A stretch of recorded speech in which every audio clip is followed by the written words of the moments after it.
Stalky Co. Stalky Co. By Rudyard Kipling. Let us now praise famous men, men of little showing, for their work continueth, and their work continueth, greater than their knowing. Western wind and open surge tore us from our mothers, flung us on a naked shore, 12 bleak houses by the shore, 7 summers by the shore, 200 brothers. There we met with famous men set in office o'er us, and they beat on us with rods, faithfully with many rods, daily beat us on with rods, for the love they bore us. Out of Egypt unto Troy, over Himalaya, far and sure our bands have gone, Brazil or Babylon, islands of the southern Rhine, and cities of Cathay. And we all praise famous men, ancients of the college, for they taught us common sense, tried to teach us common sense, truth and God's own common sense, which is more than knowledge. Each degree of latitude strung about creation seeth one, or more, of us, of one muster all of us, of one master all of us, keen in his vocation. This we learned from famous men, knowing not its uses when they showed in daily work man must finish off his work, right or wrong, his daily work, and without excuses. Servants of the staff and chain, mine and fuse and grapnel, some before the face of kings, stand before the face of kings, bearing gifts to divers kings, gifts of case and shrapnel. This we learned from famous men teaching in our borders, who declared it was best, safest, easiest and best, expeditious, wise and best, to obey your orders. Some beneath the further stars bear the greater burden, set to serve the lands they rule, save he serve no man may rule, serve and love the lands they rule, seeking praise nor guerdon. This we learned from famous men, knowing not we learned it only, as the years went by, lonely, as the years went by, far from help as years went by, plainer we discerned it. Wherefore praise we famous men from whose bays we borrow, they that put aside today, all the joys of their today, and with toil of their today bought for us tomorrow.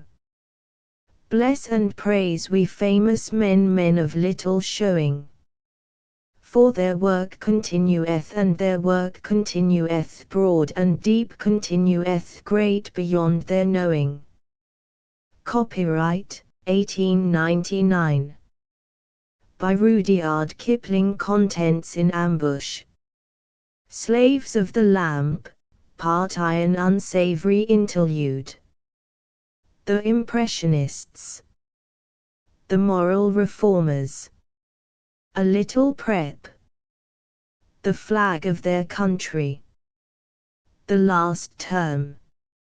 Slaves of the Lamp, Part 2. In Ambush.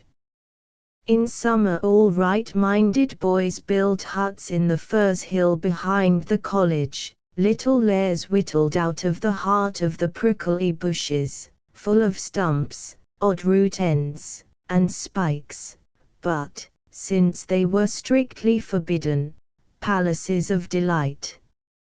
And for the 5th summer in succession, Stalky, McTurk, and Beetle, this was before they reached the dignity of a study, had built like beavers a place of retreat and meditation, where they smoked. Now, there was nothing in their characters as known to Mr. Prout, their housemaster, at all commanding respect, nor did Foxy, the subtle red-haired school sergeant, trust them. His business was to wear tennis shoes, carry binoculars, and swoop hawk-like upon evil boys. Had he taken the field alone, that hut would have been raided, for Foxy knew the manners of his quarry, but Providence moved Mr. Prout, whose school name, derived from the size of his feet, was Hoofer, to investigate on his own account, and it was the cautious Stalky who found the track of his pugs on the very floor of their lair one peaceful afternoon when Stalky would fain have forgotten Prout and his works in a volume of Surtees and a new briarwood pipe.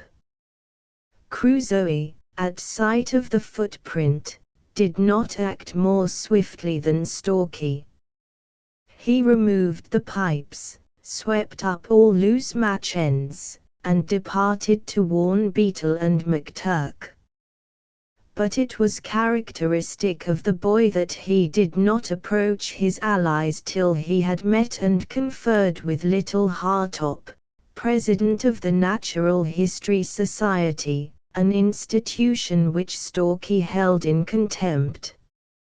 Hartop was more than surprised when the boy meekly, as he knew how, begged to propose himself, Beetle, and McTurk as candidates, confessed to a long-smothered interest in first flowerings, early butterflies, and new arrivals, and volunteered, if Mr. Hartop saw fit, to enter on the new life at once. Being a master, Hartop was suspicious, but he was also an enthusiast, and his gentle little soul had been galled by chance-heard remarks from the three, and specially Beetle. So he was gracious to that repentant sinner, and entered the three names in his book. Then, and not till then, did Stalky seek Beetle and McTurk in their house form room. They were stowing away books for a quiet afternoon in the furs, which they called the Vizzy. "All up," said Stalky, serenely. "I spotted Heifer's fairy feet round our hut after dinner. Blessing, they're so big. Confound." "Did you hide our pipes?" said Beetle. "Oh, no. Left 'em in the middle of the hut, of course." "What a blind ass you are, Beetle. D'you think nobody thinks but yourself? Well, we can't use the hut any more. Hoofer will be watching it." "Bother. Likewise Blow," said McTurk thoughtfully, unpacking the volumes with which his chest was cased. The boys carried their libraries between their belt and their collar. "Nice job. This means we're under suspicion for the rest of the term." "Why?" "All that Heffy has found is a hut.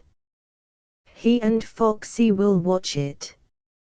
It's nothing to do with us, only we mustn't be seen that way for a bit." "Yes, and where else are we to go?" said Beetle. "You chose that place, too, and I wanted to read this afternoon." Stalky sat on a desk drumming his heels on the form. "You're a despondin' brute, Beetle. Sometimes I think I shall have to drop you altogether. Did you ever know your Uncle Stalky forget you yet? His rebus infectus, after I'd seen Heifer's mantrax march in round our hut, I found little Hartop, districto ents, wavin' a butterfly net. I conciliated Hartop. Told him that you'd read papers to the bug hunters if he'd let you join, Beetle. Told him you liked butterflies, Turkey. Anyhow, I soothed the Hartaffles, and we're bug hunters now." "What's the good of that?" said Beetle. "Oh, Turkey, kick him. In the interests of science, bounds were largely relaxed for the members of the Natural History Society. They could wander, if they kept clear of all houses, practically where they chose, Mr. Hartop holding himself responsible for their good conduct. Beetle began to see this as McTurk began the kicking. "I'm an ass, Stalky," he said, guarding the afflicted part. "Pax, Turkey. I'm an ass." "Don't stop, Turkey. Isn't your Uncle Stalky a great man?" "Great man," said Beetle. "All the same, bug hunting's a filthy business," said McTurk. "How the deuce does one begin?" "This way," said Stalky, turning to some fags' lockers behind him. "Fags are dabs at natural history. Here's young Braybrook's botany case." He flung out a tangle of decayed roots and adjusted the slide. "Gives one no end of a professional air, I think. Here's Clay Miner's geological hammer. Beetle can carry that. Turkey, you'd better covet a butterfly net from somewhere." "I'm blowed if I do," said McTurk, simply, with immense feeling. "Beetle, give me the hammer." "All right. I'm not proud. Chuck us down that net on top of the lockers, Stalky." "That's all right. It's a collapsible jamboree, too. Beastly luxurious dogs these fags are. Built like a fishing rod. 'Pon my sainted Sam, but we look the complete bug hunters. Now, listen to your Uncle Stalky. We're going along the cliffs after butterflies. Very few chaps come there. We're going to leg it, too. You'd better leave your book behind." "Not much," said Beetle, firmly. "I'm not going to be done out of my fun for a lot of filthy butterflies." "Then you'll sweat horrid. You'd better carry my Jorox. Don't he make you any hotter?" They all sweated, for Stalky led them at a smart trot west away along the cliffs under the furze hills, crossing coombe after gauzy coombe. They took no heed to flying rabbits or fluttering fritillaries, and all that Turkey said of geology was utterly unquotable. "Are we going to Clovelly?" he puffed at last, and they flung themselves down on the short, springy turf between the drone of the sea below and the light summer wind among the inland trees. They were looking into a coombe half full of old, high firs in gay bloom that ran up to a fringe of brambles and a dense wood of mixed timber and hollies. It was as though one half the coombe were filled with golden fire to the cliff's edge. The side nearest to them was open grass, and fairly bristled with notice boards. "Ferocious old cove," this said Stalky, reading the nearest. "Prosecuted with the utmost rigor of the law. G.M. Dabney, Colonel, J.P. and all the rest of it. Don't seem to me that any chap in his senses would trespass here, does it? You've got to prove damage 'fore you can prosecute for anything." "Can't prosecute for trespass," said McTurk, whose father held many acres in Ireland. "That's all rot. Glad of that, 'cause this looks like what we wanted. Not straight across, Beetle, you blind lunatic. Anyone could spot us half a mile off." "This way," and furl up your beastly butterfly net." Beetle disconnected the ring, thrust the net into a pocket, shut up the handle to a 2-foot stave, and slid the cane ring round his waist. Stalky led inland to the wood, which was, perhaps, a quarter of a mile from the sea, and reached the fringe of the brambles. "Now we can get straight down through the furze, and never show up at all," said the tactician. "Beetle, go ahead and explore." SNF. SNF. Beastly stink of fox somewhere. On all fours, save when he clung to his spectacles, Beetle wormed into the gorse, and presently announced between grunts of pain that he had found a very fair fox track. This was well for Beetle, since Stalky pinched him a tergo. Down that tunnel they crawled. It was evidently a highway for the inhabitants of the coombe, and, to their inexpressible joy, ended, at the very edge of the cliff, in a few square feet of dry turf walled and roofed with impenetrable gorse. "By gum! There isn't a single thing to do except lie down," said Stalky, returning a knife to his pocket. "Look here." He parted the tough stems before him, and it was as a window opened on a far view of Lundy, and the deep sea sluggishly nosing the pebbles a couple of 100 feet below. They could hear young jackdaws squawking on the ledges, the hiss and jabber of a nest of hawks somewhere out of sight, and, with great deliberation, Stalky spat onto the back of a young rabbit sunning himself far down where only a cliff rabbit could have found foothold. Great grey and black gulls screamed against the jackdaws. The heavy-scented acres of bloom round them were alive with low nesting birds, singing or silent as the shadow of the wheeling hawks passed and returned, and on the naked turf across the coombe rabbits thumped and frolicked. Phew! What a place! Talk of natural history, this is it, said Stalky, filling himself a pipe. Isn't it scrumptious? Good old sea. He spat again approvingly, and was silent. McTurk and Beetle had taken out their books and were lying on their stomachs, chin in hand.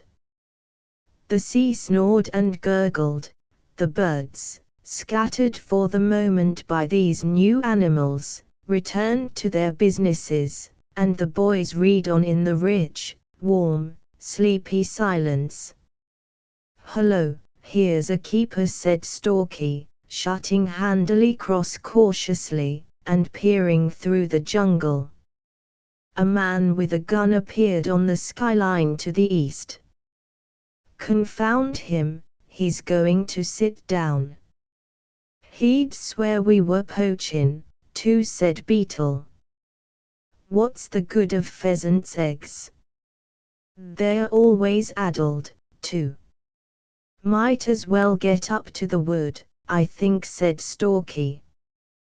"We don't want GM Dabney, Colonel, JP, to be bothered about us so soon. Up the vizzy and keep quiet. He may have followed us, you know."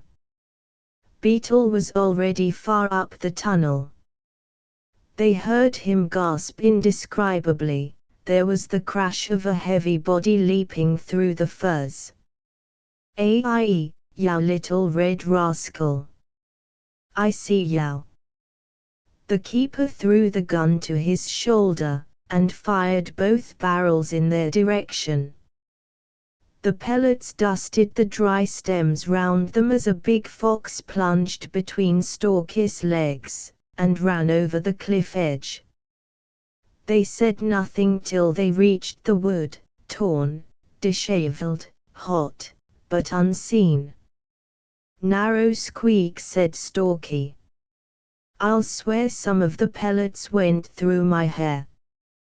Did you see him? Said Beetle. I almost put my hand on him. Wasn't he a whopper?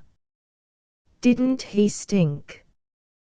Hello, Turkey, what's the matter? Are you hit? McTurk's lean face had turned pearly white, his mouth, generally half open, was tight shut, and his eyes blazed. They had never seen him like this save once in a sad time of civil war. Do you know that was just as bad as murder, he said, in a grating voice, as he brushed prickles from his head. Well, he didn't hit us, said Stalky.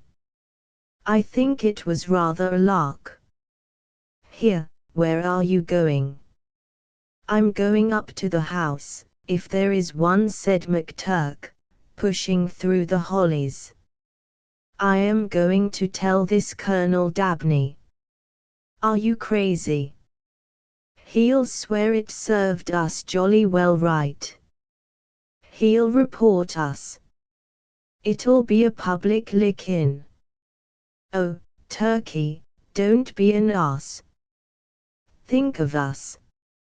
You fool, said McTurk, turning savagely. Do you suppose I'm thinking of us? It's the keeper. He's cracked, said Beetle, miserably, as they followed. Indeed, this was a new turkey, a haughty, angular, nose-lifted turkey, whom they accompanied through a shrubbery onto a lawn, where a white-whiskered old gentleman with a cleek was alternately putting and blaspheming vigorously. Are you Colonel Dabney? McTurk began in this new creaking voice of his. I am, and, his eyes travelled up and down the boy, who, what the devil d'you want? You've been disturbing my pheasants. Don't attempt to deny it. You needn't laugh at it. McTurk's not too lovely features had twisted themselves into a horrible sneer at the word pheasant. You've been bird's nesting. You needn't hide your hat. I can see that you belong to the college. Don't attempt to deny it. Ye do. Your name and number at once, sir. Ye want to speak to me, eh? You saw my notice boards. Must have. Don't attempt to deny it. Ye did. Damnable, oh damnable. He choked with emotion. McTurk's heel tapped the lawn and he stuttered a little, two sure signs that he was losing his temper. But why should he, the offender, be angry? Look here, sir. Do you shoot foxes? Because, if you don't, your keeper does. We've seen him. I don't care what you call us, but it's an awful thing. It's the ruin of good feeling among neighbors. A man ought to say once and for all how he stands about preserving. It's worse than murder, because there's no legal remedy. McTurk was quoting confusedly from his father, while the old gentleman made noises in his throat. Do you know who I am? He gurgled at last, Stalky and Beetle quaking. No, sir, nor do I care if ye belonged to the castle itself. Answer me now, as one gentleman to another. Do ye shoot foxes or do ye not? And 4 years before Stalky and Beetle had carefully kicked McTurk out of his Irish dialect. Assuredly he had gone mad or taken a sunstroke, and as assuredly he would be slain, once by the old gentleman and once by the head. A public licking for the three was the least they could expect. Yet, if their eyes and ears were to be trusted, the old gentleman had collapsed. It might be a lull before the storm, but I do not. He was still gurgling. Then you must sack your keeper. He's not fit to live in the same county with a God-fearing fox. And a vixen, too, at this time o' year. Did ye come up on purpose to tell me this? Of course I did, ye silly man with a stamp of the foot. Would you not have done as much for me if you'd seen that thing happen on my land, now? Forgotten was the college and the decency due to elders. McTurk was treading again the barren purple mountains of the rainy west coast, where in his holidays he was viceroy of 4,000 naked acres, only son of a 300-year-old house, lord of a crazy fishing boat, and the idol of his father's shiftless tenantry. It was the landed man speaking to his equal, deep calling to deep, and the old gentleman acknowledged the cry. I apologize, said he. I apologize unreservedly, to you, and to the old country. Now, will you be good enough to tell me your story? We were in your coombe, McTurk began, and he told his tale alternately as a schoolboy and, when the iniquity of the thing overcame him, as an indignant squire, concluding, so you see he must be in the habit of it. One never wants to accuse a neighbor's man, but I took the liberty in this case, I see. Quite so. For a reason ye had. Infamous, oh, infamous. The two had fallen into step beside each other on the lawn, and Colonel Dabney was talking as one man to another. This comes of promoting a fisherman, from his lobster pots. It's enough to ruin the reputation of an archangel. Don't attempt to deny it. It is. Your father has brought you up well. He has. I'd much like the pleasure of his acquaintance. Very much, indeed. And these young gentlemen? English they are. Don't attempt to deny it. They came up with you, too. Extraordinary. Extraordinary, now. In the present state of education I shouldn't have thought any three boys would be well enough grounded. But out of the mouths of, no. Not that by any odds.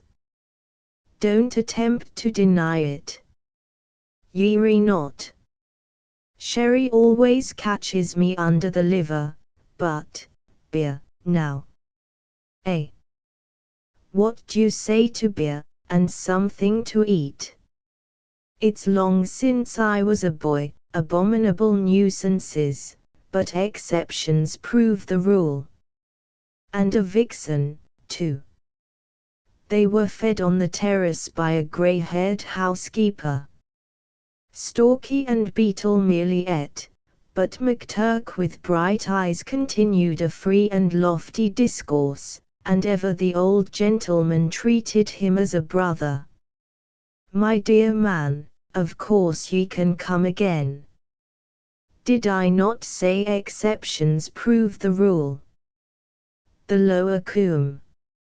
Man, dear, anywhere ye please, so long as you do not disturb my pheasants. The two are not incompatible. Don't attempt to deny it. They're not. I'll never allow another gun, though. come and go as ye please. I'll not see you, and ye needn't see me.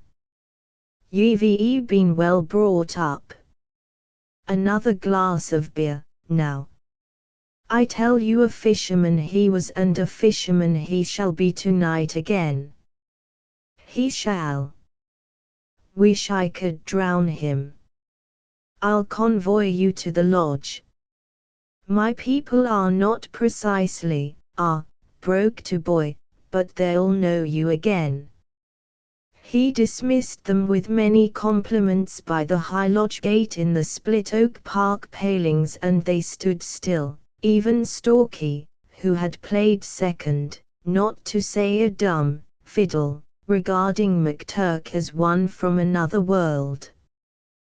The 2 glasses of strong home-brewed had brought a melancholy upon the boy, for, slowly strolling with his hands in his pockets, he crooned, "Oh, Paddy dear, and did ye hear the news that's going round?"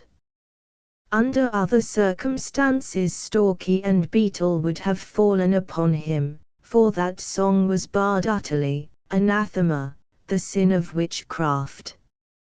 But seeing what he had wrought, they danced round him in silence, waiting till it pleased him to touch earth. The tea bell rang when they were still half a mile from college. McTurk shivered and came out of dreams. The glory of his holiday estate had left him. He was a colleger of the college, speaking English once more. "Turkey, it was immense," said Stalky, generously. "I didn't know you had it in you. You've got us a hut for the rest of the term, where we simply can't be collared." Fids. Fids. Oh, fids. I gloat. Hear me gloat. They spun wildly on their heels, chortling after the accepted manner of a gloat which is not unremotely allied to the primitive man's song of triumph, and dropped down the hill by the path from the gasometer just in time to meet their housemaster, who had spent the afternoon watching their abandoned hut in the Vizzy. Unluckily, all Mr. Prout's imagination leaned to the darker side of life, and he looked on those young-eyed cherubims most sourly. Boys that he understood attended house matches and could be accounted for at any moment. But he had heard McTurk openly deride cricket, even house matches. Beetle's views on the honor of the house he knew were incendiary, and he could never tell when the soft and smiling Stalky was laughing at him. Consequently, since human nature is what it is, those boys had been doing wrong somewhere. He hoped it was nothing very serious, but Tirarala-I-tu. I gloat. Hear me. Stalky, still on his heels, whirled like a dancing dervish to the dining hall. Tirarala-I-tu. I gloat. Hear me. Beetle spun behind him with outstretched arms. Tirarala-I-tu. I gloat. Hear me. McTurk's voice cracked. Now was there or was there not a distinct flavor of beer as they shot past Mr. Prout? He was unlucky in that his conscience as a housemaster impelled him to consult his associates. Had he taken his pipe and his troubles to little Hartop's rooms he would, perhaps, have been saved confusion, for Hartop believed in boys, and knew something about them. His fate led him to King, a fellow housemaster, no friend of his, but a zealous hater of Stalky and company. "Aha," said King, rubbing his hands when the tale was told. Curious. Now my house never dream of doing these things. But you see I've no proof, exactly. Proof. With the egregious Beetle. As if one wanted it. I suppose it is not impossible for the sergeant to supply it. Foxy is considered at least a match for any evasive boy in my house. Of course they were smoking and drinking somewhere. That type of boy always does. They think it manly. But they've no following in the school, and they are distinctly, brutal to their juniors, said Prout, who had from a distance seen Beetle return, with interest, his butterfly net to a tearful fag. Ah! They consider themselves superior to ordinary delights. Self-sufficient little animals. There's something in McTurk's Hibernian sneer that would make me a little annoyed. And they are so careful to avoid all overt acts, too. It's sheer calculated insolence. I am strongly opposed, as you know, to interfering with another man's house, but they need a lesson, Prout. They need a sharp lesson, if only to bring down their overweening self-conceit. Were I you, I should devote myself for a week to their little performances. Boys of that order, and I may flatter myself, but I think I know boys, don't join the bug hunters for love. Tell the sergeant to keep his eye open, and, of course, in my peregrinations I may casually keep mine open, too. Tira-la-la, I too. I gloat. Hear me, far down the corridor. Disgusting, said King. Where do they pick up these obscene noises? One sharp lesson is what they want. The boys did not concern themselves with lessons for the next few days.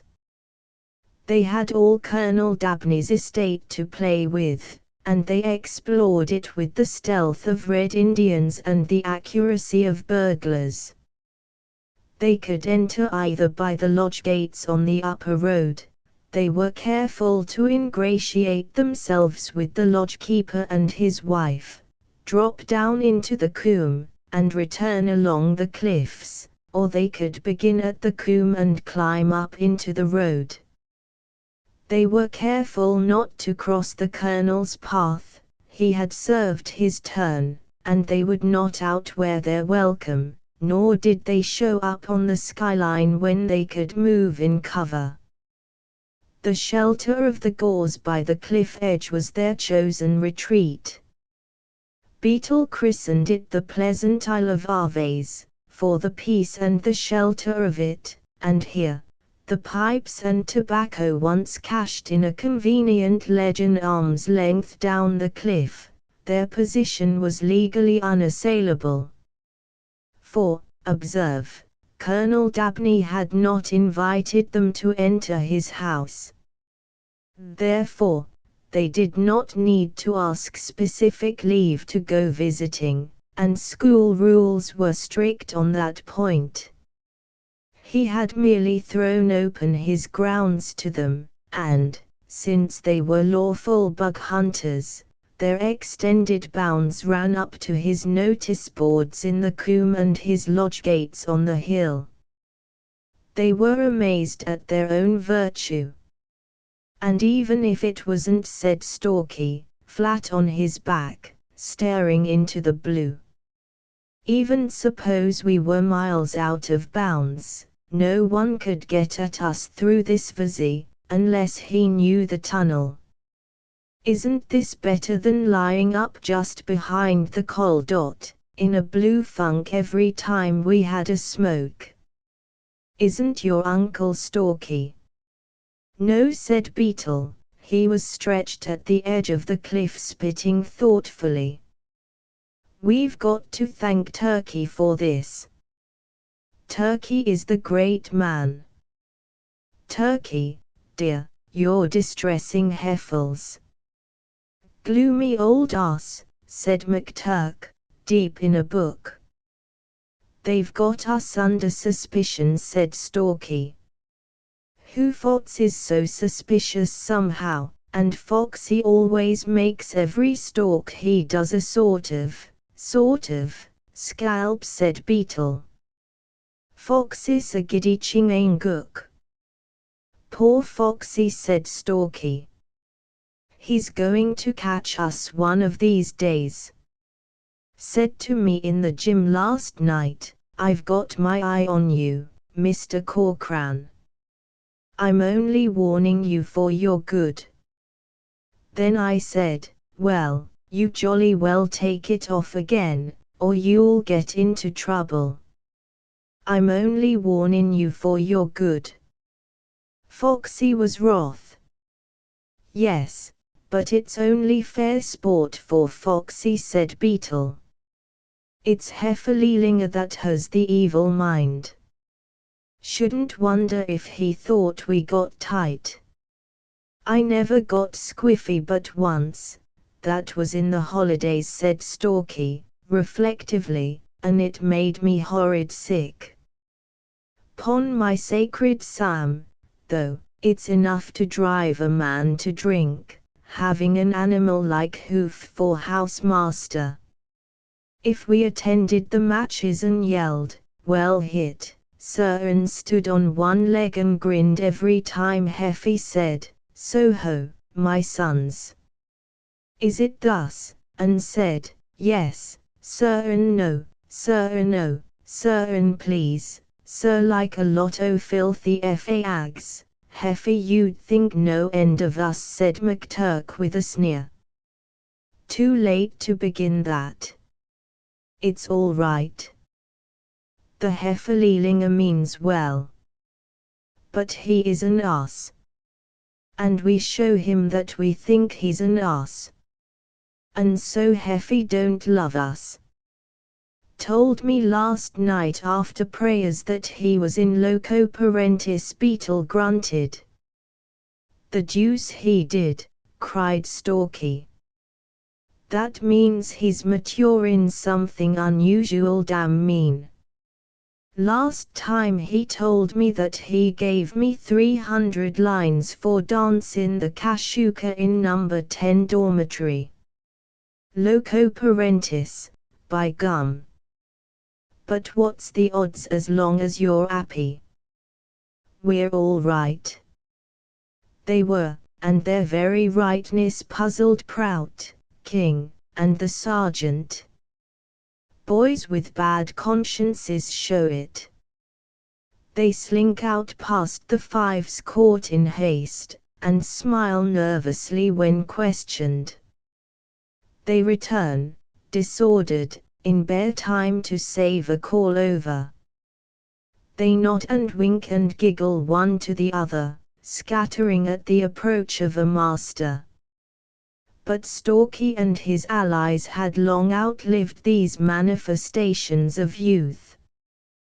They strolled forth unconcernedly, and returned in excellent shape after a light refreshment of strawberries and cream at the lodge. The lodge-keeper had been promoted to keeper, vice the murderous fisherman, and his wife made much of the boys. The man, too, gave them a squirrel, which they presented to the Natural History Society, thereby checkmating little Hartop, who wished to know what they were doing for science. Foxy faithfully worked some deep Devon lanes behind a lonely crossroads inn, and it was curious that Prout and King, members of common room seldom friendly, walked together in the same direction, that is to say, northeast. Now, the pleasant Isle of Aves lay due southwest. "They're deep, devilish deep," said Stalky. Why are they drawing those covers? Me, said Beetle sweetly. I asked Foxy if he had ever tasted the beer there. That was enough for Foxy, and it cheered him up a little. He and Heffy were sniffing round our old hut so long I thought they'd like a change. Well, it can't last forever, said Stalky. Heffy's banking up like a thundercloud, and King goes rubbing his beastly hands, and grinning like a hyena. It's shocking demoralizing for King. He'll burst someday. That day came a little sooner than they expected, came when the sergeant, whose duty it was to collect defaulters, did not attend an afternoon call over.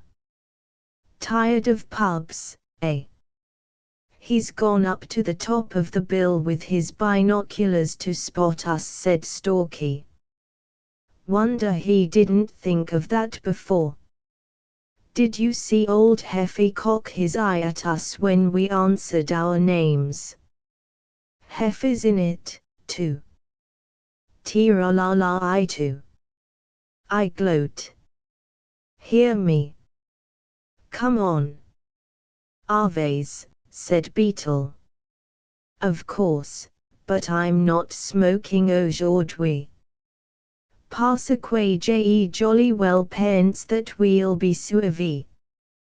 We'll go along the cliffs, slow, and give Foxy lots of time to parallel us up above. They strolled towards the swimming baths, and presently overtook King. Oh, don't let me interrupt you, he said. Engaged in scientific pursuits, of course. I trust you will enjoy yourselves, my young friends. You see, said Stalky, when they were out of earshot. He can't keep a secret. He's following to cut off our line of retreat. He'll wait at the baths till Heffy comes along. They've tried every blessed place except along the cliffs, and now they think they've bottled us. No need to hurry. They walked leisurely over the combs till they reached the line of notice boards. Listen a shake. Foxes upwind coming downhill like beans. When you hear him move in the bushes, go straight across to Aves. They want to catch us flagrante delicto. They dived into the gorse at right angles to the tunnel, openly crossing the grass, and lay still in Aves. What did I tell you? Stalky carefully put away the pipes and tobacco. The sergeant, out of breath, was leaning against the fence, raking the furze with his binoculars, but he might as well have tried to see through a sandbag. Anon, Prout and King appeared behind him. They conferred. Aha! Foxy don't like the notice boards, and he don't like the prickles either. Now we'll cut up the tunnel and go to the lodge. Hello. They've sent Foxy into cover. The sergeant was waist-deep in crackling, swaying furze, his ears filled with the noise of his own progress. The boys reached the shelter of the wood and looked down through a belt of hollies. Hellish noise, said Stalky, critically. Don't think Colonel Dabney will like it. I move we go into the lodge and get something to eat. We might as well see the fun out. Suddenly the keeper passed them at a trot. Who am they to coom bottom for lards sake? Master'll be crazy, he said. Poachers simly, Stalky replied in the broad Devon that was the boy's langue de guerre. I'll poach 'em to rates. He dropped into the funnel-like comb, which presently began to fill with noises, notably King's voice crying, "Go on, Sergeant. Leave him alone, you, sir. He is executing my orders." "Who am Yao to give orders here, Jingy Whiskers? Yao come up to the master. Come out o' that vizzy. This is to the sergeant. Yes, I reckon us knows the boys Yao am after. They've 2 long ears and fuzzy bellies, and you nippis they in your pockets when they am dead. Come on up to master. He'll boy Yao all you're a mind to. Yao other folk bide your side fence. Explain to the proprietor." "You can explain, Sergeant," shouted King. Evidently the sergeant had surrendered to the major force. Beetle lay at full length on the turf behind the lodge, literally biting the earth in spasms of joy. Stalky kicked him upright. There was nothing of levity about Stalky or McTurk save a stray muscle twitching on the cheek. They tapped at the lodge door, where they were always welcome. "Come ya right in and set down, my little dearer," said the woman. "They'll niver touch my man. He'll poach 'em to rights. Isfi. Fresh berries and cream. Us Dartmoor folk niver forget their friends. But them Bedivere poachers, they've no hem to their garments. Sugar. My man heave digged a badger for yow, my dearers. Tea's in the linay in a box. Us'll take you in with us when we're finished here. I reckon yow am busy. We'll bide here and tea's washin' day with yow," Simly said Stalky. "We am no company to make all vitty for. Never yow mind us. Yes. There's plenty cream." The woman withdrew, wiping her pink hands on her apron, and left them in the parlor. There was a scuffle of feet on the gravel outside the heavily leaded diamond panes, and then the voice of Colonel Dabney, something clearer than a bugle. "Ye can read. You've eyes in your head. Don't attempt to deny it. Ye have."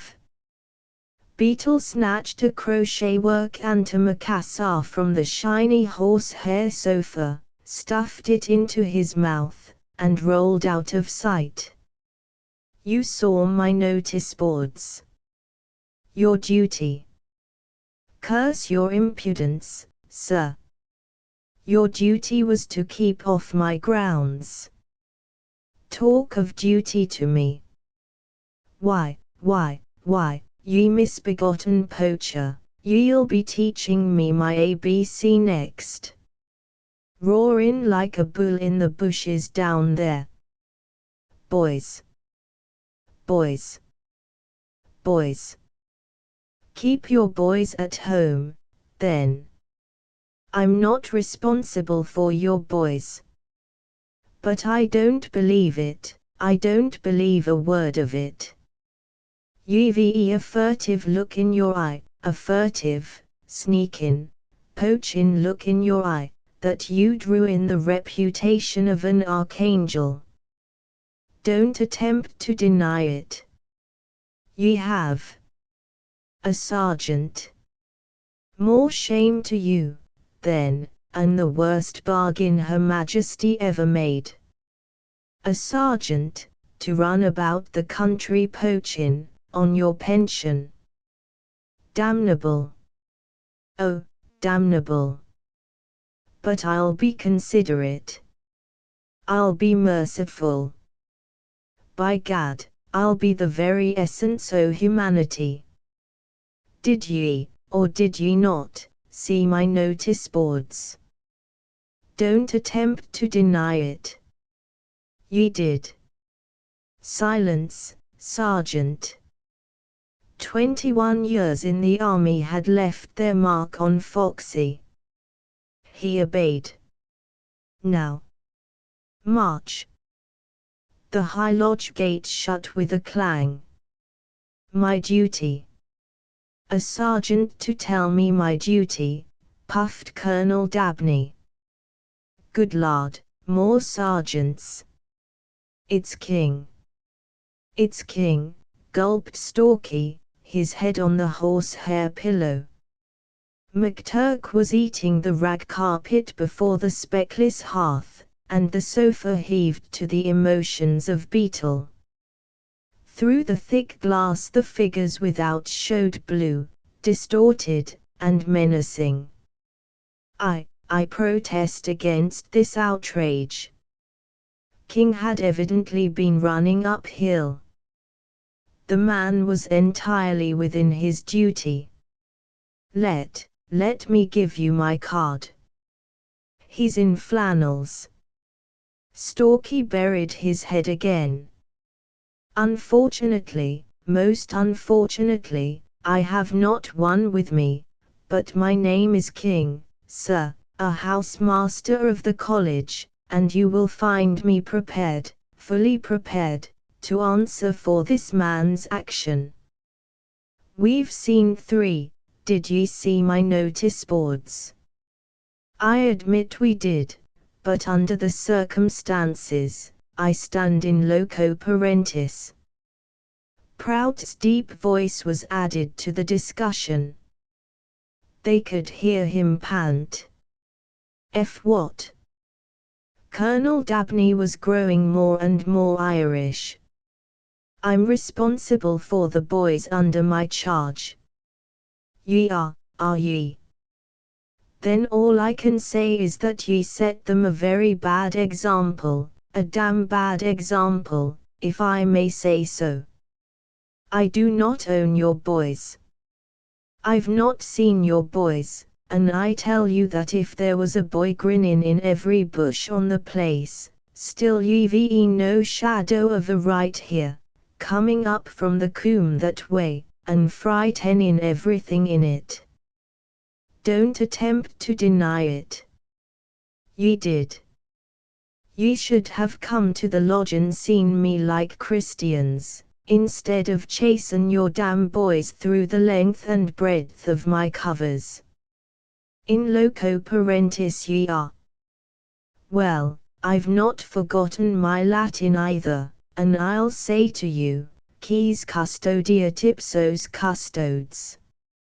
If the masters trespass, how can we blame the boys? But if I could speak to you privately, said Prout. I'll have nothing private with you. Ye can be as private as ye please on the other side o' that gate, and I wish ye a very good afternoon. A second time the gate clanged. They waited till Colonel Dabney had returned to the house, and fell into one another's arms, crowing for breath. Oh, my soul! Oh, my king! Oh, my Heffy! Oh, my Foxy! Zeal, all zeal, Mr. Simple. Stalky wiped his eyes. Oh! Oh! Oh! I did boil the exciseman. We must get out of this or we'll be late for tea. Gee, get the badger and make little Hartop happy. Ma, make 'em all happy, sobbed McTurk, groping for the door and kicking the prostrate Beetle before him. They found the beast in an evil-smelling box, left 2 half-crowns for payment, and staggered home. Only the badger grunted most marvellous like Colonel Dabney, and they dropped him twice or thrice with shrieks of helpless laughter.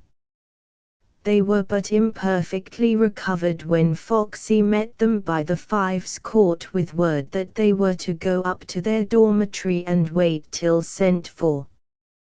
"Well, take this box to Mr. Hartop's rooms, then. We've done something for the Natural History Society, at any rate," said Beetle. "'Fraid that won't save you, young gentleman," Foxy answered, in an awful voice. He was sorely ruffled in his mind. All sereno, Foxibus. Stalky had reached the extreme stage of hiccups. We'll never desert you, Foxy. Hounds chopping foxes in cover is more a proof of vice, ain't it? No, you're right. I'm not quite well. They've gone a bit too far this time, Foxy thought to himself. Very far gone, I'd say, except there was no smell of liquor. And yet it isn't like 'em, somehow. King and proud they 'ad their dressin' down same as me. That's one comfort. Now, we must pull up, said Stalky, rising from the bed on which he had thrown himself. We're injured innocents, as usual. We don't know what we've been sent up here for, do we? No explanation. Deprived of tea. Public disgrace before the house, said McTurk, whose eyes were running over. It's damn serious. Well, hold on, till King loses his temper, said Beetle. He's a libelous old rip, and he'll be in a raven paddywhack. Prout's too beastly cautious. Keep your eye on King, and, if he gives us a chance, appeal to the head. That always makes them sick. They were summoned to their housemaster's study, King and Foxy supporting Prout, and Foxy had 3 canes under his arm. King leered triumphantly, for there were tears, undried tears of mirth, on the boys' cheeks. Then the examination began. Yes, they had walked along the cliffs. Yes, they had entered Colonel Dabney's grounds. Yes, they had seen the notice boards. At this point Beetle sputtered hysterically. For what purpose had they entered Colonel Dabney's grounds?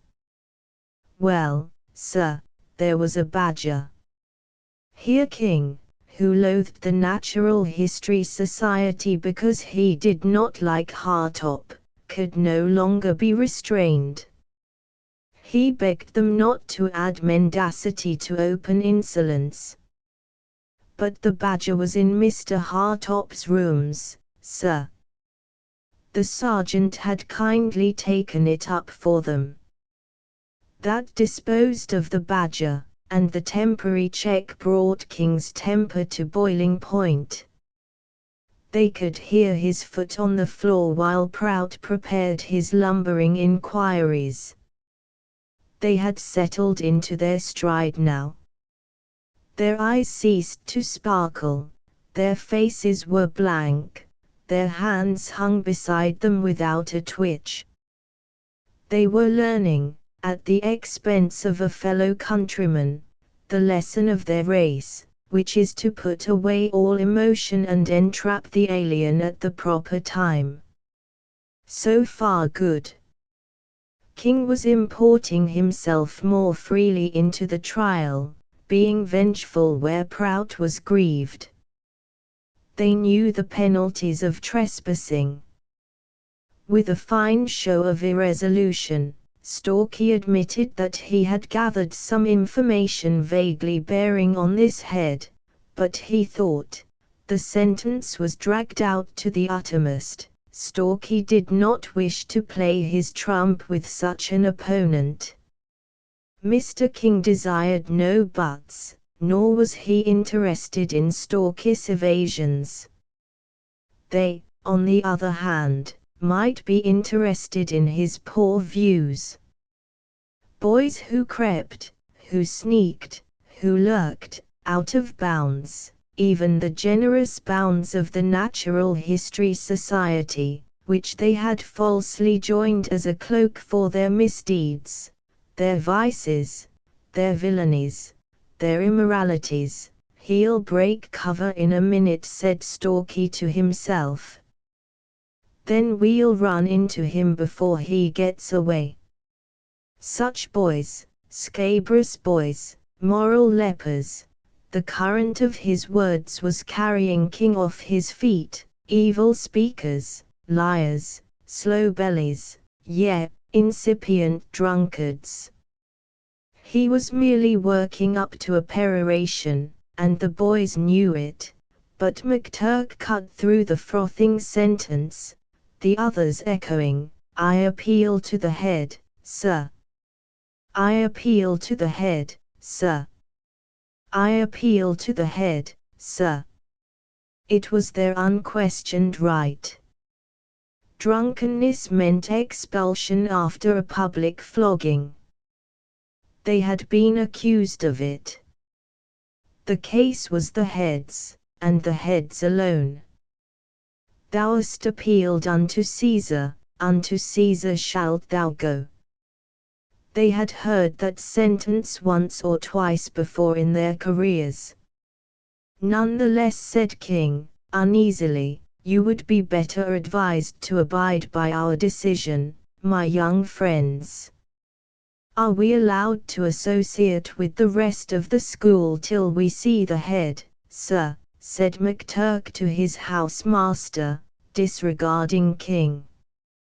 This at once lifted the situation to its loftiest plane.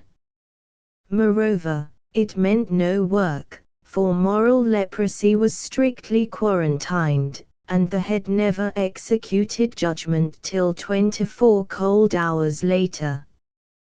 "Well, if you persist in your defiant attitude," said King, with a loving look at the canes under Fox's arm. "There is no alternative." 10 minutes later the news was over the whole school. Stalky and company had fallen at last, fallen by drink. They had been drinking. They had returned blind drunk from a hut. They were even now lying hopelessly intoxicated on the dormitory floor. A few bold spirits crept up to look, and received boots about the head from the criminals. "We've got him on the Cordine toasting fork," said Stalky, after those hints were taken.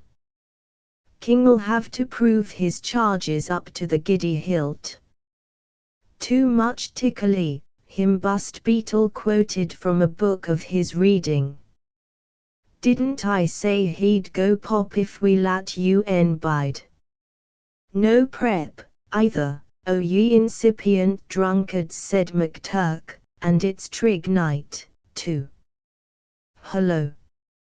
Here's our dear friend Foxy. More tortures, Foxibus." "I've brought you something to eat, young gentleman," said the sergeant from behind a crowded tray. Their wars had ever been waged without malice, and a suspicion floated in Fox's mind that boys who allowed themselves to be tracked so easily might, perhaps, hold something in reserve.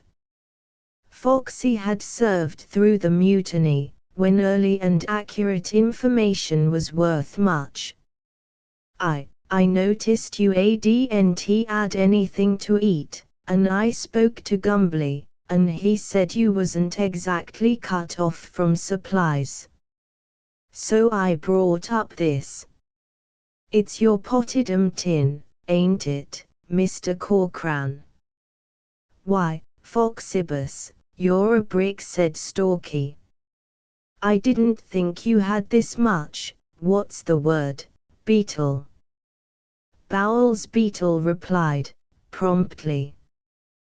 Thank you, Sergeant.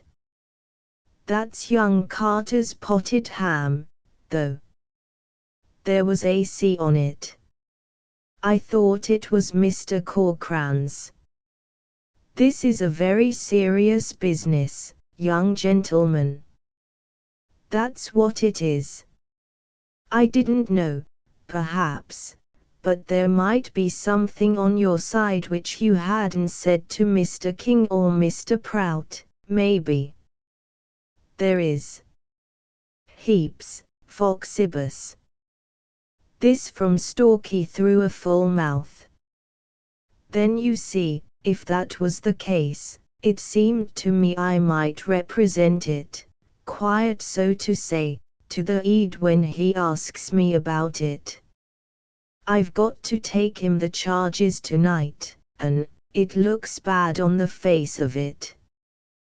Trocios bad, Foxy. 27 cuts in the gym before all the school, and public expulsion. Wine is a mocker, strong drink is ragin', quoth Beetle. It's nothing to make fun of, young gentleman.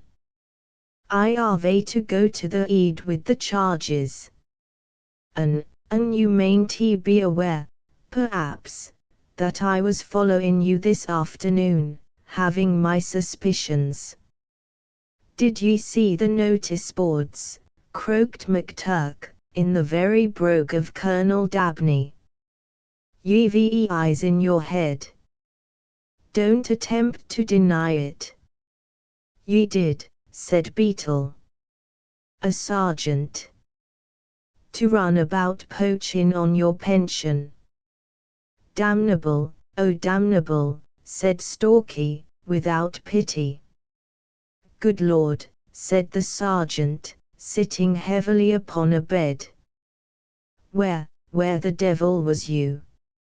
I might ha' known it was a do, somewhere. Oh, you clever maniac. Stalky resumed.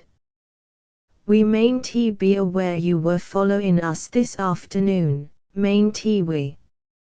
Thought you were stalking us, eh? Why, we led you bung into it, of course. Colonel Dabney, don't you think he's a nice man, Foxy? Colonel Dabney's our pet particular friend.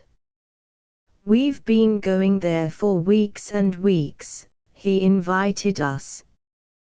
You and your duty. Curse your duty, sir.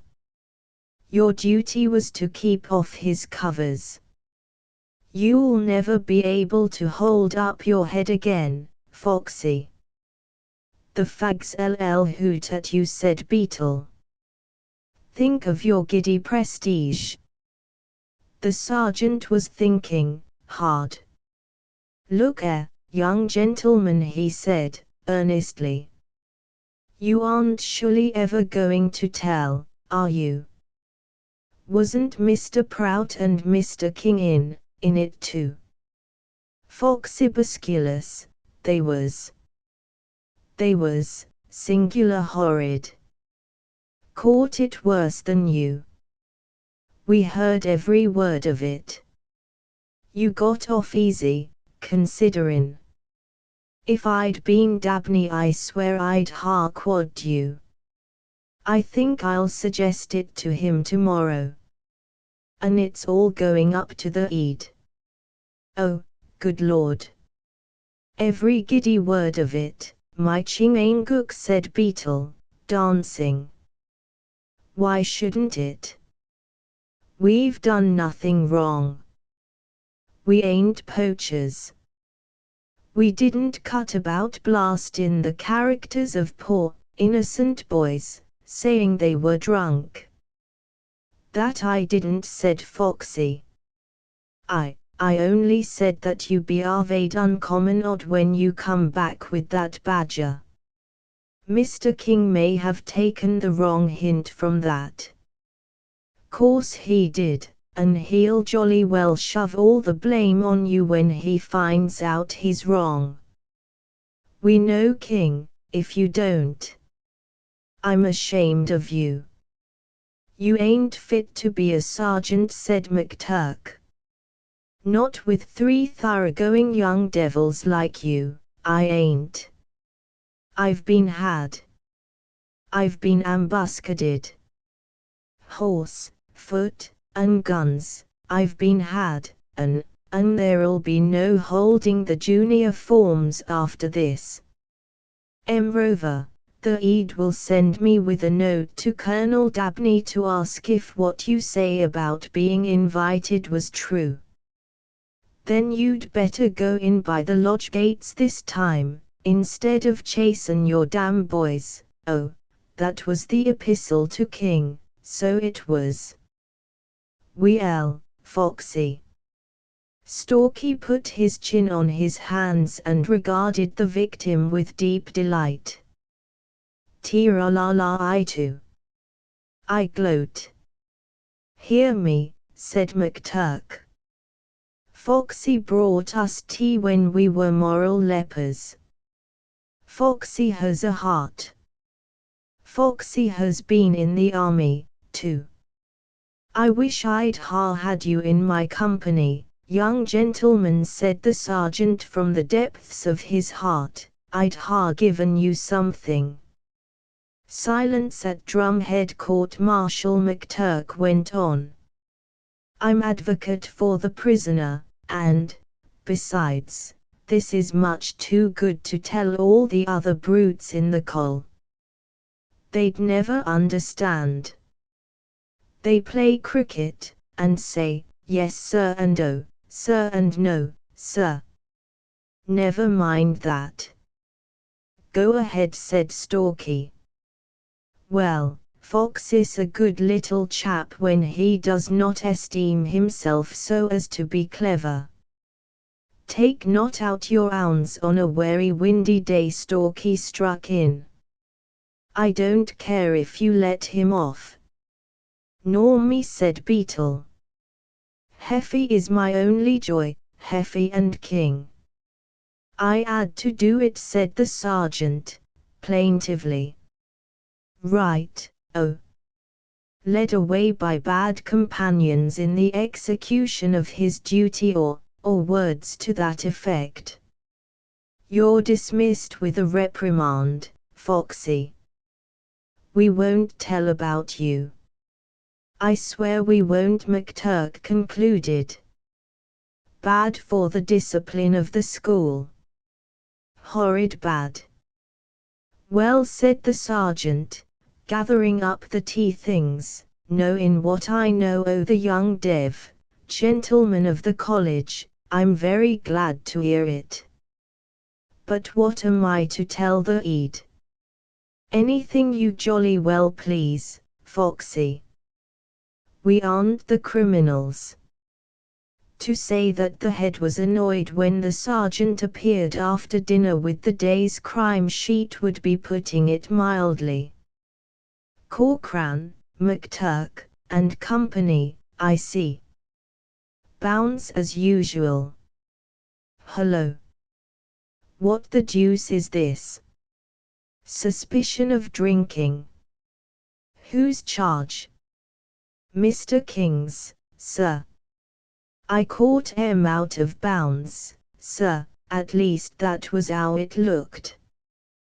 But there's a lot be'ind, sir.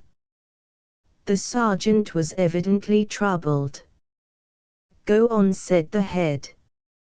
Let us have your version. He and the sergeant had dealt with one another for some 7 years, and the head knew that Mr. King's statements depended very largely on Mr. King's temper. I thought they were out of bounds along the cliffs. But it come out they wasn't, sir. I saw them go into Colonel Dabney's woods, and Mr. King and Mr. Prout come along, and the fact was, sir, we was mistook for poachers by Colonel Dabney's people, Mr. King and Mr. Prout and me. There were some words, sir, on both sides. The young gentleman slipped home somehow, and they seemed highly humorous, sir. Mr. King was mistook by Colonel Dabney himself, Colonel Dabney being strict.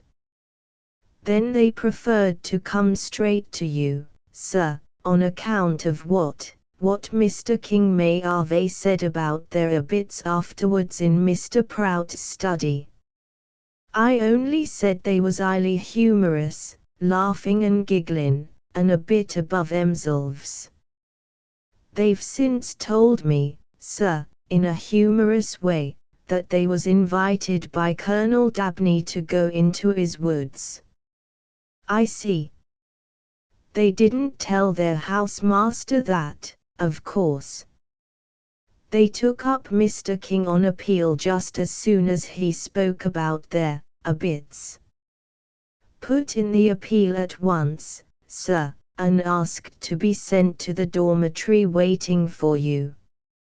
I've since gathered, sir, in their humorous way, sir, that somehow or other they've heard about every word Colonel Dabney said to Mr. King and Mr. Prout when he mistook 'em for poachers.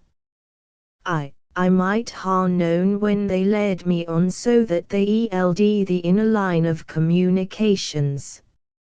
It's a plain do, sir, if you ask me, and they're gloating over it in the dormitory. The head saw even to the uttermost farthing, and his mouth twitched a little under his mustache. Send them to me at once, Sergeant. This case needn't wait over. Good evening, said he when the three appeared under escort. I want your undivided attention for a few minutes. You've known me for 5 years, and I've known you for 25. I think we understand one another perfectly. I am now going to pay you a tremendous compliment, the brown one, please, Sergeant. Thanks. You needn't wait. I'm going to execute you without rhyme, beetle, or reason. I know you went to Colonel Dabney's covers because you were invited. I'm not even going to send the sergeant with a note to ask if your statement is true, because I am convinced that on this occasion you have adhered strictly to the truth. I know, too, that you were not drinking. You can take off that virtuous expression, McTurk, or I shall begin to fear you don't understand me. There is not a flaw in any of your characters. And that is why I am going to perpetrate a howling injustice. Your reputations have been injured, haven't they? You have been disgraced before the House, haven't you? You have a peculiarly keen regard for the honor of your house, haven't you? Well, now I am going to lick you. 6 apiece was their portion upon that word. And this I think, the head replaced the cane, and flung the written charge into the waste paper basket, covers the situation. When you find a variation from the normal, this will be useful to you in later life. Always meet him in an abnormal way. And that reminds me. There are a pile of paperbacks on that shelf. You can borrow them if you put them back. I don't think they'll take any harm from being read in the open. They smell of tobacco rather. You will go to prep this evening as usual. Good night, said that amazing man. Good night, and thank you, sir. I swear I'll pray for the head tonight, said Beetle. Those last 2 cuts were just flicks on my collar. There's a Monte Cristo in that lower shelf, I saw it. Bags I, next time we go to Arves. Dear man, said McTurk. No gating. No inputs. No beastly questions. All settled. Hello. What's King going into him for, King and Prout? Whatever the nature of that interview, it did not improve either King's or Prout's ruffled plumes, for, when they came out of the head's house, eyes noted that the one was red and blue with emotion as to his nose, and that the other was sweating profusely. That sight compensated them amply for the imperial jaw with which they were favored by the two. It seems, and who so astonished as they, that they had held back material facts, were guilty both of suppressio veri and suggestio falsi, well-known gods against whom they often offended, further, that they were malignant in their dispositions, untrustworthy in their characters, pernicious and revolutionary in their influences, abandoned to the devils of wilfulness, pride, and a most intolerable conceit. Ninthly, and lastly, they were to have a care and to be very careful. They were careful, as only boys can be when there is a hurt to be inflicted. They waited through one suffocating week till Prout and King were their royal selves again, waited till there was a house match, their own house, too, in which Prout was taking part, waited, further, till he had his pads in the pavilion and stood ready to go forth. King was scoring at the window, and the three sat on a bench without. Said Stalky to Beetle, I say, Beetle, quis custode ipsos custodes. Don't ask me, said Beetle. I'll have nothing private with you. Ye can be as private as ye please the other end of the bench, and I wish ye a very good afternoon. McTurk yawned. Well, ye should ha come up to the lodge like Christians instead o' chasin' your, boys through the length and breadth of my covers. I think these house matches are all rot. Let's go over to Colonel Dabney's and see if he's collared any more poachers. That afternoon there was joy in Arves. Slaves of the Lamp, the music room on the top floor of number 5 was filled with the Aladdin company at rehearsal. Dixon Quartus, commonly known as Dick 4, was Aladdin, stage manager, ballet master, half the orchestra, and largely librettist, for the book had been rewritten and filled with local allusions. The pantomime was to be given next week, in the downstairs study occupied by Aladdin, Abanazar, and the Emperor of China. The Slave of the Lamp, with the Princess Badrulbaida and the Widow Twankay, owned number 5 study across the same landing, so that the company could be easily assembled. The floor shook to the stamp and go of the ballet, while Aladdin, in pink cotton tights, a blue and tinsel jacket, and a plumed hat, banged alternately on the piano and his banjo. He was the moving spirit of the game, as befitted a senior who had passed his army preliminary and hoped to enter Sandhurst next spring. Aladdin came to his own at last. Abanazar lay poisoned on the floor, the Widow Twankay danced her dance, and the company decided it would come all right on the night. What about the last song, though, said the Emperor, a tallish, fair-headed boy with a ghost of a mustache, at which he pulled manfully. We need a rousing old tune. John Peel. Drink, puppy, Drink, suggested Ebenezer, smoothing his baggy lilac pajamas. Pussy Ebenezer never looked more than one half awake, but he owned a soft, slow smile which well suited the part of the wicked uncle. Stale, said Aladdin. Might as well have grandfather's clock. What's that thing you were humming at prep? Last night, Stalky. Stalky, the slave of the lamp, in black tights and doublet, a black silk half-mask on his forehead, whistled lazily where he lay on the top of the piano. It was a catchy music hall tune. Dick cocked his head critically, and squinted down a large red nose. Once more, and I can pick it up, he said, strumming. Sing the words. Arrah, Patsy, mind the baby. Arrah, Patsy, mind the child. Wrap him in an overcoat, he's surely going wild. Arrah, Patsy, mind the baby. Just you mind the child a while. He'll kick and bite and cry all night.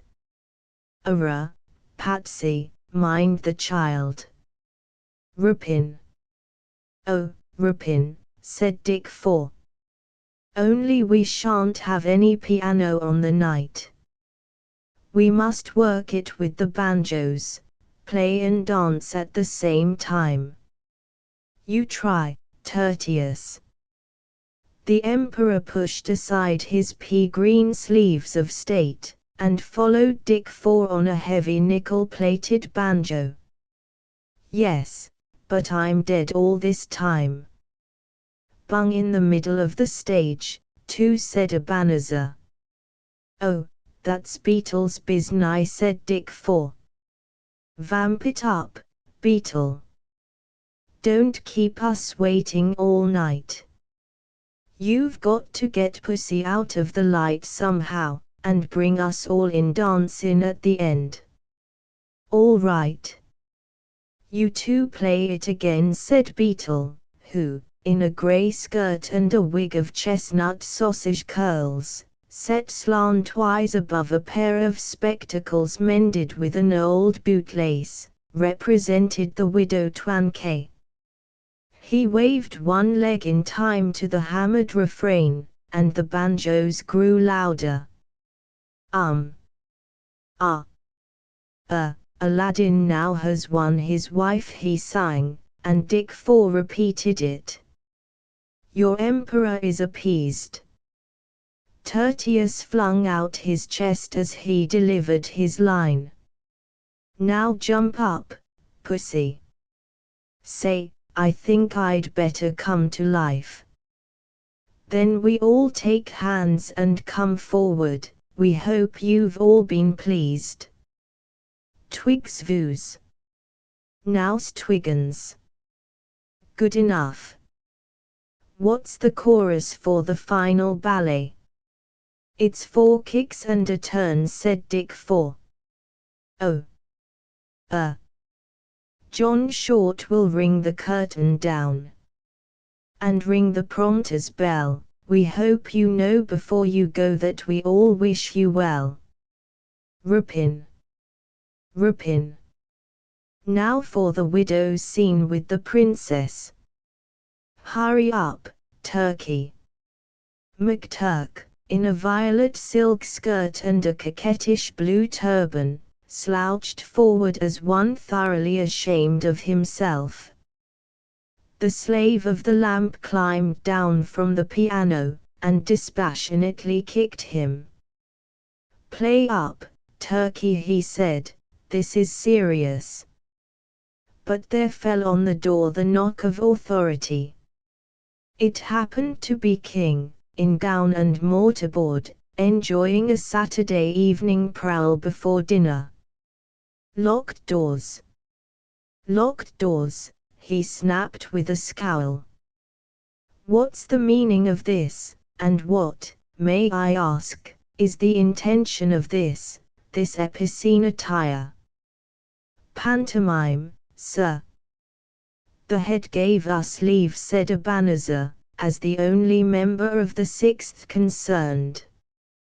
Dick Four stood firm in the confidence born of well-fitting tights, but Beetle strove to efface himself behind the piano. A grey princess skirt borrowed from a day boy's mother and a spotted cotton bodice unsystematically padded with imposition paper make one ridiculous. And in other regards Beetle had a bad conscience. As usual, sneered King. Futile foolery just when your careers, such as they may be, are hanging in the balance. I see. Ah, I see. The old gang of criminals, allied forces of disorder, Corcoran, the slave of the lamp, smiled politely. McTurk, the Irishman, scowled, and, of course, the unspeakable Beetle, our friend Gigadubs. Ebenezer, the Emperor, and Aladdin had more or less of characters, and King passed them over. Come forth, my inky buffoon, from behind yonder instrument of music. You supply, I presume, the doggerel for this entertainment. Esteem yourself to be, as it were, a poet. He's found one of them, thought Beetle, noting the flush on King's cheekbone. I have just had the pleasure of reading an effusion of yours to my address, I believe, an effusion intended to rhyme.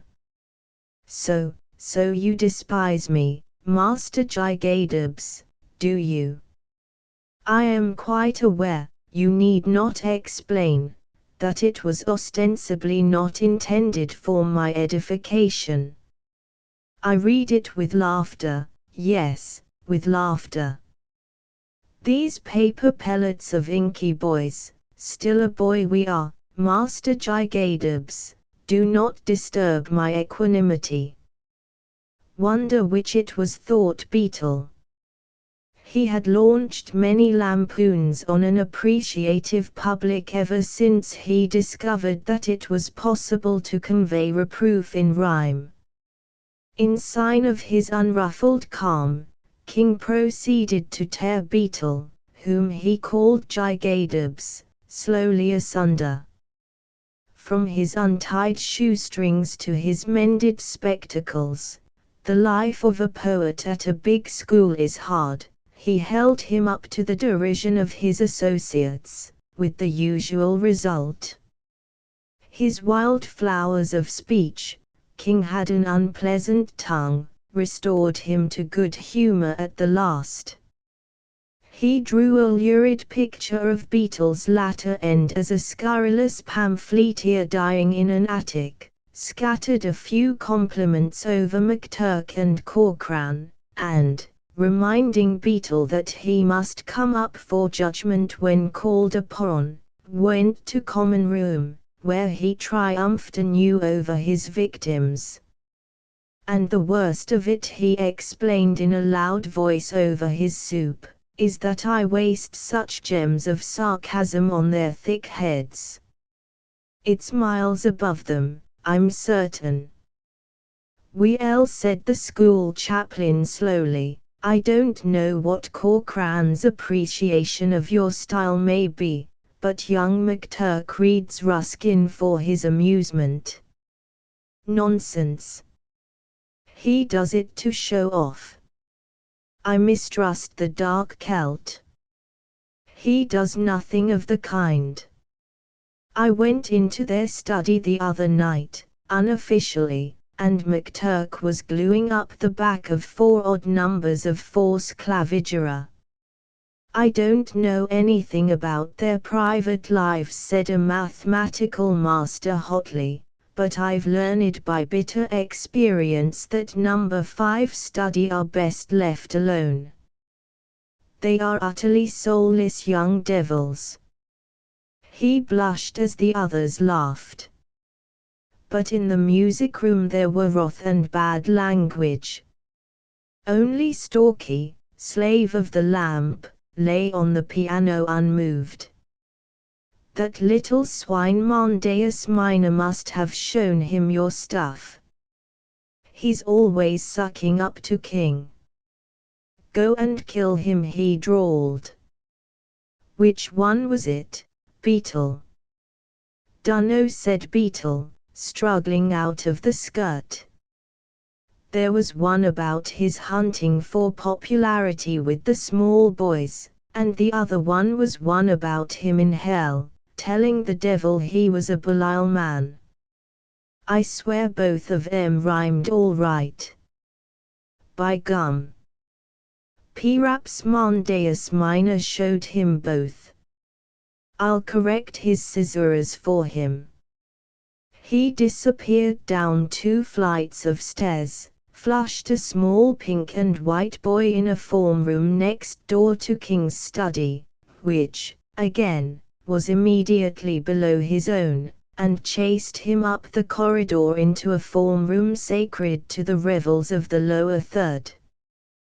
Thence he came back, greatly disordered, to find McTurk, Stalky, and the others of the company, in his study enjoying an unlimited brew, coffee, cocoa, buns, new bread hot and steaming, sardine, sausage, ham and tongue paste, pilchards, 3 jams, and at least as many pounds of Devonshire cream. My hat, said he, throwing himself upon the banquet. Who stumped up for this, Stalky? It was within a month of term end, and blank starvation had reigned in the studies for weeks. You, said Stalky, serenely. Confound you. You haven't been popping my Sunday bags, then. Keep your hair on. It's only your watch. Watch? I lost it, weeks ago. Out on the burrows, when we tried to shoot the old ram, the day our pistol burst. It dropped out of your pocket, you're so beastly careless, Beetle, and McTurk and I kept it for you. I've been wearing it for a week, and you never noticed. Took it into Bedford after dinner today. Got 13 and 7 pence. Here's the ticket. Well, that's pretty average cool, said Ebenezer behind a slab of cream and jam, as Beetle, reassured upon the safety of his Sunday trousers, showed not even surprise, much less resentment. Indeed, it was McTurk who grew angry, saying, You gave him the ticket, Stalky. You pawned it. You unmitigated beast. Why, last month you and Beetle sold mine. Never got a sniff of any ticket. Ah, that was because you locked your trunk, and we wasted half the afternoon hammering it open. We might have pawned it if you'd behaved like a Christian, Turkey. My aunt, said Ebenezer, you chaps are communists. Vote of thanks to Beetle, though.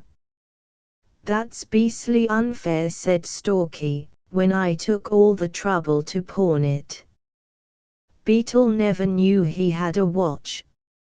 Oh, I say, Rabbit's Eggs gave me a lift into Bedford this afternoon. Rabbit's Eggs was the local carrier, an outcrop of the early Devonian formation. It was Stalky who had invented his unlovely name. He was pretty average drunk, or he wouldn't have done it. Rabbit's Eggs is a little shy of me, somehow. But I swore it was Pax between us, and gave him a bob. He stopped at 2 pubs on the way in, so he'll be howling drunk tonight. Oh, Don't begin reading, Beetle, there's a council of war on. What the deuce is the matter with your collar? Chivied Mondaeus Minor into the lower third box room. Had all his beastly little friends on top of me, said Beetle from behind a jar of pilchards and a book. You ass. Any fool could have told you where Mondaeus would bunk to, said McTurk. I didn't think, said Beetle, meekly, scooping out pilchards with a spoon. Course you didn't. You never do. McTurk adjusted Beetle's collar with a savage tug. Don't drop oil all over my force or I'll scrag you.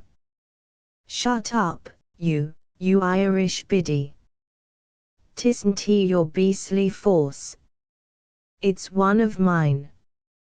The book was a fat, brown-backed volume of the later 60s, which King had once thrown at Beetle's head that Beetle might see whence the name Gigadubs came. Beetle had quietly annexed the book, and had seen several things. The quarter-comprehended verses lived and ate with him, as the bedropped pages showed. He removed himself from all that world, drifting at large with wondrous men and women, till McTurk hammered the pilchard spoon on his head and he snarled. Beetle. You're oppressed and insulted and bullied by King. Don't you feel it? Let me alone. I can write some more poetry about him if I am, I suppose. Mad. Quite mad, said Stalky to the visitors, as one exhibiting strange beasts. Beetle reads an ass called Brownin, and McTurk reads an ass called Ruskin, and Ruskin isn't an ass, said McTurk. He's almost as good as the opium eater. He says we're children of noble races trained by surrounding art. That means me, and the way I decorated the study when you two badgers would have stuck up brackets and Christmas cards. Child of a noble race, trained by surrounding art, stop reading, or I'll shove a pilchard down your neck. It's 2-1, said Stalky, warningly, and Beetle closed the book, in obedience to the law under which he and his companions had lived for 6 checkered years. The visitors looked on delighted. Number 5 study had a reputation for more variegated insanity than the rest of the school put together, and so far as its code allowed friendship with outsiders, it was polite and open-hearted to its neighbors on the same landing. What rot do you want now? Said Beetle. King. War, said McTurk, jerking his head toward the wall, where hung a small wooden West African war drum, a gift to McTurk from a naval uncle. Then we shall be turned out of the study again, said Beetle, who loved his flesh pots. Mason turned us out for just warbling on it. Mason was the mathematical master who had testified in common room. Warbling, oh Lord, said Ebenezer. We couldn't hear ourselves speak in our study when you played the infernal thing. What's the good of getting turned out of your study, anyhow? We lived in the form rooms for a week, too, said Beetle, tragically. And it was beastly cold. Yes, but Mason's rooms were filled with rats every day we were out. It took him a week to draw the inference, said McTurk. He loathes rats. Minute he let us go back, the rats stopped. Mason's a little shy of us now, but there was no evidence. Jolly well there wasn't, said Stalky, when I got out on the roof and dropped the beastly things down his chimney. But, look here, question is, are our characters good enough just now to stand a study row? Never mind mine, said Beetle. King swears I haven't any. I'm not thinking of you, Stalky returned scornfully. You aren't going up for the army, you old bat. I don't want to be expelled, and the head's getting rather shy of us, too. Rot, said McTurk. The head never expels except for beastliness or stealing. But I forgot, you and Stalky are thieves, regular burglars. The visitors gasped, but Stalky interpreted the parable with large grins. Well, you know, that little beast Mondaeus Minor saw Beetle and me hammerin' McTurk's trunk open in the dormitory when we took his watch last month. Of course Mondaeus sneaked to Mason, and Mason solemnly took it up as a case of theft, to get even with us about the rats. That just put Mason into our giddy hands, said McTurk, blandly. We were nice to him, because he was a new master and wanted to win the confidence of the boys. Pity he draws inferences, though. Stalky went to his study and pretended to blub, and told Mason he'd lead a new life if Mason would let him off this time, but Mason wouldn't. Said it was his duty to report him to the head. Vindictive swine, said Beetle. It was all those rats. Then I blubbed, too, and Stalky confessed that he'd been a thief in regular practice for 6 years, ever since he came to the school, and that I'd taught him, a la Fagin. Mason turned white with joy. He thought he had us on toast. Gorgeous. Gorgeous, said Dick Four. We never heard of this. Course not. Mason kept it jolly quiet. He wrote down all our statements on input paper. There wasn't anything he wouldn't believe, said Stalky. And handed it all up to the head, with an extempore prayer. It took about 40 pages, said Beetle. I helped him a lot. And then, you crazy idiots, said Ebenezer. Oh, we were sent for, and Stalky asked to have the depositions read out, and the head knocked him spinning into a waste paper basket. Then he gave us 8 cuts apiece, welters, for taking unheard of liberties with a new master. I saw his shoulders shaking when we went out. Do you know, said Beetle, pensively, that Mason can't look at us now in second lesson without blushing. We 3 stare at him sometimes till he regularly trickles. He's an awfully sensitive beast. He read Eric, or little by little, said McTurk, so we gave him Street Winifreds, or The World of School. They spent all their spare time stealing at St. Winifred's, when they weren't praying or getting drunk at pubs. Well, that was only a week ago, and the head's a little bit shy of us. He called it constructive deviltry.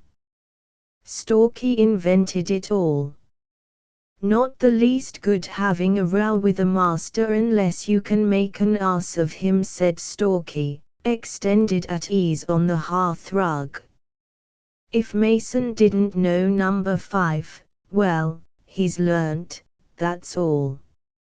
Now, my dearly beloved ears, Stalky curled his legs under him and addressed the company. We've got that strong, persevering man-king on our hands.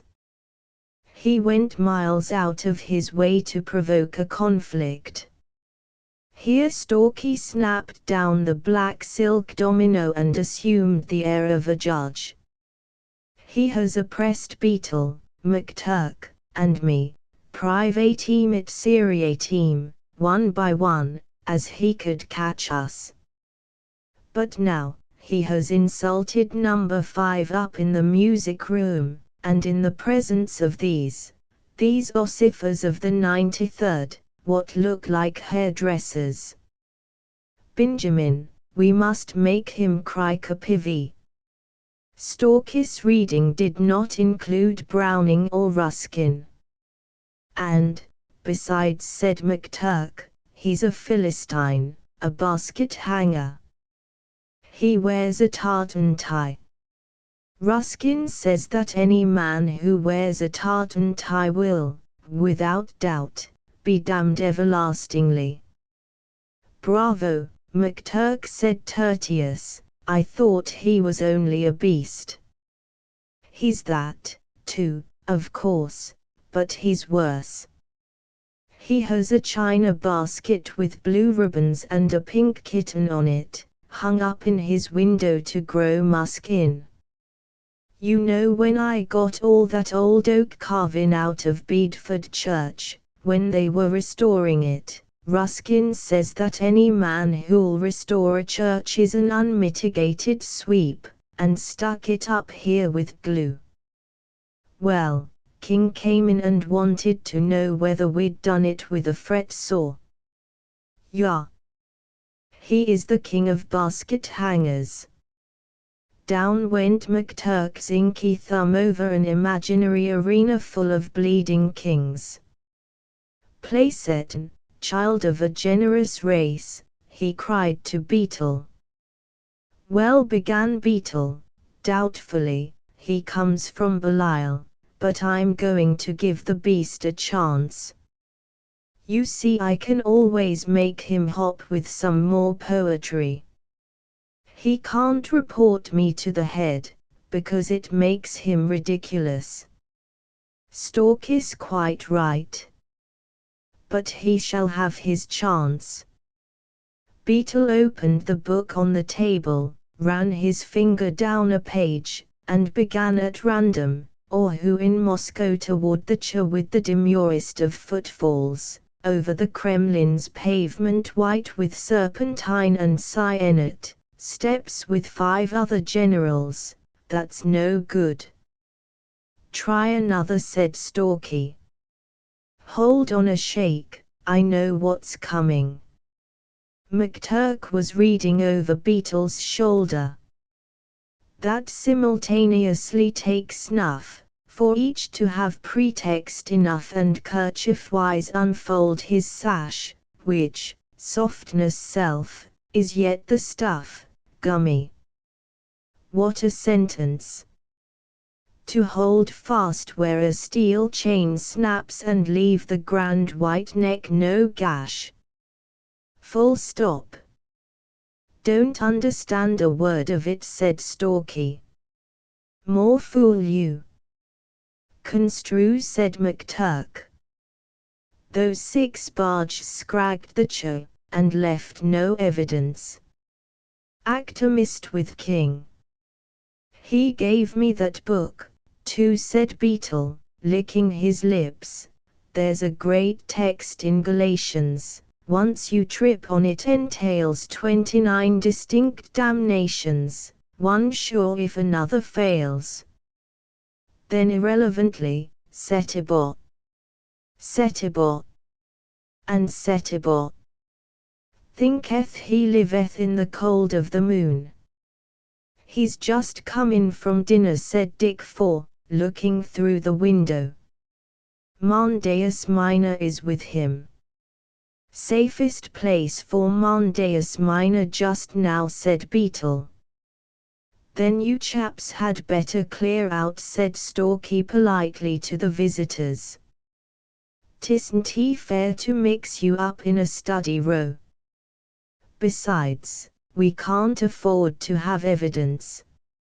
Are you going to begin at once? Said Aladdin. Immediately, if not sooner, said Stalky, and turned out the gas. Strong, persevering man, king. Make him cry Capivi. Jiway, Benjamin. The company retreated to their own neat and spacious study with expectant souls.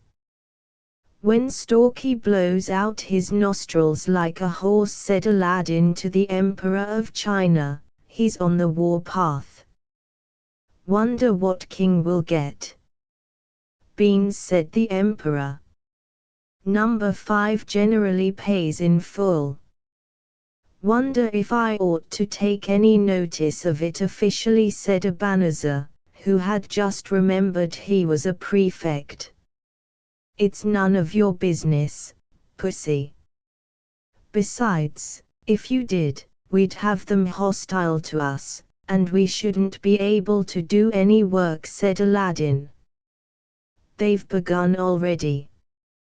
Now that West African war drum had been made to signal across estuaries and deltas. Number 5 was forbidden to wake the engine within earshot of the school. But a deep, devastating drone filled the passages as McTurk and Beetle scientifically rubbed its top.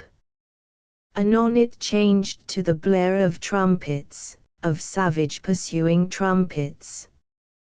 Then, as McTurk slapped one side, smooth with the blood of ancient sacrifice, the roar broke into short coughing howls such as the wounded gorilla throws in his native forest. These were followed by the wrath of King, 3 steps at a time, up the staircase, with a dry whir of the gown. Aladdin and company, listening, squeaked with excitement as the door crashed open. King stumbled into the darkness, and cursed those performers by the gods of Belial and quiet repose. Turned out for a week, said Aladdin, holding the study door on the crack.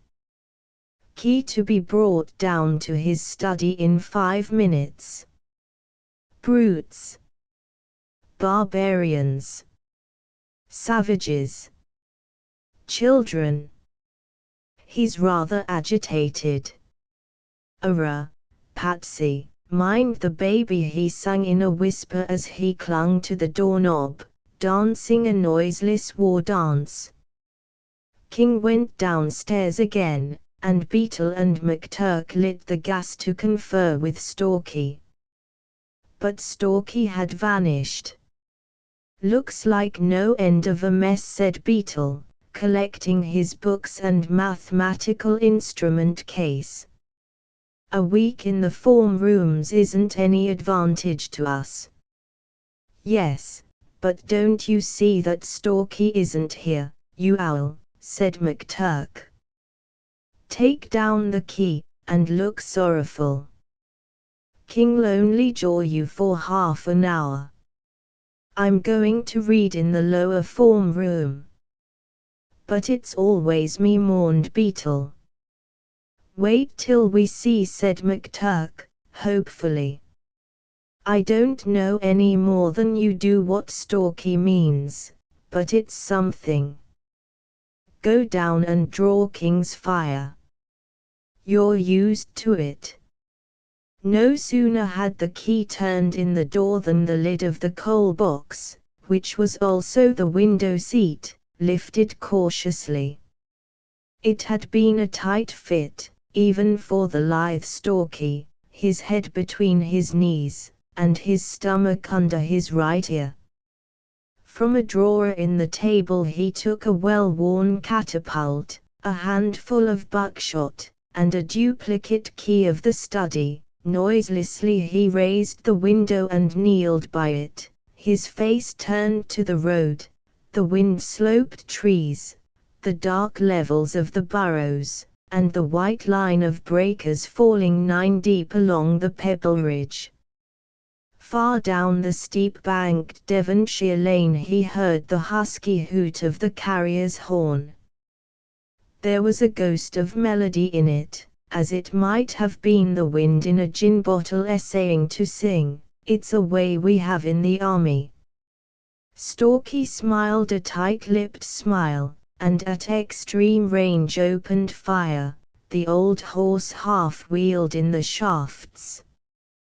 "Where he gwain to?" he coughed. "Rabbit's eggs." Another buckshot tore through the rotten canvas tilt with a vicious zip. "Habit," murmured Stalky, as Rabbit's eggs swore into the patient night, protesting that he saw the domed colleger who was assaulting him. And so King was saying in a high-head voice to Beetle, whom he had kept to play with before Mondays Minor, well knowing that it hurts a fifth-form boy to be held up to a fag's derision, and so, Master Beetle, in spite of all our verses, which we are so proud of, when we presume to come into direct conflict with even so humble a representative of authority as myself, for instance, we are turned out of our studies, are we not? "Yes, sir," said Beetle, with a sheepish grin on his lips and murder in his heart. Hope had nearly left him, but he clung to a well-established faith that never was Stalky so dangerous as when he was invisible. "You are not required to criticize, thank you. Turned out of our studies, we are, just as if we were no better than little Mondays Minor. Only inky schoolboys we are, and must be treated as such." Beetle pricked up his ears, for Rabbit's eggs was swearing savagely on the road, and some of the language entered at the upper sash. King believed in ventilation. He strode to the window gowned and majestic, very visible in the gaslight. "Izun! Izun!" roared Rabbit's eggs, now that he had found a visible foe. Another shot from the darkness above. "Yes, yow, yow long-nosed, foul-eyed, jingy-whiskered beggar. You am too old for such goings-on. Aye. Pultis yower nose, I tall ee. Pultis yower long nose." Beetle's heart leaped up within him. Somewhere, somehow, he knew, Stalky moved behind these manifestations. There were hope and the prospect of revenge. He would embody the suggestion about the nose in deathless verse. King threw up the window, and sternly rebuked Rabbit's eggs. But the carrier was beyond fear or fawning. He had descended from the cart, and was stooping by the roadside. It all fell swiftly as a dream. Mondays Minor raised his hand to his head with a cry, as a jagged flint cannoned onto some rich tree calf bindings in the bookshelf.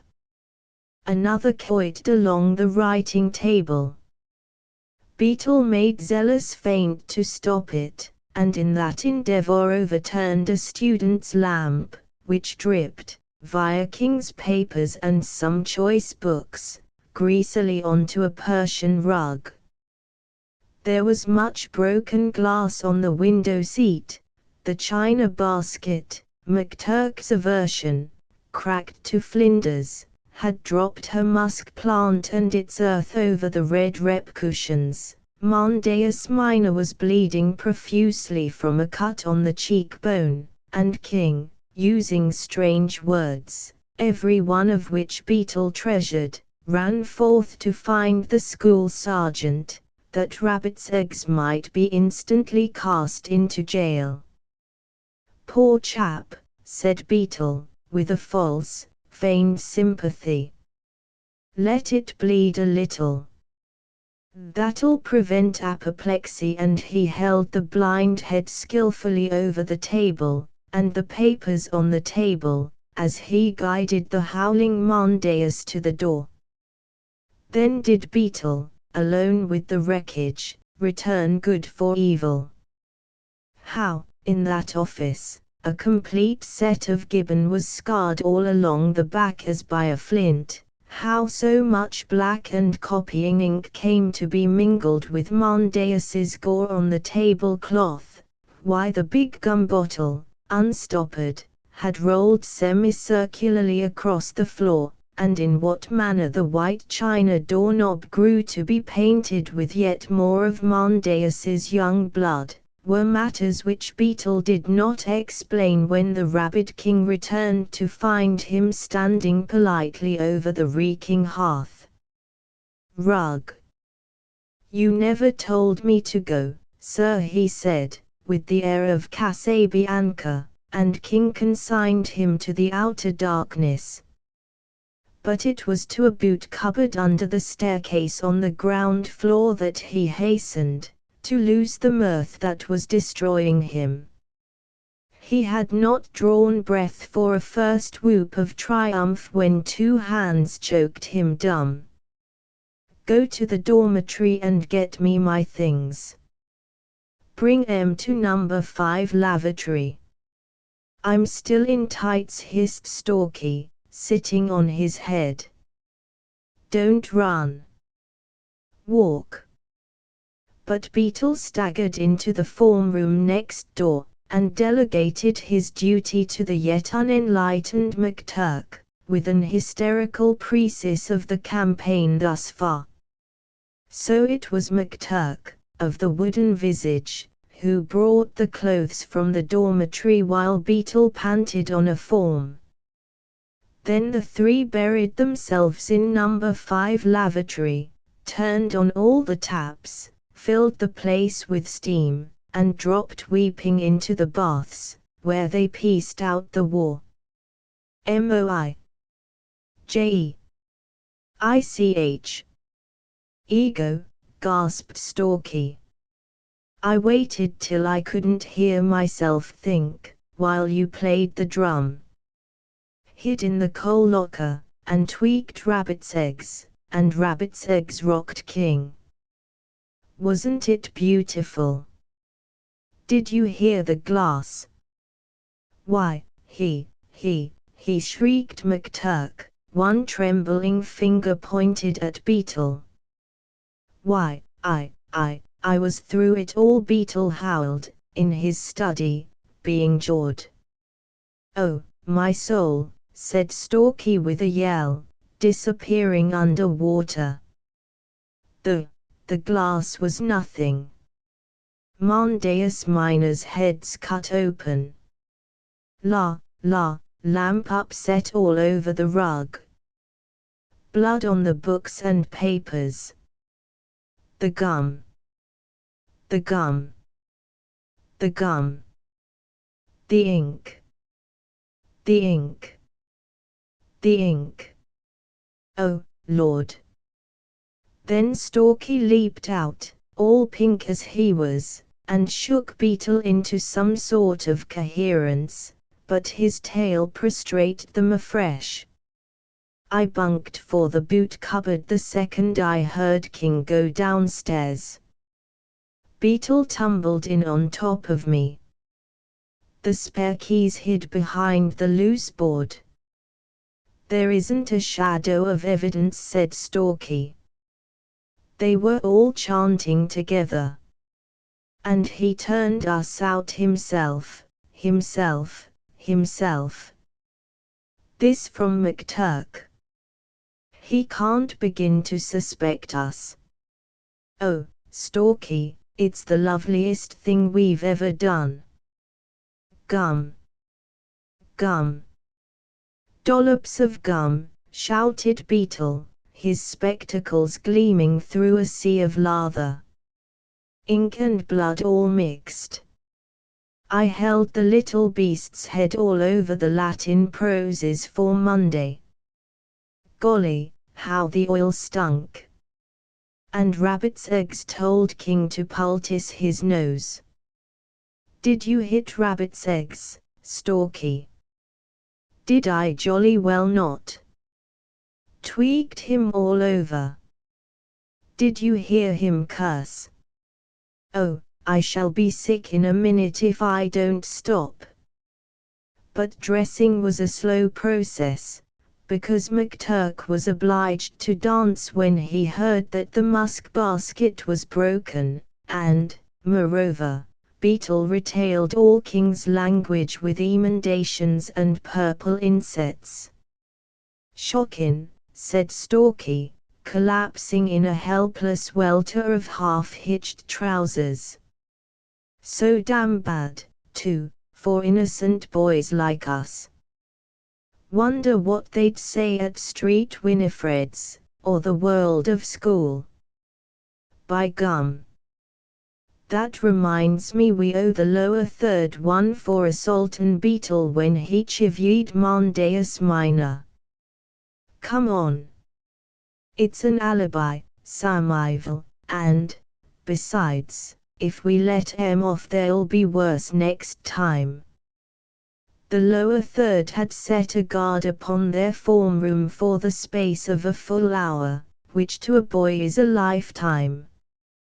Now they were busy with their Saturday evening businesses, cooking sparrows over the gas with rusty nibs, brewing unholy drinks in gallipots, skinning moles with pocket knives, attending to paper trays full of silkworms, or discussing the iniquities of their elders with a freedom, fluency, and point that would have amazed their parents.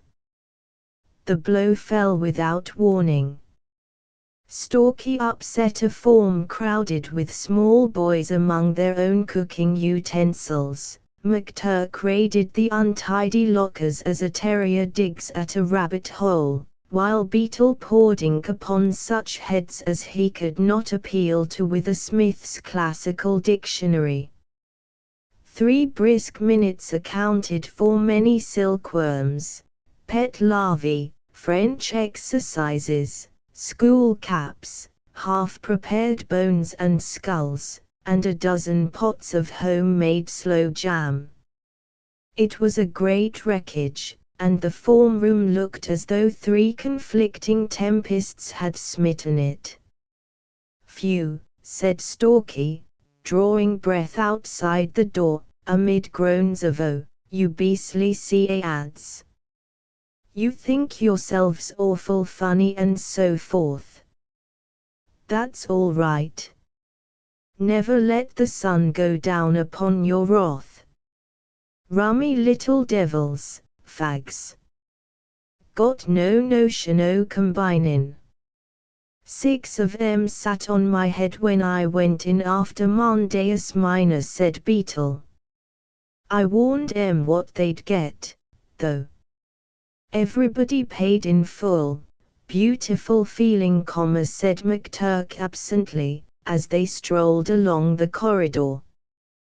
Don't think we'd better say much about King, though, do you, Stalky? Not much. Our line is injured innocence, of course, same as when the sergeant reported us on suspicion of smoking in the bunkers. If I hadn't thought of buying the pepper and spilling it all over our clothes, he'd have smelt us. King was ghastly facetious about that. Called us bird stuffers in form for a week. King hates the Natural History Society because Little Hartop is president. Mustn't do anything in the coal. Without glorifying King, said McTurk. But he must be a putrid ass, no, to suppose at our time o' life we'd go and stuff birds like fags. Poor old King, said Beetle. He's unpopular in common room, and they'll chaff his head off about rabbit's eggs. Golly! How lovely! How beautiful! How holy! But you should have seen his face when the first rock came in. And the earth from the basket. So they were all stricken helpless for 5 minutes. They repaired at last to Ebenezer's study, and were received reverently. "What's the matter?" said Stalky, quick to realize new atmospheres. "You know jolly well," said Ebenezer. "You'll be expelled if you get caught. King is a gibbering maniac." "Who? Which? What? Expelled for how? We only played the war drum. We've got turned out for that already." "Do you chaps mean to say you didn't make Rabbit's eggs drunk and bribe him to rock King's rooms?" "Bribe him? No, that I'll swear we didn't," said Stalky, with a relieved heart, for he loved not to tell lies. "What a low mind you've got, pussy. We've been down having a bath." "Did Rabbit's eggs rock King? Strong, perseverin' man King? Shockin'? Or fly? King's frothing at the mouth. There's bell for prayers. Come on." "Wait a sec," said Stalky, continuing the conversation in a loud and cheerful voice, as they descended the stairs. "What did Rabbit's eggs rock King for?" "I know," said Beetle, as they passed King's open door. "I was in his study." "Hush, you ass," hissed the Emperor of China. "Oh, he's gone down to prayers," said Beetle, watching the shadow of the housemaster on the wall. "Rabbit's eggs was only a bit drunk, swearin' at his horse, and King jawed him through the window, and then, of course, he rocked King." "Do you mean to say," said Stalky, "that King began it?" "King was behind them, and every well-weighed word went up the staircase like an arrow." "I can only swear," said Beetle, "that King cursed like a bargee. Simply disgustin'. I'm going to write to my father about it." "Better report it to Mason," suggested Stalky. "He knows our tender consciences. Hold on a shake. I've got to tie my bootlace." The other study hurried forward. They did not wish to be dragged into stage asides of this nature. So it was left to McTurk to sum up the situation beneath the guns of the enemy. "You see," said the Irishman, hanging on the banister, "he begins by bullying little chaps, then he bullies the big chaps, then he bullies someone who isn't connected with the college, and then catches it. Serves him jolly well right." "I beg your pardon, sir. I didn't see you were coming down the staircase." The black gown tore past like a thunderstorm, and in its wake, 3 abreast, arms linked, the Aladdin Company rolled up the big corridor to prayers, singing with most innocent intention, "Arrah, Patsy, mind the baby.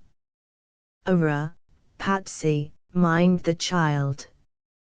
Wrap him up in an overcoat, he's surely going wild. Arrah, Patsy, mind the baby, just ye mind the child a while. He'll kick and bite and cry all night. Arrah, Patsy, mind the child." An unsavory interlude. It was a maiden aunt of Stalky who sent him both books, with the inscription, "To dearest Artie, on his 16th birthday." It was McTurk who ordered their hypothecation, and it was Beetle, returned from Bedford, who flung them on the windowsill of number 5 study with news that Bastable would advance but 9 on the 2, Eric, or, little by little being almost as great a drug as St. Winifred's. And I don't think much of your aunt. We're nearly out of cartridges, too, Artie, dear. Whereupon Stalky rose up to grapple with him, but McTurk sat on Stalky's head, calling him a pure-minded boy till peace was declared. As they were grievously in arrears with the Latin prose, as it was a blazing July afternoon, and as they ought to have been at a house cricket match, they began to renew their acquaintance, intimate and unholy, with the volumes. "Here we are," said McTurk. Corporal punishment produced on Eric the worst effects. He burned not with remorse or regret, make a note o' that, Beetle, but with shame and violent indignation. He glared, "Oh, naughty Eric! Let's get to where he goes in for drink. Hold on half a shake. Here's another sample. The 6th, he says, is the palladium of all public schools. But this lot," Stalky rapped the gilded book, "can't prevent fellows drinking and stealing, and letting fags out of window at night, and doing what they please. Golly, what we've missed, not going to St. Winifred's. I'm sorry to see any boys of my house taking so little interest in their matches." Mr. Prout could move very silently if he pleased, though that is no merit in a boy's eyes.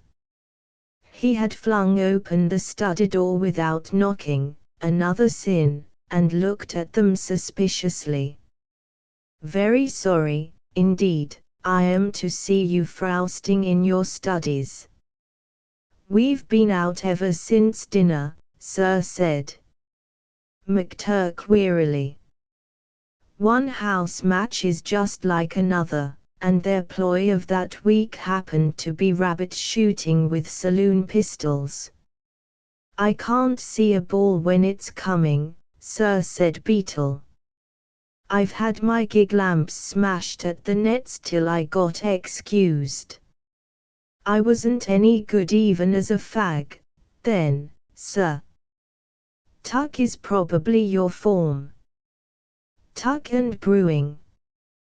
Why can't you 3 take any interest in the honor of your house?"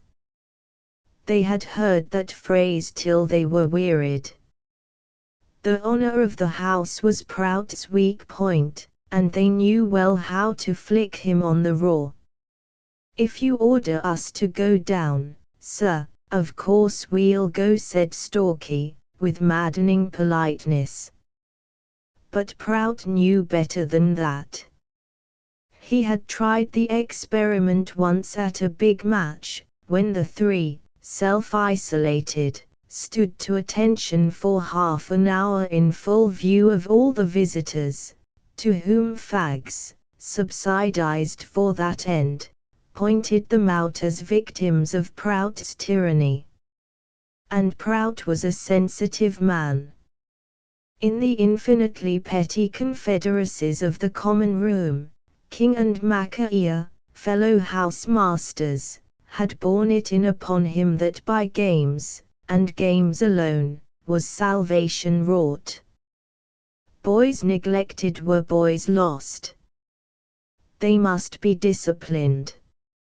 Left to himself, Prout would have made a sympathetic housemaster, but he was never so left, and with the devilish insight of youth, the boys knew to whom they were indebted for his zeal. "Must we go down, sir?" said McTurk. "I don't want to order you to do what a right-thinking boy should do gladly. I'm sorry. and he lurched out with some hazy impression that he had sown good seed on poor ground. "Now what does he suppose is the use of that?" said Beetle. "Oh, he's cracked. King jaws him in common room about not keeping us up to the mark, and Macaea burbles about discipline, and old Heffy sits between sweat in big drops. I heard Oak, the common room butler, talking to Richard's, Prout's house servant, about it down in the basement the other day when I went down to bag some bread," said Stalky.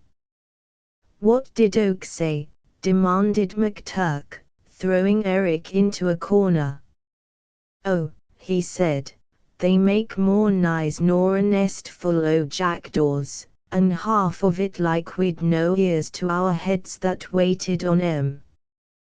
They talks over old Prout, what he've done and left undone about his boys, and how their boys be fine boys, and his be dom bad. Well, Oak talked like that, you know, and Richard's got awfully wrathy. He has a down on King for something or other. Wonder why?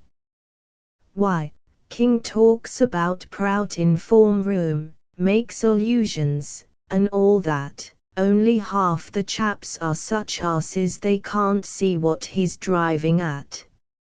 And d'you remember what he said about the casual house last Tuesday? He meant us. They say he says perfectly beastly things to his own house, making fun of Prout," said Beetle.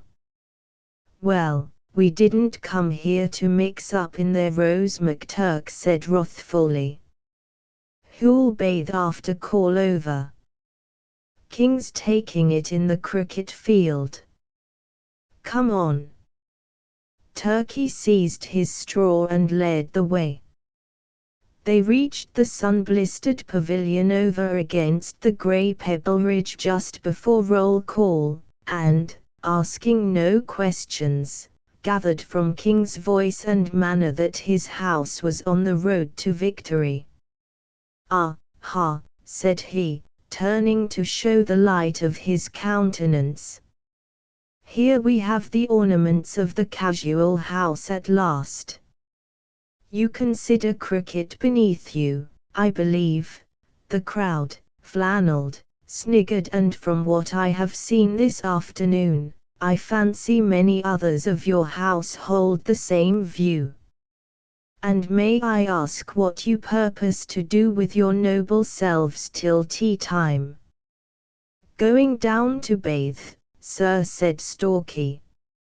"And whence this sudden zeal for cleanliness?"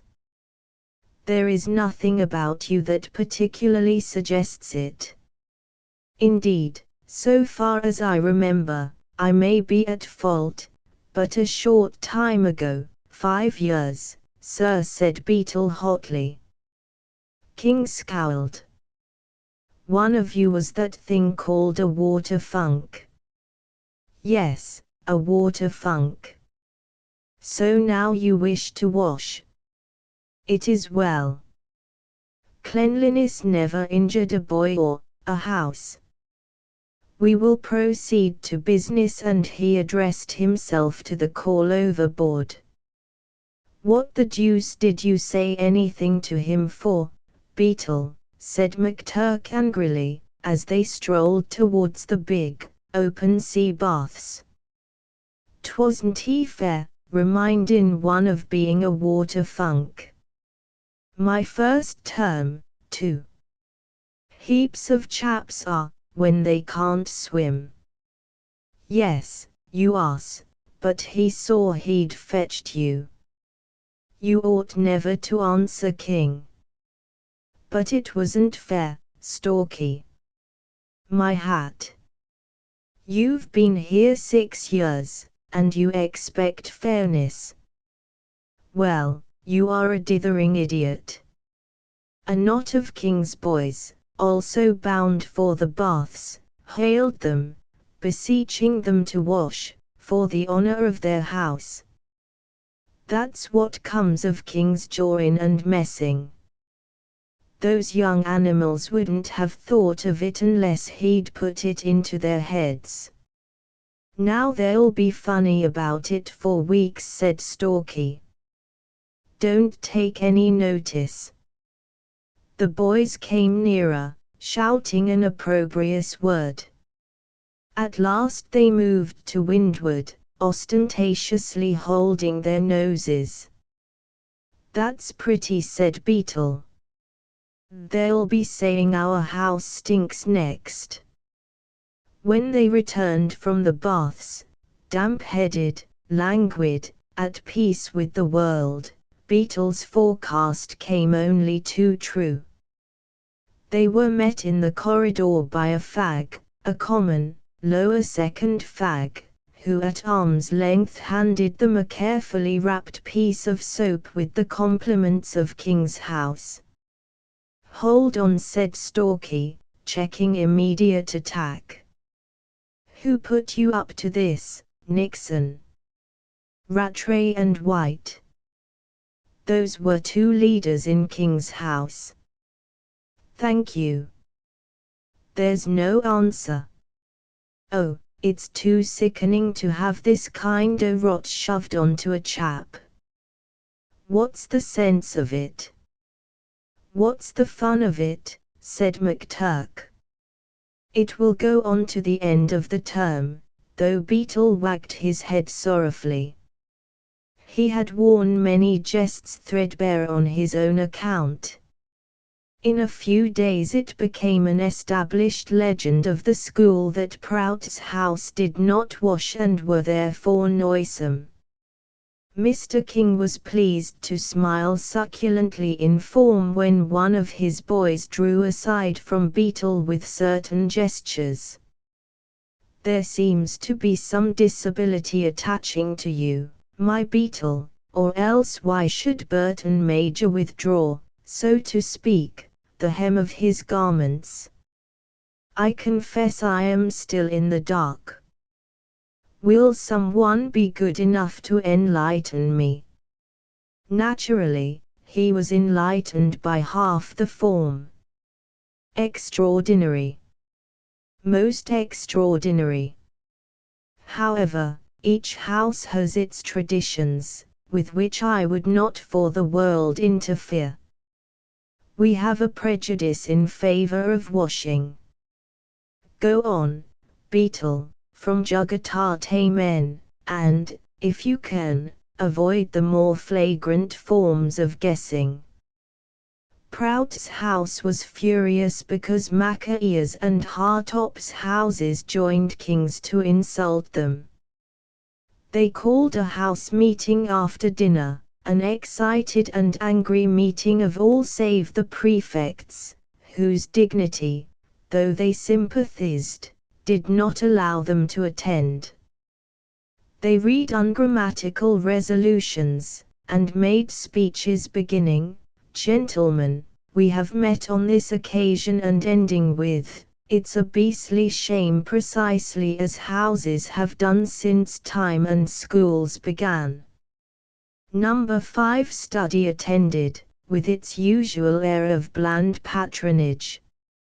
At last McTurk, of the lantern jaws, delivered himself, "You jabber and jaw and burble, and that's about all you can do. What's the good of it? King's house'll only gloat because they've drawn you, and King will gloat, too. Besides, that resolution of Orrin's is chock full of bad grammar, and King'll gloat over that. I thought you and Beetle would put it right, and we'd post it in the corridor," said the composer meekly. "Pass I. I'm not going to meddle with the biznai," said Beetle. "It's a gloat for King's house." "Turkey's quite right." "Well, won't Stalky, then?" But Stalky puffed out his cheeks and squinted down his nose in the style of Panurge, and all he said was, "Oh, you abject burglars! You're 3 beastly scabs," was the instant retort of the democracy, and they went out amid execrations. "This is piffling," said McTurk. "Let's get our sallies, and go and shoot bunnies."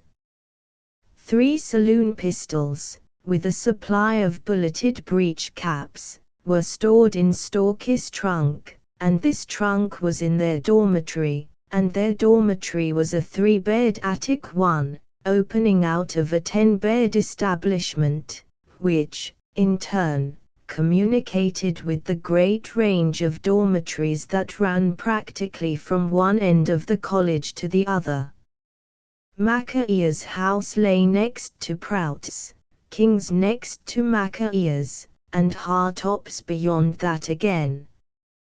Carefully locked doors divided house from house, but each house, in its internal arrangements, the college had originally been a terrace of 12 large houses, was a replica of the next, one straight roof covering all.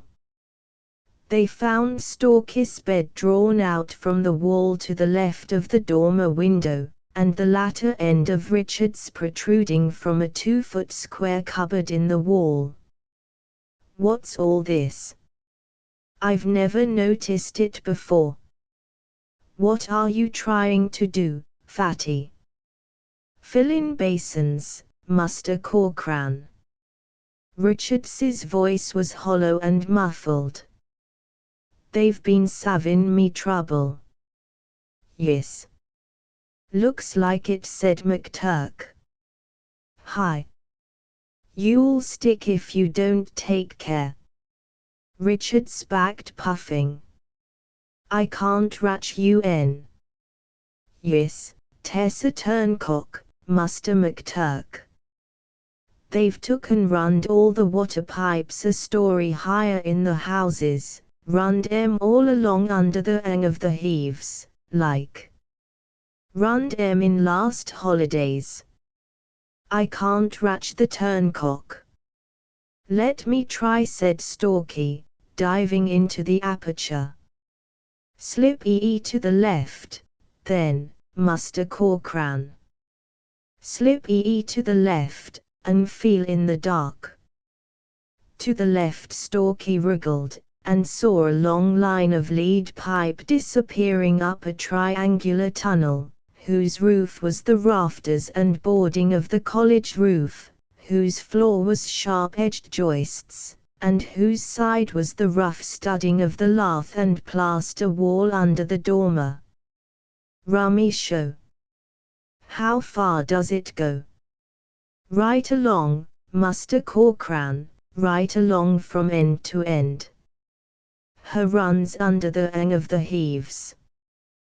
"Have ye ratched the stopcock yet? Mr. King got UN put in to save us carryin' water from downstairs to fill the basins. No place for a lusty man like old Richards. I'm too thick about to go ferretin'." "Thank ye, Muster Corkran." The water squirted through the tap just inside the cupboard, and, having filled the basins, the grateful Richard swaddled away. The boys sat round-eyed on their beds considering the possibilities of this trove. 2 floors below them they could hear the hum of the angry house, for nothing is so still as a dormitory in mid-afternoon of a midsummer term. "It has been papered over till now." McTurk examined the little door. "If we'd only known before. I vote we go down and explore. No one will come up this time o' day. We needn't keep cave." They crawled in, Stalky leading, drew the door behind them, and on all fours embarked on a dark and dirty road full of plaster, odd shavings, and all the raffle that builders leave in the waste room of a house. The passage was perhaps 3 feet wide, and, except for the struggling light round the edges of the cupboards, there was one to each dormer, almost pitchy dark. "Here's Macaea's house," said Stalky, his eye at the crack of the third cupboard. "I can see Barnes's name on his trunk." "Don't make such a row, Beetle. We can get right to the end of the coal. Come on. We're in King's house now. I can see a bit of Rattray's trunk. How these beastly boards hurt one's knees." They heard his nails scraping on plaster. "That's the ceiling below. Look out. If we smashed the plaster you'd fall down in the lower dormitory," said Beetle. "Let's," whispered McTurk. "And be collared first thing." "Not much. Why, I can shove my hand ever so far up between these boards." Stalky thrust an arm to the elbow between the joists. "No good staying here. I vote we go back and talk it over. It's a crummy place. Must say I'm grateful to King for his waterworks." They crawled out, brushed one another clean, slid the saloon pistols down a trouser leg, and hurried forth to a deep and solitary Devonshire lane in whose flanks a boy might sometimes slay a young rabbit. They threw themselves down under the rank elder bushes, and began to think aloud. "You know," said Stalky at last, sighting at a distant sparrow, "we could hide our sallies in there like anything." "Ha!" Beetle snorted, choked, and gurgled. He had been silent since they left the dormitory. "Did you ever read a book called The History of a House or something? I got it out of the library the other day. A French woman wrote it, Violet somebody. But it's translated, you know, and it's very interesting. Tells you how a house is built. Well, if you're in a sweat to find out that, you can go down to the new cottages they are building for the Coast Guard." "My hat. I will." He felt in his pockets. "Give me tuppence, someone." "Rot. Stay here, and don't mess about in the sun." "Gi me tuppence." "I say, Beetle, you aren't stuffy about anything, are you?" said McTurk, handing over the coppers. His tone was serious, for though Stalky often, and McTurk occasionally, maneuvered on his own account, Beetle had never been known to do so in all the history of the Confederacy. "No, I'm not. I'm thinking." "Well, we'll come, too," said Stalky, with a general suspicion of his aides. "Don't want you." "Oh, leave him alone. He's been taken worse with a poem," said McTurk. "He'll go burbling down to the Pebble Ridge and spit it all up in the study when he comes back." "Then why did he want the tuppence, Turkey?" "He's gettin' too beastly independent." "Hi! There's a bunny." "No, it ain't. It's a cat, by Jove. You plug first." 20 minutes later a boy with a straw hat at the back of his head, and his hands in his pockets, was staring at workmen as they moved about a half-finished cottage. He produced some ferocious tobacco, and was passed from the forecourt into the interior, where he asked many questions.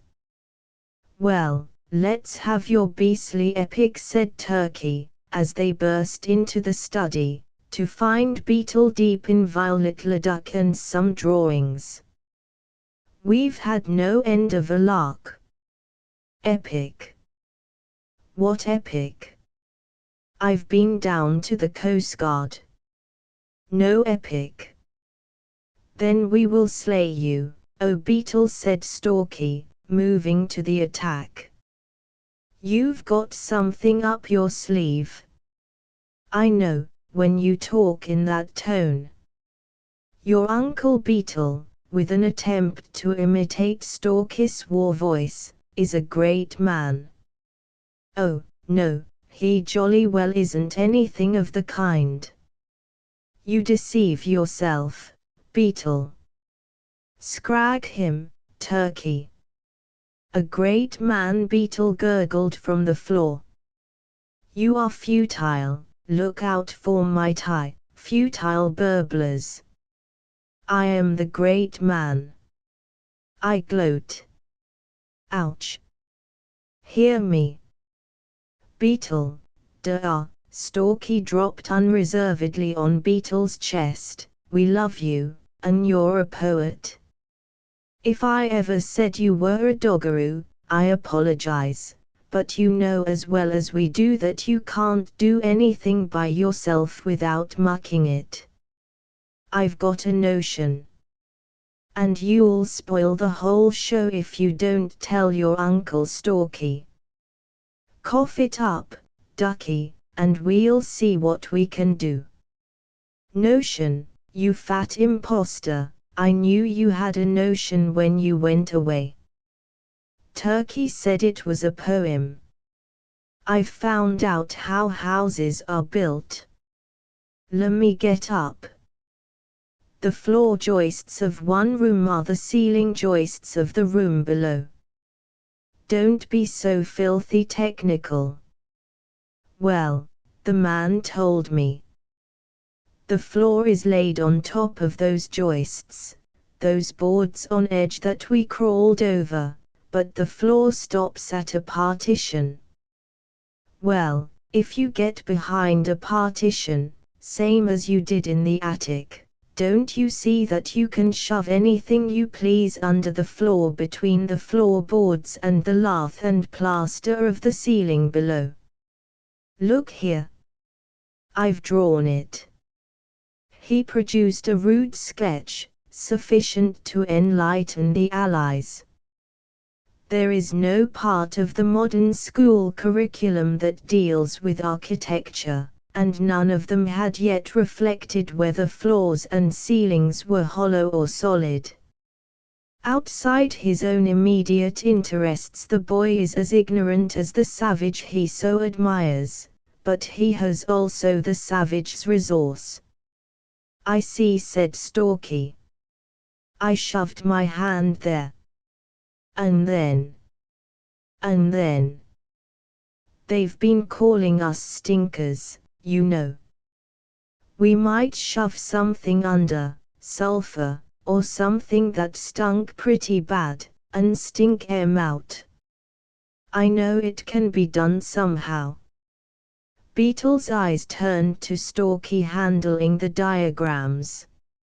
Stinks, said Stalky interrogatively. Then his face grew luminous with delight. By gum! I've got it. Horrid stinks. Turkey. He leaped at the Irishman. This afternoon, just after Beetle went away. She's the very thing. Come to my arms, my beamish boy, caroled McTurk, and they fell into each other's arms dancing. Oh, for Bjoust Day. Calloo, Calais. She will. She will. Hold on, said Beetle. I don't understand. Dear man. It shall, though. Oh, Artie, my pure-souled youth, let us tell our darling Reggie about pestiferous stinkadores. Not until after call over. Come on. I say, said Orrin, stiffly, as they fell into their places along the walls of the gymnasium. The house are going to hold another meeting. Hold away, then. Stalky's mind was elsewhere. It's about you three this time. All right, give them my love. Here, sir, and he tore down the corridor. Gambolling like kids at play, with bounds and side starts, with caperings and curvetings, they led the almost bursting Beetle to the rabbit lane, and from under a pile of stones drew forth the new slain corpse of a cat. Then did Beetle see the inner meaning of what had gone before, and lifted up his voice in thanksgiving for that the world held warriors so wise as Stalky and McTurk. Well-nourished old lady, ain't she? Said Stalky. How long d'you suppose it'll take her to get a bit whiff in a confined space? Bit whiff?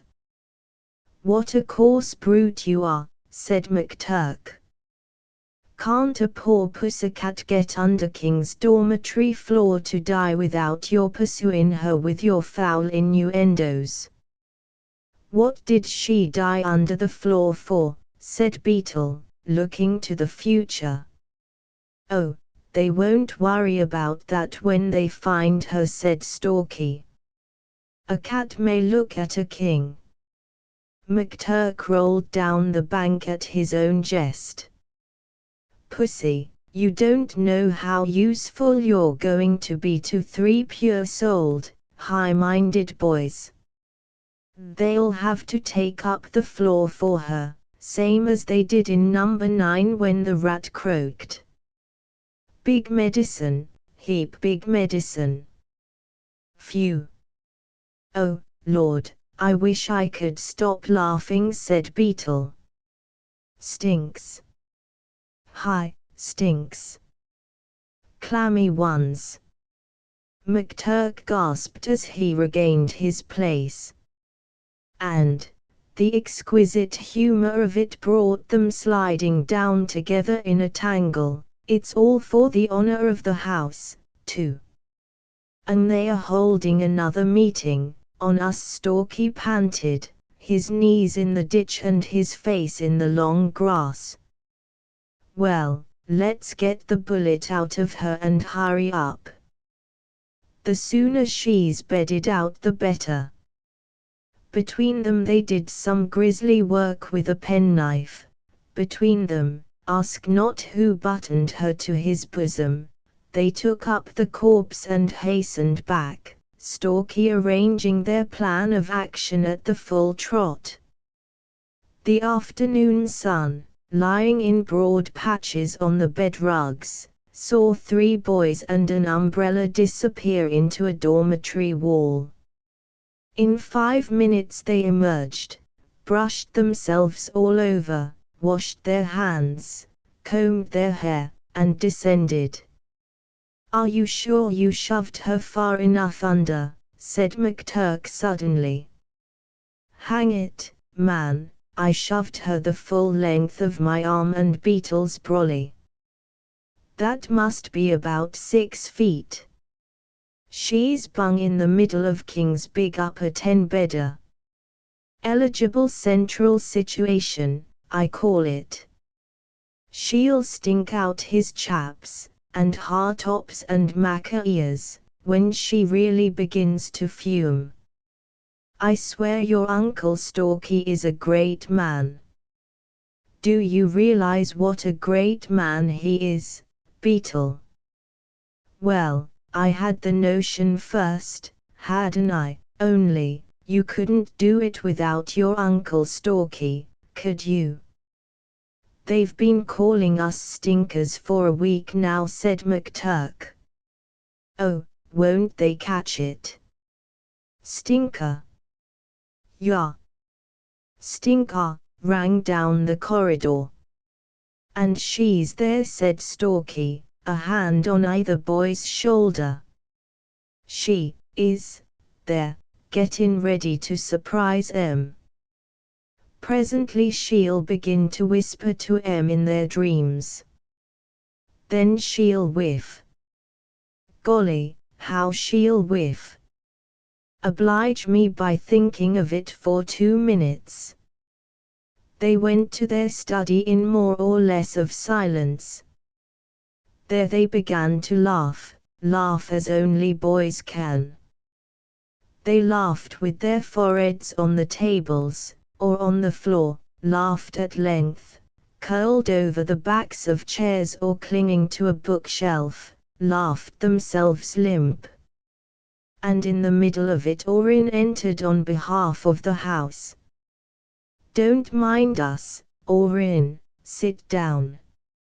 You don't know how we respect and admire you. There's something about your pure, high young forehead, full of the dreams of innocent boyhood, that's no end fetchin'. It is, indeed. The house sent me to give you this." He laid a folded sheet of paper on the table and retired with an awful front. "It's the resolution." "Oh, read it, someone." "I'm too silly-sick with laughing to see," said Beetle. Stalky jerked it open with a precautionary sniff. "Phew! Phew! Listen. The house notices with pain and contempt the attitude of indifference." "How many Fs in indifference, Beetle?" "2 for choice."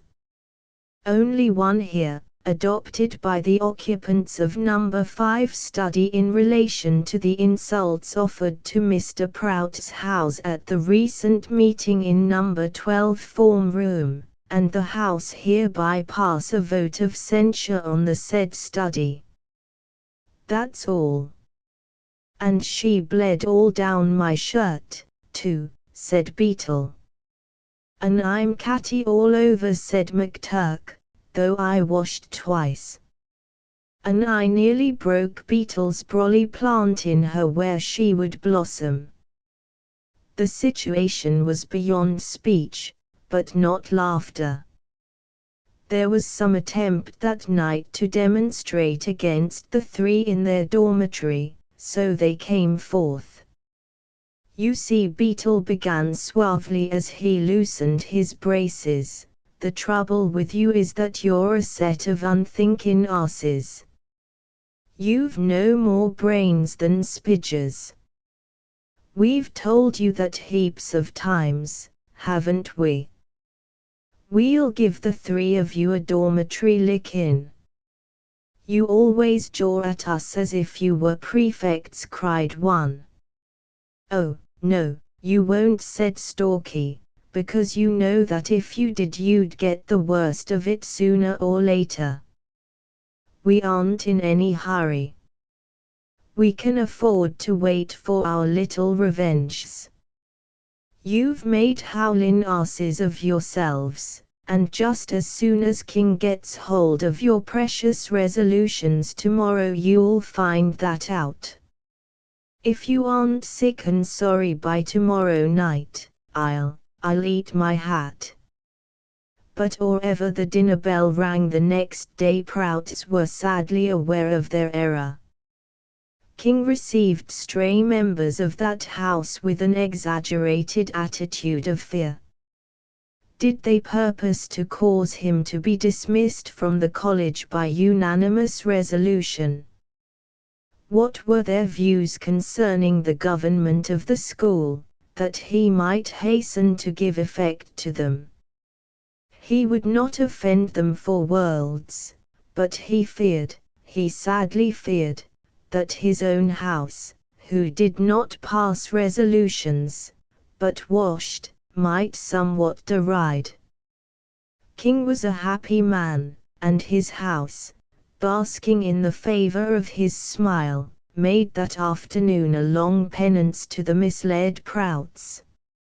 And Prout himself, with a dull and lowering visage, tried to think out the rights and wrongs of it all, only plunging deeper into bewilderment. Why should his house be called Stinkers? Truly, it was a small thing, but he had been trained to believe that straws show which way the wind blows, and that there is no smoke without fire. He approached King in common room with a sense of injustice, but King was pleased to be full of airy persiflage that tied, and brilliantly danced dialectical rings round Prout. Now said Stalky at bedtime, making pilgrimage through the dormitories before the prefects came by, now what have you got to say for yourselves? Foster, Carton, Finch, Longbridge, Marlon, Brett. I heard you chaps catchin' it from King, he made hay of you, and all you could do was to wriggle and grin and say, yes, sir and no, sir and no, sir and please, sir. You and your resolution. Oh, shut up, Stalky. Not a bit of it. You're a gaudy lot of resolutionists, you are. You've made a sweet mess of it. Perhaps you'll have the decency to leave us alone next time. Here the house grew angry, and in many voices pointed out how this blunder would never have come to pass if number 5 study had helped them from the first. But you chaps are so beastly conceited, and you swaggered into the meeting as if we were a lot of idiots, growled Orin of the resolution. That's precisely what you are. That's what we've been trying to hammer into your thick heads all this time, said Stalky. Never mind, we'll forgive you. Cheer up. You can't help being asses, you know, and, the enemy's flank deftly turned, Stalky hopped into bed. That night was the first of sorrow among the jubilant kings. By some accident of underfloor drafts the cat did not vex the dormitory beneath which she lay, but the next one to the right, stealing on the air rather as a pale blue sensation than as any poignant offense. But the mere adumbration of an odor is enough for the sensitive nose and clean tongue of youth. Decency demands that we draw several carbolised sheets over what the dormitory said to Mr. King and what Mr. King replied. He was genuinely proud of his house and fastidious in all that concerned their well-being. He came, he sniffed, he said things. Next morning a boy in that dormitory confided to his bosom friend, a fag of maca ears, that there was trouble in their midst which King would fain keep secret.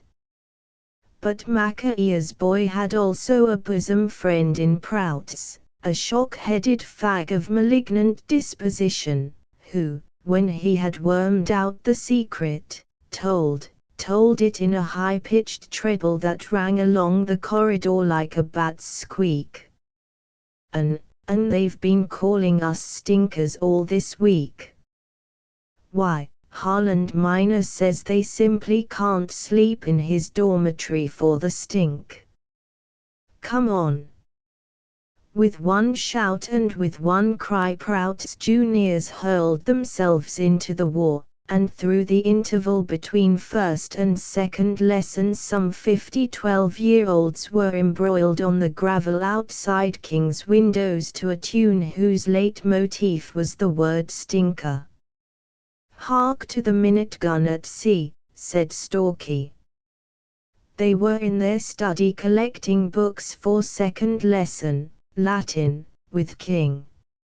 I thought his azure brow was a bit cloudy at prayers. She is coming, Sister Mary.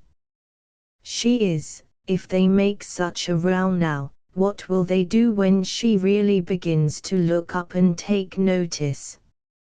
Well, no vulgar repartee, Beetle. All we want is to keep out of this row like gentlemen. Tea's but a little faded flower. Where's my Horace? Look here, I don't understand what she means by stinking out Rattray's dormitory first. We holed in under White's, didn't we? Asked McTurk, with a wrinkled brow. Skittish little thing. She's romping about all over the place, I suppose. My aunt. King'll be a cheerful customer at second lesson. I haven't prepared my Horace one little bit, either, said Beetle. Come on. They were outside the form room door now. It was within 5 minutes of the bell, and King might arrive at any moment. Turkey elbowed into a cohort of scuffling fags, cut out Thornton Tertius, he that had been Harland's bosom friend, and bade him tell his tale. It was a simple one, interrupted by tears. Many of King's house had already battered him for libel. Oh, it's nothing, McTurk cried. He says that King's house stinks. That's all. Stale. Stalky shouted. We knew that years ago, only we didn't choose to run about shouting stinker. We've got some manners, if they haven't. Catch a fag, Turkey, and make sure of it. Turkey's long arm closed on a hurried and anxious ornament of the lower second. Oh, McTurk, please let me go. I don't stink, I swear I don't. Guilty conscience, cried Beetle. Who said you did? What do you make of it? Stalky punted the small boy into Beetle's arms. SNF. SNF. He does, though. I think it's leprosy, or thrush. Perhaps it's both. Take it away. Indeed, Master Beetle, King generally came to the house door for a minute or two as the bell rang. We are vastly indebted to you for your diagnosis, which seems to reflect almost as much credit on the natural unwholesomeness of your mind as it does upon your pitiful ignorance of the diseases of which you discourse so glibly. We will, however, test your knowledge in other directions. That was a merry lesson, but, in his haste to scarify Beetle, King clean neglected to give him an imposition, and since at the same time he supplied him with many priceless adjectives for later use, Beetle was well content, and applied himself most seriously throughout third lesson, algebra with little Hartop, to composing a poem entitled The Lazar House. After dinner King took his house to bathe in the sea off the Pebble Ridge. It was an old promise, but he wished he could have evaded it, for all Prouts lined up by the Fives Court and cheered with intention. In his absence not less than half the school invaded the infected dormitory to draw their own conclusions. The cat had gained in the last 12 hours, but a battlefield of the fifth day could not have been so flamboyant as the spies reported. My word, she is doing herself proud, said Stalky. Did you ever smell anything like it? Ah, and she isn't under White's dormitory at all yet. But she will be. Give her time, said Beetle. She'll twine like a giddy honeysuckle. What howlin' lazarets they are! No house is justified in marking itself a stench in the nostrils of decent, high-minded, pure-souled boys. Do you burn with remorse and regret, said McTurk, as they hastened to meet the house coming up from the sea. King had deserted it, so speech was unfettered. Round its front played a crowd of skirmishers, all houses mixed, flying, reforming, shrieking insults. On its tortured flanks marched the hoplites, seniors hurling jests one after another, simple and primitive jests of the Stone Age. To these the three added themselves, dispassionately, with an air of aloofness, almost sadly. And they look all right, too, said Stalky. It can't be Rattray, can it? Rattray. No answer. Rattray, dear. He seems stuffy about something or other.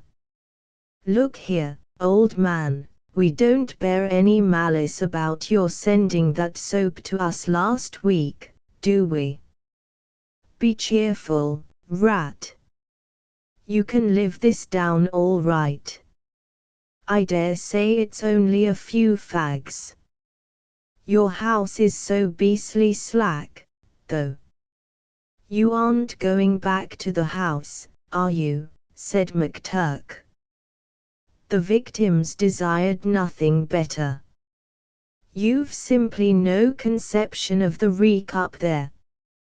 Of course, frowsing as you do, you wouldn't notice it, but, after this nice wash and the clean, fresh air, even you'd be upset. Much better camp on the burrows. We'll get you some straw. Shall we? The house hurried into the tune of John Brown's Body sung by loving schoolmates, and barricaded themselves in their form room. Straightway Stalky chalked a large cross, with Lord, have mercy upon us on the door, and left King to find it. The wind shifted that night and wafted a carrion reek into Macaea's dormitories, so that boys in nightgowns pounded on the locked door between the houses, entreating Kings to wash.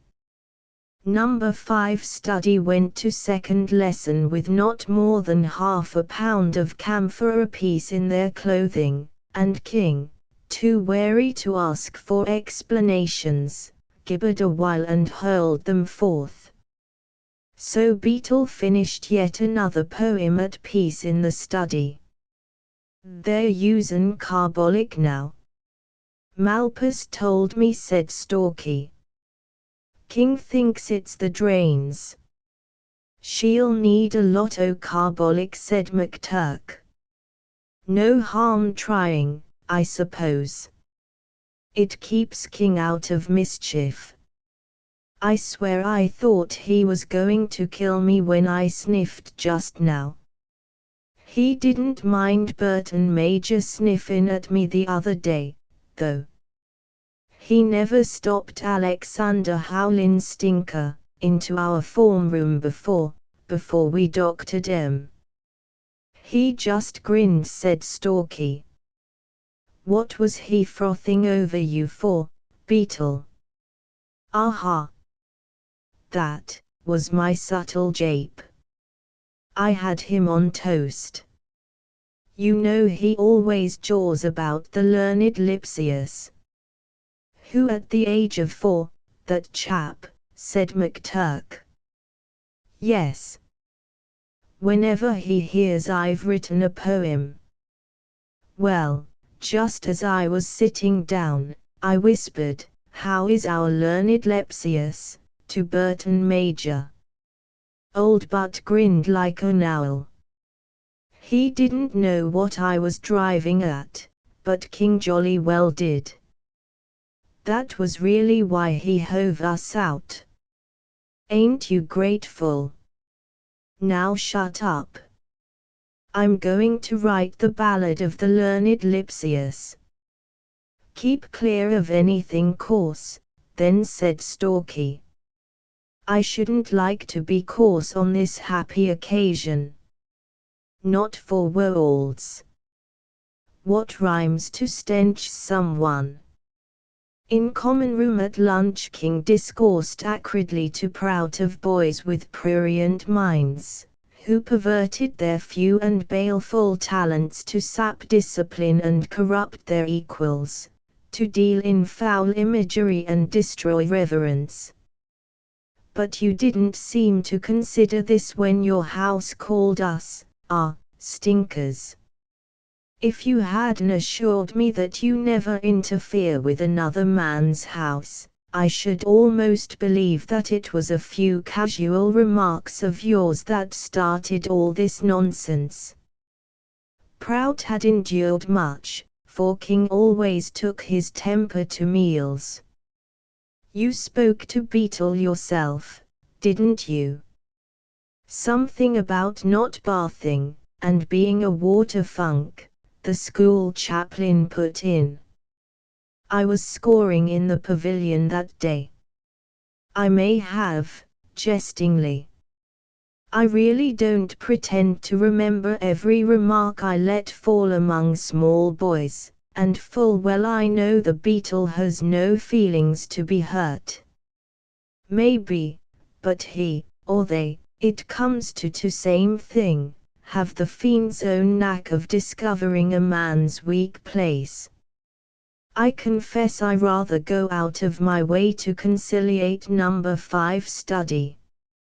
It may be soft, but so far, I believe, I am the only man here whom they haven't maddened by their, attentions. That is all beside the point. I flatter myself I can deal with them alone as occasion arises. But if they feel themselves morally supported by those who should wield an absolute and open-handed justice, then I say that my lot is indeed a hard one. Of all things I detest, I admit that anything verging on disloyalty among ourselves is the first. The common room looked at one another out of the corners of their eyes, and Prout blushed. I deny it absolutely, he said.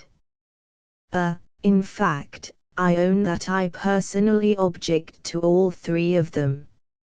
It is not fair, therefore, to. How long do you propose to allow it? Said King. But surely, said Macaea, deserting his usual ally, the blame, if there be any, rests with you, King. You can't hold them responsible for you prefer the good old Anglo-Saxon, I believe, stink in your house. My boys are complaining of it now. What can you expect?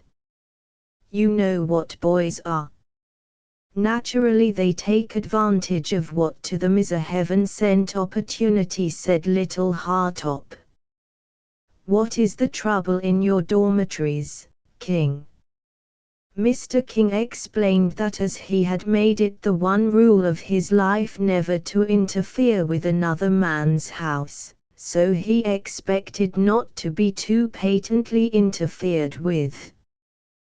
They might be interested to learn, here the chaplain heaved a weary sigh, that he had taken all steps that, in his poor judgment, would meet the needs of the case. Nay, further, he had himself expended, with no thought of reimbursement, sums, the amount of which he would not specify, on disinfectants. This he had done because he knew by most bitter, experience that the management of the college was slack, dilatory, and inefficient. He might even add, almost as slack as the administration of certain houses which now thought fit to sit in judgment on his actions. With a short summary of his scholastic career, and a précis of his qualifications, including his degrees, he withdrew, slamming the door. "Hi-ho," said the chaplain. "Ours is a dwarfing life, a belittling life, my brethren. God help all schoolmasters. They need it. I don't like the boys, I own." Prout dug viciously with his fork into the tablecloth, "and I don't pretend to be a strong man, as you know. But I confess I can't see any reason why I should take steps against Stalky and the others because King happens to be annoyed by falling into the pit he has digged," said Little Hartop. "Certainly not, Prout. No one accuses you of setting one house against another through sheer idleness. A belittling life, a belittling life." The chaplain rose. "I go to correct French exercises. By dinner King will have scored off some unlucky child of 13, he will repeat to us every word of his brilliant repartees, and all will be well. But about those 3. Are they so prurient-minded?" "Nonsense," said Little Hartop. "If you thought for a minute, Prout, you would see that the precocious flow of fetid imagery that King complains of, is borrowed wholesale from King. He nursed the pinion that impelled the steel. Naturally he does not approve. Come into the smoking room for a minute. It isn't fair to listen to boys, but they should be now rubbing it into King's house outside. Little things please little minds." The dingy den off the common room was never used for anything except gowns. Its windows were ground glass, one could not see out of it, but one could hear almost every word on the gravel outside. A light and wary footstep came up from number 5. "Rattray," in a subdued voice. Rattray's study fronted that way. "Do you know if Mr. King's anywhere about?" "I've got a." McTurk discreetly left the end of the sentence open. "No, he's gone out," said Rattray unguardedly. "Ah. The learned Lipsius is airing himself, is he? His Royal Highness has gone to fumigate." McTurk climbed on the railings, where he held forth like the never-wearied rook. Now in all the coal there was no stink like the stink of King's house, for it stank vehemently and none knew what to make of it. Save King. And he washed the fags privateem et seriateem. In the fish pools of Hesbain washed he them, with an apron about his loins. "Shut up, you mad Irishman." There was the sound of a golf ball spurting up gravel. "It's no good getting wrathy, Rattray. We've come to jape with you. Come on, Beetle. They're all at home. You can win them. Where's the pomposo stinkador? 'Tisn't he safe for a pure-souled, high-minded boy to be seen round his house these days? Gone out, has he? Never mind. I'll do the best I can, Rattray. I'm in loco parentis just now." "One for you," Prout whispered Mac's ear, for this was Mr. Prout's pet phrase. "I have a few words to impart to you, my young friend.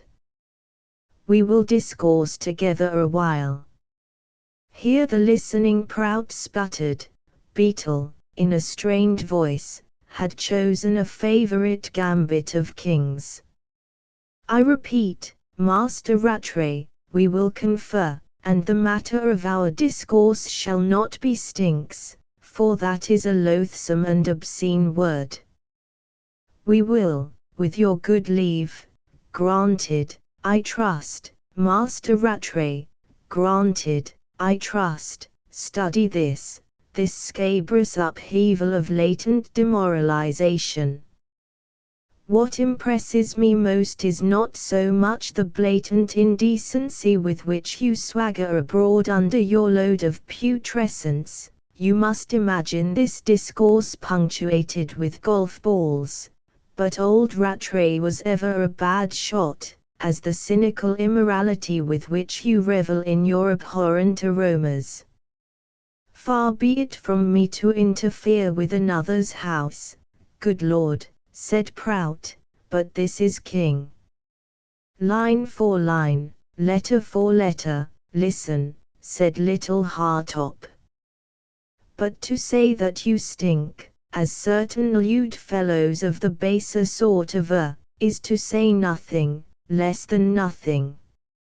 In the absence of your beloved housemaster, for whom no one has a higher regard than myself, I will, if you will allow me, explain the grossness, the unparalleled enormity, the appalling fetor of the stenches. I believe in the good old Anglo-Saxon word, stenches, sir, with which you have seen fit to infect your house. Oh, bother! I've forgotten the rest, but it was very beautiful. Aren't you grateful to us for laboring with you this way, Rattray? Lots of chaps you'd never have taken the trouble, but we're grateful, Rattray. Yes, we're horrid grateful, grunted McTurk. We don't forget that soap. We're polite. Why ain't you polite, Rat? Hello. Stalky cantered up, his cap over one eye. Exhorting the whiffers, eh? I'm afraid they're too far gone to repent. Rattray. White. Perone. Malpas. No answer. This is distressing. This is truly distressing. Bring out your dead, you glandered lepers. You think yourself funny, don't you? Said Rattray, stung from his dignity by this last. It's only a rat or something under the floor. We're going to have it up tomorrow. Don't try to shuffle it off on a poor dumb animal, and dead, too. I loathe prevarication. 'Pon my soul, Rattray, hold on. The Hartafels never said 'pon my soul in all his little life, said Beetle critically. Ah, said Prout to little Hartop. Upon my word, sir, upon my word, sir, I expected better things of you, Rattray. Why can you not own up to your misdeeds like a man? Have I ever shown any lack of confidence in you? It's not brutality, murmured little Hartop, as though answering a question no one had asked. It's boy, only boy. And this was the house Stalky changed from a pecking, fluttering voice to tragic earnestness. This was the open cesspit that dared to call us stinkers. And now, it tries to shelter itself behind a dead rat. You annoy me, Rattray. You disgust me. You irritate me unspeakably. Thank heaven, I am a man of equable temper. This is to your address, Macaea, said Prout. I fear so, I fear so. Or I should scarcely be able to contain myself before your mocking visage. Cave, in an undertone. Beetle had spied King sailing down the corridor. And what may you be doing here, my little friends? The housemaster began. I had a fleeting notion, correct me if I am wrong, the listeners with one accord choked, that if I found you outside my house I should visit you with dire pains and penalties. We were just going for a walk, sir, said Beetle. And you stopped to speak to Rattray en route?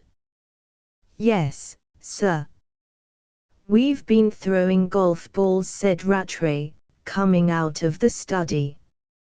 Old Rat is more of a diplomat than I thought. So far he is strictly within the truth, said Little Hartop. Observe the ethics of it, Prout. Oh, you were sporting with them, were you? I must say I do not envy you your choice of associates. I fancied they might have been engaged in some of the prurient discourse with which they have been so disgustingly free of late. I should strongly advise you to direct your steps most carefully in the future. Pick up those golf balls. He passed on. Next day Richards, who had been a carpenter in the Navy, and to whom odd jobs were confided, was ordered to take up a dormitory floor, for Mr. King held that something must have died there. We need not neglect all our work for a trumpery incident of this nature, though I am quite aware that little things please little minds. Yes, I have decreed the boards to be taken up after lunch under Richards's auspices. I have no doubt it will be vastly interesting to a certain type of so-called intellect, but any boy of my house or another's found on the dormitory stairs will ipso facto render himself liable to 300 lines. The boys did not collect on the stairs, but most of them waited outside King's. Richards had been bound to cry the news from the attic window, and, if possible, to exhibit the corpse. Tease a cat, a dead cat. Richards's face showed purple at the window. He had been in the chamber of death and on his knees for some time. Cat be blowed, cried McTurk. It's a dead fag left over from last term. 3 cheers for King's dead fag. They cheered lustily.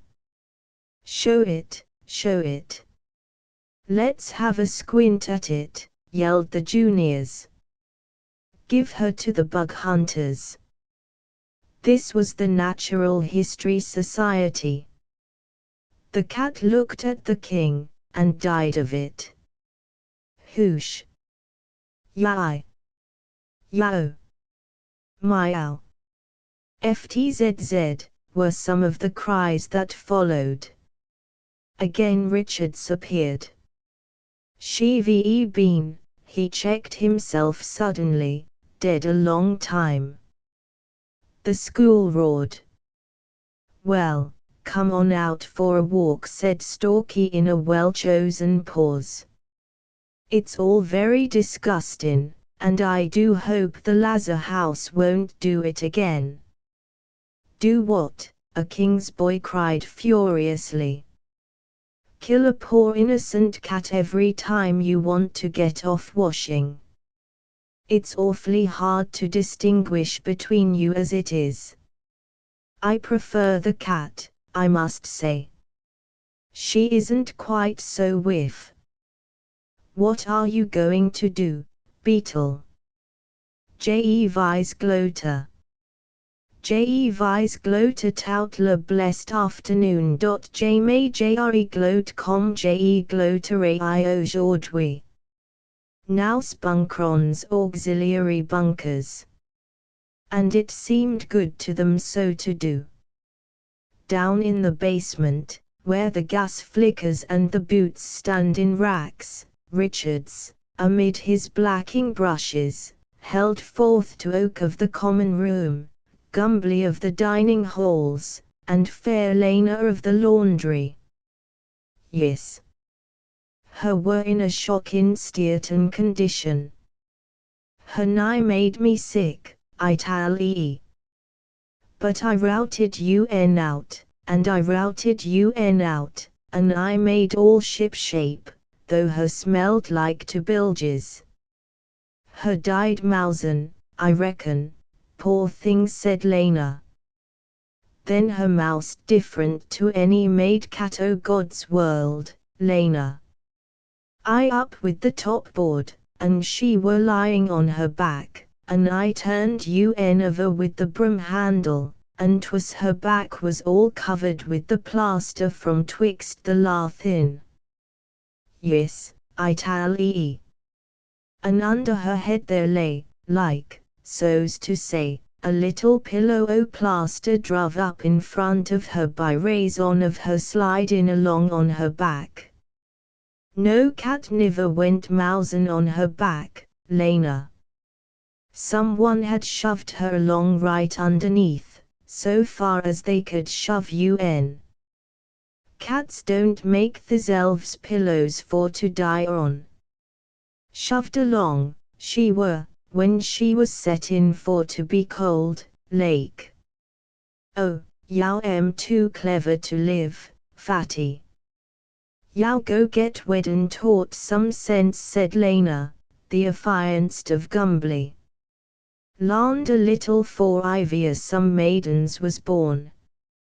Sarved in the Queen's Navy, I have, where yow am taught to use your eyes. Yow go tend your own business, Lena. Do 'ee mean what you been telling us, said Oak. Ask me no questions, I'll give 'ee no lies. Bullet hole clan through from side to side, and 2 heart ribs broke like withers. I seed UN when I turned UN over. They're clever, oh, they am clever, but they am not too clever for old Richards. 'Twas on the born tip o' my tongue to tell, too, but he said us niver washed, he did. Let his dom boys call us stinkers, he did. Sarve UN dom well rate, I say. Richards spat on a fresh boot and fell to his work, chuckling. The Impressionists.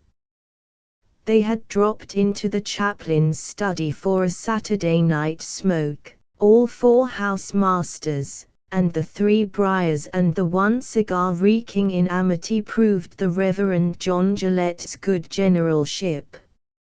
Since the discovery of the cat, King had been too ready to see a front where none was meant, and the Reverend John, buffer state and general confidant, had worked for a week to bring about a good understanding. He was fat, clean-shaven, except for a big mustache, of an imperturbable good temper, and, those who loved him least said, a guileful Jesuit. He smiled benignantly upon his handiwork, for sorely tried men talking without very much malice. Now remember, he said, when the conversation turned that way, I impute nothing. But every time that anyone has taken direct steps against number 5 study, the issue has been more or less humiliating to the taker. I can't admit that.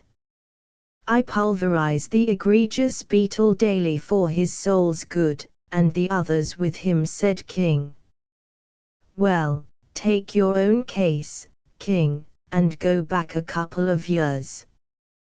Do you remember when Prout and you were on their track for hutting and trespass, wasn't it? Have you forgotten Colonel Dabney? The others laughed. King did not care to be reminded of his career as a poacher. That was one instance. Again, when you had rooms below them, I always said that that was entering the lion's den. you turned them out. For making disgusting noises. Surely, Gillette, you don't excuse, all I say is that you turned them out. That same evening your study was wrecked by rabbit's eggs, most beastly drunk, from the road, said King. What has that? The Reverend John went on. Lastly, they conceive that aspersions are cast upon their personal cleanliness, a most delicate matter with all boys. Very good. Observe how, in each case, the punishment fits the crime. A week after your house calls them stinkers, King, your house is, not to put too fine a point on it, stunk out by a dead cat who chooses to die in the one spot where she can annoy you most. Again the long arm of coincidence. Summa. You accuse them of trespass. Through some absurd chain of circumstances, they may or may not be at the other end of it. You and Prout are made to appear as trespassers. You evict them. For a time your study is made untenable. I have drawn the parallel in the last case. Well, she was under the center of White's dormitory, said King.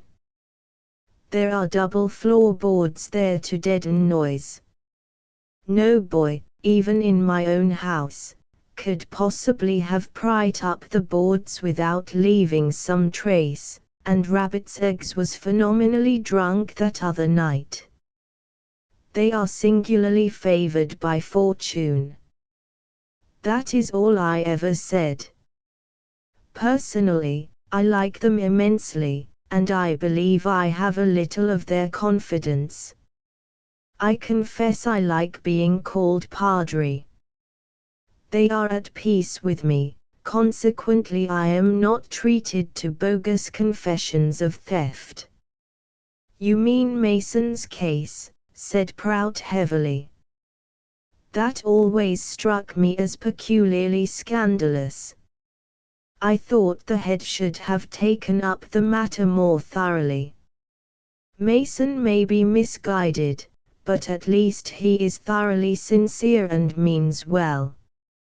I confess I cannot agree with you, Prout, said the Reverend John. He jumped at some silly tale of theft on their part, accepted another boy's evidence without, so far as I can see, any inquiry, and, frankly, I think he deserved all he got.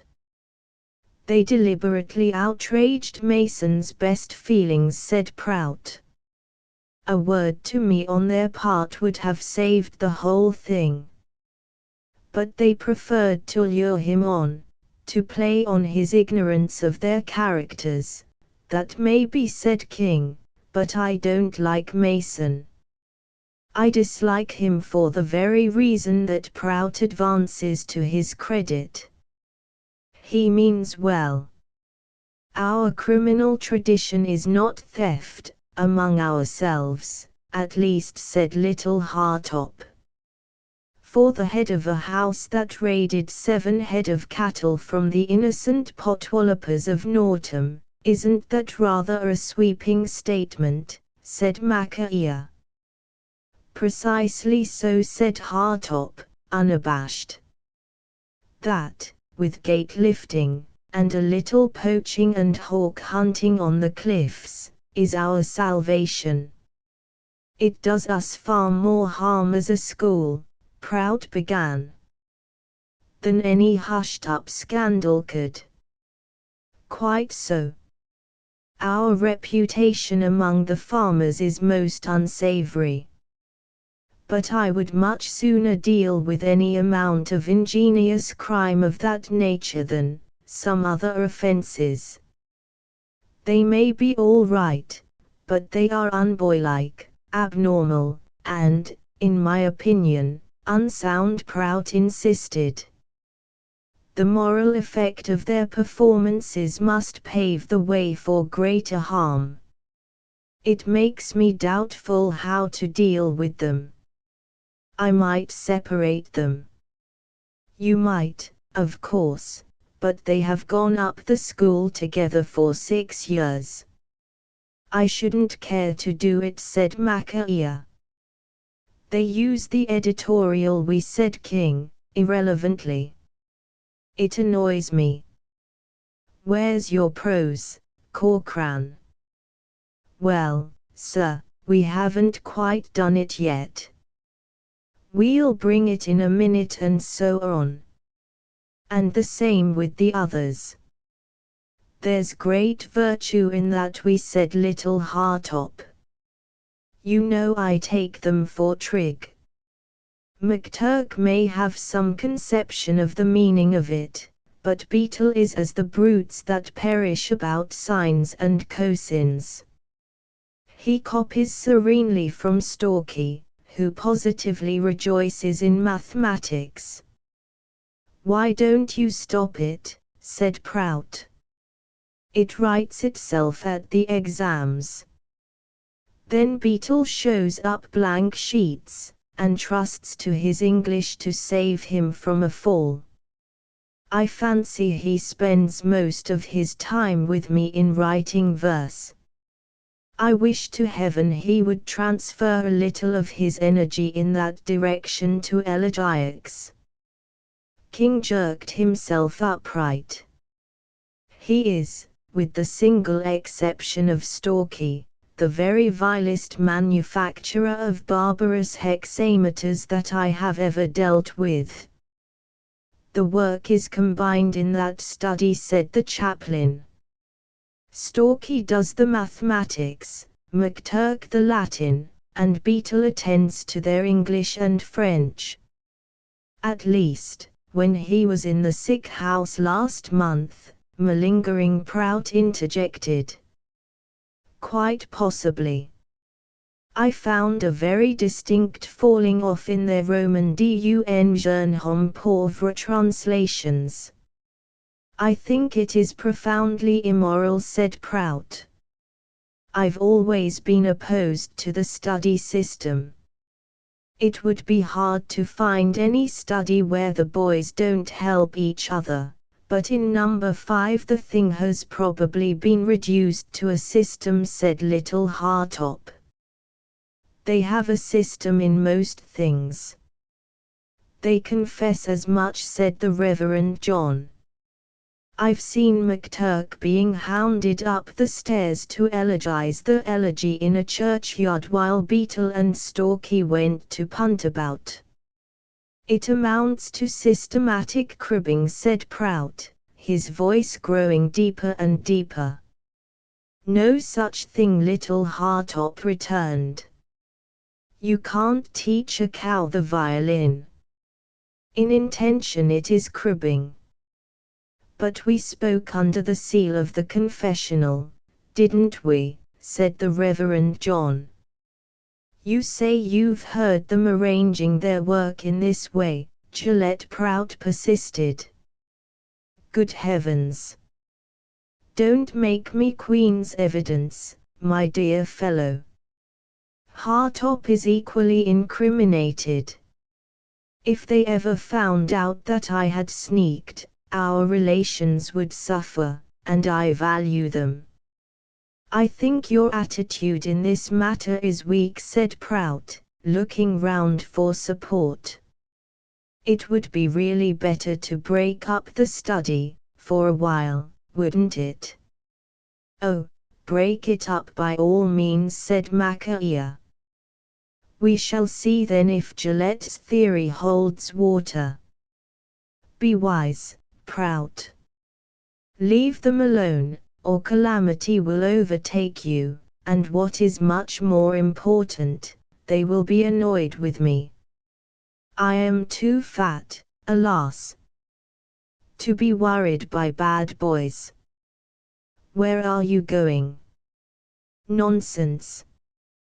They would not dare, but I am going to think this out, said Prout. it needs thought. In intention they cribbed, and I must think out my duty. He's perfectly capable of putting the boys on their honor. It's I that am a fool. The Reverend John looked round remorsefully. Never again will I forget that a master is not a man. Mark my words, said the Reverend John. There will be trouble. But by the yellow Tiber was tumult and affright. Out of the blue sky, they were still rejoicing over the cat war. Mr. Prout had dropped into number 5, read them a lecture on the enormity of cribbing, and bidden them return to the form rooms on Monday. They had raged, solo and chorus, all through the peaceful Sabbath, for their sin was more or less the daily practice of all the studies. What's the good of cursing, said Stalky at last. We're all in the same boat. We've got to go back and consort with the house. A locker in the form room, and a seat at prep. In number 12. He looked regretfully round the cosy study which McTurk, their leader in matters of art, had decorated with a dado, a stencil, and cretonne hangings. Yes. Heffy lurchin into the form rooms like a frowsy old retriever, to see if we aren't up to something. You know he never leaves his house alone, these days, said McTurk. Oh, it will be giddy. Why aren't you down watching cricket? I like a robust, healthy boy. You mustn't frowst in a form room. Why don't you take an interest in your house? Yeah, quoted Beetle. Yes, why don't we? Let's. We'll take an interest in the house. We'll take no end of interest in the house. He hasn't had us in the form rooms for a year. We've learned a lot since then. Oh, we'll make it a beautiful house before we've done. 'Member that chap in Eric or Street Winifred's, Belial somebody. I'm going to be Belial, said Stalky, with an ensnaring grin. Right-o, said Beetle, and I'll be Mammon. I'll lend money at usury, that's what they do at all schools according to the BOP penny a week on a shillin'. That'll startle Heffer's weak intellect. You can be Lucifer, Turkey. What have I got to do? McTurk also smiled. Head conspiracies, and cabals, and boycotts. Go in for that stealthy intrigue that Heffy is always talking about. Come on.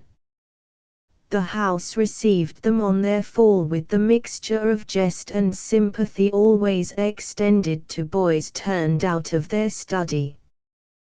The known aloofness of the three made them more interesting. Quite like old times, ain't it? Stalky selected a locker and flung in his books. We've come to sport with you, my young friends, for a while, because our beloved housemaster has hove us out of our diggings. Serve you jolly well right, said Orrin, you cribbers. This will never do, said Stalky. We can't maintain our giddy prestige, Orrin, if you make these remarks. They wrapped themselves lovingly about the boy, thrust him to the opened window, and drew down the sash to the nape of his neck. With an equal swiftness they tied his thumbs together behind his back with a piece of twine, and then, because he kicked furiously, removed his shoes. There Mr. Prout happened to find him a few minutes later, guillotined and helpless, surrounded by a convulsed crowd who would not assist. Stalky, in an upper form room, had gathered himself allies against vengeance. Orrin presently tore up at the head of a boarding party, and the form room grew one fog of dust through which boys wrestled, stamped, shouted, and yelled. A desk was carried away in the tumult, a knot of warriors reeled into and split a door panel, a window was broken, and a gas jet fell. Under cover of the confusion the three escaped to the corridor, whence they called in and sent up passers-by to the fray. Rescue, Kings! Kings! Kings! Number 12 form room. Rescue, Prouts, Prouts. Rescue, Maccabees. Rescue, Hartot. The juniors hurried out like bees aswarm, asking no questions, clattered up the staircase, and added themselves to the embroilment. Not bad for the first evening's work, said Stalky, rearranging his collar. I fancy Prout'll be somewhat annoyed. We'd better establish an alibi. So they sat on Mr. King's railings till prep. You see, quoth Stalky, as they strolled up to prep. With the ignoble herd, if you get the houses well mixed up and scufflin', it's even bettin' that some ass will start a real row. Hullo, Orrin, you look rather metagrobolized. It was all your fault, you beast. You started it. We've got 200 lines apiece, and Heffer's looking for you. Just see what that swine Malpas did to my eye. I like your saying we started it. Who called us cribbers? Can't your infant mind connect cause and effect yet? Some day you'll find out that it don't pay to jest with number 5. Where's that shillin' you owe me? Said Beetle suddenly. Stalky could not see Prout behind him, but returned the lead without a quaver. I only owed you 9 you old usurer. You've forgotten the interest, said McTurk. A halfpenny a week per bob is Beetle's charge. You must be beastly rich, Beetle. Well, Beetle lent me 6. Stalky came to a full stop and made as to work it out on his fingers. 6 on the 19th, didn't he? Yes, but you've forgotten you paid no interest on the other bob, the one I lent you before. But you took my watch as security. The game was developing itself almost automatically. Never mind. Pay me my interest, or I'll charge you interest on interest. Remember, I've got your note of hand, shouted Beetle. You are a cold-blooded Jew, Stalky groaned. Hush, said McTurk very loudly indeed, and started as Prout came upon them. I didn't see you in that disgraceful affair in the form room just now, said he. What, sir?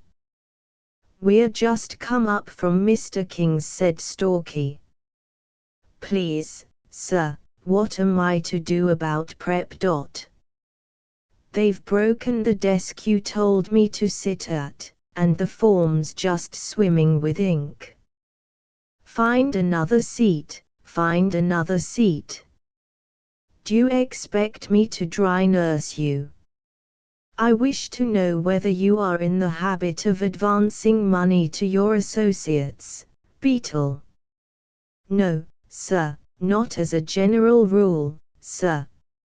It is a most reprehensible habit. I thought that my house, at least, would be free from it. Even with my opinion of you, I hardly thought it was one of your vices. There's no harm in lending money, sir, is there? I am not going to bandy words with you on your notions of morality. How much have you lent Corcoran? I don't quite know, said Beetle. It is difficult to improvise a going concern on the spur of the minute. You seemed certain enough just now. I think it's 2 and 4pence, said McTurk, with a glance of cold scorn at Beetle. In the hopelessly involved finances of the study there was just that sum to which both McTurk and Beetle laid claim, as their share in the pledging of Stalky's second-best Sunday trousers. But Stalky had maintained for 2 terms that the money was his commission for effecting the pawn, and had, of course, spent it on a study brew. Understand this, then. You are not to continue your operations as a moneylender. 2 and 4pence, you said, Corcoran. Stalky had said nothing, and continued so to do. Your influence for evil is quite strong enough without buying a hold over your companions. He felt in his pockets, and, oh joy, produced a florin and 4pence. Bring me what you call Corcoran's note of hand, and be thankful that I do not carry the matter any further. The money is stopped from your pocket money, Corcoran. The receipt to my study, at once. Little they cared.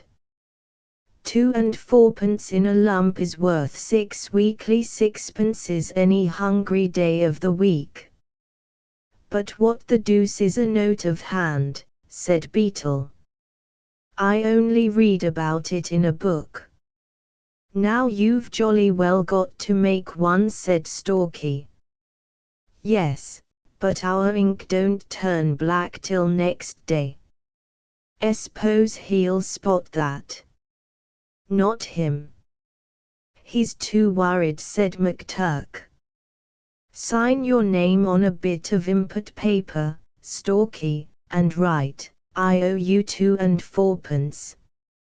Aren't you grateful to me for getting that out of Prout? Stalky'd never have paid. Why, you ass. Mechanically Beetle had handed over the money to Stalky as treasurer of the study. The custom of years is not lightly broken. In return for the document, Prout expounded to Beetle the enormity of moneylending, which, like everything except compulsory cricket, corrupted houses and destroyed good feeling among boys, made youth cold and calculating, and opened the door to all evil. Finally, did Beetle know of any other cases? If so, it was his duty as proof of repentance to let his housemaster know. No names need be mentioned. Beetle did not know, at least, he was not quite sure, sir. How could he give evidence against his friends? The house might, of course, here he feigned an anguished delicacy, be full of it. He was not in a position to say.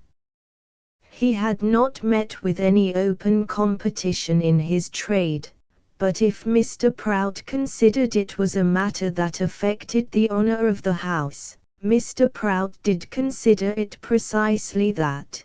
Perhaps the house prefects would be better. He spun it out till halfway through prep. And said the amateur Shylock, returning to the form room and dropping at Stalky's side, if he don't think the house is putrid with it, I'm several Dutchmen, that's all. I've been to Mr. Prout's study, sir. This to the prep master. He said I could sit where I liked, sir. Oh, he is just trickling with emotion. Yes, sir, I'm only asking Corcoran to let me have a dip in his ink. After prayers, on the road to the dormitories, Harrison and Cray, senior house prefects, zealous in their office, waylaid them with great anger. What have you been doing to Heffy this time, Beetle? He's been jawing us all the evening. What has his serene transparency been vexing you for? Said McTurk. About Beetle lending money to Stalky, began Harrison, and then Beetle went and told him that there was any amount of money lending in the house. No, you don't, said Beetle, sitting on a boot basket. That's just what I didn't tell him. I spoke the giddy truth. He asked me if there was much of it in the house, and I said I didn't know. He thinks you're a set of filthy shylarks, said McTurk. It's just as well for you he don't think you're burglars. You know he never gets a notion out of his conscientious old head. Well-meanin' man. Did it all for the best. Stalky curled gracefully round the stair rail. Head in a drain pipe. Full confession in the left boot. Bad for the honor of the house, very. Shut up, said Harrison. You chaps always behave as if you were jawing us when we come to jaw you. You're a lot too cheeky, said Cray. I don't quite see where the cheek comes in, except on your part, in interfering with a private matter between me and Beetle after it has been settled by Prout. Stalky winked cheerfully at the others. That's the worst of clever little swats, said McTurk, addressing the gas. They get made prefects before they have any tact, and then they annoy chaps who could really help 'em to look after the honor of the house. We won't trouble you to do that, said Cray hotly. Then what are you badgering us for, said Beetle. On your own showing, you've been so beastly slack, looking after the house, that Prout believes it's a nest of moneylenders. I've told him that I've lent money to Stalky, and no one else. I don't know whether he believes me, but that finishes my case.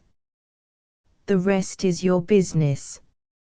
Now we find out, Stalky's voice rose, that there is apparently an organized conspiracy throughout the house. For aught we know, the fags may be lending and borrowing far beyond their means. We aren't responsible for it. We're only the rank and file. Are you surprised we don't wish to associate with the house, said McTurk, with dignity. We've kept ourselves to ourselves in our study till we were turned out, and now we find ourselves let in for this sort of thing. It's simply disgraceful. Then you hector and bullyrag us on the stairs, said Stalky, about matters that are your business entirely. You know we aren't prefects. You threatened us with a prefect's licking just now, said Beetle, boldly inventing as he saw the bewilderment in the faces of the enemy. And if you expect you'll gain anything from us by your way of approaching us, you're jolly well mistaken. That's all. Good night. They clattered upstairs, injured virtue on every inch of their backs. But, "But what the dickens have we done?" said Harrison, amazedly, to Cray. "I don't know. Only, it always happens that way when one has anything to do with them. They're so beastly plausible." And Mr. Prout called the good boys into his study anew, and succeeded in sinking both his and their innocent minds 10 fathoms deeper in blindfolded bedazement. He spoke of steps and measures, of tone and loyalty in the house and to the house, and urged them to take up the matter tactfully. So they demanded of Beetle whether he had any connection with any other establishment. Beetle promptly went to his housemaster, and wished to know by what right Harrison and Cray had reopened a matter already settled between him and his housemaster. In injured innocence no boy excelled Beetle. Then it occurred to Prout that he might have been unfair to the culprit, who had not striven to deny or palliate his offense. He sent for Harrison and Cray, reprehending them very gently for the tone they had adopted to a repentant sinner, and when they returned to their study, they used the language of despair. They then made headlong inquisition through the house, driving the fags to the edge of hysterics, and unearthing, with tremendous pomp and parade, the natural and inevitable system of small loans that prevails among small boys. "You see, Harrison, Thornton minor lent me a penny last Saturday, because I was fined for breaking the window, and I spent it at Keats. I didn't know there was any harm in it. And Ray Major borrowed 2pence from me when my uncle sent me a post office order. I cashed it at Keats, for 5 bob, but he'll pay me back before the holidays. We didn't know there was anything wrong in it." They waded through hours of this kind of thing, but found no usury, or anything approaching to Beetle's gorgeous scale of interest. The seniors, for the school had no tradition of deference to prefects outside compulsory games, told them succinctly to go about their business. They would not give evidence on any terms. Harrison was one idiot, and Cray was another, but the greatest of all, they said, was their housemaster. When a house is thoroughly upset, however good its conscience, it breaks into knots and coteries, small gatherings in the twilight, box-room committees, and groups in the corridor. And when from group to group, with an immense affectation of secrecy, 3 wicked boys steal, crying cave when there is no need of caution, and whispering don't tell, on the heels of trumpery confidences that instant invented, a very fine air of plot and intrigue can be woven round such a house. At the end of a few days, it dawned on Prout that he moved in an atmosphere of perpetual ambush. Mysteries hedged him on all sides, warnings ran before his heavy feet, and countersigns were muttered behind his attentive back. McTurk and Stalky invented many absurd and idle phrases, catchwords that swept through the house as fire through stubble. It was a rare jest, and the only practical outcome of the usury commission, that one boy should say to a friend, with awful gravity, "Do you think there's much of it going on in the house?" The other would reply, "Well, one can't be too careful, you know." The effect on a housemaster of humane conscience and good intent may be imagined.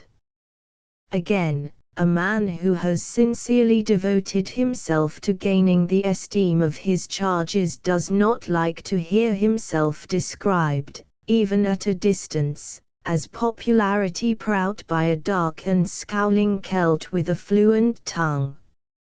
A rumor that stories, unusual stories, are told in the form rooms, between the lights, by a boy who does not command his confidence, agitates such a man, and even elaborate and tender politeness, for the courtesy wise grown men offer to a bewildered child was the courtesy that Stalky wrapped round Prout, restores not his peace of mind. The tone of the house seems changed for the worse, said Prout to Harrison and Cray. Have you noticed it? I don't for an instant impute, he never imputed anything, but, on the other hand, he never did anything else, and, with the best intentions in the world, he had reduced the house prefects to a state as nearly bordering on nervous irritation as healthy boys can know. Worst of all, they began at times to wonder whether Stalky and company had not some truth in their often repeated assertions that Prout was a gloomy ass. As you know, I am not the kind of man who puts himself out for every little thing he hears. I believe in letting the house work out their own salvation, with a light guiding hand on the reins, of course. But there is a perceptible lack of reverence, a lower tone in matters that touch the honor of the house, a sort of hardness. Oh, Prout, he is a nobleman, a nobleman, a nobleman. Our Heffy is a nobleman, he does an awful lot, because his popularity, oh, popularity, his giddy popularity would suffer did he not. The study door stood ajar, and the song, borne by 20 clear voices, came faint from a form room. The fags rather liked the tune, the words were Beatles. That's a thing no sensible man objects to, said Prout with a lopsided smile, but you know straws show which way the wind blows. Can you trace it to any direct influence? I am speaking to you now as heads of the house. There isn't the least doubt of it, said Harrison angrily. I know what you mean, sir. It all began when number 5 study came to the form rooms. There's no use blinking it, Cray. You know that, too. They make things rather difficult for us, sometimes, said Cray.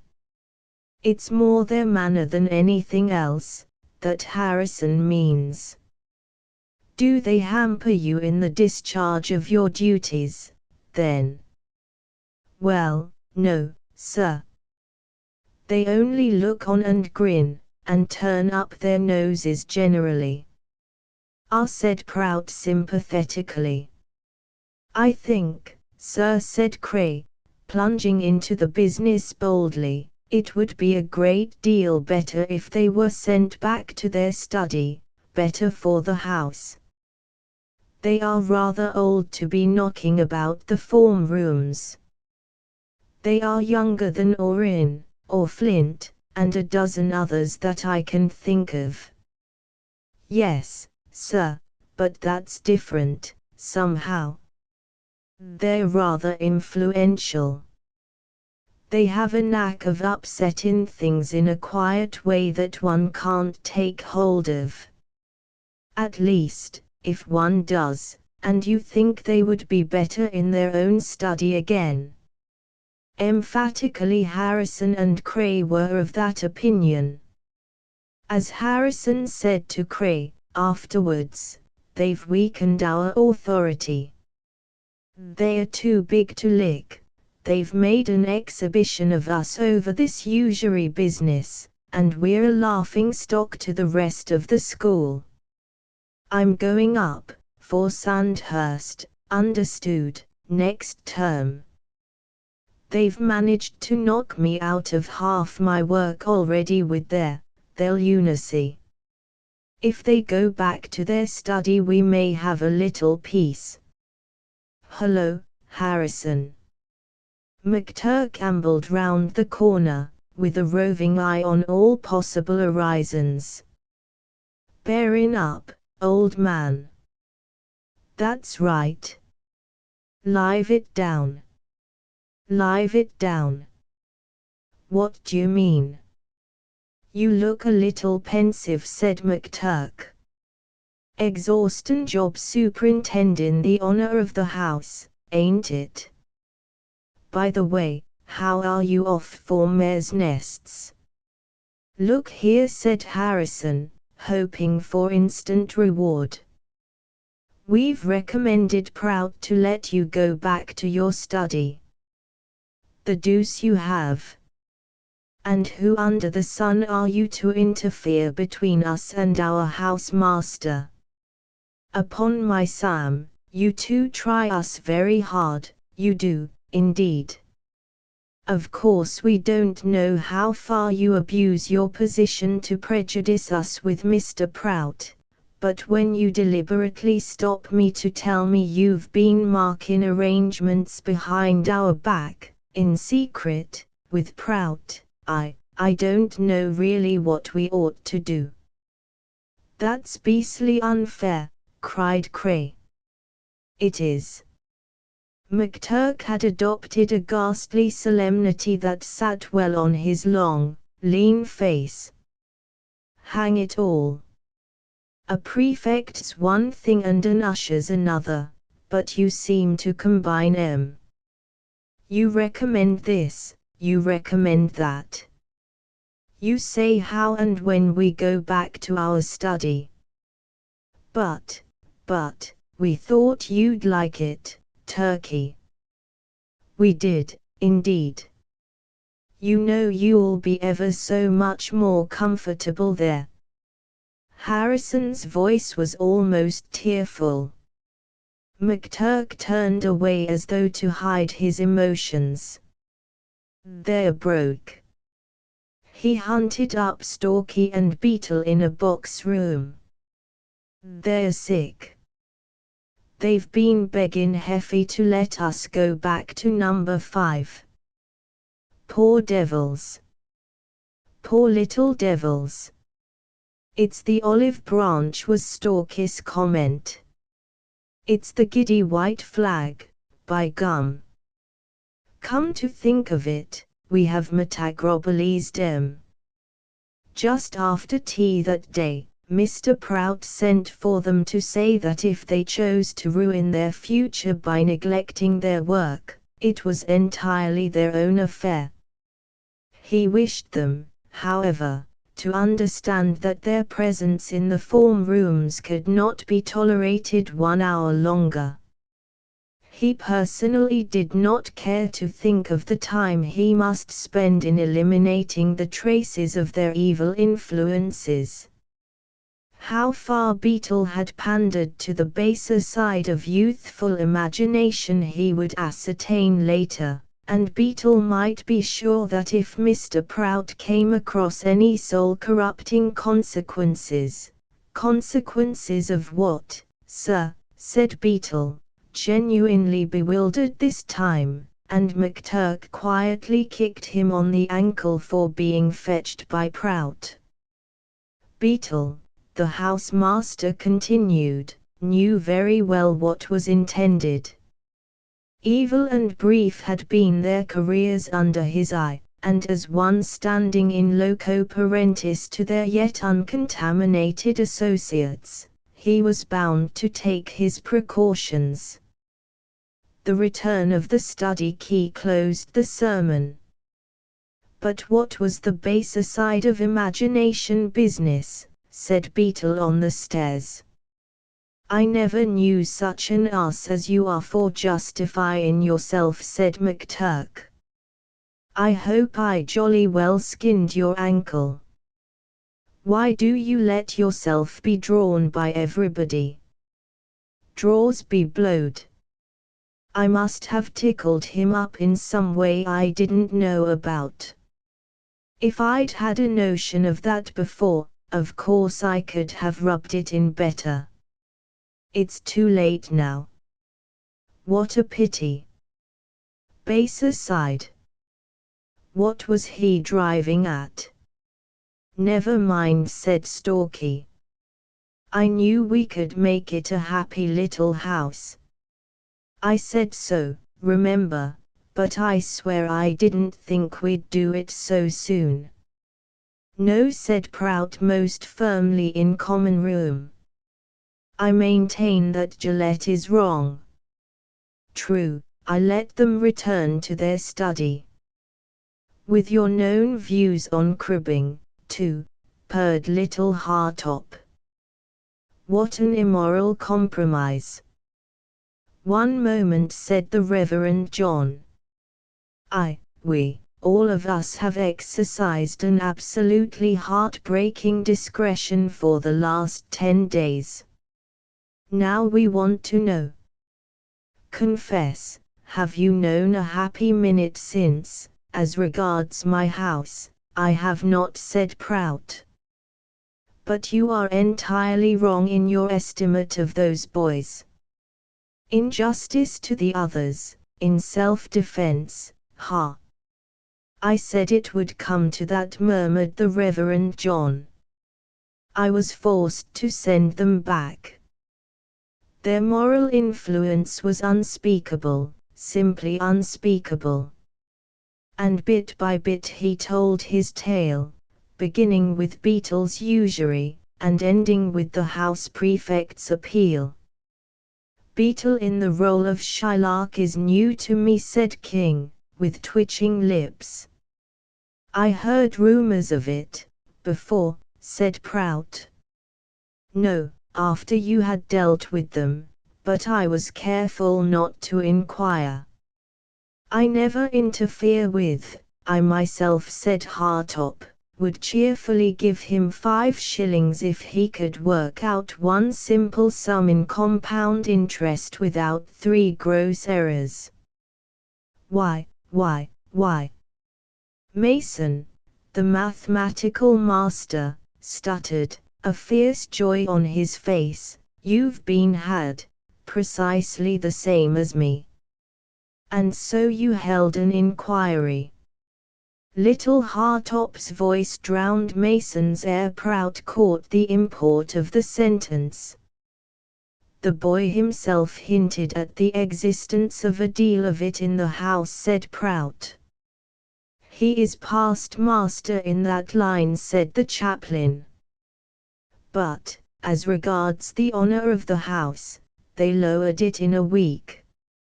I have striven to build it up for years. My own house prefects, and boys do not willingly complain of each other, besought me to get rid of them. You say you have their confidence, Gillette, they may tell you another tale. As far as I am concerned, they may go to the devil in their own way. I'm sick and tired of them, said Prout bitterly. But it was the Reverend John, with a smiling countenance, who went to the devil just after number 5 had cleared away a very pleasant little brew. It cost them 2 and 4pence, and was settling down to prep. Come in, Padre, come in, said Stalky, thrusting forward the best chair. We've only met you official like these last 10 days. You were under sentence, said the Reverend John. I do not consort with malefactors. Ah, but we're restored again, said McTurk. Mr. Prout has relented. Without a stain on our characters, said Beetle. It was a painful episode, Padre, most painful. Now, consider for a while, and perpend, mes enfants. It is about your characters that I've called tonight. In the language of the schools, what the deuce have you been up to in Mr. Prout's house? It isn't anything to laugh over. He says that you so lowered the tone of the house he had to pack you back to your studies. Is that true? Every word of it, Padre. Don't be flippant, Turkey. Listen to me. I've told you very often that no boys in the school have a greater influence for good or evil than you have. You know I don't talk about ethics and moral codes, because I don't believe that the young of the human animal realizes what they mean for some years to come. All the same, I don't want to think you've been perverting the juniors. Don't interrupt, Beetle. Listen to me. Mr. Prout has a notion that you have been corrupting your associates somehow or other. Mr. Prout has so many notions, Padre said Beetle wearily. Which one is this? Well, he tells me that he heard you telling a story in the twilight in the form room, in a whisper. And Orin said, just as he opened the door, "Shut up, Beetle, it's too beastly." Now then. You remember Mrs. Oliphant's beleaguered city that you lent me last term, said Beetle. The Padre nodded. I got the notion out of that. Only, instead of a city, I made it the coal. In a fog, besieged by ghosts of dead boys, who hauled chaps out of their beds in the dormitory. All the names are quite real. You tell it in a whisper, you know, with the names. Orin didn't like it one little bit. None of them have ever let me finish it. It gets just awful at the end part. But why in the world didn't you explain to Mr. Prout, instead of leaving him under the impression? Padre Sahib, said McTurk, it isn't the least good explainin' to Mr. Prout. If he hasn't one impression, he's bound to have another. He'd do it with the best o' motives. He's in loco parentis, purred Stalky. You young demons, the Reverend John replied. And am I to understand that the usury business was another of your housemaster's impressions? Well, we helped a little in that, said Stalky. I did owe Beetle 2 and 4pence at least. Beetle says I did, but I never intended to pay him. Then we started a bit of an argument on the stairs, and Mr. Prout dropped into it accidental. That was how it was, Padre. He paid me cash down like a giddy duke, stopped it out of my pocket money just the same, and Beetle gave him my note of hand all correct. I don't know what happened after that. I was too truthful, said Beetle. I always am. You see, he was under an impression, Padre, and I suppose I ought to have corrected that impression, but of course I couldn't be quite certain that his house wasn't given over to moneylending, could I? I thought the house prefects might know more about it than I did. They ought to. They're giddy palladiums of public schools. They did, too, by the time they'd finished, said McTurk. As nice a pair of conscientious, well-meanin', upright, pure-souled boys as you'd ever want to meet, Padre. They turned the house upside down, Harrison and Cray, with the best motives in the world. They said so. They said it very loud and clear. They went and shouted in our ear, said Stalky. My own private impression is that all three of you will infallibly be hanged, said the Reverend John. Why, we didn't do anything, McTurk replied. It was all Mr. Prout. Did you ever read a book about Japanese wrestlers?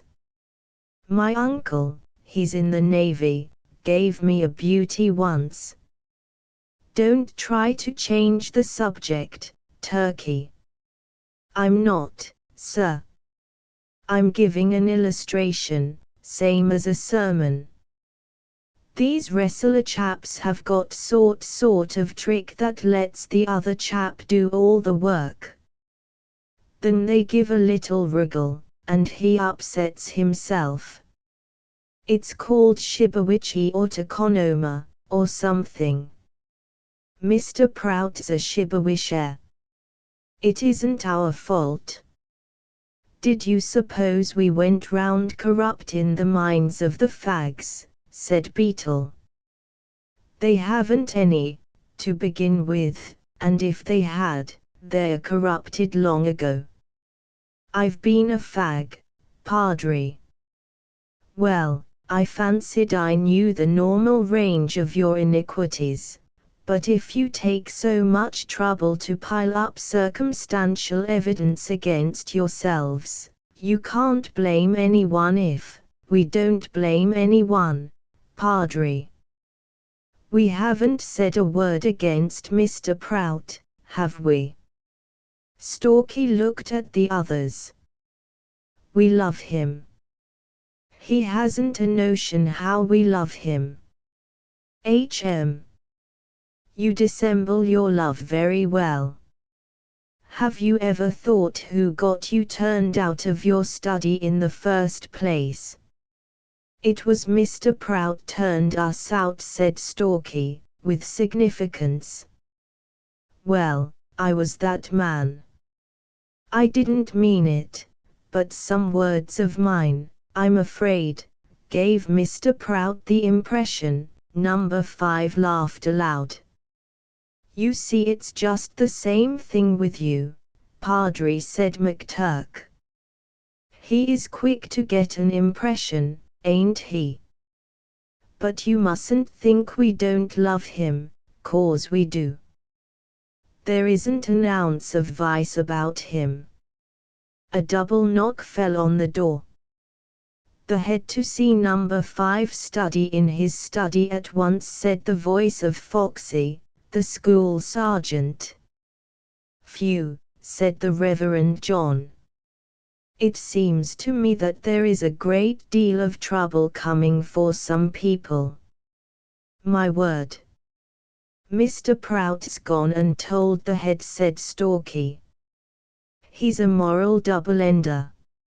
Not fair, lugging the head into a house row. I should recommend a copybook on A.H.M. safe and certain part, said the Reverend John disinterestedly. Ha! Helix across the shoulders, and it would slam like a beastly barn door, said Beetle. Good night, Padre. We're in for it. Once more they stood in the presence of the head, Belial, Mammon, and Lucifer. But they had to deal with a man more subtle than them all. Mr. Prout had talked to him, heavily and sadly, for half an hour, and the head had seen all that was hidden from the housemaster. You've been bothering Mr. Prout, he said pensively. Housemasters aren't here to be bothered by boys more than is necessary. I don't like being bothered by these things. You are bothering me. That is a very serious offense. You see it? Yes, sir. Well, now, I purpose to bother you, on personal and private grounds, because you have broken into my time. You are much too big to lick, so I suppose I shall have to mark my displeasure in some other way. Say, 1,000 lines apiece, a week's skating, and a few things of that kind. Much too big to lick, aren't you? Oh, no, sir, said Stalky cheerfully, for a week's skating in the summer term is serious. Very good. Then we will do what we can. I wish you wouldn't bother me. It was a fair, sustained, equable stroke, with a little draw to it, but what they felt most was his unfairness in stopping to talk between executions. Thus, among the lower classes this would lay me open to a charge of assault. You should be more grateful for your privileges than you are. There is a limit, one finds it by experience, Beetle, beyond which it is never safe to pursue private vendettas, because, don't move, sooner or later one comes into collision with the higher authority, who has studied the animal. It ego, McTurk, please, in Arcadia Vixie. There's a certain flagrant injustice about this that ought to appeal to your temperament. And that's all. You will tell your housemaster that you have been formally caned by me. My word, said McTurk, wriggling his shoulder blades all down the corridor. That was business. The Prussian Bates has an infernal straight eye. Wasn't it wily of me to ask for the lickings, said Stalky, instead of those impets? Rot. We were in for it from the first. I knew the look of his old eye, said Beetle. I was within an inch of blubbing. Well, I didn't exactly smile, Stalky confessed. Let's go down to the lavatory and have a look at the damage. One of us can hold the glass and the others can squint. They proceeded on these lines for some 10 minutes. The whales were very red and very level. There was not a penny to choose between any of them for thoroughness, efficiency, and a certain clarity of outline that stamps the work of the artist. What are you doing down there? Mr. Prout was at the head of the lavatory stairs, attracted by the noise of splashing. We've only been caned by the head, sir, and we're washing off the blood. The head said we were to tell you. We were coming to report ourselves in a minute, sir. Sotto voce. That's a score for Heffy. Well, he deserves to score something, poor devil, said McTurk, putting on his shirt. We've sweated 1.5 stones off him since we began. But look here, why aren't we wrathy with the head? He said it was a flagrant injustice. So it is, said Beetle. Dear man, said McTurk, and vouchsafed no further answer. It was Stalky who laughed till he had to hold on by the edge of a basin. You are a funny ass. What's that for? Said Beetle. I'm thinking of the flagrant injustice of it. The moral reformers. There was no disguising the defeat. The victory was to Prout, but they grudged it not. If he had broken the rules of the game by calling in the head, they had had a good run for their money. The Reverend John sought the earliest opportunity of talking things over. Members of a bachelor common room, of a school where masters' studies are designedly dotted among studies and form rooms, can, if they choose, see a great deal of their charges. Number 5 had spent some cautious years in testing the Reverend John. He was emphatically a gentleman. He knocked at a study door before entering, he comported himself as a visitor and not a straight lictor, he never prosed, and he never carried over into official life the confidences of idle hours. Prout was ever an unmitigated nuisance. King came solely as an avenger of blood. Even little Hartop, talking natural history, seldom forgot his office, but the Reverend John was a guest desired and beloved by number 5. Behold him, then, in their only armchair, a bent briar between his teeth, chin down in 3 folds on his clerical collar, and blowing like an amiable whale, while number 5 discoursed of life as it appeared to them, and specially of that last interview with the head, in the matter of usury. "One licking once a week would do you an immense amount of good," he said, twinkling and shaking all over, "and, as you say, you were entirely in the right. Rather, Padre. We could have proved it if he'd let us talk," said Stalky, "but he didn't. The head's a downy bird. He understands you perfectly. Ho! Ho! Well, you worked hard enough for it. But he's awfully fair. He doesn't lick a chap in the morning and preach at him in the afternoon," said Beetle. "He can't, he ain't in orders, thank goodness," said McTurk.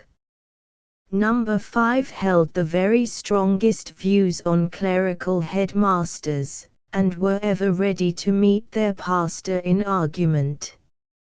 "Almost all other schools have clerical heads," said the Reverend John gently. "It isn't fair on the chaps," Stalky replied. "Makes 'em sulky. Of course it's different with you, sir. You belong to the school, same as we do. I mean ordinary clergymen. Well, I am a most ordinary clergyman, and Mr. Hartop's in orders, too." "Yes, but he took 'em after he came to the Col. We saw him go up for his exam." "That's all right," said Beetle. "But just think if the head went and got ordained. What would happen, Beetle?" "Oh, the Col you'd go to pieces in a year, sir. There's no doubt o' that." "How d'you know?" The Reverend John was smiling. "We've been here nearly 6 years now. There are precious few things about the Col." "We don't know," Stalky replied. "Why, even you came the term after I did, sir. I remember your asking our names in form your first lesson. Mr. King, Mr. Prout, and the head, of course, are the only masters senior to us, in that way. Yes, we've changed a good deal, in common room." "Ha," said Beetle with a grunt. "They came here, and they went away to get married. Jolly good riddance, too. Doesn't our Beetle hold with matrimony?" "No, Padre, don't make fun of me. I've met chaps in the holidays who've got married housemasters. It's perfectly awful. They have babies and teething and measles and all that sort of thing right bung in the school, and the masters' wives give tea parties, Padre, and ask the chaps to breakfast." "That don't matter so much," said Stalky. "But the housemasters let their houses alone, and they leave everything to the prefects. Why, in one school, a chap told me, there were big baize doors and a passage about a mile long between the house and the master's house. They could do just what they pleased. Satan rebuking sin with a vengeance. Oh, larks are right enough, but you know what we mean, Padre. After a bit it gets worse and worse. Then there's a big bust-up and a row that gets into the papers, and a lot of chaps are expelled, you know. Always the wrong UNs, don't forget that. Have a cup of cocoa, Padre, said McTurk with the kettle. No, thanks, I'm smoking. Always the wrong uns. Proceed, my Stalky. And then, Stalky warmed to the work. Everybody says, who'd ha thought it? Shockin' boys. Wicked little kids. It all comes of having married housemasters, I think. A Daniel come to judgment. But it does, McTurk interrupted. I've met chaps in the holidays, and they've told me the same thing. It looks awfully pretty for one's people to see, a nice separate house with a nice lady in charge, and all that. But it isn't. It takes the housemasters off their work, and it gives the prefects a heap too much power, and it rots up everything. You see, it isn't as if we were just an ordinary school. We take crammers' rejections as well as good little boys like Stalky. We've got to do that to make our name, of course, and we get 'em into Sandhurst somehow or other, don't we? True, O Turk. Like a book thou talkest, Turkey. And so we want rather different masters, don't you think so, to other places? We aren't like the rest of the schools. It leads to all sorts of bullying, too, a chap told me, said Beetle. Well, you do need most of a single man's time, I must say. The Reverend John considered his hosts critically. But do you never feel that the world, the common room, is too much with you sometimes? Not exactly, in summer, anyhow. Stalkis, I roved contentedly to the window. Our bounds are pretty big, too, and they leave us to ourselves a good deal. For example, here am I sitting in your study, very much in your way, eh? Indeed you aren't, Padre. Sit down. Don't go, sir. You know we're glad whenever you come. There was no doubting the sincerity of the voices. The Reverend John flushed a little with pleasure and refilled his briar. And we generally know where the common room are, said Beetle triumphantly. Didn't you come through our lower dormitories last night after 10, sir? I went to smoke a pipe with your housemaster. No, I didn't give him any impressions. I took a short cut through your dormitories. I sniffed a whiff of baccy, this morning. Yours is stronger than Mr. Prout's. I knew, said Beetle, wagging his head. Good heavens, said the Reverend John absently. It was some years before Beetle perceived that this was rather a tribute to innocence than observation. The long, light, blindless dormitories, devoid of inner doors, were crossed at all hours of the night by masters visiting one another, for bachelors sit up later than married folk. Beetle had never dreamed that there might be a purpose in this steady policing. Talking about bullying, the Reverend John resumed, "You all caught it pretty hot when you were fags, didn't you?" "Well, we must have been rather awful little beasts," said Beetle, looking serenely over the gulf between 11 and 16. "My hat, what bullies they were then, Fairburn, Gobby Maunsell, and all that gang. 'Member when Gobby called us the three blind mice, and we had to get up on the lockers and sing while he buzzed ink pots at us," said Stalky. "They were bullies if you like. But there isn't any of it now," said McTurk soothingly. "That's where you make a mistake. We're all inclined to say that everything is all right as long we aren't ourselves hurt. I sometimes wonder if it is extinct, bullying. Fags bully each other horrid, but the upper forms are supposed to be swatting for exams. They've got something else to think about," said Beetle. "Why? What do you think?" Stalky was watching the chaplain's face. "I have my doubts."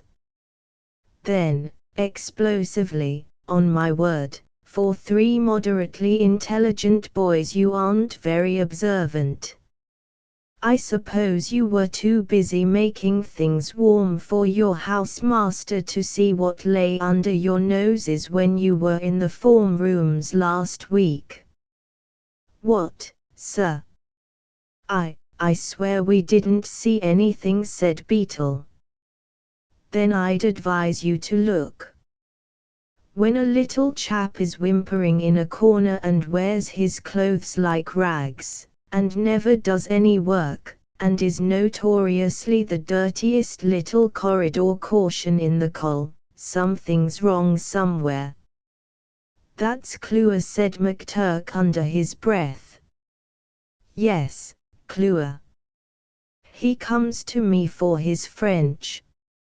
It's his first term, and he's almost as complete a wreck as you were, Beetle.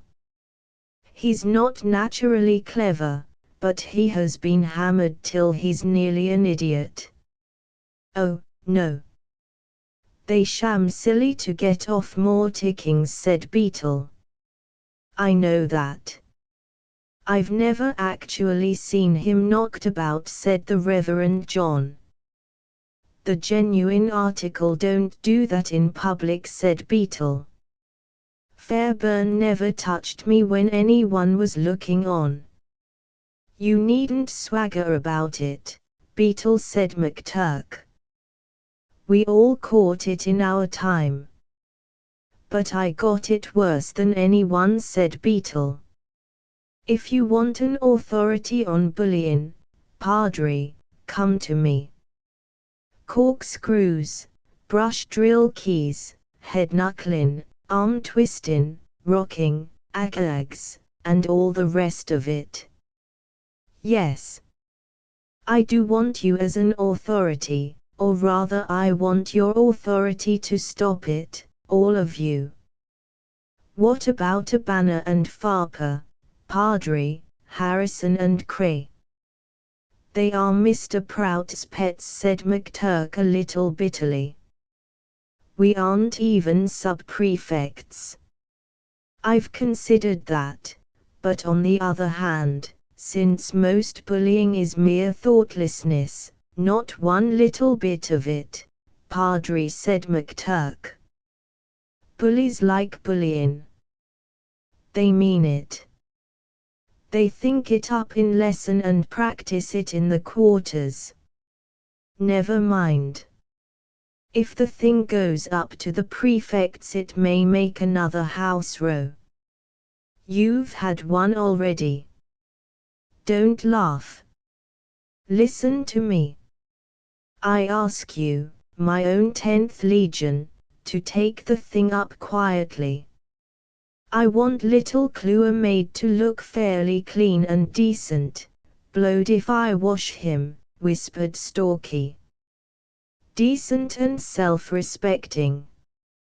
As for the other boy, whoever he is, you can use your influence." A purely secular light flickered in the chaplain's eye, "in any way you please to dissuade him. That's all. I'll leave it to you. Good night, mes enfants." "Well, what are we going to do?" Number 5 stared at each other. Young Clua would give his eyes for a place to be quiet in. "I know that," said Beetle. "If we made him a study fag, eh?" "No," said McTurk firmly. "He's a dirty little brute, and he'd mess up everything. Besides, we ain't going to have any beastly hurricane. D'you want to walk about with your arm round his neck? He'd clean out the jam pots, anyhow, and the burnt porridge saucepan, it's filthy now." "Not good enough," said Stalky, bringing up both heels with a crash on the table. "If we find the merry jester who's been bullying him and make him happy, that'll be all right. Why didn't we spot him when we were in the form rooms, though?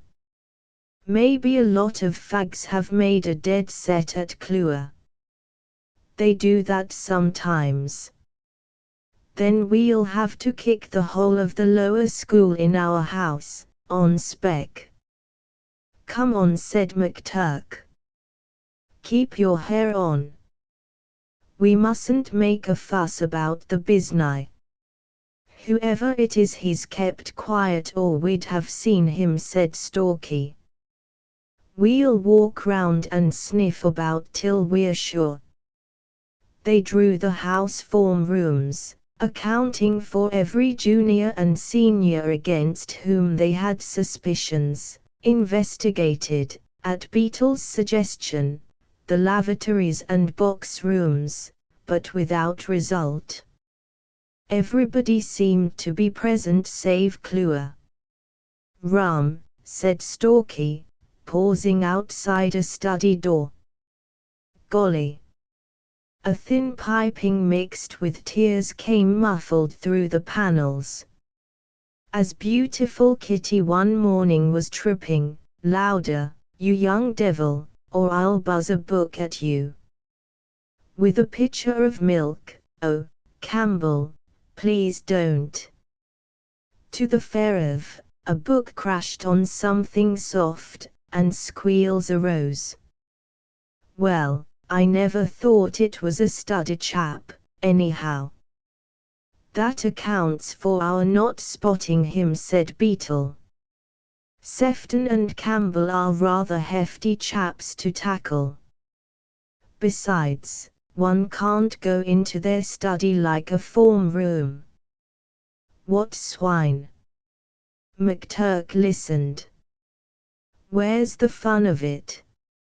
I suppose Clua's fagging for them. They aren't prefects." "That's one good job," said Stalky, with his war grin. "Sefton and Campbell." Campbell and Sefton." "Ah. One of 'em's a crammer's pup." The two were precocious hairy youths between 17 and 18, sent to the school in despair by parents who hoped that 6 months' steady cram might, perhaps, jockey them into Sandhurst. Nominally they were in Mr. Prout's house, actually they were under the head's eye, and since he was very careful never to promote strange new boys to prefectships, they considered they had a grievance against the school. Sefton had spent 3 months with a London crammer, and the tale of his adventures there lost nothing in the telling. Campbell, who had a fine taste in clothes and a fluent vocabulary, followed his lead in looking down loftily on the rest of the world. This was only their second term, and the school, used to what it profanely called crammers' pups, had treated them with rather galling reserve. But their whiskers, Sefton owned a real razor, and their mustaches were beyond question impressive. "Shall we go in and dissuade 'em?" McTurk asked. "I've never had much to do with 'em, but I'll bet my hat Campbell's a funk." "No, oh. That's Horatio Director," said Stalky, shaking his head. "I like Horatio obliqua. Sides, where'd our moral influence be then? Think o' that." "Rot. What are you going to do?" Beetle turned into lower number 9 form room, next door to the study. "Me." The lights of war flickered over Stalky's face. "Oh, I want to jape with them." "Shut up a bit." He drove his hands into his pockets and stared out of window at the sea, whistling between his teeth. Then a foot tapped the floor, one shoulder lifted, he wheeled, and began the short quick double shuffle, the war dance of Stalky in meditation. Thrice he crossed the empty form room, with compressed lips and expanded nostrils, swaying to the quick step. Then he halted before the dumb Beetle and softly knuckled his head, Beetle bowing to the strokes. McTurk nursed one knee and rocked to and fro. They could hear Clua howling as though his heart would break. "Beetle is the sacrifice," Stalky said at last. "I'm sorry for you, Beetle." "'Member Galton's Art of Travel," one of the forms had been studying that pleasant work, and the kid whose bleatin' excited the tiger. "Oh, curse," said Beetle uneasily. It was not his first season as a sacrifice. "Can't you get on without me?" "'Fraid not, Beetle, dear. You've got to be bullied by Turkey and me. The more you howl, o' course, the better it'll be. Turkey, go and covet a stump and a box rope from somewhere. We'll tie him up for a kill, la Galton. 'Member when Molly Fairburn made us cockfight with our shoes off, and tied up our knees? But that hurt like sin." "Course it did. What a clever chap you are, Beetle.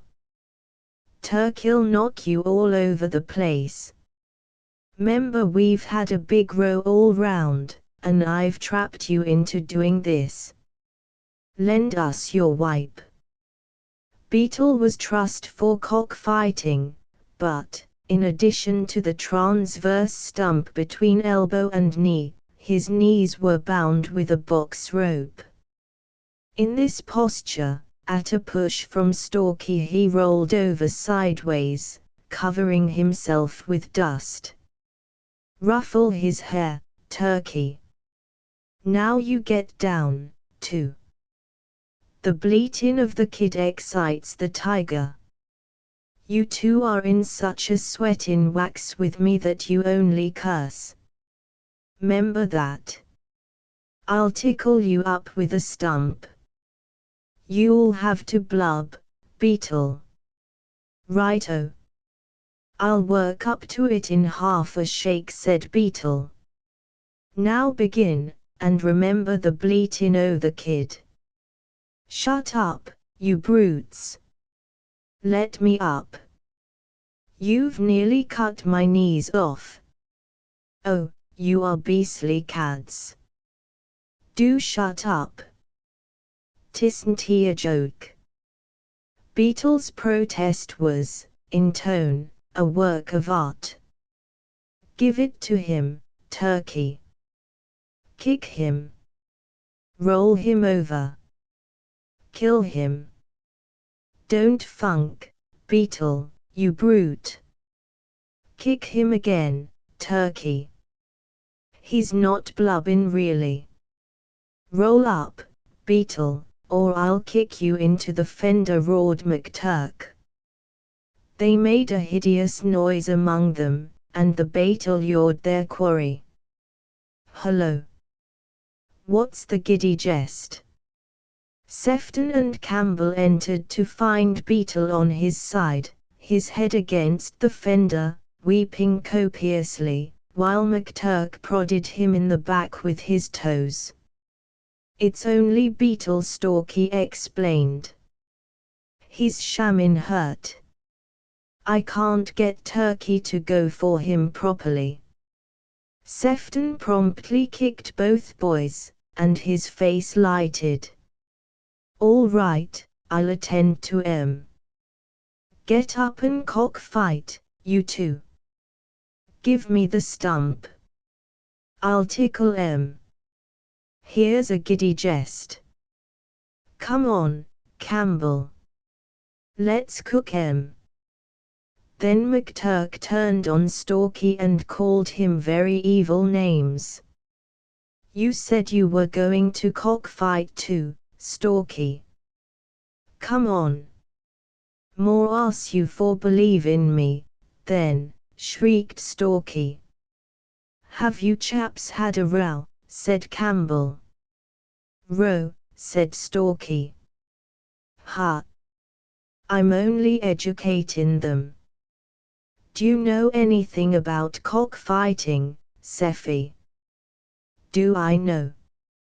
Why, at McLagan's, where I was cramming in town, we used to cockfight in his drawing room, and little McLagan daren't say anything.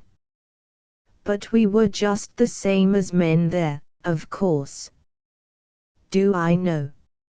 I'll show you. Can't I get up? Moaned Beetle, as Stalky sat on his shoulder.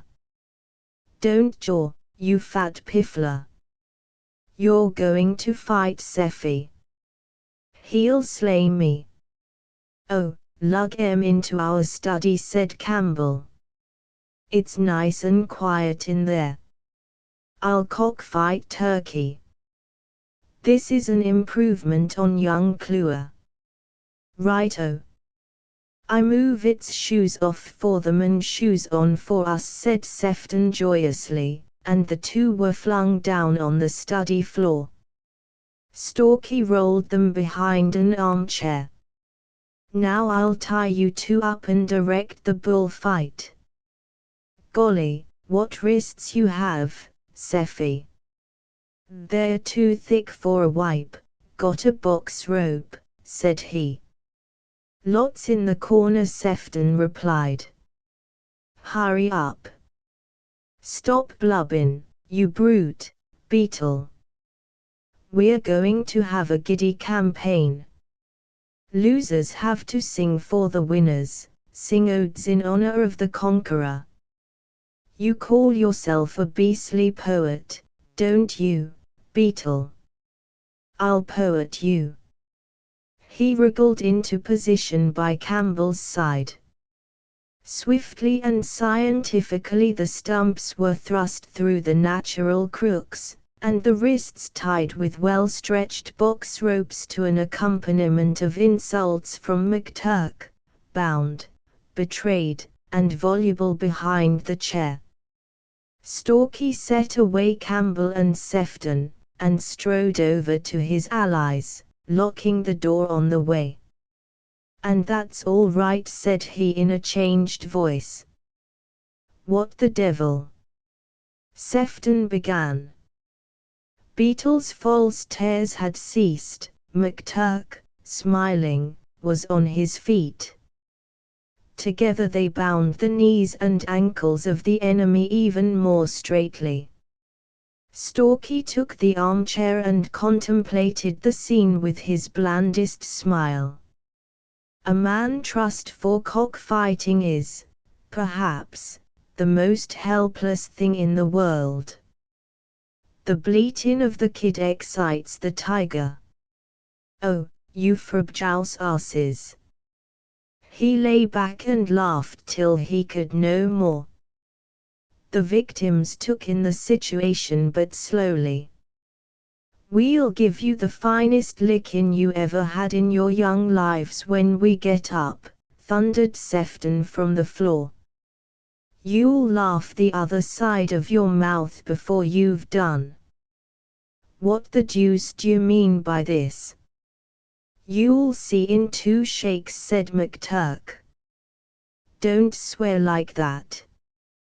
What we want to know is, why you 2 hulking swine have been bullying Clua. It's none of your business. What did you bully Clua for? The question was repeated with maddening iteration by each in turn. They knew their work. Because we jolly well chose, was the answer at last.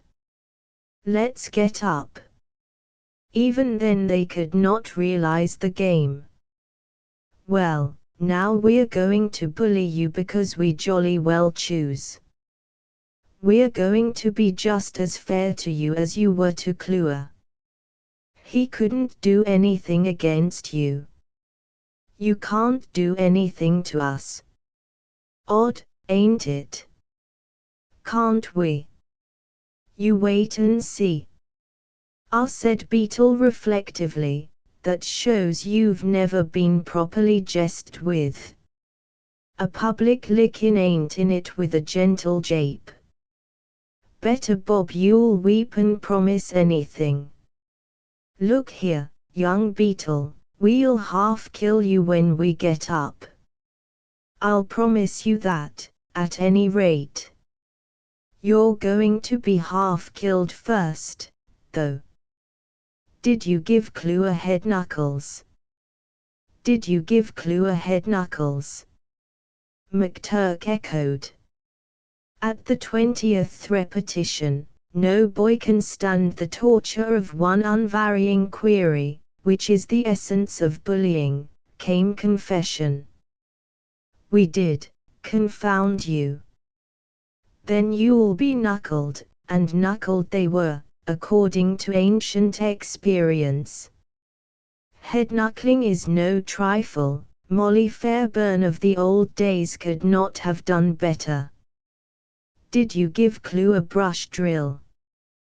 This time the question was answered sooner, and brush drill was dealt out for the space of 5 minutes by Stalky's watch.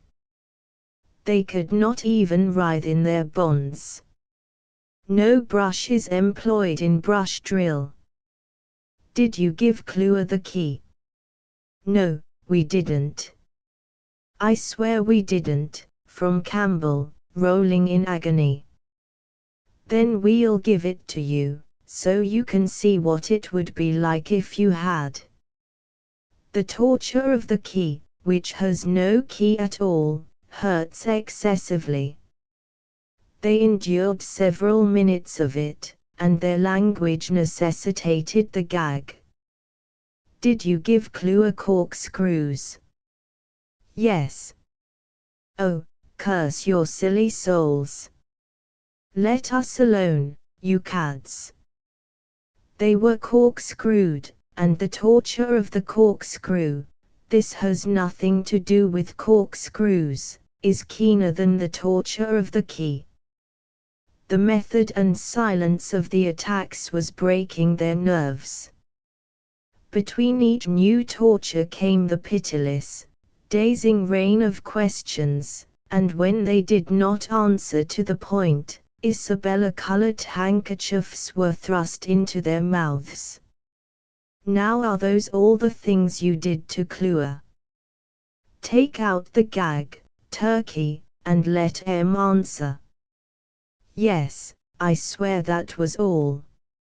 Oh, you're killing us, Stalky, cried Campbell. Precisely what Clua said to you. I heard him. Now we're going to show you what real bullying is. What I don't like about you, Sefton, is, You come to the col with your stick-up collars and patent leather boots, and you think you can teach us something about bullying.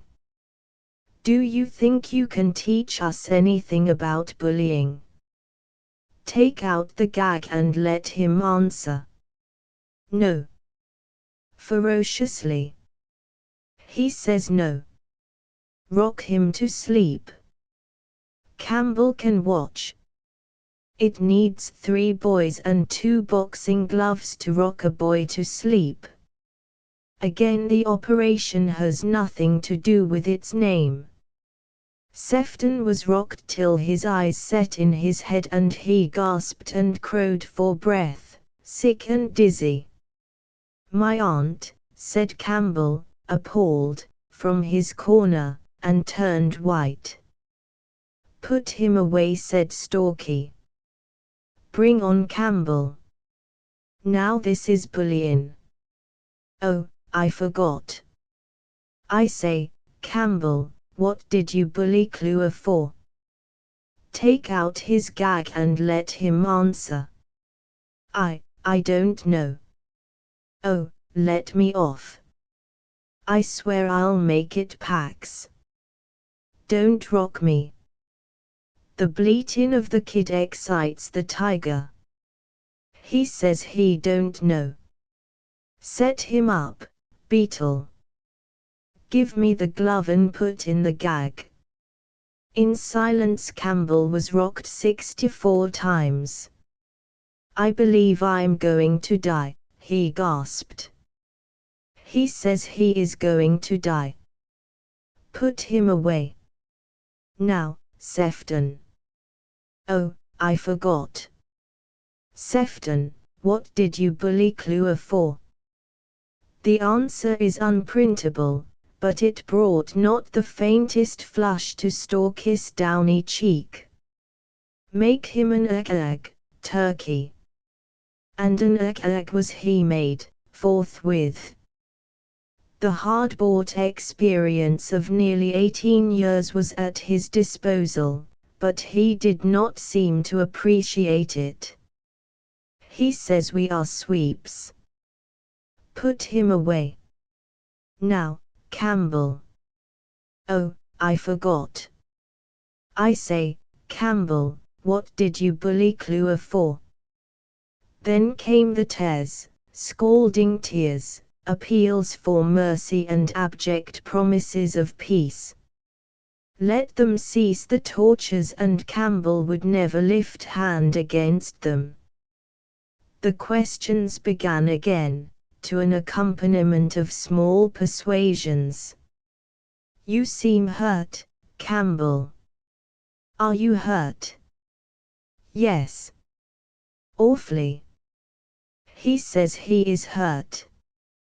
Are you broke? Yes, yes. I swear I am. Oh, stop. He says he is broke. Are you humble? Yes. He says he is humble. Are you devilish humble? Yes. He says he is devilish humble. Will you bully Clua any more? No. No, ooh. He says he won't bully Clua. Or anyone else. No, I swear I won't. Or anyone else. What about that licking you and Sefton were going to give us? I won't. I won't. I swear I won't. He says he won't lick us. Do you esteem yourself to know anything about bullying? No, I don't. He says he doesn't know anything about bullying. Haven't we taught you a lot? Yes, yes. He says we've taught him a lot. Aren't you grateful? Yes. He says he is grateful. Put him away. Oh, I forgot. I say, Campbell, what did you bully Clua for? He wept anew, his nerves being raw. Because I was a bully. I suppose that's what you want me to say. He says he is a bully. Right he is. Put him in the corner. No more japes for Campbell. Now, Sefton. You devils.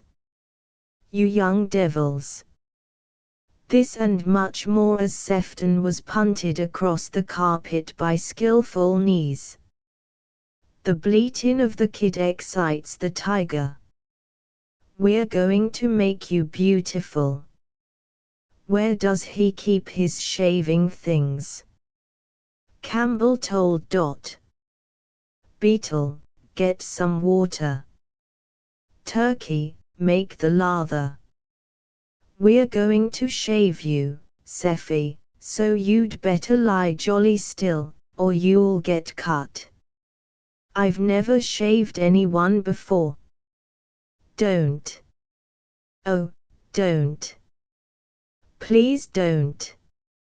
Get in polite, eh? I'm only going to take off one ducky little whisker. I'll make it Pax, if you don't. I swear I'll let you off your lickin' when I get up. And half that mustache we're so proud of. He says he'll let us off our lickin'. Isn't he kind? McTurk laughed into the nickel-plated shaving cup, and settled Sefton's head between Stalky's vice-like knees. Hold on a shake, said Beetle, you can't shave long hairs.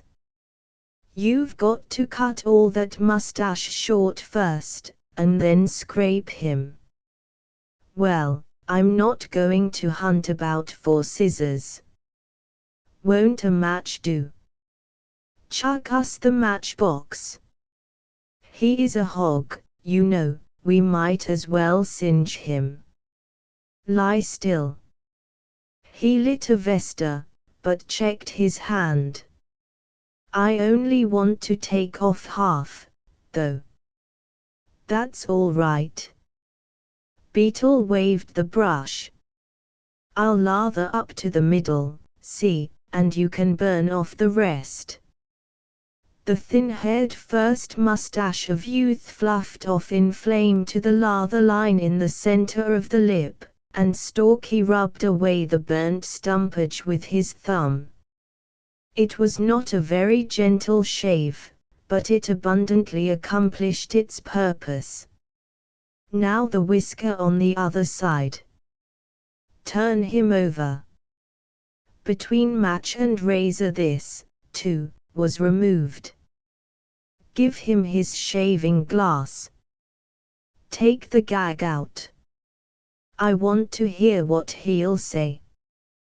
But there were no words. Sefton gazed at the lopsided wreck in horror and despair. 2 fat tears rolled down his cheek. Oh, I forgot. I say, Sefton, what did you bully Clua for? Leave me alone. Oh, you infernal bullies, leave me alone. Haven't I had enough? He says we must leave him alone, said McTurk. He says we are bullies, and we haven't even begun yet, said Beetle. You're ungrateful, Seffy. Golly. You do look an atrocity and a half. He says he has had enough, said Stalky. He has. Well, to work, chanted McTurk, waving a stump. Come on, my giddy Narcissus. Don't fall in love with your own reflection. Oh, let him off, said Campbell from his corner, he's blubbing, too. Sefton cried like a 12-year-old with pain, shame, wounded vanity, and utter helplessness. You'll make it Pax, Sefton, won't you? You can't stand up to those young devils, Don't be rude, Campbell, said McTurk, or you'll catch it again. You are devils, you know, said Campbell. What, for a little bullion, same as you've been giving Clua? How long have you been jesting with him, said Stalky. All this term. We didn't always knock him about, though. You did when you could catch him, said Beetle, cross-legged on the floor, dropping a stump from time to time across Sefton's instep. Don't I know it? Perhaps we did. And you went out of your way to catch him.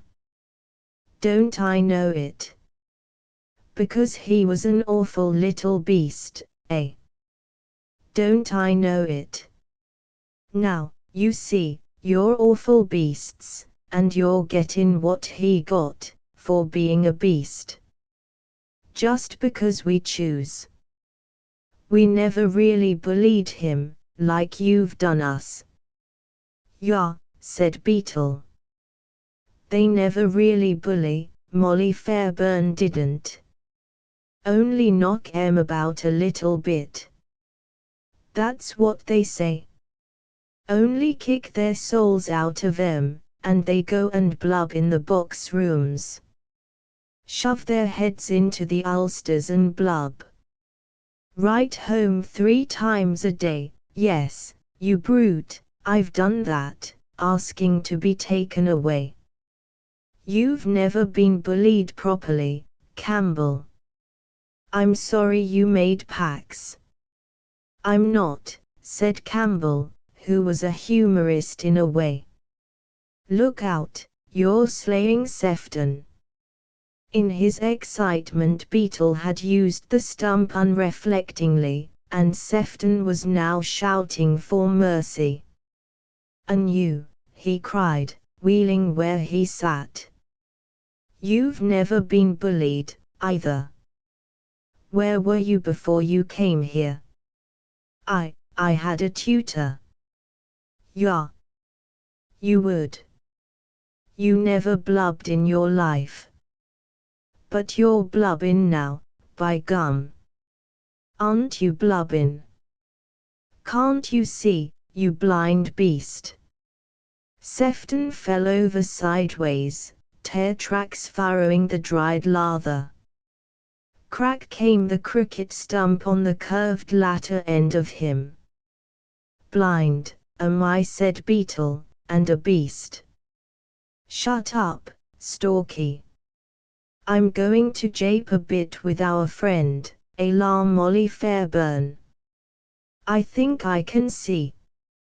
Can't I see, Sefton?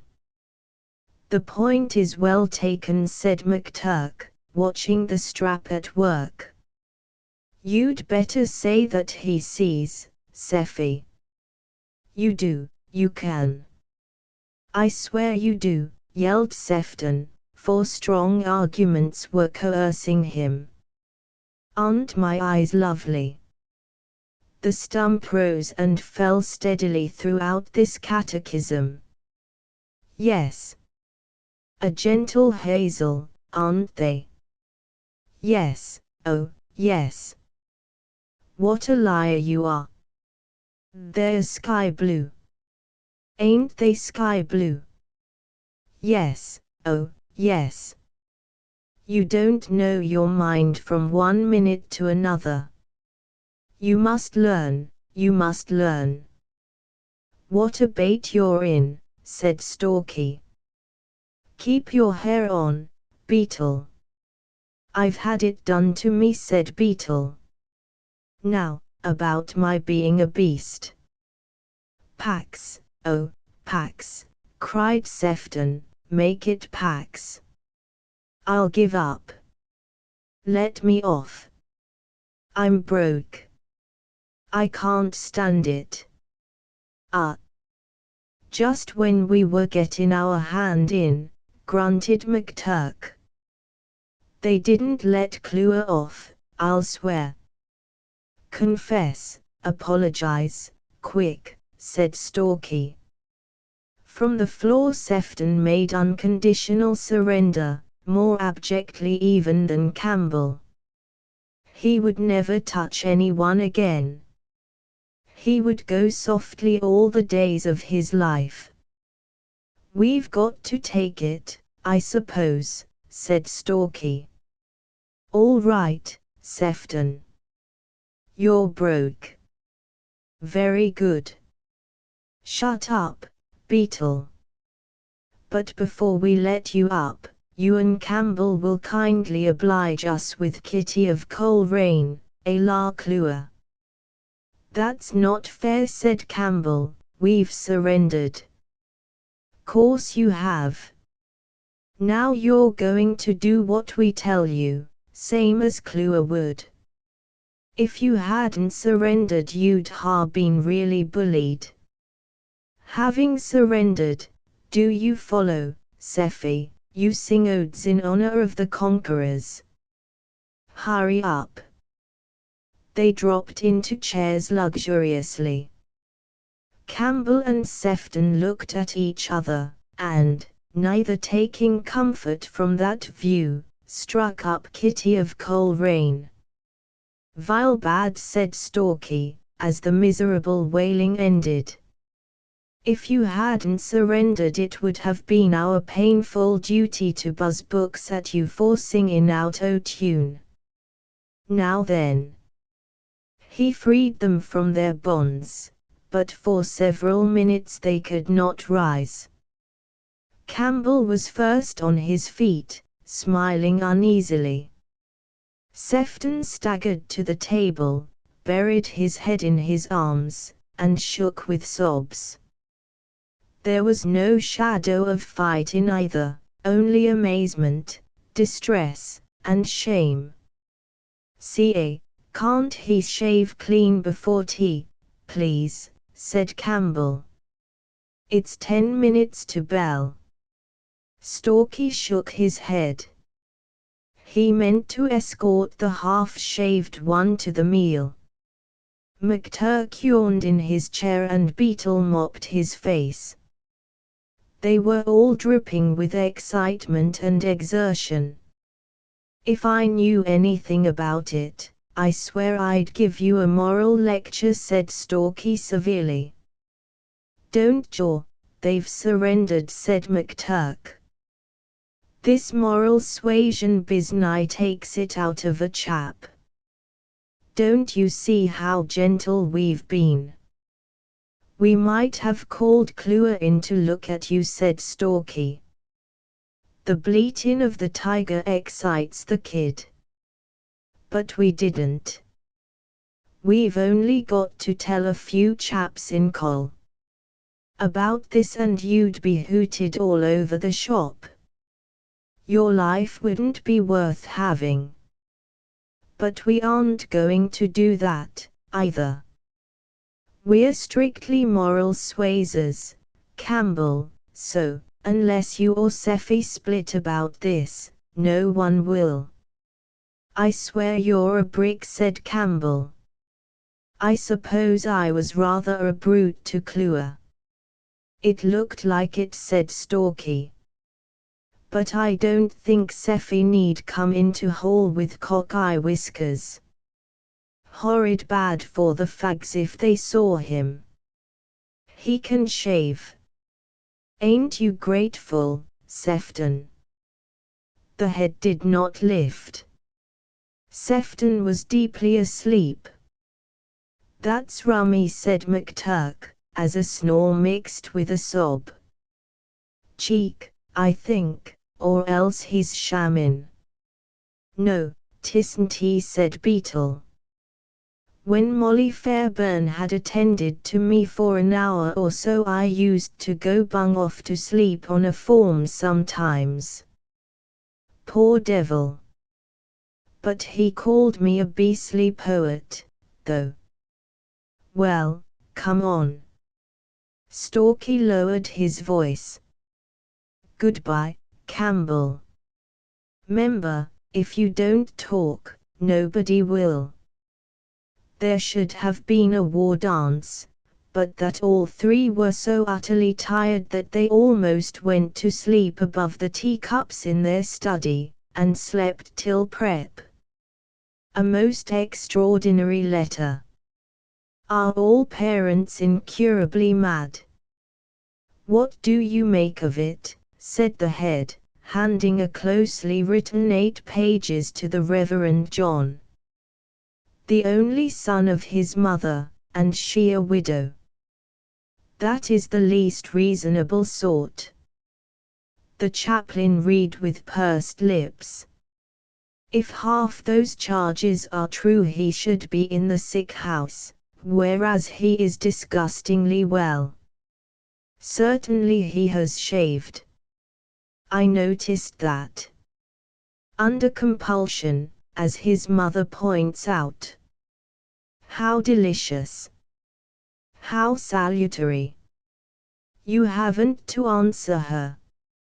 It isn't often I don't know what has happened in the school, but this is beyond me. If you asked me, I should say seek not to propitiate. When one is forced to take Cramer's pups, he was perfectly well at extra tuition, with me, this morning, said the head, absently. Unusually well behaved, too. They either educate the school, or the school, as in this case, educates them. I prefer our own methods, the chaplain concluded. You think it was that? A lift of the head's eyebrow. I'm sure of it. And nothing excuses his trying to give the college a bad name. That's the line I mean to take with him, the head answered. The augurs winked. A few days later the Reverend John called on number 5. Why haven't we seen you before, Padre? Said they. I've been watching times and seasons and events and men and boys, he replied. I am pleased with my 10th Legion. I make them my compliments. Clua was throwing ink balls in form this morning, instead of doing his work. He is now doing 50 lines for unheard of audacity. You can't blame us, sir, said Beetle. You told us to remove the pressure. That's the worst of a fag. I've known boys 5 years his senior throwing balls, Beetle. To such an one have I given 200 lines, not so long ago. And now I come to think of it, were those lines ever shown up? Were they, Turkey? Said Beetle unblushingly. Don't you think Clua looks a little cleaner, Padre? Stalky interrupted. We're no end of moral reformers, said McTurk. It was all Stalky, but it was a lark, said Beetle. I have noticed the moral reform in several quarters. Didn't I tell you you had more influence than any boys in the coll? If you cared to use it. It's a trifle exhausting to use frequent, our kind of moral suasion. Besides, you see, it only makes Clua cheeky. I wasn't thinking of Clua, I was thinking of the other people, Stalky. Oh, we didn't bother much about the other people, said McTurk. Did we? But I did, from the beginning. Then you knew, sir. A downward puff of smoke. Boys educate each other, they say, more than we can or dare. If I had used 1/2 of the moral suasion you may or may not have employed, with the best motives in the world. Don't forget our pious motives, Padre, said McTurk.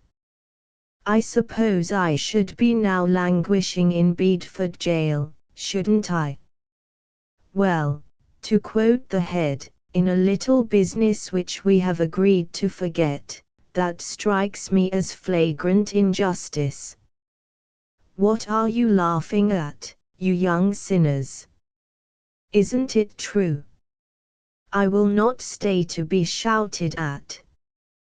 What I looked into this den of iniquity for was to find out if anyone cared to come down for a bathe off the ridge. But I see you won't. Won't we, though? Half a shake, Padri Sahib, till we get our towels, and now sommes avec vous. A little prep. Easter term was but a month old when Stetson Major, a day boy, contracted diphtheria, and the head was very angry. He decreed a new and narrower set of bounds. The infection had been traced to an outlying farmhouse, urged the prefects severely to lick all trespassers, and promised extra attentions from his own hand. There were no words bad enough for Stetson Major, quarantined at his mother's house, who had lowered the school average of health. This he said in the gymnasium after prayers. Then he wrote some 200 letters to as many anxious parents and guardians, and bade the school carry on. The trouble did not spread, but, one night, a dog cart drove to the head's door, and in the morning the head had gone, leaving all things in charge of Mr. King, senior housemaster. The head often ran up to town, where the school devoutly believed he bribed officials for early proofs of the army examination papers, but this absence was unusually prolonged. "Downy old bird," said Stalky to the Allies one wet afternoon in the study. "He must have gone on a bend and been locked up under a false name." "What for?" Beetle entered joyously into the libel. 40 shillings or a month for hacking the chucker out of the pavvy on the shins. Bates always has a spree when he goes to town. Wish he was back, though. I'm about sick o' king's whips and scorpions and lectures on public school spirit, and scholarship. Crass and materialized brutality of the middle class, reading solely for marks. Not a scholar in the whole school, McTurk quoted, pensively boring holes in the mantelpiece with a hot poker. That's rather a sickly way of spending an afternoon. Stinks too. Let's come out and smoke. Here's a treat. Stalky held up a long Indian cheroot. Bagged it from my pater last holidays. I'm a bit shy of it though, it's heftier than a pipe. We'll smoke it palaver fashion. Hand it round, eh? Let's lie up behind the old harrow on the Monkey Farm Road. Out of bounds. Bounds beastly strict these days, too. Besides, we shall cat. Beetle sniffed the cheroot critically. It's a regular pomposo stinkador. You can, I shan't. What d'you say, turkey? Oh, may's well, I suppose. Chuck on your cap, then. It's 2 to 1. Beetle, out you come. They saw a group of boys by the notice board in the corridor, little Foxy, the school sergeant, among them. More bounds, I expect, said Stalky. Hello, Foxibus, who are you in mourning for? There was a broad band of crape round Foxy's arm.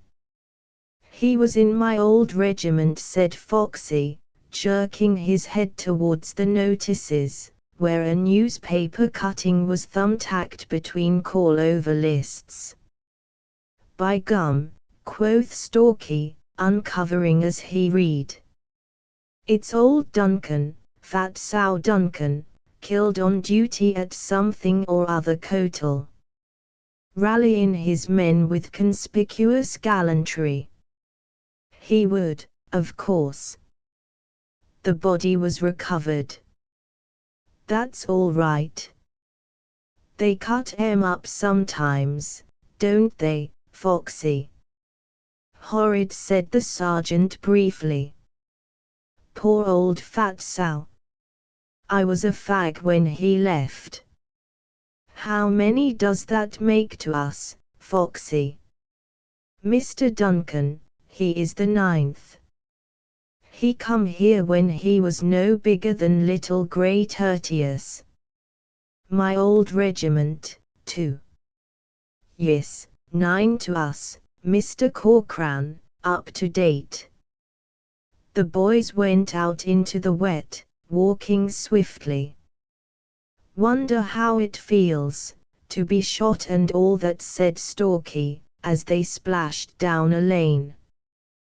"Where did it happen, Beetle?" "Oh, out in India somewhere. We're always rowing there.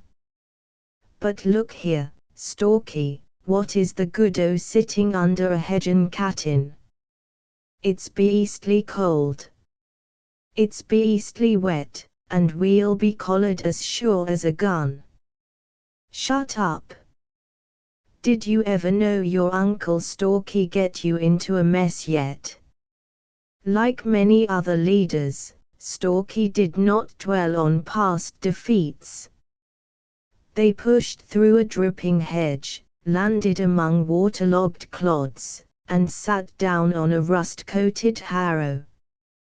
The cheroot burned with sputterings of saltpetre. They smoked it gingerly, each passing to the other between closed forefinger and thumb. "Good job we hadn't one apiece, ain't it?" said Stalky, shivering through set teeth. To prove his words he immediately laid all before them, and they followed his example. "I told you," moaned Beetle, sweating clammy drops. "Oh, Stalky, you are a fool.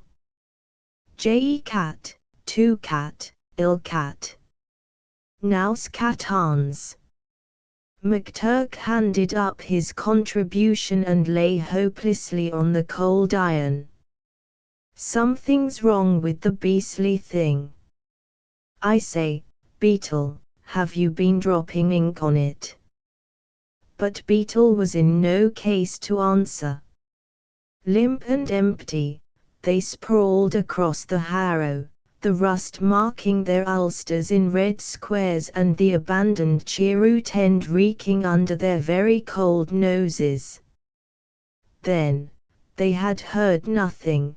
The head himself stood before them, the head who should have been in town bribing examiners, the head fantastically attired in old tweeds and a deerstalker. "Ah," he said, fingering his mustache. "Very good. I might have guessed who it was. You will go back to the college and give my compliments to Mr. King and ask him to give you an extra special licking. You will then do me 500 lines. I shall be back tomorrow. 500 lines by 5 o'clock tomorrow. You are also gated for a week. This is not exactly the time for breaking bounds. Extra special, please." He disappeared over the hedge as lightly as he had come. There was a murmur of women's voices in the deep lane. "Oh, you Prussian brute," said McTurk as the voices died away. "Stalky, it's all your silly fault. Kill him." "Kill him," gasped Beetle. I can't. I'm going to cat again.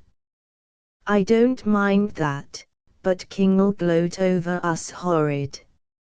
Extra special, ooh.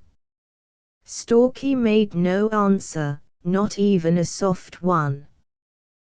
They went to college and received that for which they had been sent.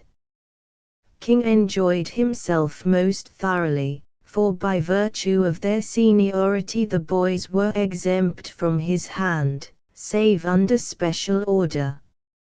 Luckily, he was no expert in the gentle art.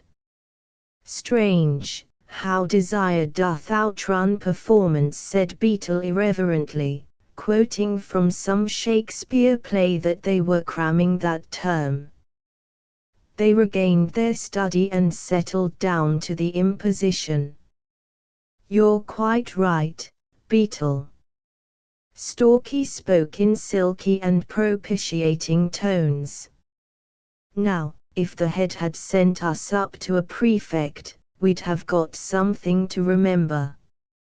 Look here, McTurk began with cold venom, we aren't going to row you about this business, because it's too bad for a row, but we want you to understand you're jolly well excommunicated, Stalky. You're a plain ass. How was I to know that the head you'd collar us? What was he doing in those ghastly clothes, too? Don't try to raise a side issue, Beetle grunted severely. Well, it was all Stetson Major's fault. If he hadn't gone and got diphtheria, 'twouldn't he have happened. But don't you think it rather rummy, the head dropping on us that way? Shut up. You're dead, said Beetle. We've chopped your spurs off your beastly heels. We've cocked your shield upside down and I don't think you ought to be allowed to brew for a month. Oh, stop jawing at me. I won't, stop. Why, we're gated for a week. McTurk almost howled as the agony of the situation overcame him. A lickin' from King, 500 lines, and a gatin'. D'you expect us to kiss you, Stalky, you beast? Drop rot in for a minute. I want to find out about the head being where he was. Well, you have. You found him quite well and fit.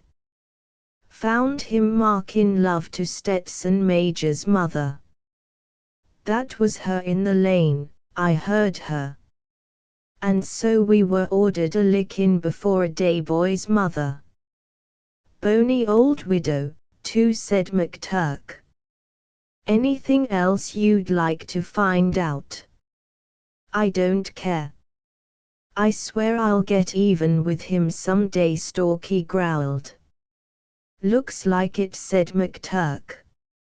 Extra special, week skating and 500, and now you're going to row about it. Help scrag him, Beetle. Stalky had thrown his Virgil at them. The head returned next day without explanation, to find the lines waiting for him and the school a little relaxed under Mr. King's viceroyalty. Mr. King had been talking at and round and over the boys' heads, in a lofty and promiscuous style, of public school spirit and the traditions of ancient seats, for he always improved an occasion. Beyond waking in 250 young hearts a lively hatred of all other foundations, he accomplished little, so little, indeed, that when, 2 days after the head's return, he chanced to come across Stalky and company, gated but ever resourceful, playing marbles in the corridor, he said that he was not surprised. Not in the least surprised.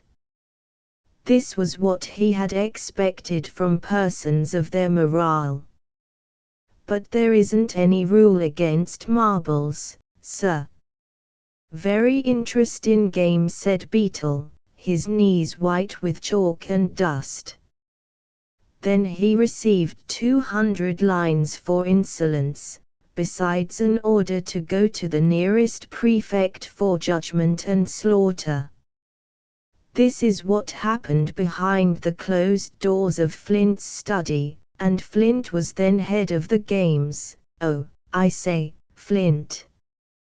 King has sent me to you for playing marbles in the corridor and shouting alley torin knuckle down. What does he suppose I have to do with that, was the answer. Dunno. Well. Beetle grinned wickedly. What am I to tell him? He's rather wrathy about it.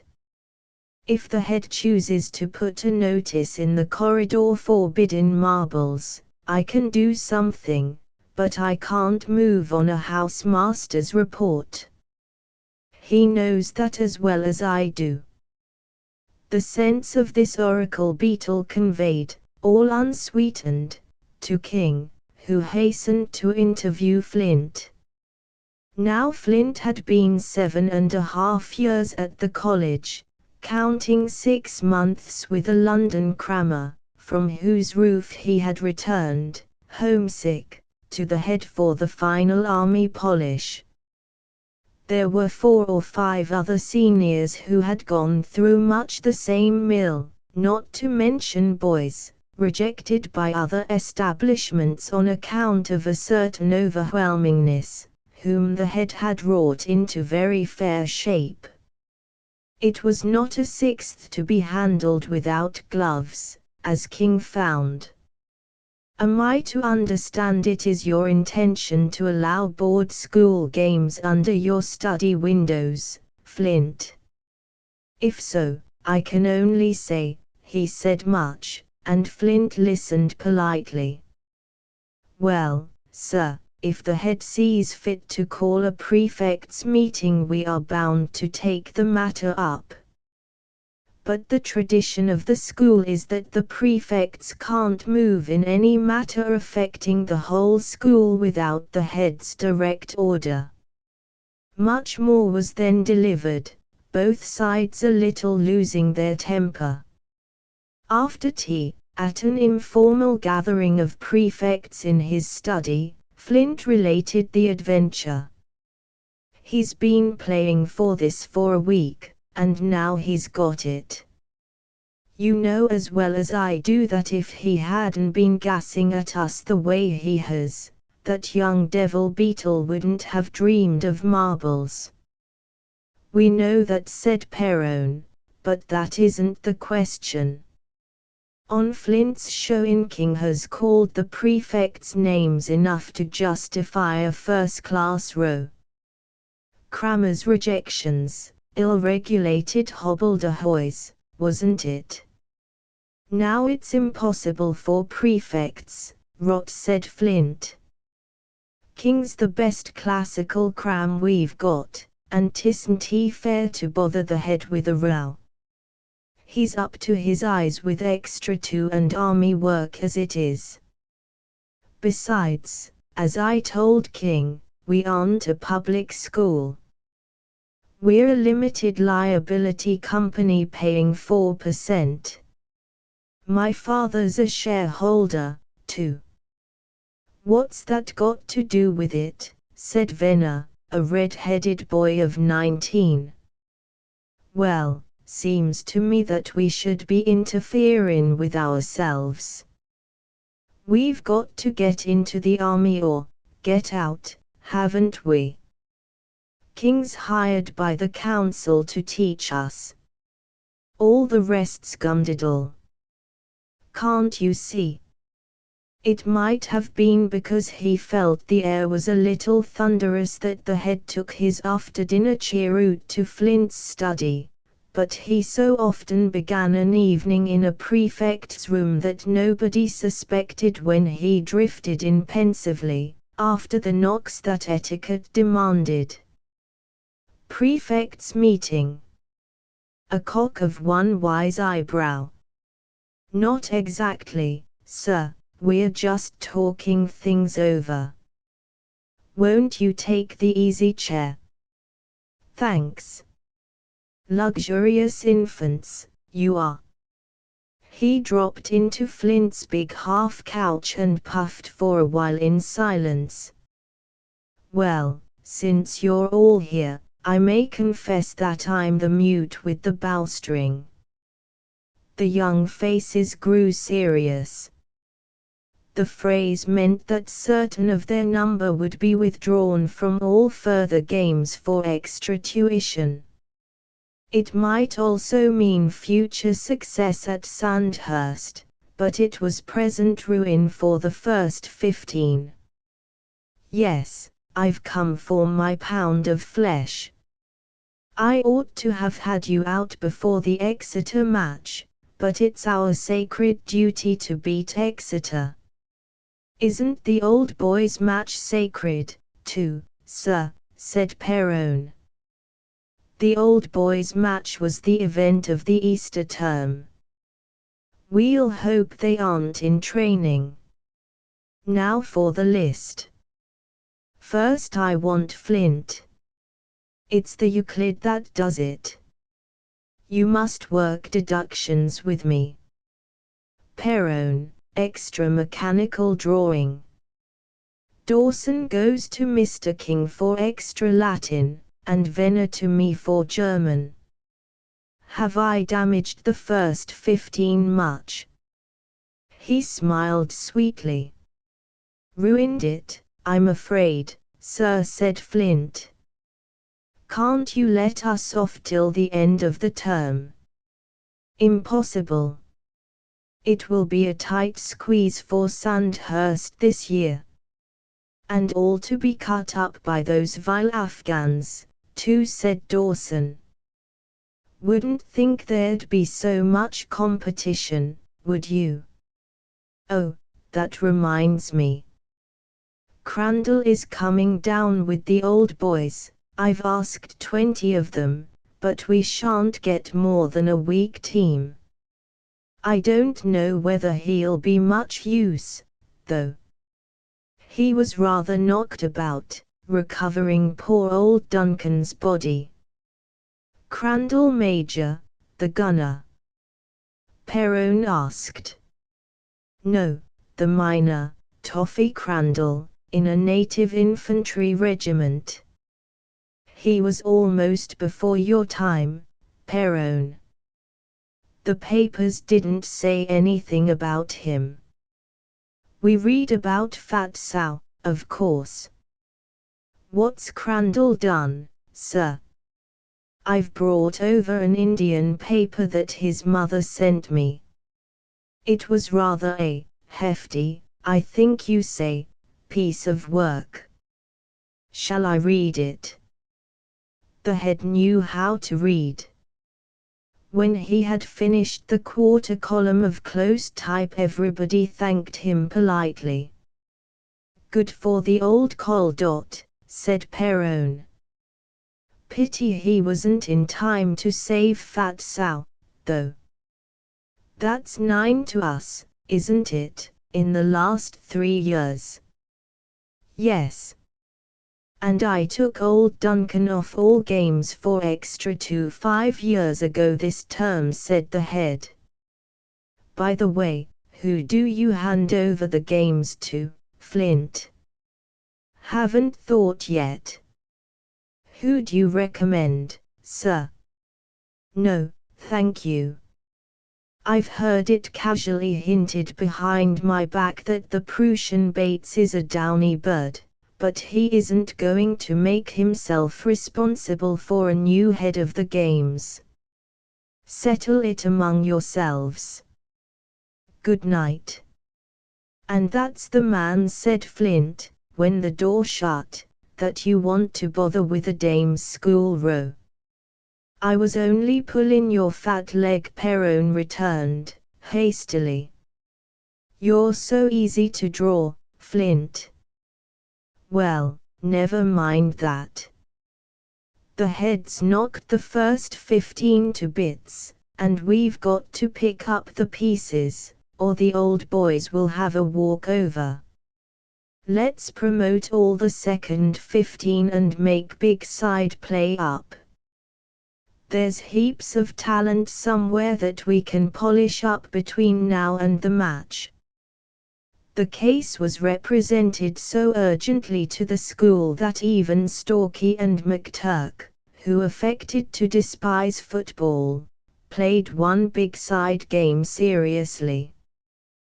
They were forthwith promoted ere their ardor had time to cool, and the dignity of their caps demanded that they should keep some show of virtue. The match team was worked at least 4 days out of 7, and the school saw hope ahead. With the last week of the term the old boys began to arrive, and their welcome was nicely proportioned to their worth. Gentlemen cadets from Sandhurst and Woolwich, who had only left a year ago, but who carried enormous side, were greeted with a cheerful hello. "What's the shop like?" from those who had shared their studies. Malicious subalterns had more consideration, but it was understood they were not precisely of the true metal. Recreants who, failing for the army, had gone into business or banks were received for old Stalky's sake, but in no way made too much of. But when the real subalterns, officers and gentlemen full-blown, who had been to the ends of the earth and back again and so carried no side, came on the scene strolling about with the head, the school divided right and left in admiring silence. And when one laid hands on Flint, even upon the head of the games, crying, "Good heavens! What do you mean by growing in this way? You were a beastly little fag when I left." Visible halos encircled Flint. They would walk to and fro in the corridor with the little red school sergeant, telling news of old regiments. They would burst into form rooms sniffing the well-remembered smells of ink and whitewash. They would find nephews and cousins in the lower forms and present them with enormous wealth. Or they would invade the gymnasium and make foxy show off the new stock on the bars. Chiefly, though, they talked with the head, who was father confessor and agent general to them all, for what they shouted in their unthinking youth, they proved in their thoughtless manhood, to wit, that the Prussian Bates was a downy bird. Young blood who had stumbled into an entanglement with a pastry cook's daughter at Plymouth, experience who had come into a small legacy but mistrusted lawyers, ambition halting at crossroads, anxious to take the one that would lead him farthest, extravagance pursued by the moneylender, arrogance in the thick of a regimental row, each carried his trouble to the head, and Chiron showed him, in language quite unfit for little boys, a quiet and safe way round, out, or under. So they overflowed his house, smoked his cigars, and drank his health as they had drunk it all the earth over when 2 or 3 of the old school had foregathered. "Don't stop smoking for a minute," said the head. "The more you're out of training the better for us. I've demoralized the first 15 with extra 2. Ah, but we're a scratch lot. Have you told em we shall need a substitute even if Crandall can play?" said a lieutenant of engineers with a DSO to his credit. "He wrote me he'd play, so he can't have been much hurt. He's coming down tomorrow morning." Crandall minor that was, and brought off poor Duncan's body. The head nodded. Where are you going to put him? We've turned you out of house and home already, Head Sahib. This was a squadron commander of Bengal Lancers, home on leave. I'm afraid he'll have to go up to his old dormitory. You know old boys can claim that privilege. Yes, I think little Crandall Minor must bed down there once more. Bates Sahib, a gunner flung a heavy arm round the head's neck. You've got something up your sleeve. Confess. I know that twinkle. Can't you see, you cuckoo, a submarine miner interrupted. Crandall goes up to the dormitory as an object lesson, for moral effect and so forth. Isn't that true, Head Sahib? It is. You know too much, Purvis. I licked you for that in '79. You did, sir, and it's my private belief you chalked the cane. No. But I've a very straight eye. Perhaps that misled you. That opened the floodgates of fresh memories, and they all told tales out of school. When Crandall Minor, that was, Lieutenant R. Crandall of an ordinary Indian regiment, arrived from Exeter on the morning of the match, he was cheered along the whole front of the college, for the prefects had repeated the sense of that which the head had read them in Flint's study.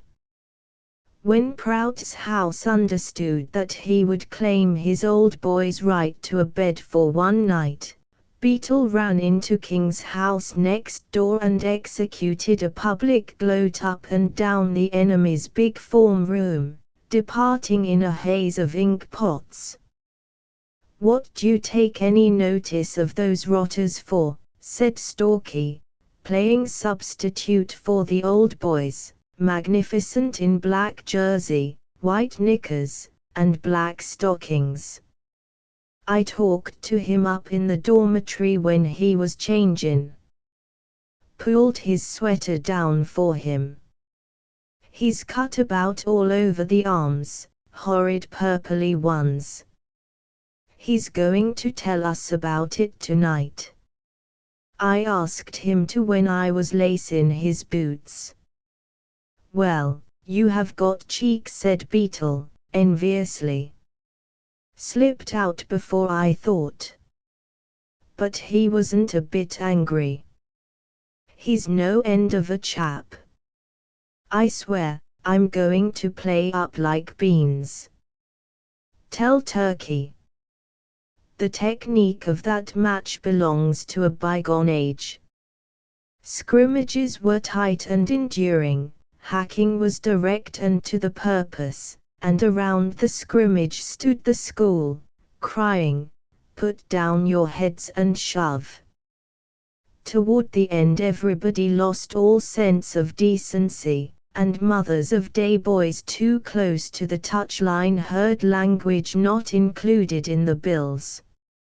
No one was actually carried off the field, but both sides felt happier when time was called, and Beetle helped Stalky and McTurk into their overcoats. The two had met in the many-legged heart of things, and, as Stalky said, had done each other proud. As they swaggered woodenly behind the teams, substitutes do not rank as equals of hairy men. They passed a pony carriage near the wall, and a husky voice cried, "Well played." Oh, played indeed. It was Stetson Major, white-checked and hollow-eyed, who had fought his way to the ground under escort of an impatient coachman. "Hello, Stetson," said Stalky, checking. "Is it safe to come near you yet?" "Oh, yes. I'm all right. They wouldn't let me out before, but I had to come to the match." "Your mouth looks pretty plummy." Turkey trod on it accidental done a purpose. Well, I'm glad you're better, because we owe you something. You and your membranes got us into a sweet mess, young man. I heard of that, said the boy, giggling. The head told me. Deuce he did. When? Oh, come on up to Col. My shin'll stiffen if we stay jaw in here. Shut up, Turkey. I want to find out about this. Well, he was staying at our house all the time I was ill. What for? Neglectin' the Col. That way. Thought he was in town. I was off my head, you know, and they said I kept on calling for him. Cheek. You're only a day boy. He came just the same, and he about saved my life. I was all bunged up one night, just going to croak, the doctor said, and they stuck a tube or something in my throat, and the head sucked out the stuff. Shot if I would. He ought to have got diphtheria himself, the doctor said. So he stayed on at our house instead of going back. I'd croaked in another 20 minutes, the doctor says. Here the coachman, being under orders, whipped up and nearly ran over the three. My hat, said Beetle. That's pretty average heroic. Pretty average. McTurk's knee in the small of his back cannoned him into Stalky, who punted him back. You ought to be hung. And the head ought to get the V.C., said Stalky. Why, he might have been dead and buried by now. But he wasn't. But he didn't. Ho! Ho! He just nipped through the hedge like a lusty old blackbird. Extra special, 500 lines, ungated for a week, all sereno. I've read something like that in a book, said Beetle. Gummy, what a chap. Just think of it. I'm thinking, said McTurk, and he delivered a wild Irish yell that made the team turn round. Shut your fat mouth, said Stalky, dancing with impatience. Leave it to your Uncle Stalky, and he'll have the head on toast. If you say a word, Beetle, till I give you leave, I swear I'll slay you. Habeo capitim crinibus minimis. I've got him by the short hairs. Now look as if nothing had happened. There was no need of guile. The school was too busy cheering the drawn match. It hung round the lavatories regardless of muddy boots while the team washed. It cheered Crandall Minor whenever it caught sight of him, and it cheered more wildly than ever after prayers, because the old boys in evening dress, openly twirling their mustaches, attended, and instead of standing with the masters, ranged themselves along the wall immediately before the prefects, and the head called them over, to majors, minors, and tertiuses, after their old names. Yes, it's all very fine, he said to his guests after dinner, but the boys are getting a little out of hand. There will be trouble and sorrow later, I'm afraid. You'd better turn in early, Crandall. The dormitory will be sitting up for you. I don't know to what dizzy heights you may climb in your profession, but I do know you'll never get such absolute adoration as you're getting now. Confound the adoration. I want to finish my cigar, sir. It's all pure gold. Go where glory waits, Crandall, miner. The setting of that apotheosis was a 10-bed attic dormitory, communicating through doorless openings with 3 others. The gas flickered over the raw pine washtans. There was an incessant whistling of draughts, and outside the naked windows the sea beat on the pebble ridge. Same old bed, same old mattress, I believe, said Crandall, yawning. Same old everything. Oh, but I'm lame. I'd no notion you chaps could play like this. He caressed a battered shin. You've given us all something to remember you by. It needed a few minutes to put them at their ease, and, in some way they could not understand, they were more easy when Crandall turned round and said his prayers, a ceremony he had neglected for some years. Oh, I am sorry. I've forgotten to put out the gas. Please don't bother, said the prefect of the dormitory. Worthington does that. A nightgowned 12-year-old, who had been waiting to show off, leaped from his bed to the bracket and back again, by way of a washstand. How do you manage when he's asleep? Said Crandall, chuckling. Shove a cold cleek down his neck. It was a wet sponge when I was junior in the dormitory. Hello. What's happening?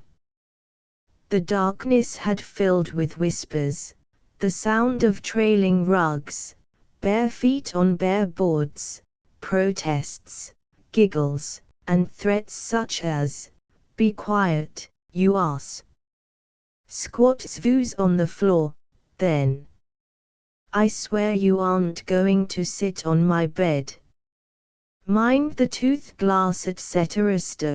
Corcoran, said the prefect began, his tone showing his sense of Stalky's insolence, that perhaps you'd tell us about that business with Duncan's body. Yes, yes, yes, ran the keen whispers. Tell us, there's nothing to tell. What on earth are you chaps hopping about in the cold for? Never mind us, said the voices. Tell about Fat Sal. So Crandall turned on his pillow and spoke to the generation he could not see. Well, about 3 months ago he was commanding a treasure guard, a cart full of rupees to pay troops with, 5,000 rupees in silver. He was coming to a place called Fort Pearson, near Calabar. I was born there, squeaked a small fag. It was called after my uncle. Shut up, you and your uncle. Never mind him, Crandall. Well, ne'er mind. The Afridis found out that this treasure was on the move, and they ambushed the whole show a couple of miles before he got to the fort, and cut up the escort. Duncan was wounded, and the escort hooked it. There weren't more than 20 sepoys all told, and there were any amount of Afridis. As things turned out, I was in charge at Fort Pearson. Fact was, I'd heard the firing and was just going to see about it, when Duncan's men came up. So we all turned back together. They told me something about an officer, but I couldn't get the hang of things till I saw a chap under the wheels of the cart out in the open, propped up on one arm, blazing away with a revolver. You see, the escort had abandoned the cart, and the Afridis, they are an awfully suspicious gang, thought the retreat was a trap, sort of draw, you know, and the cart was the bait. So they had left poor old Duncan alone. Minute they spotted how few we were, it was a race across the flat who should reach old Duncan first. We ran, and they ran, and we won, and after a little hacking about they pulled off. I never knew it was one of us till I was right on top of him. There are heaps of Duncans in the service, and of course the name didn't remind me. He wasn't changed at all hardly. He'd been shot through the lungs, poor old man, and he was pretty thirsty. I gave him a drink and sat down beside him, and, funny thing, too, he said, "Hello, Toffee," and I said, "Hello, Fat Sow, hope you aren't hurt or something of the kind." But he died in a minute or two, never lifted his head off my knees. I say, you chaps out there will get your death of cold. Better go to bed. All right. In a minute. But your cuts, your cuts. How did you get wounded? That was when we were taking the body back to the fort. They came on again, and there was a bit of a scrimmage. Did you kill anyone? Yes. Shouldn't wonder. Good night. Good night. Thank you, Crandall. Thanks awfully, Crandall. Good night. The unseen crowds withdrew. His own dormitory rustled into bed and lay silent for a while. I say, Crandall, Stalky's voice was tuned to a wholly foreign reverence. Well, what? Suppose a chap found another chap croaking with diphtheria, all bunged up with it, and they stuck a tube in his throat and the chap sucked the stuff out, what would you say? Said Crandall, reflectively. I've only heard of one case, and that was a doctor. He did it for a woman. Oh, this wasn't a woman. It was just a boy. Makes it all the finer, then. It's about the bravest thing a man can do. Why? Oh, I heard of a chap doing it. That's all. Then he's a brave man. Would you funk it? Rather. Anybody would. Fancy dying of diphtheria in cold blood. Well, look here. The sentence ended in a grunt, for Stalky had leaped out of bed and with McTurk was sitting on the head of Beetle, who would have sprung the mine there and then. Next day, which was the last of the term and given up to a few wholly unimportant examinations, began with wrath and war. Mr. King had discovered that nearly all his house, it lay, as you know, next door but one to Prout's in the long range of buildings, had unlocked the doors between the dormitories and had gone in to listen to a story told by Crandall. He went to the head, clamorous, injured, appealing, for he never approved of allowing so-called young men of the world to contaminate the morals of boyhood. Very good, said the head, he would attend to it. Well, I'm awfully sorry, said Crandall guiltily. I don't think I told them anything they oughtn't to hear. Don't let them get into trouble on my account. TCK, the head answered, with the ghost of a wink. It isn't the boys that make trouble, it's the masters. However, Prout and King don't approve of dormitory gatherings on this scale, and one must back up the house masters. Moreover, It's hopeless to punish 2 houses only, so late in the term. We must be fair and include everybody. Let's see. They have a holiday task for the Easters, which, of course, none of them will ever look at. We will give the whole school, except prefects and study boys, regular prep tonight, and the common room will have to supply a master to take it. We must be fair to all. Prep on the last night of the term. Phew, said Crandall, thinking of his own wild youth. I fancy there will be larks.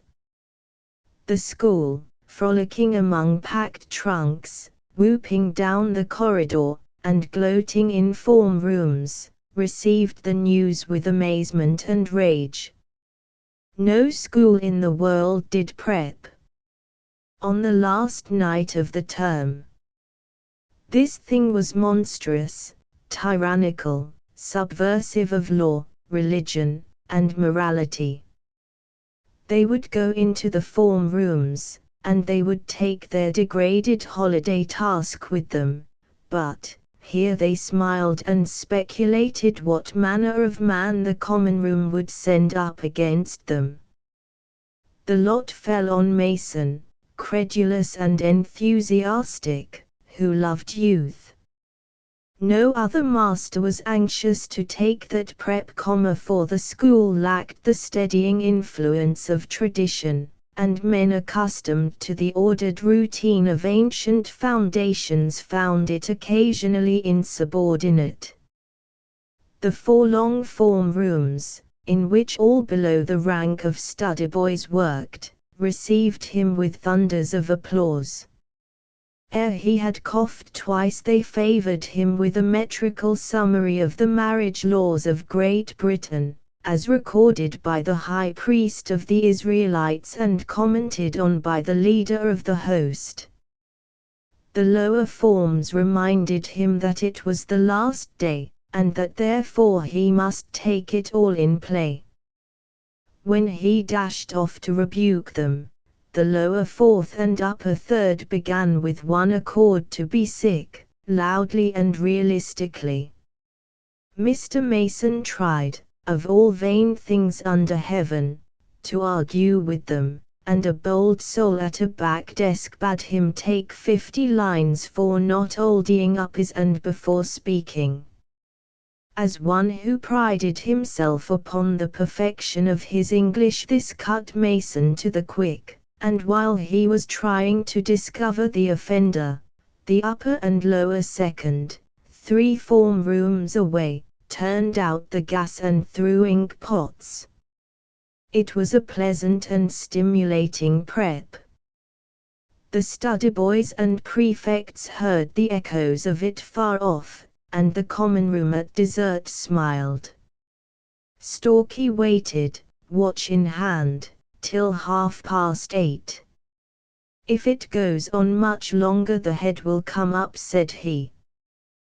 We'll tell the studies first, and then the dorm rooms. Look sharp. He allowed no time for Beetle to be dramatic or McTurk to drawl.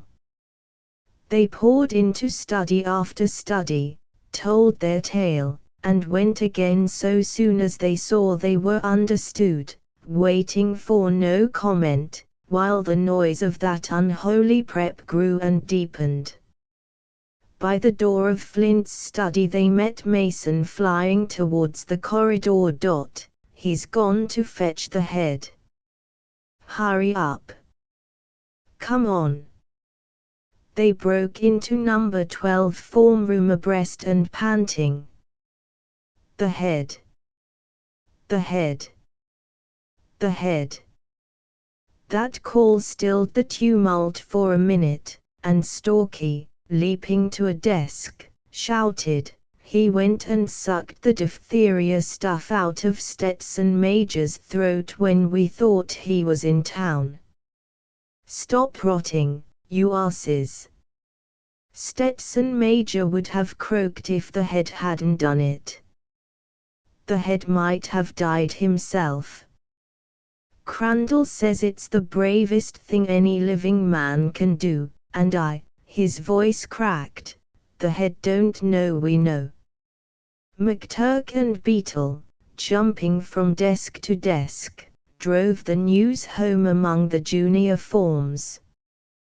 There was a pause, and then, Mason behind him, the head entered. It was in the established order of things that no boy should speak or move under his eye. He expected the hush of awe. He was received with cheers, steady, ceaseless cheering. Being a wise man, he went away, and the forms were silent and a little frightened. "It's all right," said Stalky. "He can't do much. 'Tisn't he as if you'd pulled the desks up like we did when old Carlton took prep once. Keep it up. Hear 'em cheering in the studies." He rocketed out with a yell, to find Flint and the prefects lifting the roof off the corridor. When the head of a limited liability company, paying 4%, is cheered on his saintly way to prayers, not only by 4 form rooms of boys waiting punishment, but by his trusted prefects, he can either ask for an explanation or go his road with dignity, while the senior housemaster glares like an excited cat and points out to a white and trembling mathematical master that certain methods, not his, thank God, usually produce certain results. Out of delicacy the old boys did not attend that call-over, and it was to the school drawn up in the gymnasium that the head spoke icily. "It is not often that I do not understand you, but I confess I do not tonight. Some of you, after your idiotic performances at prep, seem to think me a fit person to cheer. I am going to show you that I am not." Crash, crash, crash, came the triple cheer that disproved it, and the head glowered under the gas. "That is enough. You will gain nothing." The little boys, the lower school did not like that form of address. "Will do me 300 lines apiece in the holidays. I shall take no further notice of them. The upper school will do me 1,000 lines apiece in the holidays, to be shown up the evening of the day they come back. And further, gummy, what a glutton!" Stalky whispered. "For your behavior towards Mr. Mason I intend to lick the whole of the upper school tomorrow when I give you your journey money. This will include the 3 study boys I found dancing on the form room desks when I came up. Prefects will stay after call over." The school filed out in silence, but gathered in groups by the gymnasium door waiting what might befall. "And now, Flint," said the head, "will you be good enough to give me some explanation of your conduct?" "Well, sir," said Flint desperately, "if you save a chap's life at the risk of your own when he's dying of diphtheria, and the col finds it out, what can you expect, sir?" I see. Then that noise was not meant for our cheek. I can connive at immorality, but I cannot stand impudence. However, it does not excuse their insolence to Mr. Mason. I'll forego the lines this once, remember, but the lickings hold good. When this news was made public, the school, lost in wonder and admiration, gasped at the head as he went to his house. Here was a man to be reverenced. On the rare occasions when he caned, he did it very scientifically, and the execution of 100 boys would be epic, immense. "It's all right, Head Sahib. We know," said Crandall, as the head slipped off his gown with a grunt in his smoking room. "I found out just now from our substitute. He was getting my opinion of your performance last night in the dormitory. I didn't know then that it was you he was talking about. Crafty young animal. Freckled chap with eyes, Corcoran, I think his name is." "Oh, I know him, thank you," said the head, and reflectively. "Yes, I should have included them even if I hadn't seen 'em. If the old coll weren't a little above themselves already, we'd chair you down the corridor," said the engineer.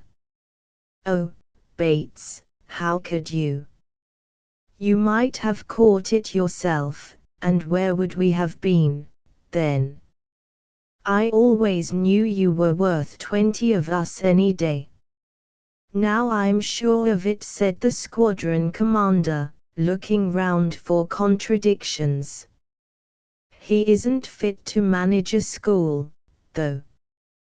Promise you'll never do it again, Bates Sahib." We can't go away comfy in our minds if you take these risks," said the gunner. "Bates Sahib, you aren't ever going to cane the whole upper school, are you?" said Crandall. "I can connive at immorality, as I said, but I can't stand impudence. Mason's lot is quite hard enough even when I back him." Besides, the men at the golf club heard them singing Aaron and Moses. "I shall have complaints about that from the parents of day boys. Decency must be preserved." "We're coming to help," said all the guests. The upper school were caned one after the other, their overcoats over their arms, the brakes waiting in the road below to take them to the station, their journey money on the table.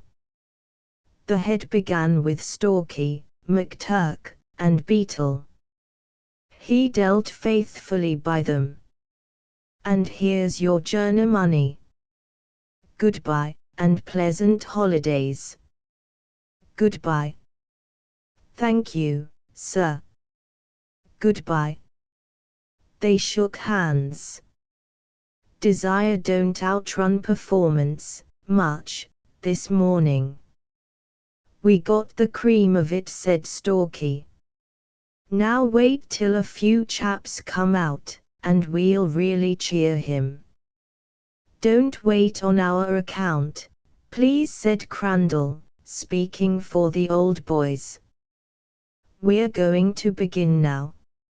It was very well so long as the cheering was confined to the corridor, but when it spread to the gymnasium, when the boys awaiting their turn cheered, the head gave it up in despair, and the remnant flung themselves upon him to shake hands. Then they seriously devoted themselves to cheering till the brakes were hustled off the premises in dumb show. "Didn't I say I'd get even with him?" said Stalky on the box seat, as they swung into the narrow Northam Street. "Now all together, taking time from your Uncle Stalky. It's a way we have in the army, it's a way we have in the navy, it's a way we have at the public schools, which nobody can deny. The flag of their country." It was winter and bitter cold of mornings.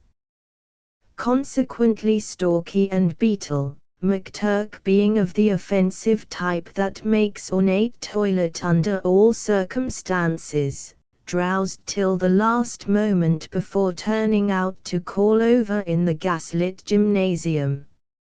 It followed that they were often late, and since every unpunctuality earned them a black mark, and since 3 black marks a week meant defaulters' drill, equally it followed that they spent hours under the sergeant's hand. Foxy drilled the defaulters with all the pomp of his old parade ground. "Don't think it's any pleasure to me," his introduction never varied. "I'd much sooner be smoking a quiet pipe in my own quarters, but I see we are the old brigade on our hands this afternoon. If I only had you regular, Muster Corcoran," said he, dressing the line. "You've had me for nearly 6 weeks, you old glutton. Number off from the right. Not quite so previous, please. I'm taking this drill.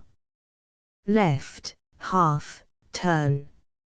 Slow, march." 25 sluggards, all old offenders, filed into the gymnasium. "Quietly provide yourselves with the requisite dumbbells, return in quietly to your place. Number off from the right," in a low voice.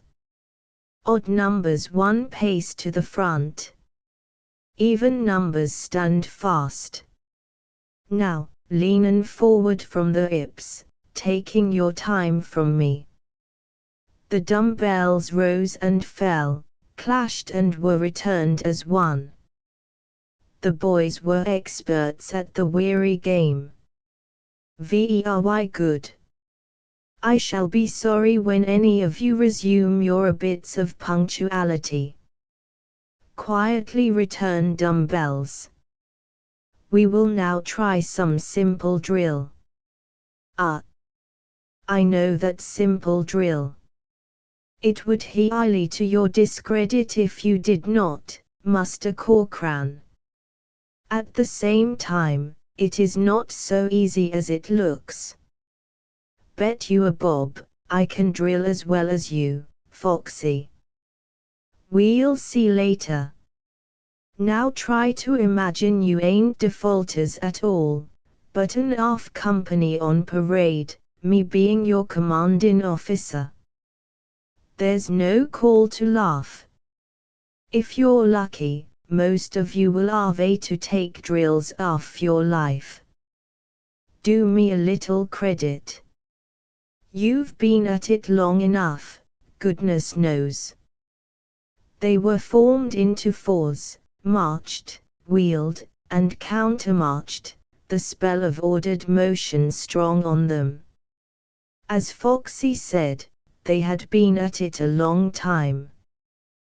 The gymnasium door opened, revealing McTurk in charge of an old gentleman. The sergeant, leading a wheel, did not see. "Not so bad," he murmured. "Not half so bad." The pivot man of the wheel only marks time, Muster Swain. "Now, Muster Corcoran, you say you know the drill. Oblige me by taking over the command and, reversing my words step by step, relegate them to their previous formation." "What's this? What's this?" cried the visitor authoritatively. "Oh, a little drill, sir," stammered Foxy, saying nothing of first causes. "Excellent, excellent. I only wish there were more of it," he chirruped. "Don't let me interrupt. You were just going to hand over to someone, weren't you?" He sat down, breathing frostily in the chill air. "I shall muck it. I know I shall," whispered Stalky uneasily, and his discomfort was not lightened by a murmur from the rear rank that the old gentleman was General Collinson, a member of the college board of council. What?" said Foxy. "Collinson, K.C.B. He commanded the Pompadours, my father's old regiment, hissed Swain Major.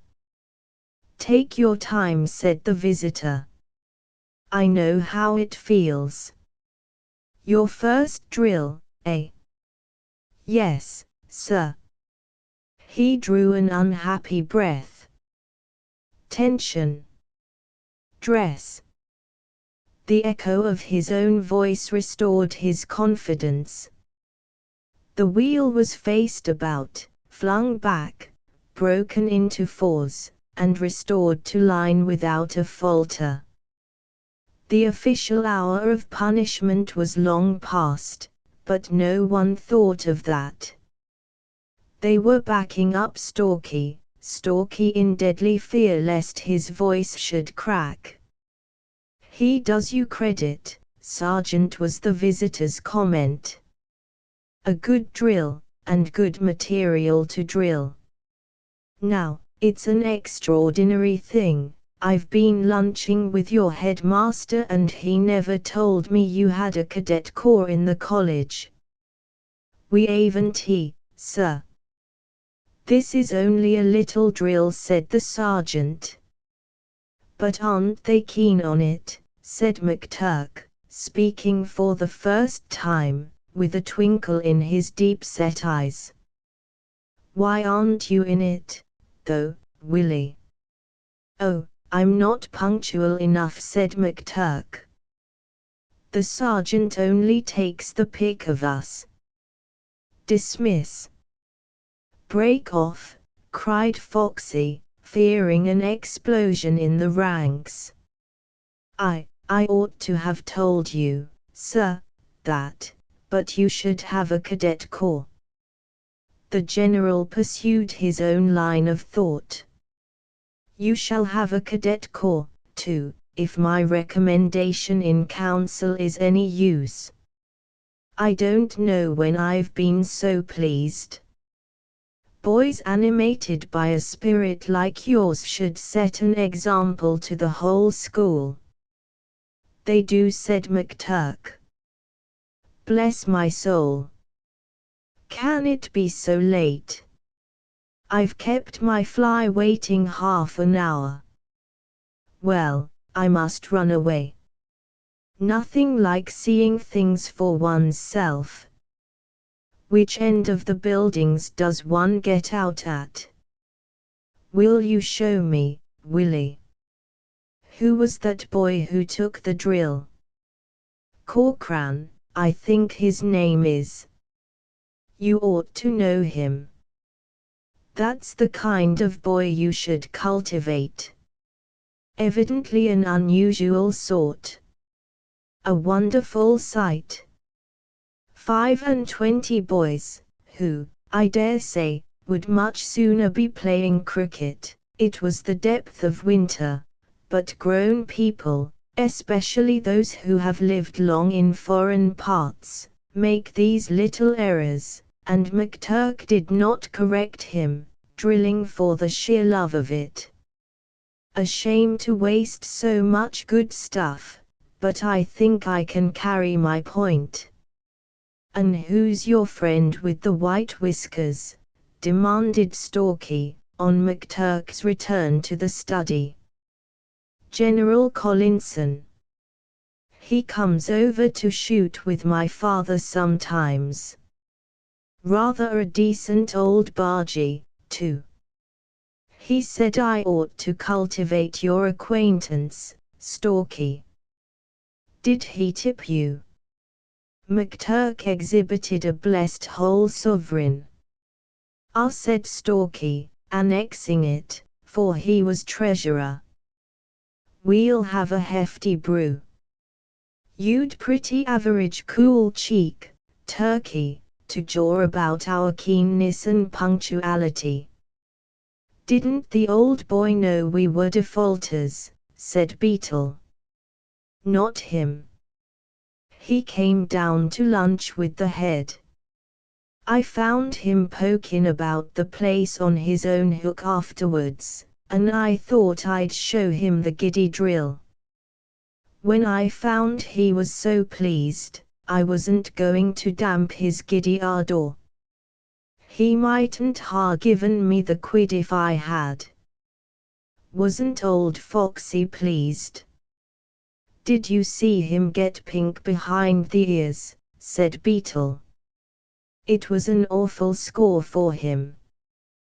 Didn't we back him up beautifully? Let's go down to Keats and get some cocoa and sassingers. They overtook Foxy, speeding down to retail the adventure to Keat, who in his time had been troop sergeant major in a cavalry regiment, and now, war-worn veteran, was local postmaster and confectioner. You owe us something, said Stalky, with meaning. I'm highly grateful, Muster Corcoran.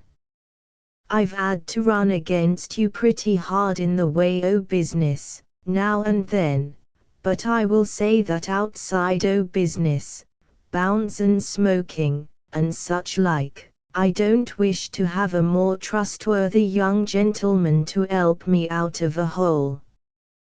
The way you handled the drill was beautiful, though I say it. Now, if you come regular henceforward, but he'll have to be late 3 times a week, said Beetle.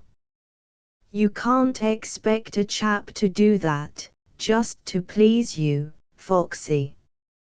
Ah, that's true. Still, if you could manage it, and you, Muster Beetle, it would give you a big start when the cadet corps is formed. I expect the general will recommend it. They raided Keats very much at their own sweet will, for the old man, who knew them well, was deep in talk with Foxy. I make what we've taken 7 and 6, Stalky called at last over the counter, but you'd better count for yourself. No, no. I'd take your word any day, Muster Corcoran. In the Pompadours, was he, Sergeant? We lay with them once at Umballa, I think it was.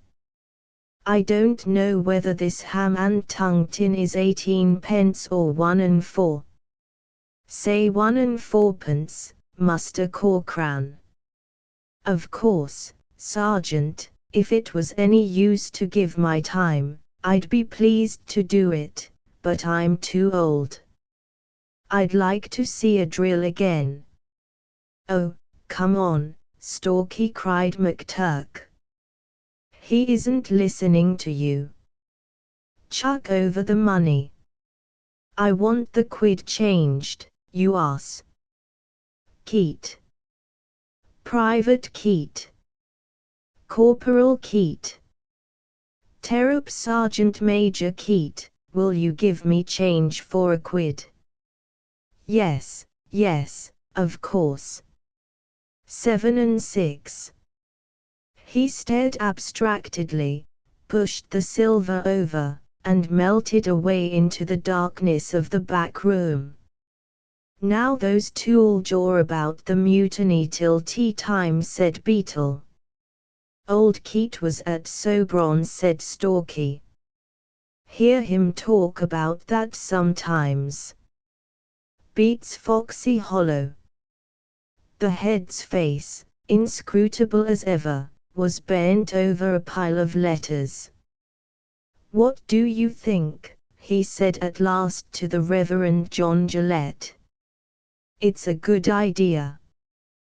There's no denying that, an estimable idea. We concede that much. Well, I have my doubts about it, that's all. The more I know of boys, the less do I profess myself capable of following their moods, but I own I shall be very much surprised if the scheme takes. It isn't the temper of the school. We prepare for the army. My business, in this matter, is to carry out the wishes of the council. They demand a volunteer cadet corps. A volunteer cadet corps will be furnished. I have suggested, however, that we need not embark upon the expense of uniforms till we are drilled. General Collinson is sending us 50 lethal weapons, cut down Snyders, he calls them, all carefully plugged.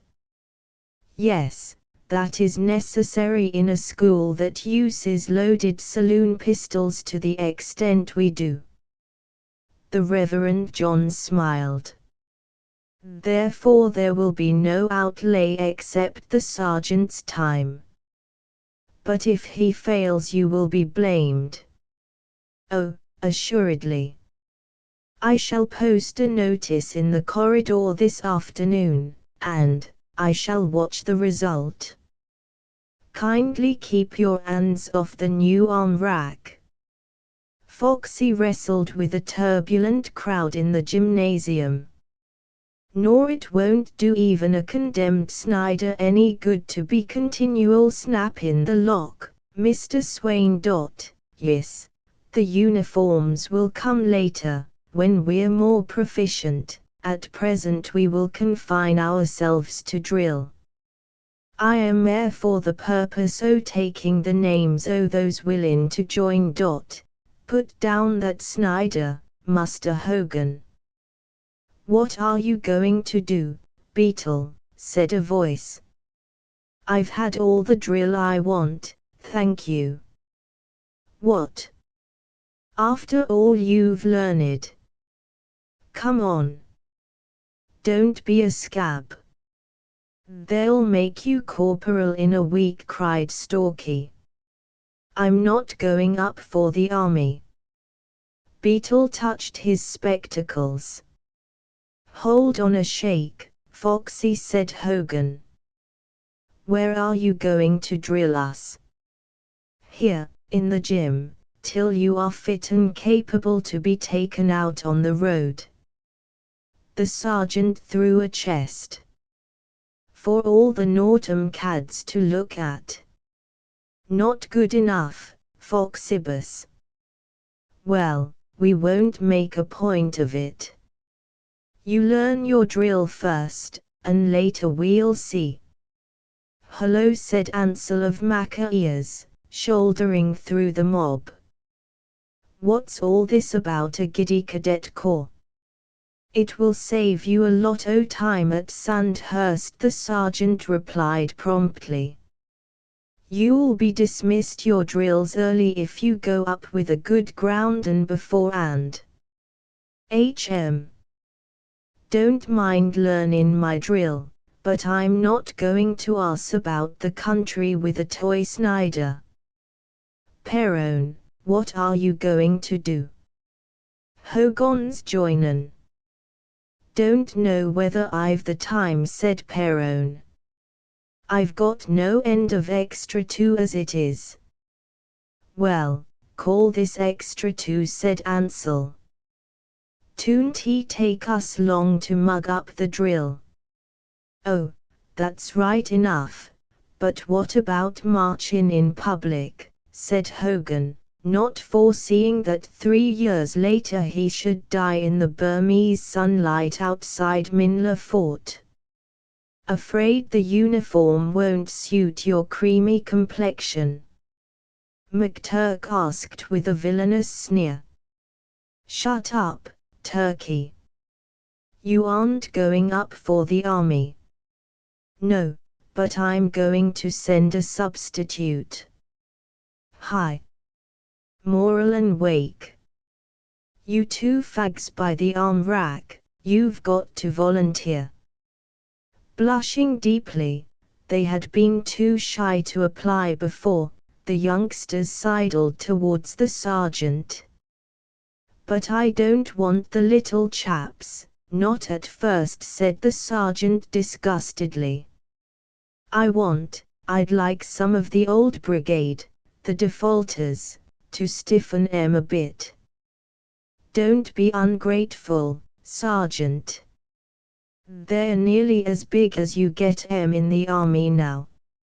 McTurk read the papers of those years and could be trusted for general information, which he used as he used his tweaker.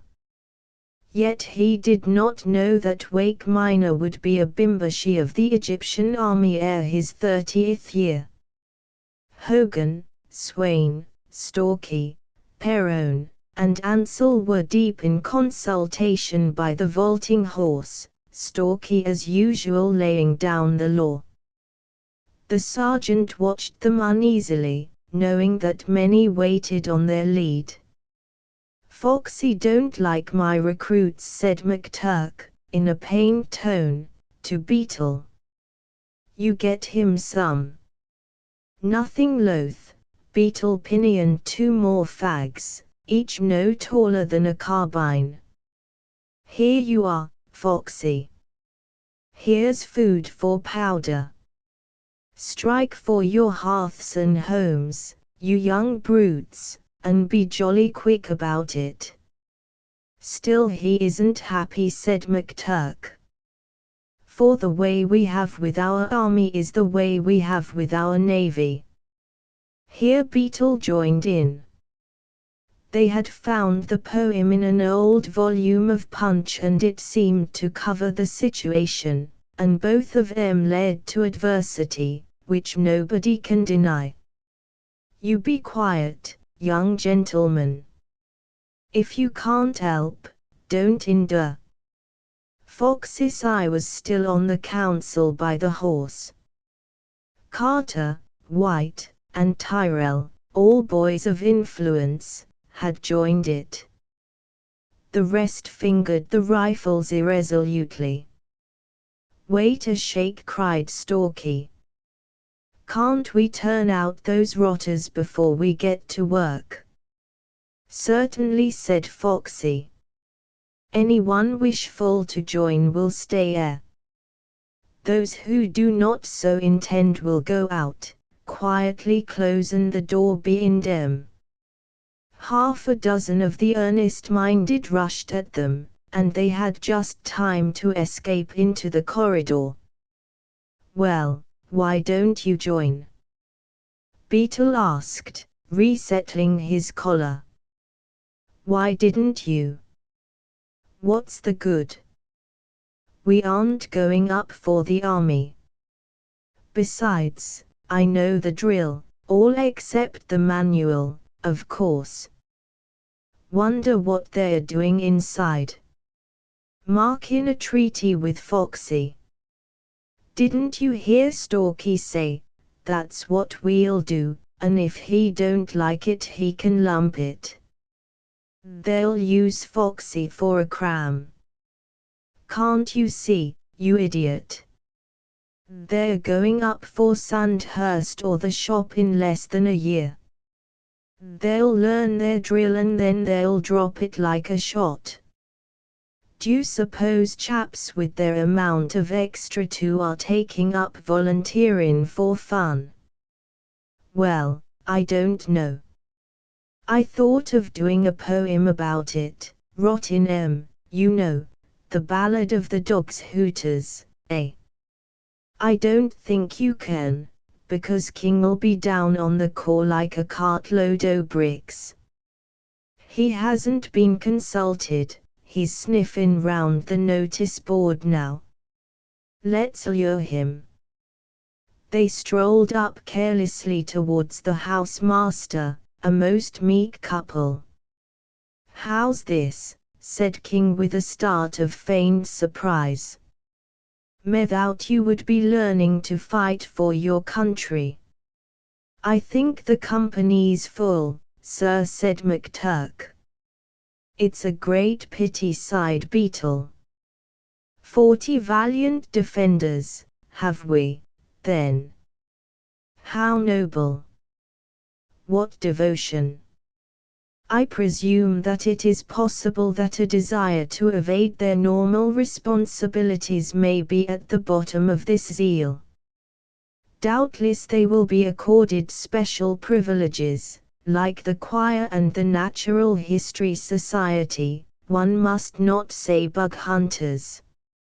"Oh, I suppose so, sir," said McTurk, cheerily. "The head hasn't said anything about it yet, but he will, of course." Oh, sure to.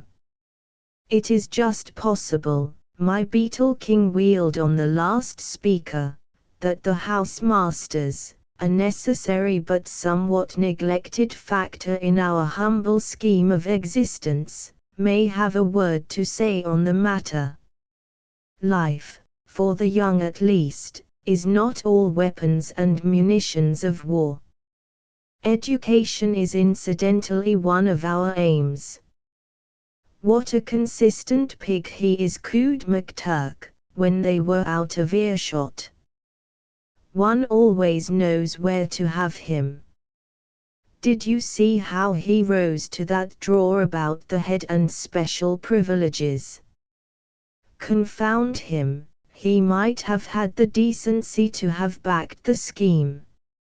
I could do such a lovely ballad, rot in it, and now I'll have to be a giddy enthusiast. It don't bar our pulling Stalky's leg in the study, does it? Oh, no, but in the col we must be pro-cadet corps like anything. Can't you make up a giddy epigram, a la catch a lass, about King objecting to it? Beetle was at this noble task when Stalky returned all hot from his first drill. "Hullo, my ramrod bunger," began McTurk. "Where's your dead dog? Is it defense or defiance?" "Defiance," said Stalky, and leaped on him at that word. "Look here, Turkey, you mustn't rot the corps. We've arranged it beautifully. Foxy swears he won't take us out into the open till we say we want to go.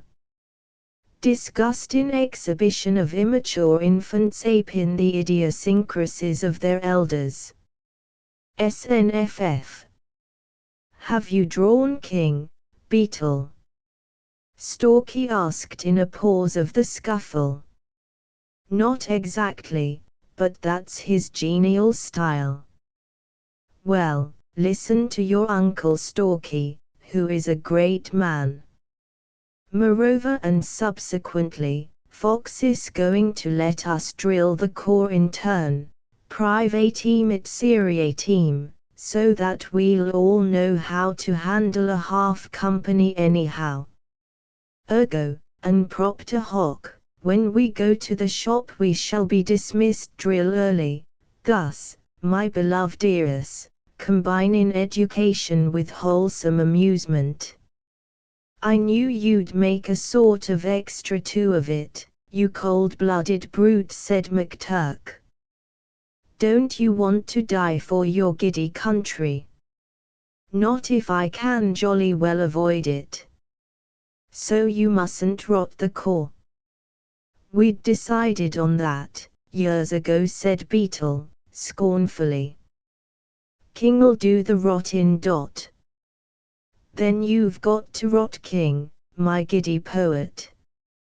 Make up a good catchy limerick, and let the fags sing it. Look here, you stick to volunteering, and don't jog the table." "He won't have anything to take hold of," said Stalky, with dark significance. They did not know what that meant till, a few days later, they proposed to watch the corps at drill. They found the gymnasium door locked and a fag on guard. "This is sweet cheek," said McTurk, stooping. "Mustn't look through the keyhole," said the sentry. "I like that. Why, Wake, you little beast, I made you a volunteer." "Can't help it. My orders are not to allow anyone to look." "S'pose we do," said McTurk. "S'pose we jolly well slay you." "My orders are, I am to give the name of anybody who interfered with me on my post, to the corps, and they deal with him after drill, according to martial law." "What a brute Stalky is," said Beetle. They never doubted for a moment who had devised that scheme. "You esteem yourself a giddy centurion, don't you?" said Beetle, listening to the crash and rattle of grounded arms within. "My orders are, not to talk except to explain my orders. They'll lick me if I do." McTurk looked at Beetle. The two shook their heads and turned away. "I swear Stalky is a great man," said Beetle after a long pause. "One consolation is that this sort of secret society biznai will drive King wild. It troubled many more than King, but the members of the corps were muter than oysters. Foxy, being bound by no vow, carried his woes to Keat. I never come across such nonsense in my life.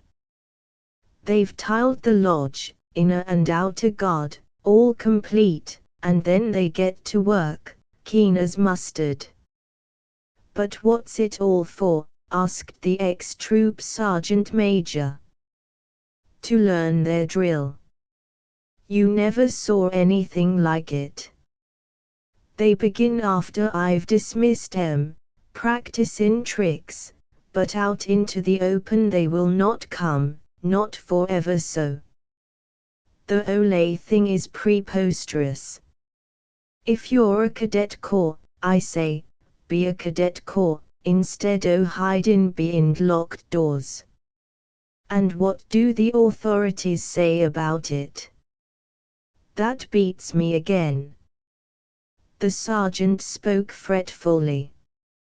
"I go to the Ed and he gives me no help.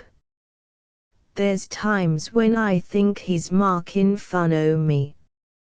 I've never been a volunteer sergeant, thank God, but I've always had the consideration to pity 'em. I'm glad o' that." "I'd like to see 'em," said Keat. "From your statements, Sergeant, I can't get at what they're after." "Don't ask me, Major. Ask that freckle-faced young Corkran. He's their generalissimo. One does not refuse a warrior of Sobron, or deny the only pastry cook within bounds." So Keat came, by invitation, leaning upon a stick, tremulous with old age, to sit in a corner and watch. "They shape well. They shape uncommon well," he whispered between evolutions. "Oh, this isn't what they're after. Wait till I dismiss 'em." At the break off the ranks stood fast.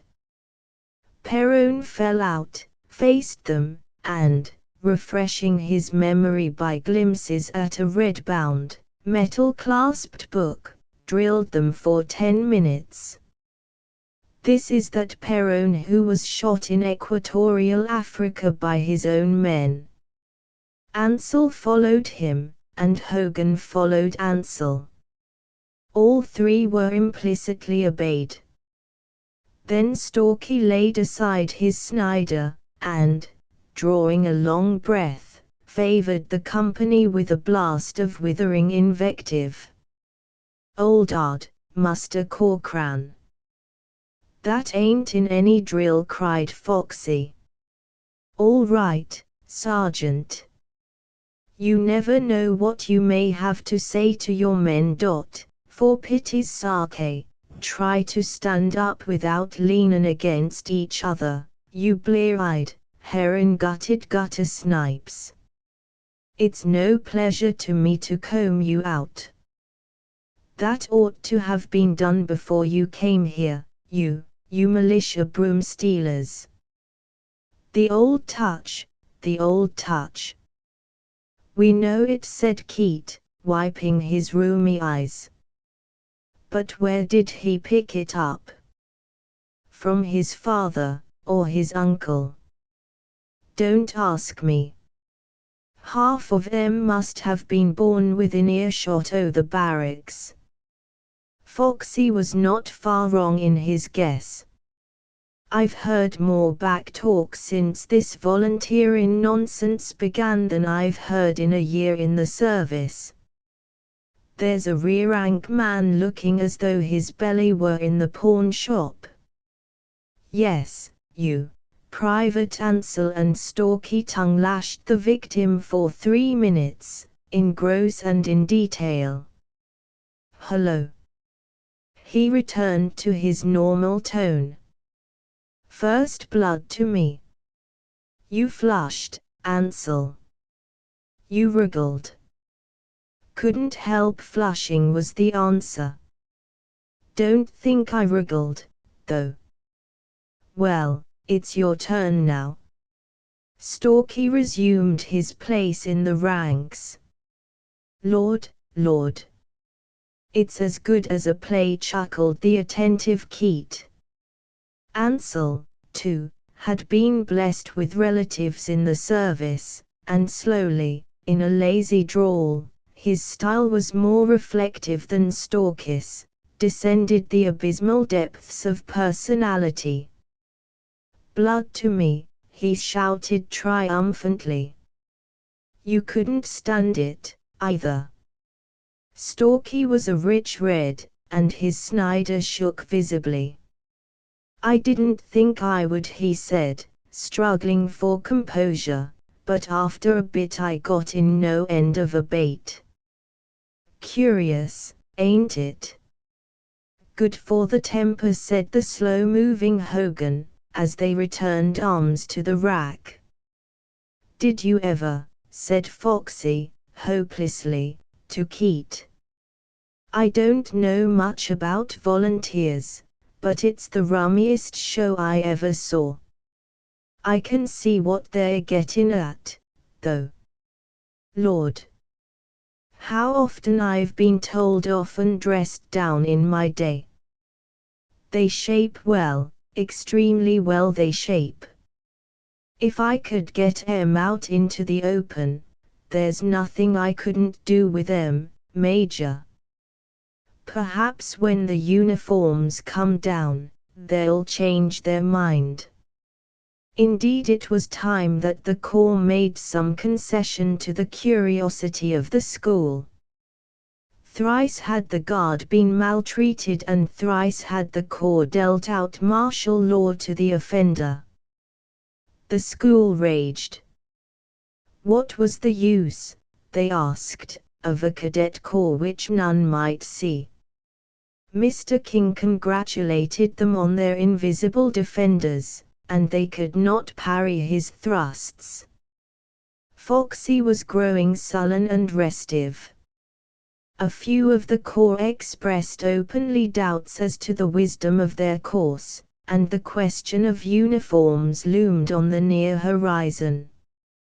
If these were issued, they would be forced to wear them. But, as so often happens in this life, the matter was suddenly settled from without. The head had duly informed the council that their recommendation had been acted upon, and that, so far as he could learn, the boys were drilling. He said nothing of the terms on which they drilled. Naturally, General Collinson was delighted and told his friends. One of his friends rejoiced in a friend, a member of Parliament, a zealous, an intelligent, and, above all, a patriotic person, anxious to do the most good in the shortest possible time. But we cannot answer, alas, for the friends of our friends. If Collinson's friend had introduced him to the general, the latter would have taken his measure and saved much. But the friend merely spoke of his friend, and since no two people in the world see eye to eye, the picture conveyed to Collinson was inaccurate. Moreover, the man was an MP, an impeccable conservative, and the general had the English soldiers' lurking respect for any member of the court of last appeal.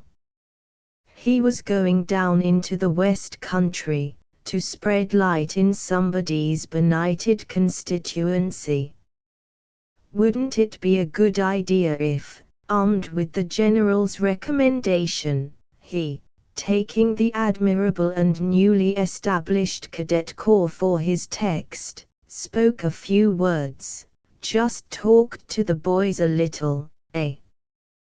You know the kind of thing that would be acceptable, and he'd be the very man to do it. The sort of talk that boys understand, you know. They didn't talk to much in my time, said the General, suspiciously. Ah, but times change, with the spread of education and so on. The boys of today are the men of tomorrow. An impression in youth is likely to be permanent. And in these times, you know, with the country going to the dogs. You're quite right. The island was then entering on 5 years of Mr. Gladstone's rule, and the General did not like what he had seen of it.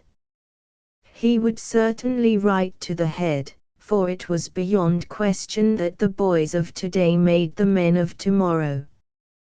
That, if he might say so, was uncommonly well put. In reply, the head stated that he should be delighted to welcome Mr. Raymond Martin, MP, of whom he had heard so much, to put him up for the night, and to allow him to address the school on any subject that he conceived would interest them.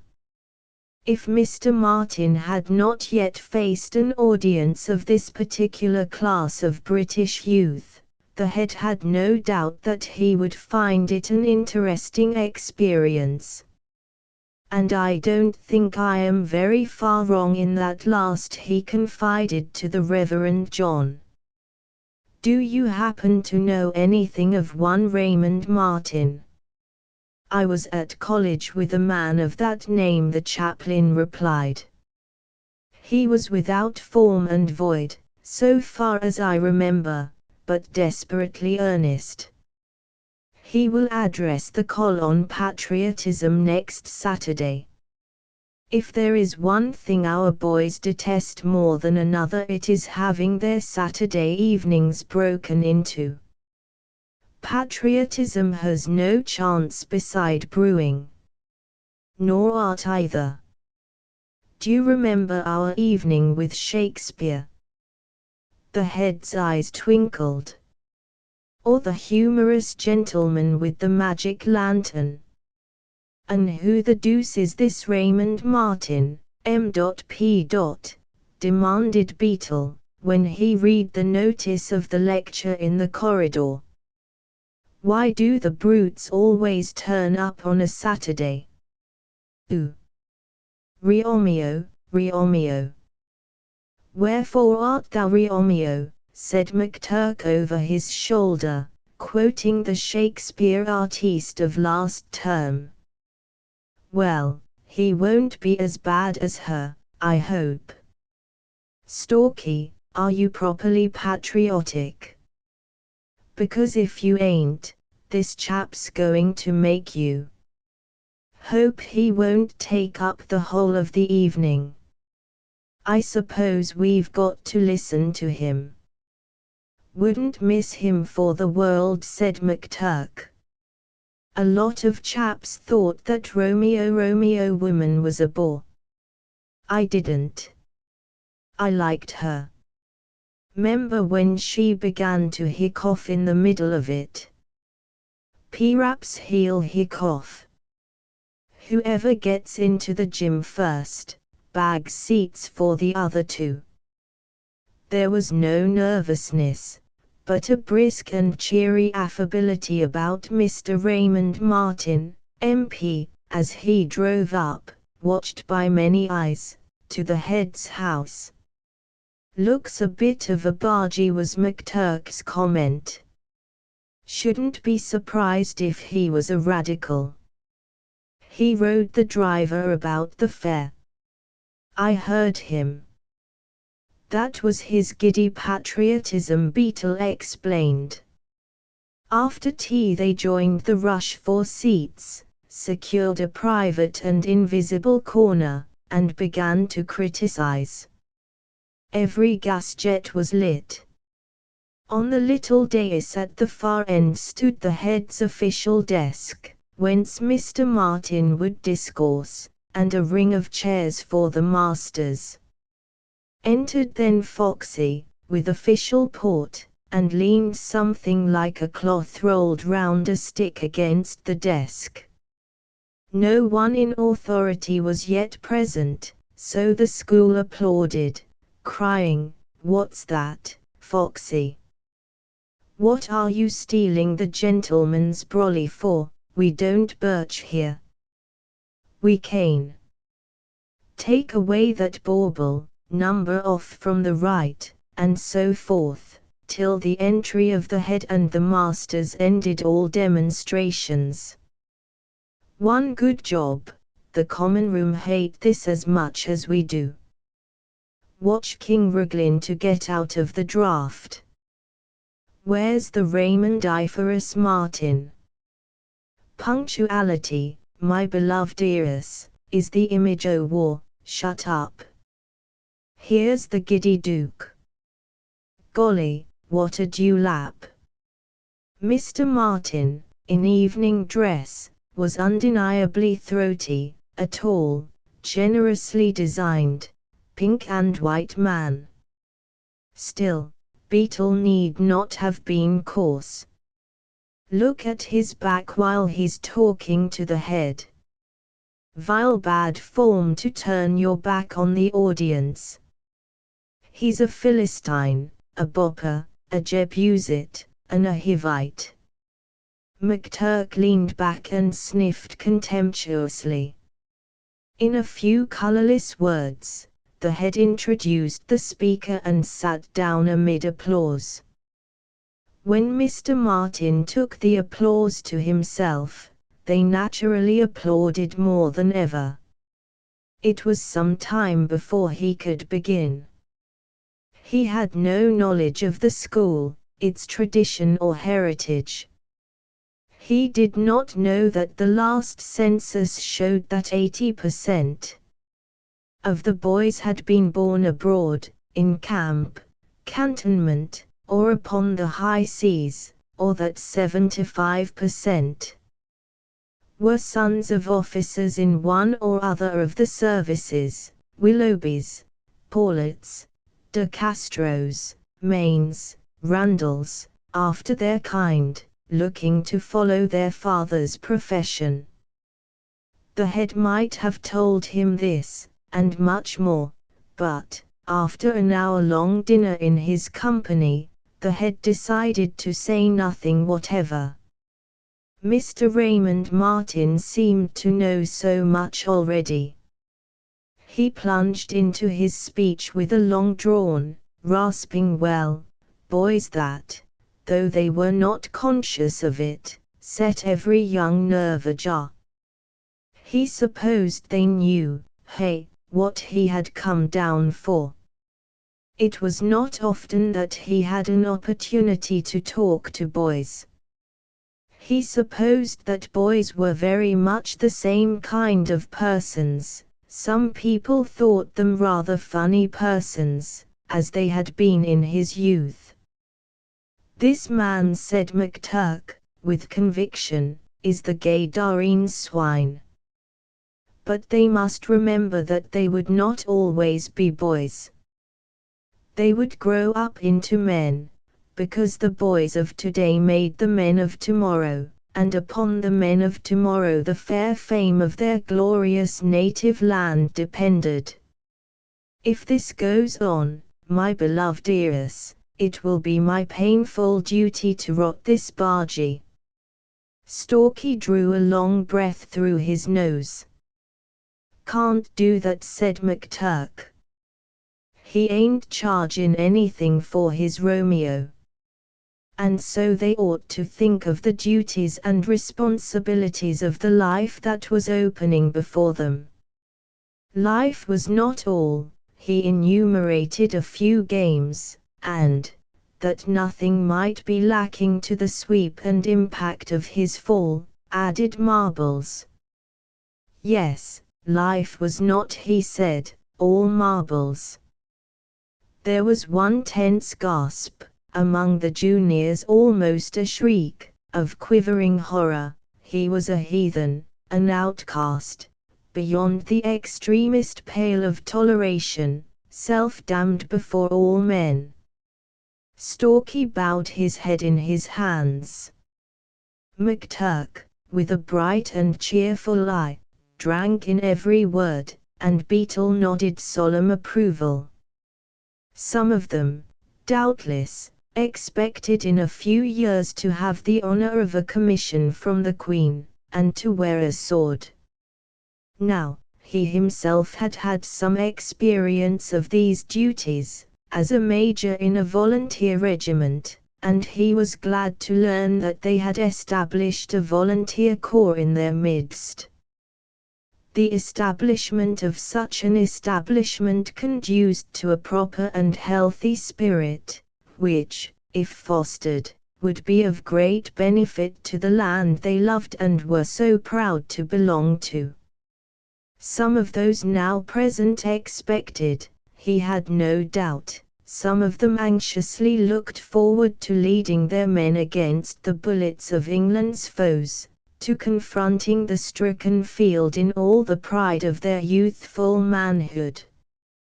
Now the reserve of a boy is tenfold deeper than the reserve of a maid, she being made for one end only by blind nature, but man for several. With a large and healthy hand, he tore down these veils, and trampled them under the well-intentioned feet of eloquence. In a raucous voice, he cried aloud little matters, like the hope of honor and the dream of glory, that boys do not discuss even with their most intimate equals, cheerfully assuming that, till he spoke, they had never considered these possibilities. He pointed them to shining goals, with fingers which smudged out all radiance on all horizons. He profaned the most secret places of their souls without cries and gesticulations. He bade them consider the deeds of their ancestors in such a fashion that they were flushed to their tingling ears. Some of them, the rending voice cut a frozen stillness, might have had relatives who perished in defense of their country. They thought, not a few of them, of an old sword in a passage, or above a breakfast-room table, seen and fingered by stealth since they could walk. He adjured them to emulate those illustrious examples, and they looked always in their extreme discomfort. Their years forbade them even to shape their thoughts clearly to themselves. They felt savagely that they were being outraged by a fat man who considered marbles a game. And so he worked towards his peroration, which, by the way, he used later with overwhelming success at a meeting of electors, while they sat, flushed and uneasy, in sour disgust. After many, many words, he reached for the cloth-wrapped stick and thrust one hand in his bosom. This was the concrete symbol of their land, worthy of all honor and reverence. Let no boy look on this flag who did not purpose to worthily add to its imperishable luster. He shook it before them, a large calico Union Jack, staring in all three colors, and waited for the thunder of applause that should crown his effort. They looked in silence. They had certainly seen the thing before, down at the Coast Guard station, or through a telescope, half-mast high when a brig went ashore on Braunton Sands, above the roof of the golf club, and in Keats' window, where a certain kind of striped sweetmeat bore it in paper on each box. But the college never displayed it, it was no part of the scheme of their lives, the head had never alluded to it, their fathers had not declared it unto them. It was a matter shut up, sacred and apart. What, in the name of everything caddish, was he driving at, who waved that horror before their eyes? Happy thought! Perhaps he was drunk. The head saved the situation by rising swiftly to propose a vote of thanks, and at his first motion, the school clapped furiously, from a sense of relief. And I am sure he concluded, the gaslight full on his face, that you will all join me in a very hearty vote of thanks to Mr. Raymond Martin for the most enjoyable address he has given us. To this day we shall never know the rights of the case. The head vows that he did no such thing, or that, if he did, it must have been something in his eye, but those who were present are persuaded that he winked, once, openly and solemnly, after the word enjoyable. Mr. Raymond Martin got his applause full tale. As he said, without vanity, I think my few words went to their hearts. I never knew boys could cheer like that. He left as the prayer bell rang, and the boys lined up against the wall. The flag lay still unrolled on the desk, Foxy regarding it with pride, for he had been touched to the quick by Mr. Martin's eloquence. The head and the common room, standing back on the dais, could not see the glaring offence, but a prefect left the line, rolled it up swiftly, and as swiftly tossed it into a glove and foil locker. Then, as though he had touched a spring, broke out the low murmur of content, changing to quick volleyed hand clapping. They discussed the speech in the dormitories. There was not one dissentient voice. Mr. Raymond Martin, beyond question, was born in a gutter, and bred in a board school, where they played marbles. He was further, I give the barest handful from great store, a floptious cad, an outrageous stinker, a jelly-bellied flag flapper. This was Stalky's contribution, and several other things which it is not seemly to put down. The volunteer cadet corps fell in next Monday, depressedly, with a face of shame. Even then, judicious silence might have turned the corner. Said Foxy, after a fine speech like what you heard night before last, you ought to take hold of your drill with renewed activity. I don't see how you can avoid coming out and marching in the open now. Can't we get out of it, then, Foxy?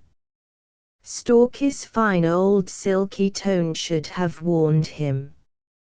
No, not with his giving the flag so generously. He told me before he left this morning that there was no objection to the corps using it as their own. It's a handsome flag. Stalky returned his rifle to the rack in dead silence, and fell out.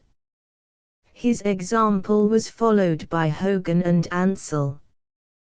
Perrone hesitated. Look here, oughtn't we, he began. I'll get it out of the locker in a minute, said the sergeant, his back turned. Then we can, come on, shouted Stalky. What the devil are you waiting for? Dismiss. Break off. Why, what the, where the? The rattle of Snyder's, slammed into the rack, drowned his voice, as boy after boy fell out. I don't know that I shan't have to report this to the head, he stammered.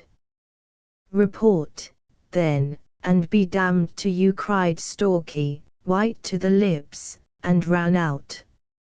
Rummy thing, said Beetle to McTurk.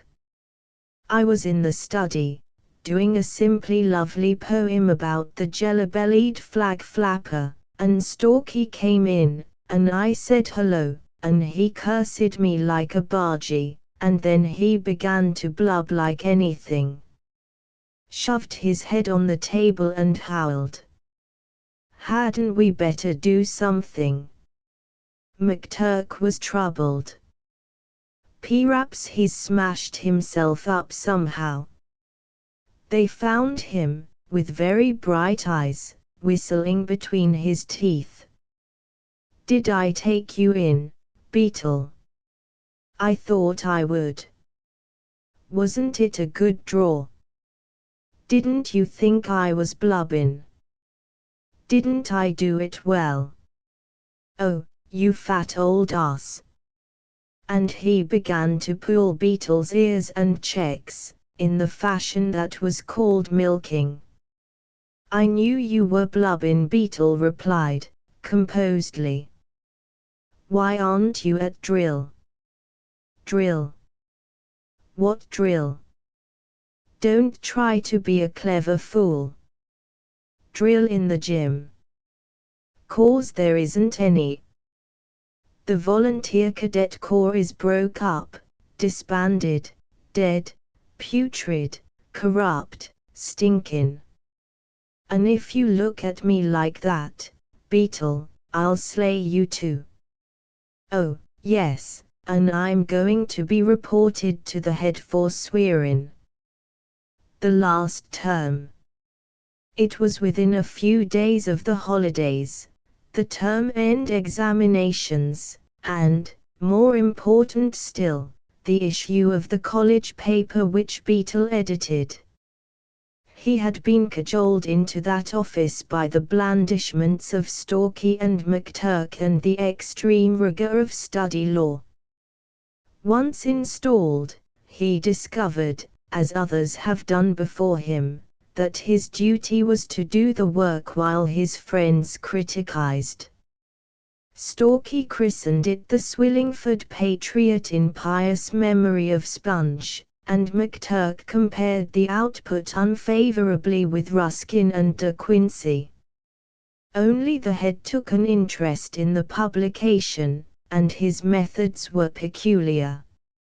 He gave Beetle the run of his brown-bound, tobacco-scented library, prohibiting nothing, recommending nothing. There Beetle found a fat armchair, a silver inkstand, and unlimited pens and paper. There were scores and scores of ancient dramatists. There were Hakluyt, his voyages, French translations of Muscovite authors called Pushkin and Lermontov, little tales of a heady and bewildering nature, interspersed with unusual songs.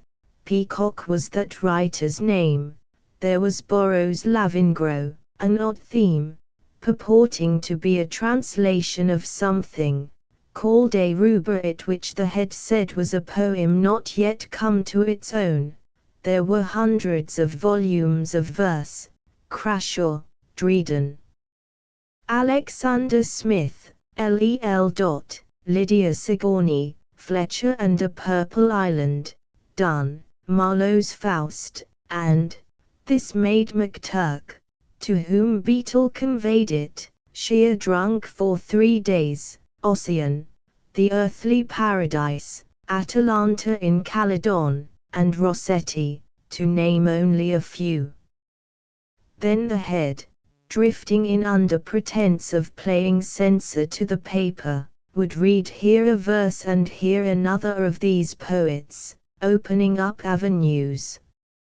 And, slow breathing, with half-shut eyes above his cigar, would he speak of great men living, and journals, long dead, founded in their riotous youth, of years when all the planets were little new lit stars trying to find their places in the uncaring void, and he, the head, knew them as young men know one another.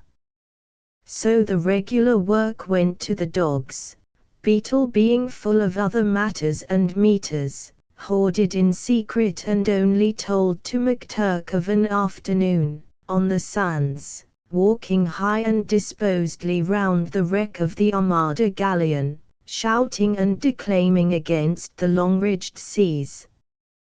Thanks in large part to their housemaster's experienced distrust, the 3 for 3 consecutive terms had been passed over for promotion to the rank of prefect, an office that went by merit, and carried with it the honor of the ground ash, and liberty, under restrictions, to use it. But said Stalky, come to think of it, we've done more giddy jesting with the 6th since we've been passed over than anyone else in the last 7 years. He touched his neck proudly. It was encircled by the stiffest of stick-up collars, which custom decreed could be worn only by the 6th. And the 6th saw those collars and said no word. Pussy Ebenezer, or Dick 4 of a year ago would have seen them discarded in 5 minutes or. But the 6th of that term was made up mostly of young but brilliantly clever boys, pets of the housemaster's, too anxious for their dignity to care to come to open odds with the resourceful 3. So they crammed their caps at the extreme back of their heads, instead of a trifle over one eye as the 5th should, and rejoiced in patent leather boots on weekdays, and marvelous made-up ties on Sundays, no man rebuking. McTurk was going up for Cooper's Hill, and Stalky for Sandhurst, in the spring, and the head had told them both that, unless they absolutely collapsed during the holidays, they were safe. As a trainer of colts, the head seldom erred in an estimate of form. He had taken Beetle aside that day and given him much good advice, not one word of which did Beetle remember when he dashed up to the study, white with excitement, and poured out the wondrous tale. It demanded a great belief. "You begin on 100 a year," said McTurk unsympathetically. "Rot. And my passage out. It's all settled. The head says he's been breaking me in for this for ever so long, and I never knew. One don't begin with writing straight off, you know. Begin by filling in telegrams and cutting things out o' papers with scissors." "Oh, scissors. What an ungodly mess you'll make of it," said Stalky. "But, anyhow, this will be your last term, too. 7 years, my dearly beloved ears, though not prefects. Not half bad years, either," said McTurk. "I shall be sorry to leave the old coal. Shan't you?" They looked out over the sea creaming along the pebble ridge in the clear winter light. "Wonder where we shall all be this time next year," said Stalky absently. "This time 5 years," said McTurk. "Oh," said Beetle, "my leaving's between ourselves. The head hasn't told anyone." "I know he hasn't, because Prout grunted at me today that if I were more reasonable, I might be a prefect next term. I suppose he's hard up for his prefects." "Let's finish up with a row with the 6th," suggested McTurk. "Dirty little schoolboys," said Stalky, who already saw himself a Sandhurst cadet. What's the use? Moral effect, quoth McTurk. Leave an imperishable tradition, and all the rest of it. Better go into Bedford and pay up our debts, said Stalky. I've got 3 quid out of my father, ad hoc. Don't owe more than 30 bob, either. Cut along, Beetle, and ask the head for leave. Say you want to correct the Swillingford Patriot. Well, I do, said Beetle. It'll be my last issue, and I'd like it to look decent. I'll catch him before he goes to his lunch. 10 minutes later they wheeled out in line, by grace released from 5 o'clock call over, and all the afternoon lay before them. So also unluckily did King, who never passed without witticisms. But brigades of kings could not have ruffled Beetle that day. Aha! Enjoying the study of light literature, my friends, said he, rubbing his hands. Common mathematics are not for such soaring minds as yours, are they? 100 a year, thought Beetle, smiling into vacancy. Our open incompetence takes refuge in the flowery paths of inaccurate fiction.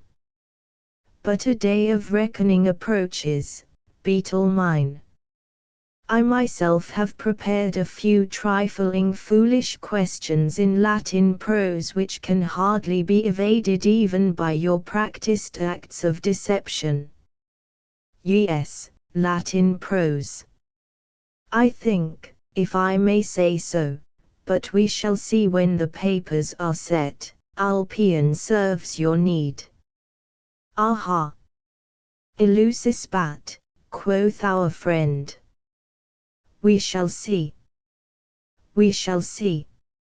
Still no sign from Beetle. He was on a steamer, his passage paid into the wide and wonderful world, 1,000 leagues beyond Lundy Island. King dropped him with a snarl. He doesn't know. He'll go on correctin' exercises and jawin' and showin' off before the little boys next term, and next.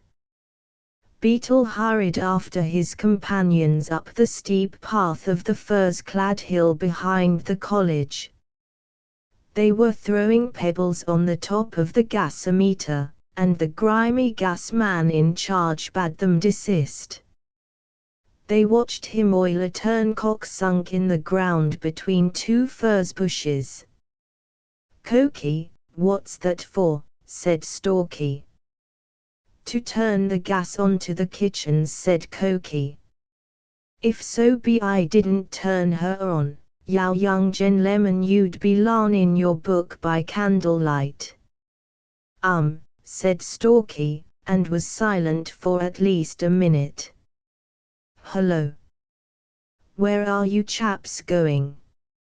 A bend of the lane brought them face to face with Tilk, senior prefect of King's House, a smallish, white-haired boy, of the type that must be promoted on account of its intellect, and ever afterwards appeals to the head to support its authority when zeal has outrun discretion. The 3 took no sort of notice. They were on lawful pass. Tilk repeated his question hotly, for he had suffered many slights from number 5 study, and fancied that he had at last caught them tripping. "What the devil is that to you?" Stalky replied with his sweetest smile. "Look here, I'm not going to be sworn at by the 5th, sputtered Tilk. "Then cut along and call a prefects' meeting," said McTurk, knowing Tilk's weakness. The prefect became inarticulate with rage. "Mustn't yell at the 5th that way," said Stalky. It's vile bad form. Cough it up, ducky, McTurk said calmly. I want to know what you chaps are doing out of bounds. This with an important flourish of his ground ash. Said Stalky. Now we're getting at it. Why didn't you ask that before? Well, I ask it now. What are you doing? We're admiring you, Chilk said Stalky. We think you're no end of a fine chap, don't we? We do. We do. A dog cart with some girls in it swept round the corner, and Stalky promptly kneeled before Chilk in the attitude of prayer, so Chilk turned a color. I've reason to believe, he began. Boys! Boys! Boys! Shouted Beetle, after the manner of Bedford's town crier, Chilk has reason to believe. 3 cheers for Chilk. They were given.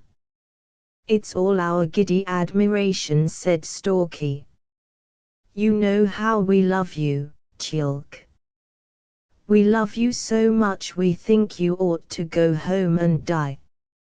You're too good to live, Chilk. Yes, said McTurk. Do oblige us by dying. Think how lovely you'd look stuffed. Chilk swept up the road with an unpleasant glare in his eye. That means a prefect's meeting, sure Pop, said Stalky. Honor of the 6th involved, and all the rest of it. Chilk'll write notes all this afternoon, and Carson will call us up after tea. They daren't overlook that. Bet you a bob he follows us, said McTurk. He's King's pet, and it's scalps to both of them if we're caught out. We must be virtuous. Then I move we go to Mother Yo's for a last gorge. We owe her about 10 bob, and Mary'll weep sore when she knows we're leaving, said Beetle. She gave me an awful wipe on the head last time, Mary, said Stalky. She does if you don't duck, said McTurk. But she generally kisses one back. Let's try Mother Yo. They sought a little bottle-windowed half-dairy, half-restaurant, a dark brewed, 200-year-old house, at the head of a narrow side street. They had patronized it from the days of their fagdom, and were very much friends at home. We've come to pay our debts, Mother, said Stalky, sliding his arm round the 56-inch waist of the mistress of the establishment. To pay our debts and say goodbye, and we're awfully hungry. Aye, said Mother Yo, markin' love to me. I'm charmed of ye. Reckon us wouldn't do no such thing if Mary was here, said McTurk, lapsing into the broad North Devon that the boys used on their campaigns. Who am taking my name in vain? The inner door opened, and Mary, fair-haired, blue-eyed, and apple-cheeked, entered with a bowl of cream in her hands. McTurk kissed her. Beetle followed suit, with exemplary calm. Both boys were promptly cuffed. Niver kiss the maid when 'e can kiss the mistress, said Stalky, shamelessly winking at Mother Yo, as he investigated a shelf of jams.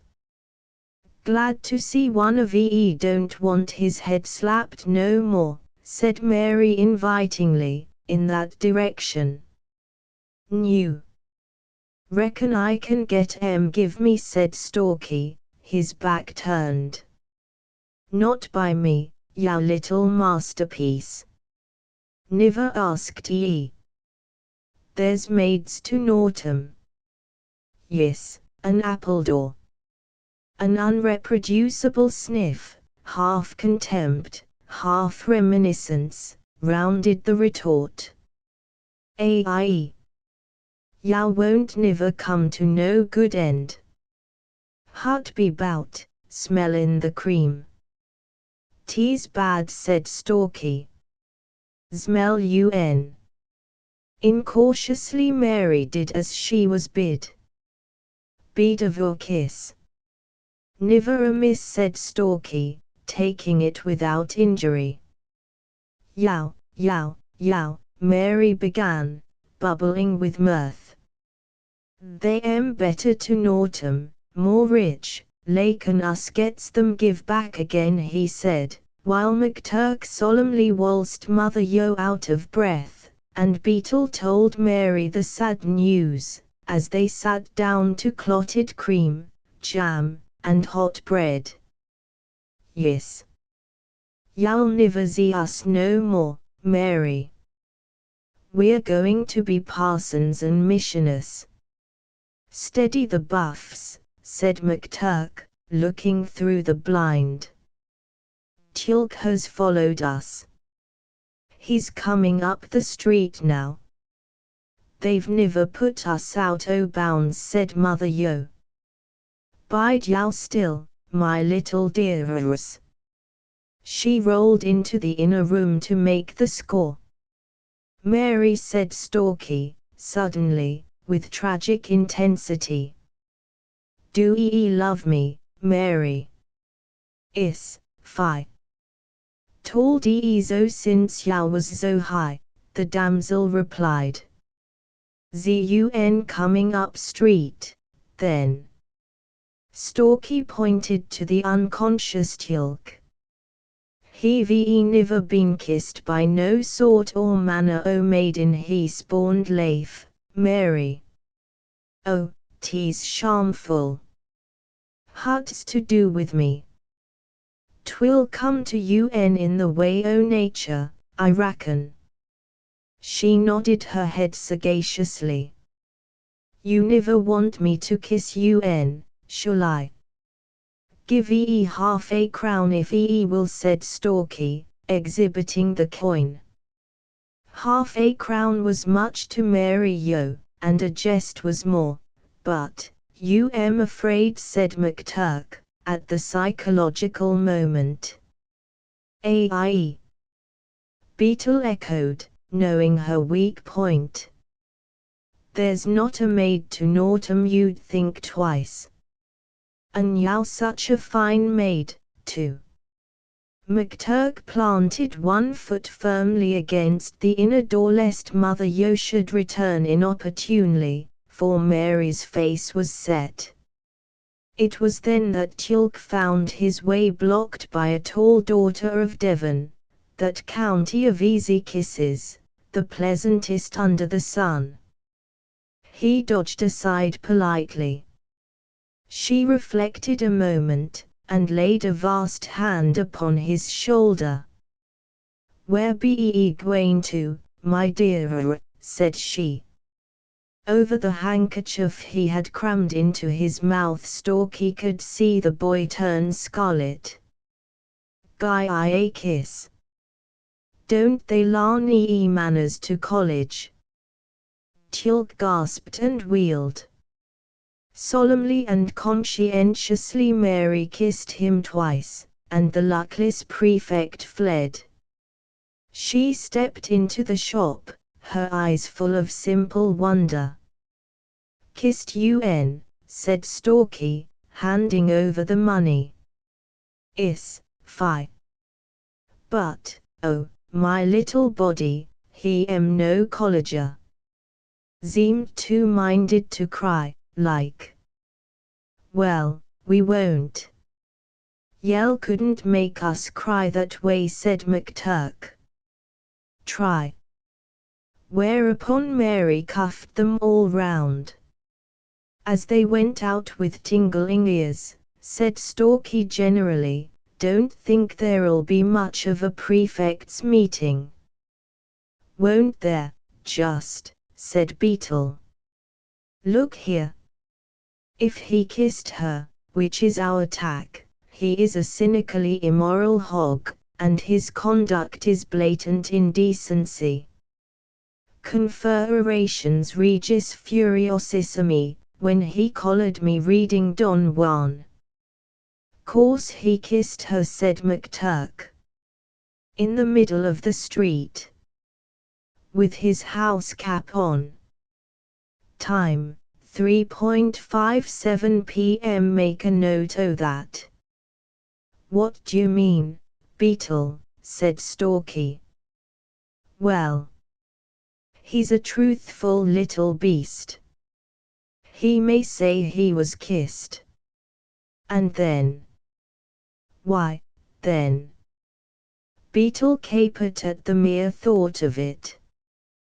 Don't you see? The corollary to the giddy proposition is that the sixth can't protect themselves from outrages and ravishings. Want nursemaids to look after 'em. We've only got to whisper that to the coll. Jam for the sixth. Jam for us. Either way it's jammy. By gum, said Stalky. Our last term's endin' well. Now you cut along and finish up your old rag, and Turkey and me will help. We'll go in the back way. No need to bother Randall. Don't play the giddy garden goat, then. Beetle knew what help meant, though he was by no means averse to showing his importance before his allies.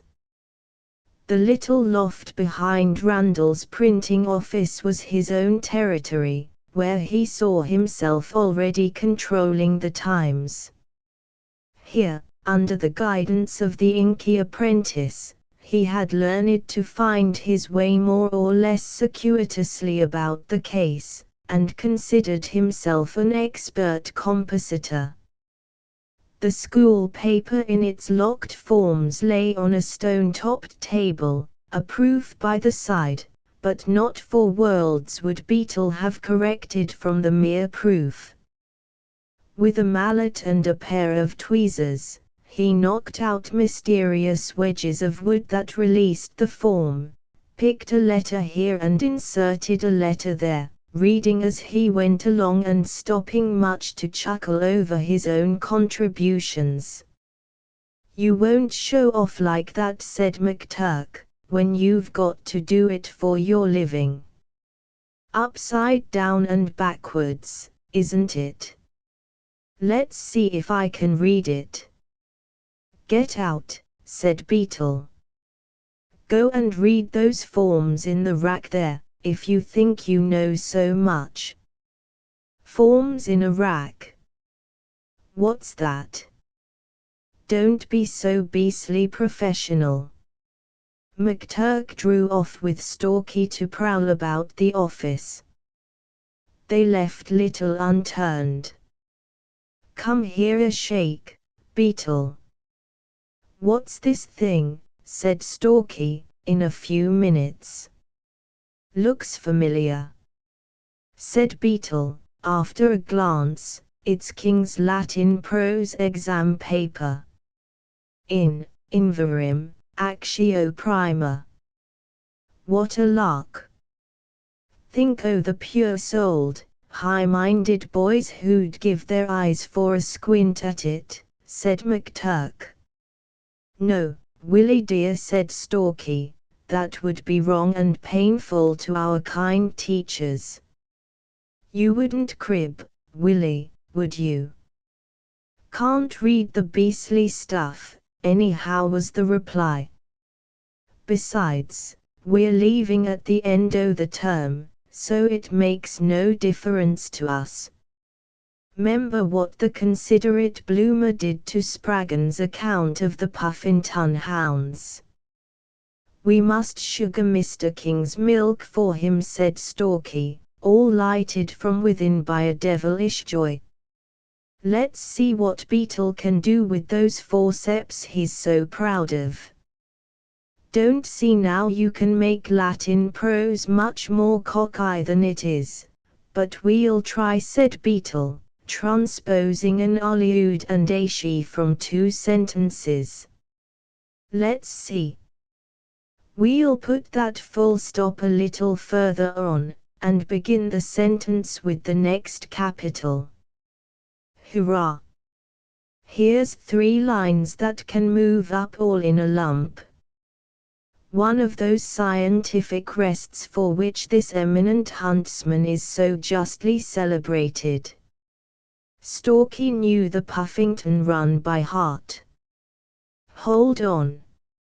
Here's a voluntate quidnam all by itself, said McTurk. I'll attend to her in a shake. Quidnam goes after Delabella. Good old Delabella, murmured Stalky. Don't break him. Vile prose Cicero wrote, didn't he? He ought to be grateful for, hello, said McTurk, over another form. What price a giddy ode? Keys, oh, it's keys multigracilis, o' course. Bring it along. We've sugared the milk here, said Stalky, after a few minutes' zealous toil.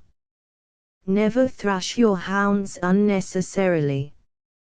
Keys munditius. I swear that's not bad, began Beetle, plying the tweezers. Don't that interrogation look pretty? Hugh quoties fidem. That sounds as if the chap were anxious and excited. Qui flavam religas in rosa, whose flavour is relegated to a rose. Mutatus dios flebit in antro. Mute gods weeping in a cave, suggested Stalky. Pon my Sam, Horace needs as much looking after as Chilk. They edited him faithfully till it was too dark to see. Aha! Elucis bat, quoth our friend. Alpion serves my need, does it? If King can make anything out of that, I'm a blue-eyed squatteroo, said Beetle, as they slid out of the loft window into a back alley of old acquaintance and started on a 3-mile trot to the college. But the revision of the classics had detained them too long.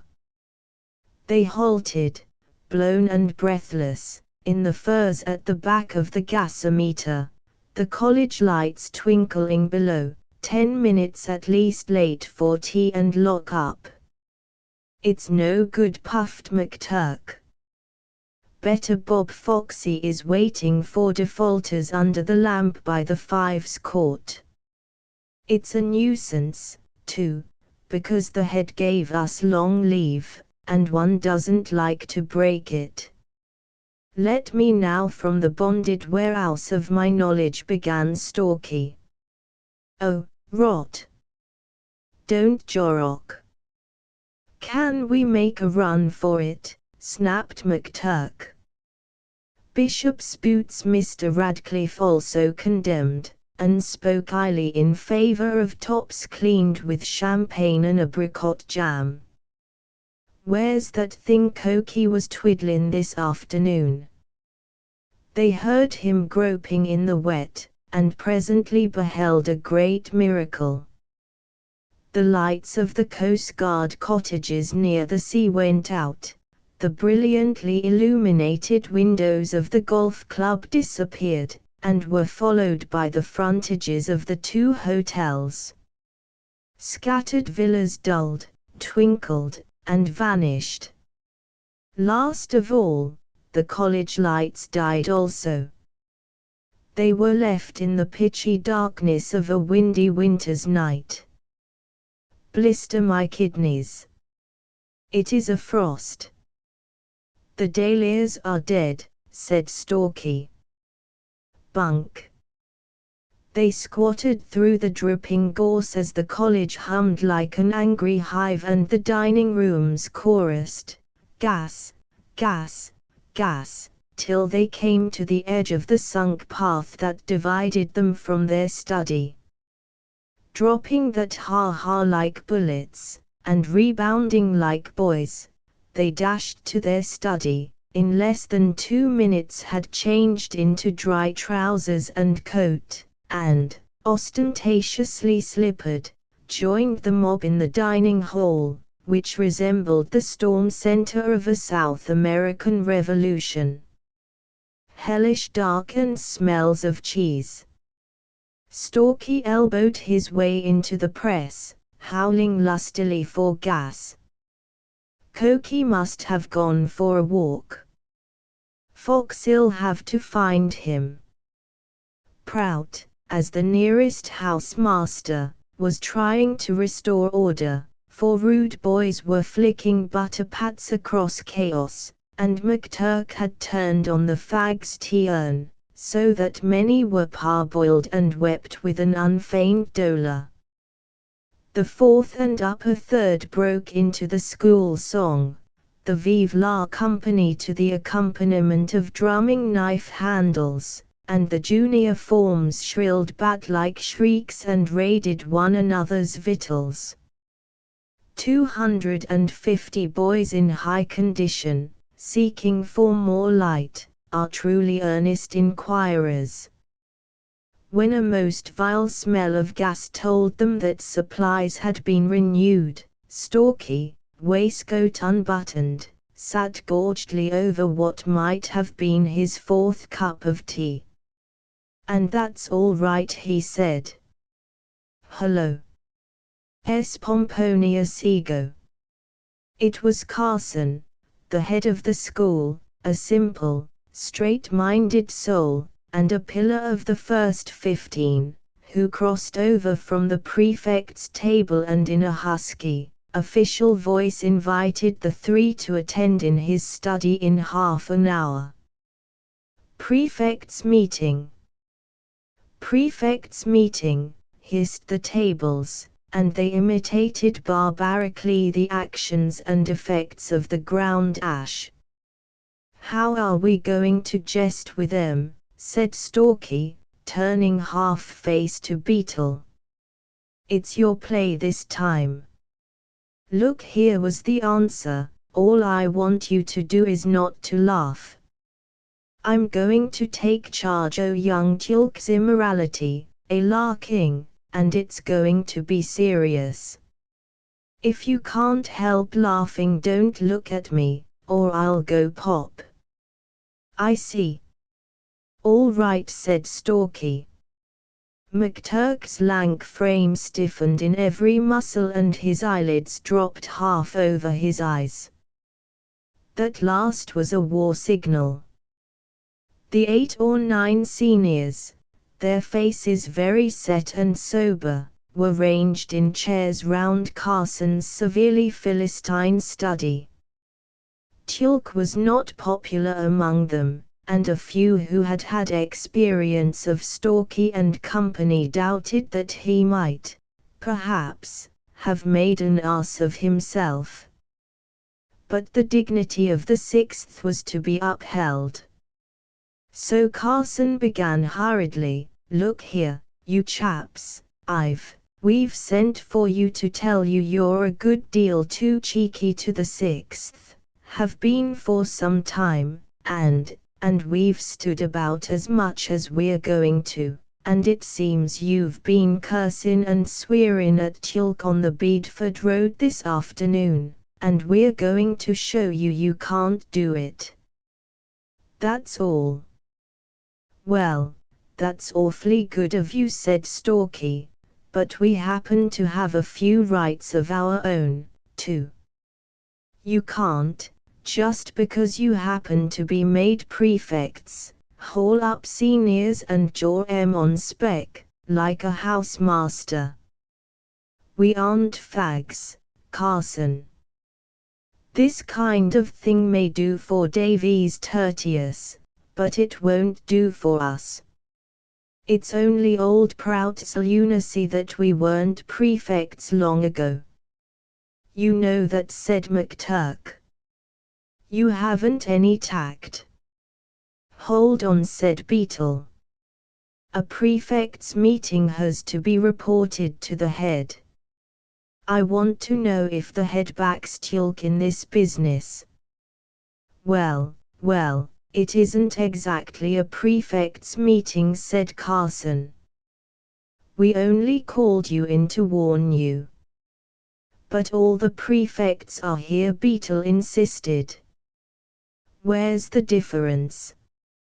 My gum, said Stalky. Do you mean to say you've just called us in for a jaw, after coming to us before the whole school at tea and giving em the impression it was a prefect's meeting? 'Pon my Sam, Carson, you'll get into trouble, you will. Hole and corner business, said McTurk, wagging his head.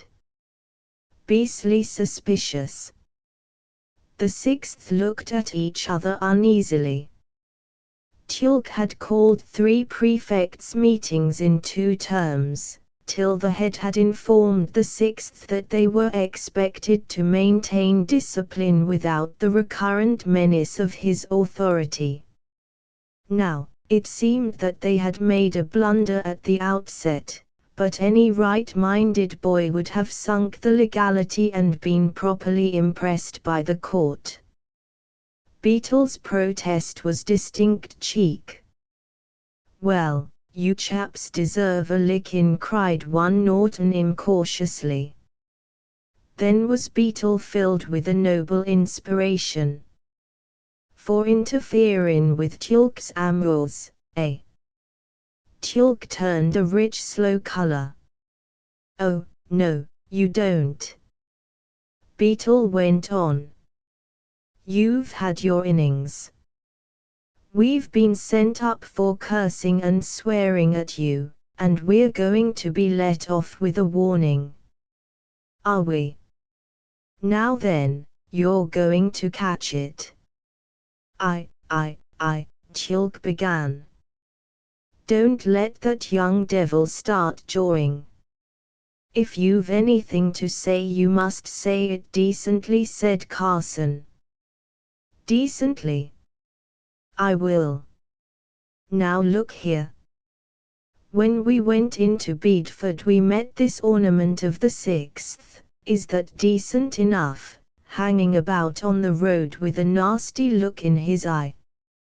We didn't know then why he was so anxious to stop us, but at 5 minutes to 4, when we were in Yo's shop, we saw Tulk in broad daylight, with his house cap on, kissin' and huggin' a woman on the pavement.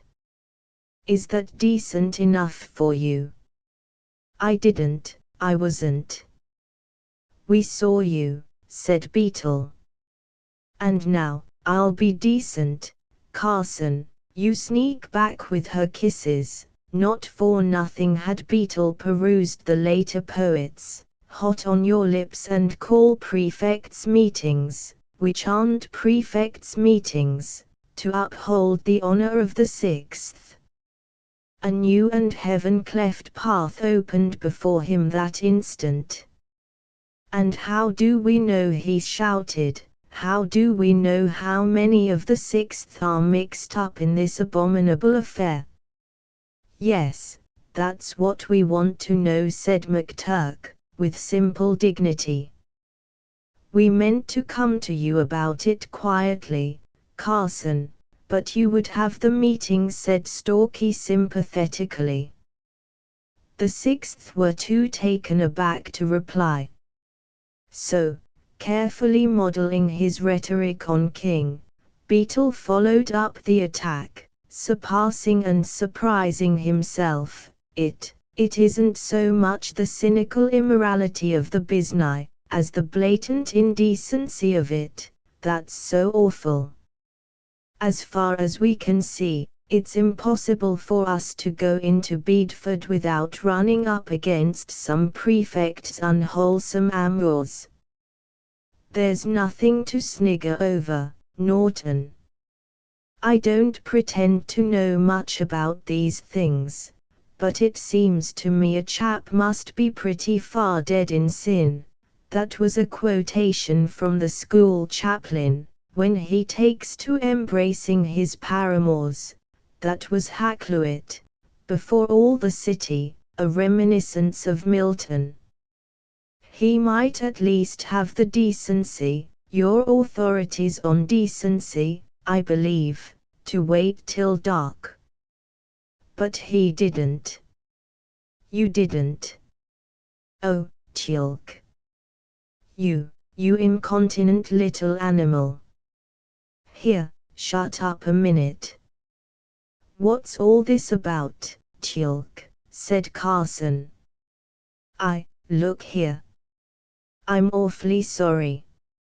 I never thought Beetle would take this line. Because, you've no decency, you thought I hadn't cried Beetle all in one breath. Tried to cover it all up with a conspiracy, did you? Said Stalky. Direct insult to all three of us, said McTurk. A most filthy mind you have, Teal'c. I'll shove you fellows outside the door if you go on like this, said Carson angrily. That proves it's a conspiracy, said Stalky, with the air of a virgin martyr.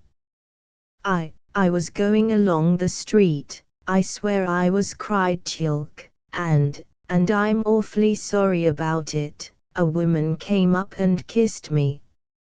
I swear I didn't kiss her.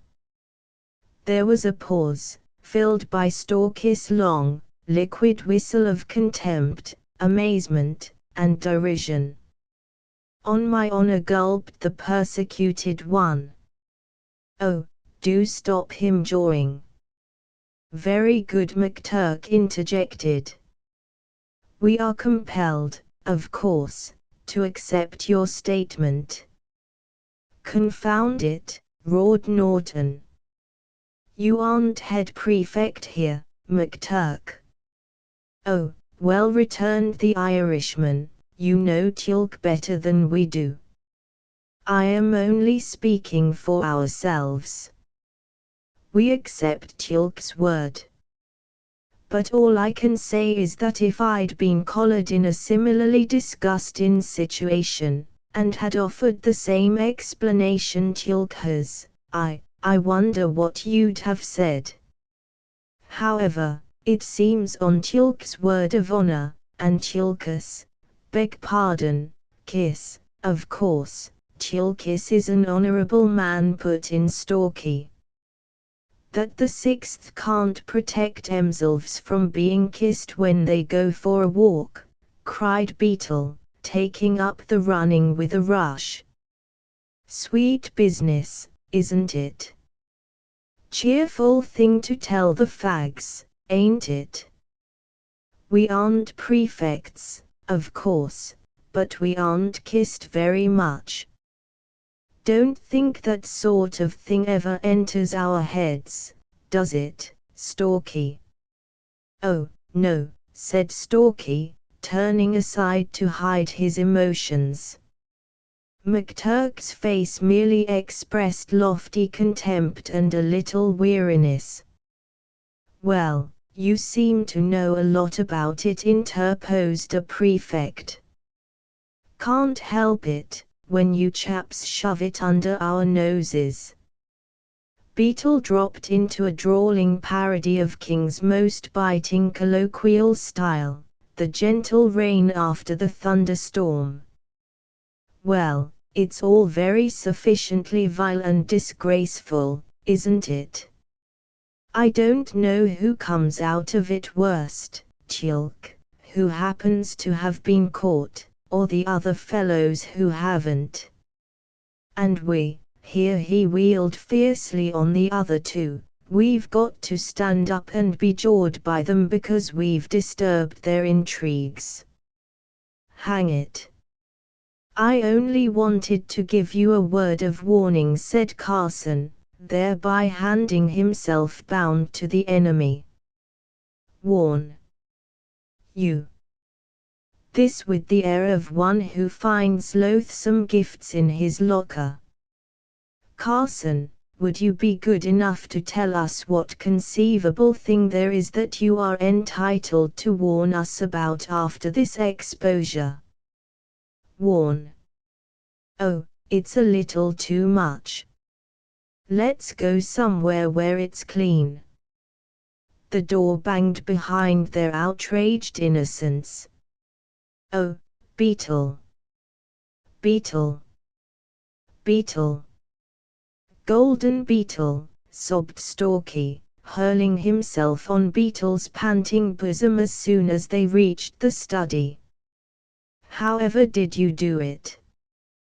Dear our man, said McTurk, embracing Beetle's head with both arms, while he swayed it to and fro on the neck, in time to this ancient burden. Pretty lips, sweeter than cherry or plum. Always look jolly and never look glum, seem to say, come away. Kissy, come, come. Yum yum. Yum yum. Yum yum yum. Look out.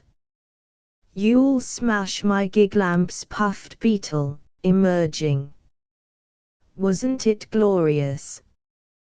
Didn't I Eric M splendidly? Did you spot my cribs from King? Oh, blow.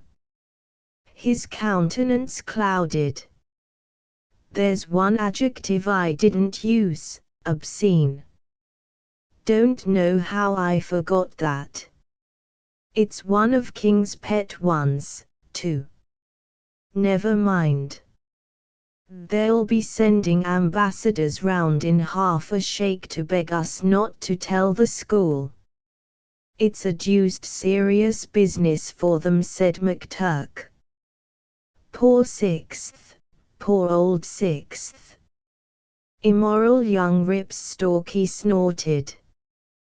What an example to pure-souled boys like you and me. And the Sixth in Carson's study sat aghast, glowering at Teal'c, who was on the edge of tears. Well, said the head prefect acidly. You've made a pretty average ghastly mess of it, Teal'c. Why didn't you lick that young devil Beetle before he began jawing? Teal'c wailed. I knew there'd be a row, said a prefect of Prout's house. But you would insist on the meeting, Teal'c. Yes, and a fat lot of good it's done us, said Norton.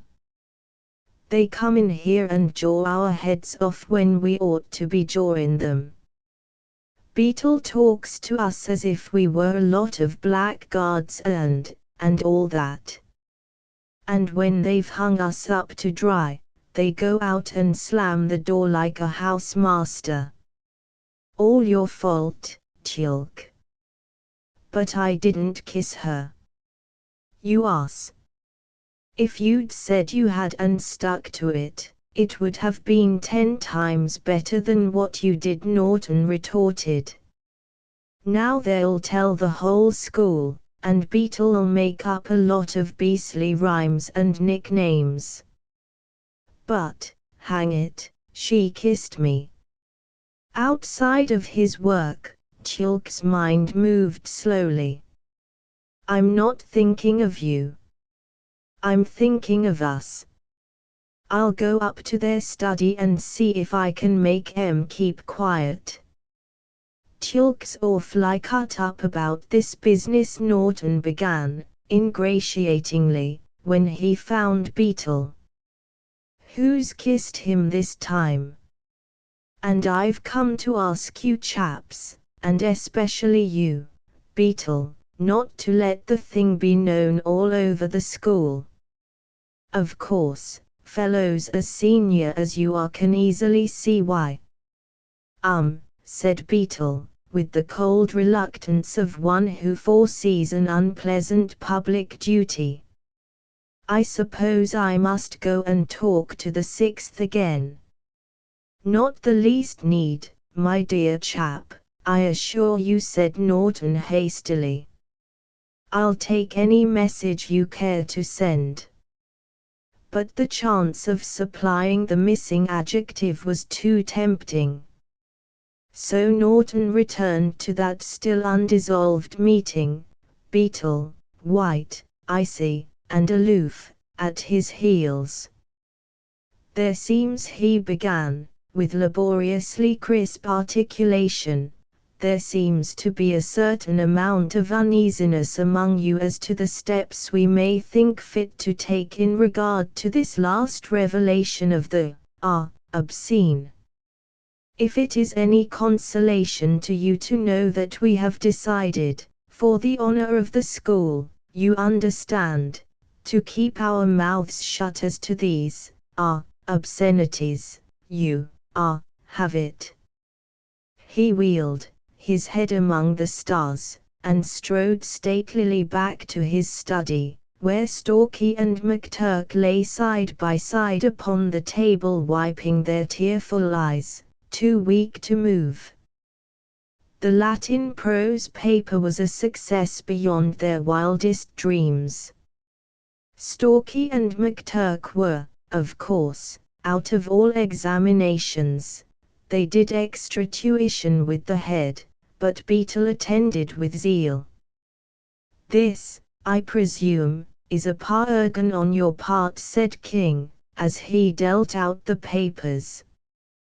One final exhibition ere you are translated to loftier spheres. A last attack on the classics. It seems to confound you already. Beetle studied the print with knit brows. I can't make head or tail of it, he murmured. What does it mean? No, no, said King, with scholastic coquetry. We depend upon you to give us the meaning. This is an examination, Beetle mine, not a guessing competition. You will find your associates have no difficulty in. Chalk left his place and laid the paper on the desk. King looked, read, and turned a ghastly green. Stalky's missing a heap, thought Beetle. Wonder how King'll get out of it. There seems, King began with a gulp, a certain modicum of truth in our Beetle's remark. I am, inclined to believe that the worthy Randall must have dropped this in for all, if you know what that means. Beetle, you purport to be an editor. Perhaps you can enlighten the form as to forms. What, sir? Whose form? I don't see that there's any verb in this sentence at all. The ode is all different, somehow. I was about to say, before you volunteered your criticism, that an accident must have befallen the paper in type, and that the printer reset it by the light of nature. No, he held the thing at arm's length. Our Randall is not an authority on Cicero or Horace. Rather mean to shove it off on Randall, whispered Beetle to his neighbor. King must have been as screwed as an owl when he wrote it out. But we can amend the error by dictating it. No, sir. The answer came pat from a dozen throats at once. That cuts the time for the exam. Only 2 hours allowed, sir. 'Tisn't he fair? It's a printed paper exam. How are we going to be marked for it? It's all Randall's fault. It isn't our fault, anyhow. An exam-s an exam, etc., etc. Naturally Mr. King considered this was an attempt to undermine his authority, and, instead of beginning dictation at once, delivered a lecture on the spirit in which examinations should be approached. As the storm subsided, Beetle fanned it afresh. Eh? What? What was that you were saying to McLagan? I only said I thought the papers ought to have been looked at before they were given out, sir. Here, from a back bench. Mr. King wished to know whether Beetle took it upon himself personally to conduct the traditions of the school. His zeal for knowledge ate up another 15 minutes, during which the prefects showed unmistakable signs of boredom. Oh, it was a giddy time, said Beetle, afterwards, in dismantled number 5. He gibbered a bit, and I kept him on the gibber, and then he dictated about a half of de Labeler and Company. Good old de Labeler. Friend of mine. Yes, said Stalky, pensively. Then we had to ask him how every other word was spelt, of course, and he gibbered a lot more. He cursed me and McLagan. Mac played up like a trump, and Randall, and the materialized ignorance of the unscholarly middle class's lust for mere marks and all the rest. It was what you might call a final exhibition, a last attack, a giddy parergon. But o' course he was blind squiffy when he wrote the paper. I hope you explained that, said Stalky. Oh, yes. I told Chilk so. I said an immoral prefect and a drunken housemaster were legitimate inferences. Chilk nearly blubbed. He's awfully shy of us since Mary's time. Chilk preserved that modesty till the last moment, till the journey money had been paid, and the boys were filling the brakes that took them to the station. Then the 3 tenderly constrained him to wait a while. You see, Chilk, you may be a prefect, said Stalky, but I've left the coal. Do you see, Chilk, dear? Yes, I see. Don't bear malice, Stalky. Stalky. Curse your impudence, you young cub, shouted Stalky, magnificent in top hat, stiff collar, spats, and high-waisted, snuff-colored ulster. I want you to understand that I'm Mr. Corcoran, and you're a dirty little schoolboy. Besides being frabjously immoral, said McTurk. Wonder you aren't ashamed to foist your company on pure-minded boys like us. Come on, Chilk, cried Norton, from the prefect's break. Yes, we're coming. Shove up and make room, you colleges. You've all got to be back next term, with your yes, sir, and oh, sir, and no, sir, and please, sir. But before we say goodbye, we're going to tell you a little story. Go on, Dickie, this to the driver, we're quite ready. Kick that hat box under the seat, and don't crowd your Uncle Stalky. As nice a lot of high-minded youngsters as you'd wish to see, said McTurk, gazing round with bland patronage. A trifle immoral, but then, boys will be boys. It's no good trying to look stuffy, Carson. Mr. Corcoran will now oblige with the story of Chilk and Mary Yo. Slaves of the Lamp. Part 2. That very infant who told the story of the capture of Bonagi, a conference of the powers, many inventions, to Eustace Cleaver, novelist, inherited an estate full baronetcy, with vast revenues, resigned the service, and became a landholder, while his mother stood guard over him to see that he married the right girl. But, New to his position, he presented the local volunteers with a full-sized magazine rifle range, 2 miles long, across the heart of his estate, and the surrounding families, who lived in savage seclusion among woods full of pheasants, regarded him as an erring maniac. The noise of the firing disturbed their poultry, and Infant was cast out from the society of J.P.S. and decent men till such time as a daughter of the county might lure him back to right thinking. He took his revenge by filling the house with choice selections of old schoolmates home on leave, affable detrimentals, at whom the bicycle-riding maidens of the surrounding families were allowed to look from afar. I knew when a troopship was in port by the Infant's invitations.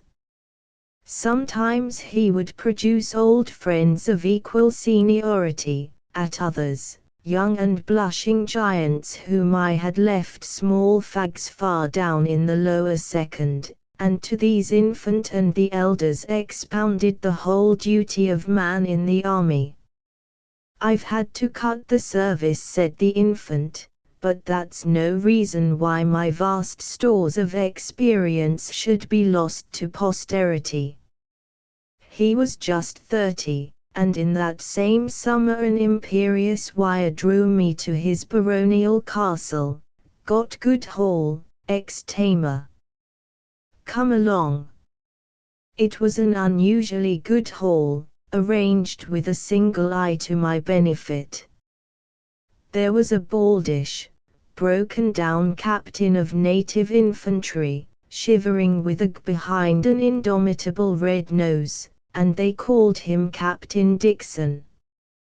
There was another captain, also of native infantry, with a fair mustache. His face was like white glass, and his hands were fragile, but he answered joyfully to the cry of Tertius.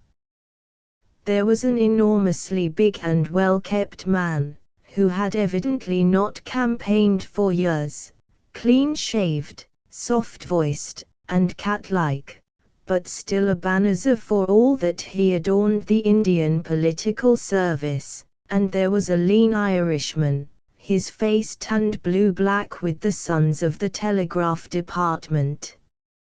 Luckily the baize doors of the bachelor's wing fitted tight, for we dressed promiscuously in the corridor or in each other's rooms, talking, calling, shouting, and anon waltzing by pairs to songs of Dick Faw's own devising. There were 60 years of mixed work to be sifted out between us, and since we had met one another from time to time in the quick scene shifting of India, a dinner, camp, or a race meeting here, a dak bungalow or railway station up country somewhere else, we had never quite lost touch. Infant sat on the banisters, hungrily and enviously drinking it in. He enjoyed his baronetcy, but his heart yearned for the old days. It was a cheerful babel of matters personal, provincial, and imperial, pieces of old call-over lists, and new policies, cut short by the roar of a Burmese gong, and we went down not less than a quarter of a mile of stairs to meet Infant's mother, who had known us all in our school days and greeted us as if those had ended a week ago. But it was 15 years since, with tears of laughter, she had lent me a grey princess skirt for amateur theatricals. That was a dinner from the Arabian Nights served in an 80-foot hall full of ancestors and pots of flowering roses, and, what was more impressive, heated by steam. When it was ended and the little mother had gone away, "You boys want to talk, so I shall say good night now." We gathered about an applewood fire, in a gigantic polished steel grate, under a mantelpiece 10 feet high, and the infant compassed us about with curious liqueurs and that kind of cigarette which serves best to introduce your own pipe. Oh, bliss, grunted Dick Four from a sofa, where he had been packed with a rug over him. First time I've been warm since I came home. We were all nearly on top of the fire, except Infant, who had been long enough at home to take exercise when he felt chilled. This is a grisly diversion, but much affected by the English of the island. If you say a word about cold tubs and brisk walks, drawled McTurk, I'll kill you, Infant. I've got a liver, too. 'Member when we used to think it a treat to turn out of our beds on a Sunday morning, thermometer 57 degrees if it was summer, and bathe off the Pebble Ridge? Thing I don't understand, said Tertius, was the way we chaps used to go down into the lavatories, boil ourselves pink, and then come up with all our pores open into a young snowstorm or a black frost. Yet none of our chaps died, that I can remember. Talking of baths, said McTurk, with a chuckle, 'member our bath in number 5, Beetle, the night rabbit's eggs rocked king. What wouldn't I give to see old Stalky now? He is the only one of the two studies not here. Stalky is the great man of his century, said Dick Four. How do you know? I asked. How do I know, said Dick Four, scornfully. If you've ever been in a tight place with Stalky you wouldn't ask. I haven't seen him since the camp at Pindi in '87, I said. He was going strong then, about 7 feet high and 4 feet through. Adequate chap. Infernally adequate, said Tertius, pulling his mustache and staring into the fire. Got damn near court-martialed and broke in Egypt in '84, the Infant volunteered. I went out in the same trooper with him, as raw as he was. Only I showed it, and Stalky didn't. What was the trouble, said McTurk, reaching forward absently to twitch my dress tie into position. Oh, nothing. His colonel trusted him to take 20 Tommies out to wash, or groom camels, or something at the back of Swakin, and Stalky got embroiled with fuzzes 5 miles in the interior. He conducted a masterly retreat and wiped up 8 of 'em. He knew jolly well he'd no right to go out so far, so he took the initiative and pitched in a letter to his colonel, who was frothing at the mouth, complaining of the paucity of support accorded to him in his operations. Gad, it might have been one fat brigadier slang in another. Then he went into the staff corps. That is, entirely, Stalky, said Ebenezer from his armchair. You've come across him, too? I said. Oh, yes, he replied in his softest tones. I was at the tail of that epic. Don't you chaps know? We did not, Infant, McTurk, and I, and we called for information very politely. 'Twasn't he anything, said Tertius. We got into a mess up in the Khyken Hills a couple o' years ago, and Stalky pulled us through. That's all. McTurk gazed at Tertius with all an Irishman's contempt for the tongue-tied Saxon. Heavens, he said. And it's you and your likes govern Ireland. Tertius, aren't you ashamed? Well, I can't tell a yarn. I can chip in when the other fellow starts booking. Ask him." He pointed to Dick 4, whose nose gleamed scornfully over the rug. "I knew you wouldn't," said Dick 4. "Give me a whiskey and soda. I've been drinking lemon squash and ammoniated quinine while you chaps were bathing in champagne, and my head's singing like a top." He wiped his ragged mustache above the drink, and, his teeth chattering in his head, began, "You know the Kikeen Mallet expedition, when we scared the souls out of them with a field force they daren't fight against? Well, both tribes, there was a coalition against us, came in without firing a shot, and a lot of hairy villains, who had no more power over their men than I had, promised and vowed all sorts of things. On that very slender evidence, Pussy dear, I was at Simla," said Ebenezer, hastily. "Never mind, you're tarred with the same brush. On the strength of those tuppenny-halfpenny treaties, your asses of politicals reported the country as pacified, and the government, being a fool, as usual, began road marking, depending on local supply for labor. 'Member that, Pussy? Rest of our chaps who'd had no look in during the campaign didn't think there'd be any more of it, and were anxious to get back to India.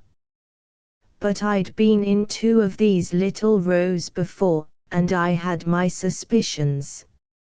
I engineered myself, summa ingenio, into command of a road patrol, no shoveling, only marching up and down genteelly with a guard.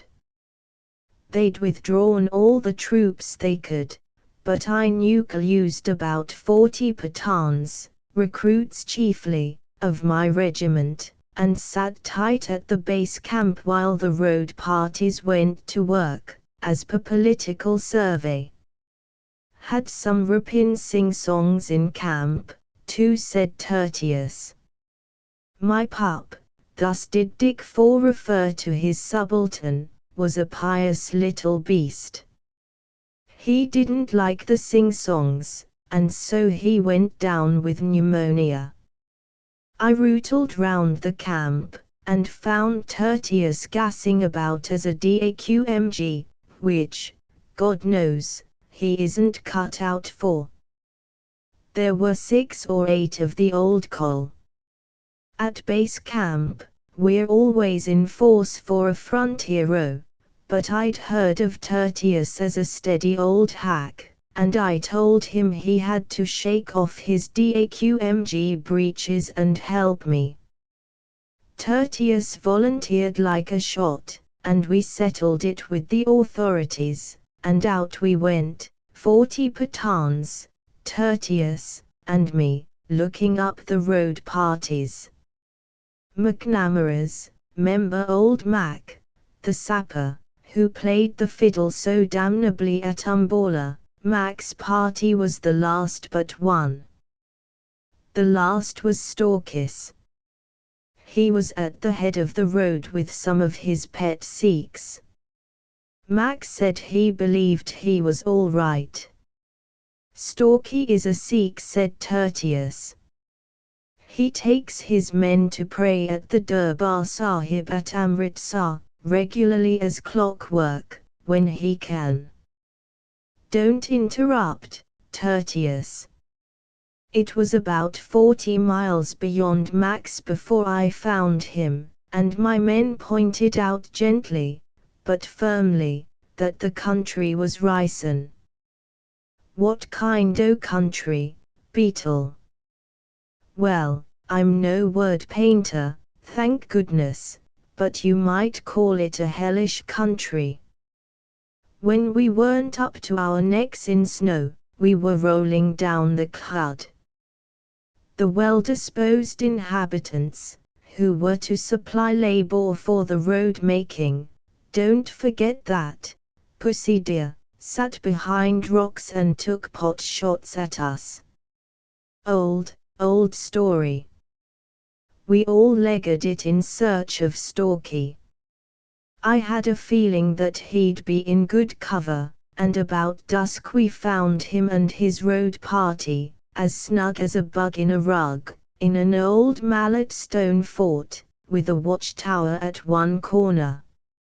It overhung the road they had blasted out of the cliff 50 feet below, and under the road things went down pretty sheer, for 500 or 600 feet, into a gorge about half a mile wide and 2 or 3 miles long. There were chaps on the other side of the gorge scientifically getting our range. So I hammered on the gate and nipped in, and tripped over Stalky in a greasy, bloody old poshteen, squatting on the ground, eating with his men. I'd only seen him for half a minute about 3 months before, but I might have met him yesterday. He waved his hand all sereno. "Hello, Aladdin." "Hello, Emperor," he said. "You're just in time for the performance." I saw his Sikhs looked a bit battered. "Where's your command? Where's your subaltern?" I said. "Here, all there is of it," said Stalky.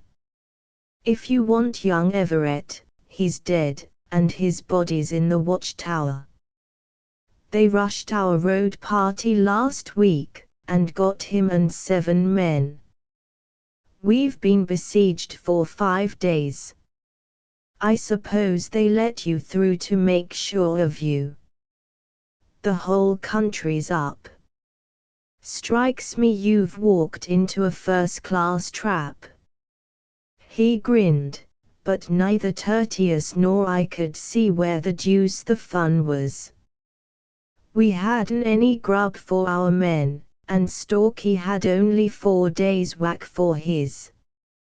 "That came of dependin' upon your asinine politicals, Pussy dear, who told us that the inhabitants were friendly. To make us quite comfy, Stalky took us up to the watchtower to see poor Everett's body, lying in a foot o' drifted snow. It looked like a girl of 15, not a hair on the little fellow's face. He'd been shot through the temple, but the mallets had left their mark on him." Stalky unbuttoned the tunic, and showed it to us, a rummy sickle-shaped cut on the chest. "'Member the snow all white on his eyebrows, Tertius? 'Member when Stalky moved the lamp and it looked as if he was alive?" "Yes," said Tertius, with a shudder. "'Member the beastly look on Stalky's face, though, with his nostrils all blown out, same as he used to look when he was bullyin' a fag. That was a lovely evening. We held a council of war up there over Everett's body. Stalky said the Mallets and Khykeens were up together, having sunk their blood feuds to settle us. The chaps we'd seen across the gorge were Khykeens. It was about half a mile from them to us as a bullet flies, and they'd made a line of Sungas under the brow of the hill to sleep in and starve us out. The Mallets," he said, "were in front of us promiscuous. There wasn't good cover behind the fort, or they'd have been there, too. Stalky didn't mind the Mallets half as much as he did the Khykeens. He said the Mallets were treacherous cuz. What I couldn't understand was, why in the world the 2 gangs didn't join in and rush us. There must have been at least 500 of them. Stalky said they didn't trust each other very well, because they were ancestral enemies when they were at home, and the only time they'd try to rush he'd hove a couple of blasting charges among 'em, and that had sickened 'em a bit. It was dark by the time we finished, and Stalky, always serene, said, "You command now. I don't suppose you mind my taking any action I may consider necessary to reprovision the fort?"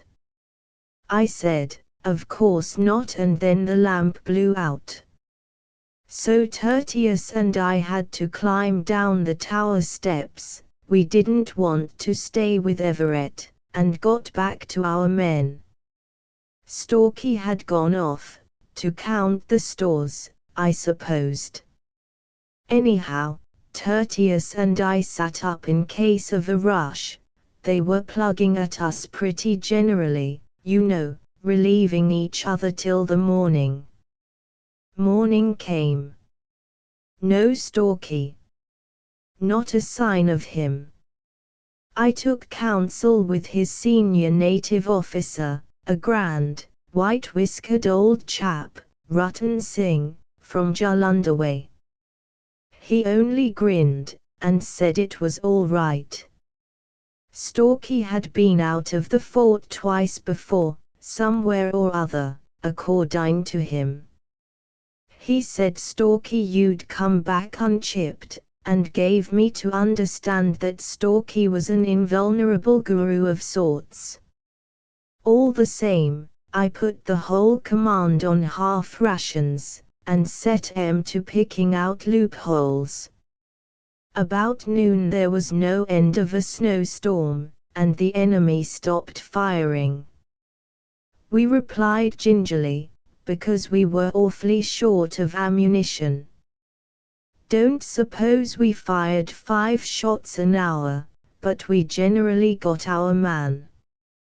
Well, while I was talking with Rutan Singh I saw Stalky coming down from the watchtower, rather puffy about the eyes, his poshteen coated with claret-colored ice. "No trust in these snowstorms," he said. "Nip out quick and snaffle what you can get. There's a certain amount of friction between the Khykeens and the Mallets just now." I turned Tertius out with 20 Pathans, and they bucked about in the snow for a bit till they came onto a sort of camp about 800 yards away, with only a few men in charge and half a dozen sheep by the fire. They finished off the men, and snaffled the sheep and as much grain as they could carry, and came back. No one fired a shot at 'em. There didn't seem to be anybody about, but the snow was falling pretty thick. "That's good enough," said Stalky when we got dinner ready and he was chewing mutton kebabs off a cleanin' rod. "There's no sense riskin' men. They're holding a POW between the Khykeens and the Mallets at the head of the gorge. I don't think these so-called coalitions are much good. Do you know what that maniac had done?" Tertius and I shook it out of him by installments. There was an underground granary cellar room below the watchtower, and in blasting the road Stalky had blown a hole into one side of it. Being no one else but Stalky, he'd kept the hole open for his own ends, and laid poor Everett's body slap over the well of the stairs that led down to it from the watchtower. He'd had to move and replace the corpse every time he used the passage. The Sikhs wouldn't go near the place, of course. Well, he'd got out of this hole, and dropped onto the road. Then, in the night and a howling snowstorm, he'd dropped over the edge of the khud, made his way down to the bottom of the gorge, forded the nullah, which was half frozen, climbed up on the other side along a track he'd discovered, and come out on the right flank of the Klikens. He had then, listen to this, crossed over a ridge that paralleled their rear, walked half a mile behind that, and come out on the left of their line where the gorge gets shallow and where there was a regular track between the Mallet and the Kliken camps. That was about 2 in the morning, and, as it turned out, a man spotted him, a Kliken. So Stalky abolished him quietly, and left him, with the mallet mark on his chest, same as Everett had. I was just as economical as I could be, Stalky said to us. If he'd shouted I should have been slain. I'd never had to do that kind of thing but once before, and that was the first time I tried that path. It's perfectly practicable for infantry, you know. What about your first man? I said. Oh, that was the night after they killed Everett, and I went out looking for a line of retreat for my men. A man found me. I abolished him, private scragged him. But on thinking it over it occurred to me that if I could find the body, I'd hove it down some rocks, I might decorate it with the mallet mark and leave it to the Klikens to draw inferences. So I went out again the next night and did. The Klikens are shocked at the Mallets perpetrating these 2 dastardly outrages after they'd sworn to sink all bleed feuds. I lay up behind their sungers early this morning and watched 'em. They all went to confer about it at the head of the gorge. Awfully annoyed they are. Don't wonder. You know the way Stalky drops out his words, one by one. My God, said the infant, explosively, as the full depth of the strategy dawned on him. Dear our man, said McTurk, purring rapturously. Stalky stalked, said Tertius. That's all there is to it. No, he didn't, said Dick For. Don't you remember how he insisted that he had only applied his luck? Don't you remember how Rutan Singh grabbed his boots and grovelled in the snow, and how our men shouted? None of our Pathans believed that was luck, said Tertius. They swore Stalky ought to have been born a Pathan, and, 'member we nearly had a row in the fort when Rutan Singh said Stalky was a Pathan. Gad, how furious the old chap was with my Jemadar.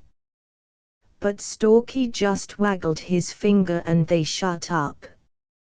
Old Rutan Singh's sword was half out, though, and he swore he'd cremate every Kliken and Mallet he killed. That made the Jemadar pretty wild, because he didn't mind fighting against his own creed, but he wasn't going to crap a fellow Musulman's chances of paradise. Then Stalky jabbered Pashto and Punjabi in alternate streaks. Where the deuce did he pick up his Pashto from, Beetle? Never mind his language, Dick said. I give us the gist of it. I flatter myself I can address the wily Pathan on occasion, but, hang it all, I can't make puns in Pashto, or top off my arguments with a smutty story, as he did. He played on those 2 old dogs o' war like a concertina. Stalky said, and the other 2 backed up his knowledge of Oriental nature, that the Klikens and the Mallets between 'em would organize a combined attack on us that night, as a proof of good faith. They wouldn't drive it home, though, because neither side would trust the other on account, as Ratan Singh put it, of the little accidents. Stalky's notion was to crawl out at dusk with his Sikhs, maneuver along this ungodly goat track that he'd found, to the back of the Khyken position, and then lob in a few long shots at the Mallets when the attack was well on. That'll divert their minds and help to agitate 'em, he said. Then you chaps can come out and sweep up the pieces, and we'll rendezvous at the head of the gorge. After that, I move we get back to Mac's camp and have something to eat. You were commandin', the infant suggested. I was about 3 months senior to Stalky, and 2 months Tertius's senior, Dick 4 replied. But we were all from the same old coal. I should say ours was the only little affair on record where someone wasn't jealous of someone else. We weren't, Tertius broke in, but there was another row between Gul Shia Khan and Ratan Singh. Our Jemadar said, he was quite right, that no Sikh living could stalk worth a damn, and that Quran Sahib had better take out the Pathans, who understood that kind of mountain work. Ratan Singh said that Quran Sahib jolly well knew every Pathan was a born deserter, and every Sikh was a gentleman, even if he couldn't crawl on his belly. Stalky struck in with some woman's proverb or other, that had the effect of doubling both men up with a grin. He said the Sikhs and the Pathans could settle their claims on the Khykens and Mallets later on, but he was going to take his Sikhs along for this mountain climbing job, because Sikhs could shoot. They can, too. Give them a mule load of ammunition apiece, and they're perfectly happy. And out he got, said Dick 4. As soon as it was dark, and he'd had a bit of a snooze, him and 30 Sikhs went down through the staircase in the tower, every mother's son of 'em saluting little Everett where it stood propped up against the wall. The last I heard him say was, "Kubada, tumblinga. Look out, you'll fall," and they tumblinged over the black edge of nothing. Close upon 9 p.m. the combined attack developed, Khykens across the valley, and Mallets in front of us, plugging at long range and yelling to each other to come along and cut our infidel throats. Then they skirmished up to the gate, and began the old game of calling our Pathans renegades, and inviting them to join the holy war. One of our men, a young fellow from Dera Ismail, jumped on the wall to slang them back, and jumped down, blubbing like a child. He'd been hit smack in the middle of the hand. Never saw a man yet who could stand a hit in the hand without weeping bitterly. It tickles up all the nerves. So Tertius took his rifle and smote the others on the head to keep them quiet at the loopholes. The dear children wanted to open the gate and go in at 'em generally, but that didn't suit our book. At last, near midnight, I heard the whop, whop, whop, of Stalky's martinis across the valley, and some general cursing among the Mallets, whose main body was hid from us by a fold in the hillside. Stalky was browning 'em at a great rate, and very naturally they turned half right and began to blaze at their faithless allies, the Khykens, regular volley firing. In less than 10 minutes after Stalky opened the diversion they were going it hammer and tongs, both sides the valley. When we could see, the valley was rather a mixed-up affair. The Khykenes had streamed out of their sungars above the gorge to chastise the mallets, and Stalky, I was watching him through my glasses, had slipped in behind them. Very good. The Khykenes had to leg it along the hillside up to where the gorge got shallow and they could cross over to the mallets, who were awfully cheered to see the Khykenes taken in the rear. Then it occurred to me to comfort the Khykenes. So I turned out the whole command, and we advanced a la pasda charge, doubling up what, for the sake of argument, we'll call the mallets' left flank. Even then, if they'd sunk their differences, they could have eaten us alive, but they'd been firing at each other half the night, and they went on firing. Queerest thing you ever saw in your born days. As soon as our men doubled up to the mallets, they'd blaze at the Khykenes more zealously than ever, to show they were on our side, run up the valley a few hundred yards, and halt to fire again. The moment Stalky saw our game he duplicated it his side the gorge, and, by Jove, the Khykenes did just the same thing. Yes, but said Tertius, you've forgot him playing Patsy, mind the baby on the bugle to hurry us up. Did he? Roared McTurk. Somehow we all began to sing it, and there was an interruption.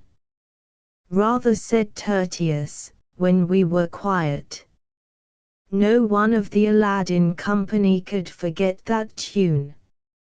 Yes, he played Patsy. Go on, Dick.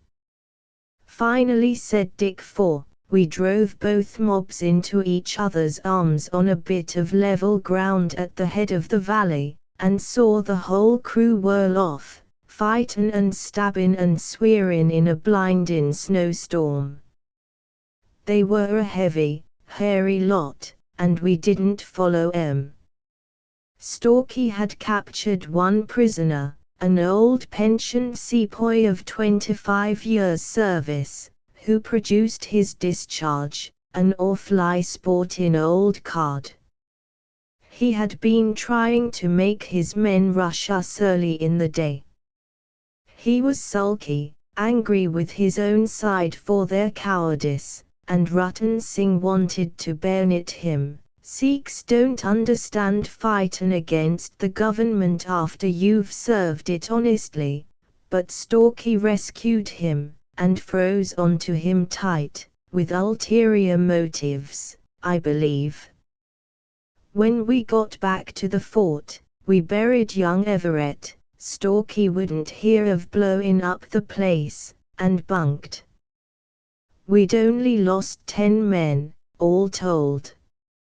Only 10, out of 70. How did you lose 'em?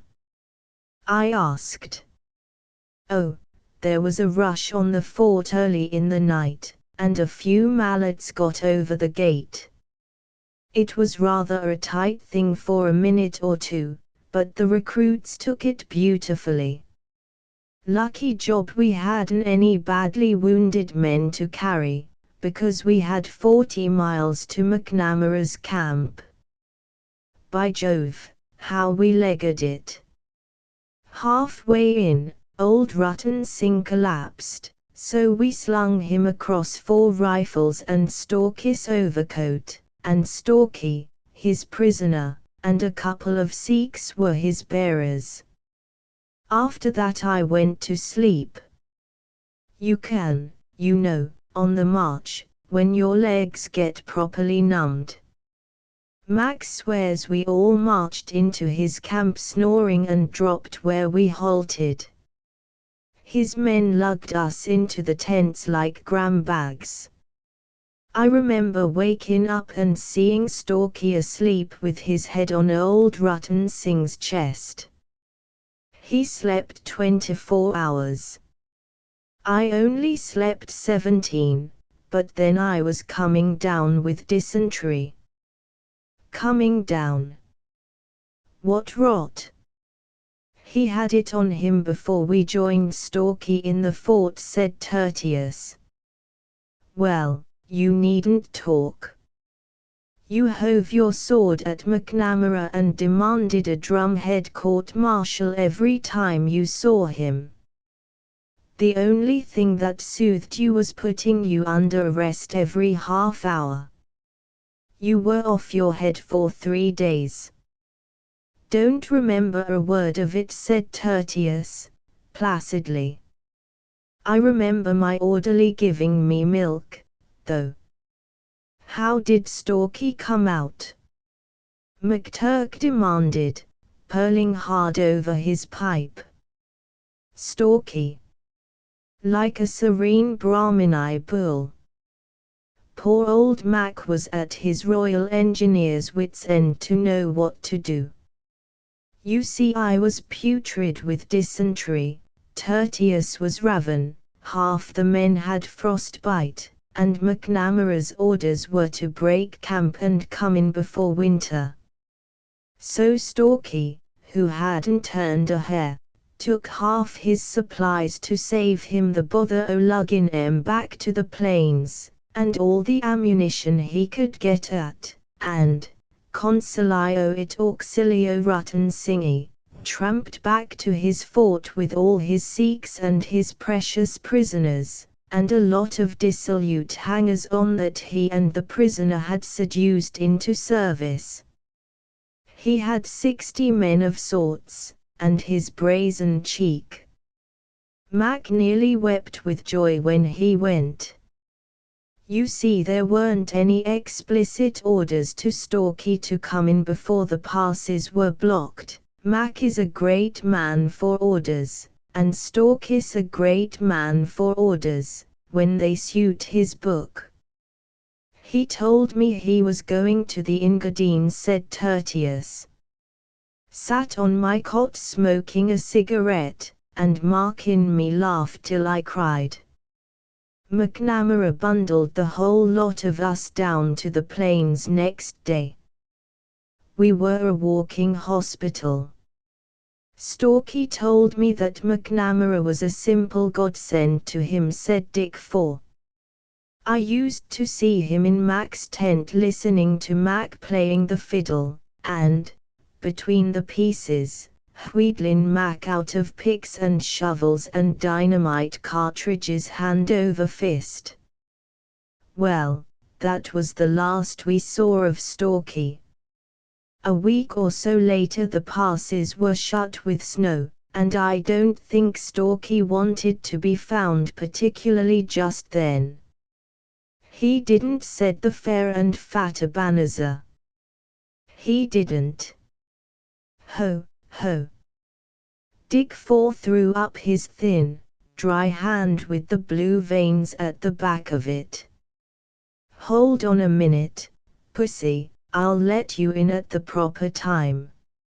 I went down to my regiment, and that spring, 5 months later, I got off with a couple of companies on detachment, nominally to look after some friends of ours across the border, actually, of course, to recruit. It was a bit unfortunate, because an ass of a young Nike carried a frivolous blood feud he'd inherited from his aunt into those hills, and the local gentry wouldn't volunteer into my corps. Of course, the Nike had taken short leave to manage the business, that was all regular enough, but he'd stalked my pet orderly's uncle. It was an infernal shame, because I knew Harris of the Guznis would be covering that ground 3 months later, and he'd snaffle all the chaps I had my eyes on. Everybody was down on the Nike, because they felt he ought to have had the decency to postpone his disgustful amours till our companies were full strength. Still, the beast had a certain amount of professional feeling left. He sent one of his aunt's clan by night to tell me that, if I'd take safeguard, he'd put me onto a batch of beauties. I nipped over the border like a shot, and about 10 miles the other side, in a nullah, my rapere in charge showed me about 70 men variously armed, but standing up like a queen's company. Then one of them stepped out and lugged round an old bugle, just like, "Who's the man? Bancroft, ain't it?" feeling for his eyeglass in a farce, and played Patsy, mind the baby. Patsy, mind, that was as far as he could get. That, also, was as far as Dick 4 could get, because we had to sing the old song through twice, again and once more, and subsequently, in order to repeat it. He explained that if I knew the rest of the song he had a note for me from the man the song belonged to. Whereupon, my children, I finished that old tune on that bugle, and this is what I got. I knew you'd like to look at it. Don't grab. We were all struggling for a sight of the well-known unformed handwriting. I'll read it aloud. Fort Everett, the 19th of February. Dear Dick, or Tertius, the bearer of this is in charge of 75 recruits, all pucker devils, but desirous of leading new lives. They have been slightly polished, and after being boiled may shape well. I want you to give 30 of them to my adjutant, who, though God's own ass, will need men this spring. The rest you can keep. You will be interested to learn that I have extended my road to the end of the Mallet country. All headmen and priests concerned in last September's affair worked 1 month each, supplying road metal from their own houses. Everett's grave is covered by a 40-foot mound, which should serve well as a base for future triangulations. Rutan Singh sends his best salams. I am making some treaties, and have given my prisoner, who also sends his salams, local rank of Khan Bahadur. A.L. Cochrane. Well, that was all, said Dick 4, when the roaring, the shouting, the laughter, and, I think, the tears, had subsided. I chaperoned the gang across the border as quick as I could. They were rather homesick, but they cheered up when they recognized some of my chaps, who had been in the Khyken row, and they made a rippin' good lot. It's rather more than 300 miles from Fort Everett to where I picked 'em up. Now, pussy, tell 'em the latter end o' Stalky as you saw it. Abanazar laughed a little nervous, misleading, official laugh. Oh, it wasn't much. I was at Simla in the spring, when our Stalky, out of his snows, began corresponding direct with the government. After the manner of a king, suggested Dick 4. My turn now, Dick. He'd done a whole lot of things he shouldn't have done, and constructively pledged the government to all sorts of action. Pledged the state's ticker, said McTurk, with a nod to me. About that, but the embarrassing part was that it was all so thunder inconvenient, so well reasoned, don't you know. Came in as pat as if he'd had access to all sorts of information, which he couldn't, of course. Pooh, said Tertius, I back Stalky against the Foreign Office any day. He'd done pretty nearly everything he could think of, except striking coins in his own image and superscription, all under cover of building this infernal road and being blocked by the snow. His report was simply amazing. Von Lenner tore his hair over it at first, and then he gasped, "Who the deuce is this unknown Warren Hastings? He must be slain. He must be slain officially. The Viceroy'll never stand it.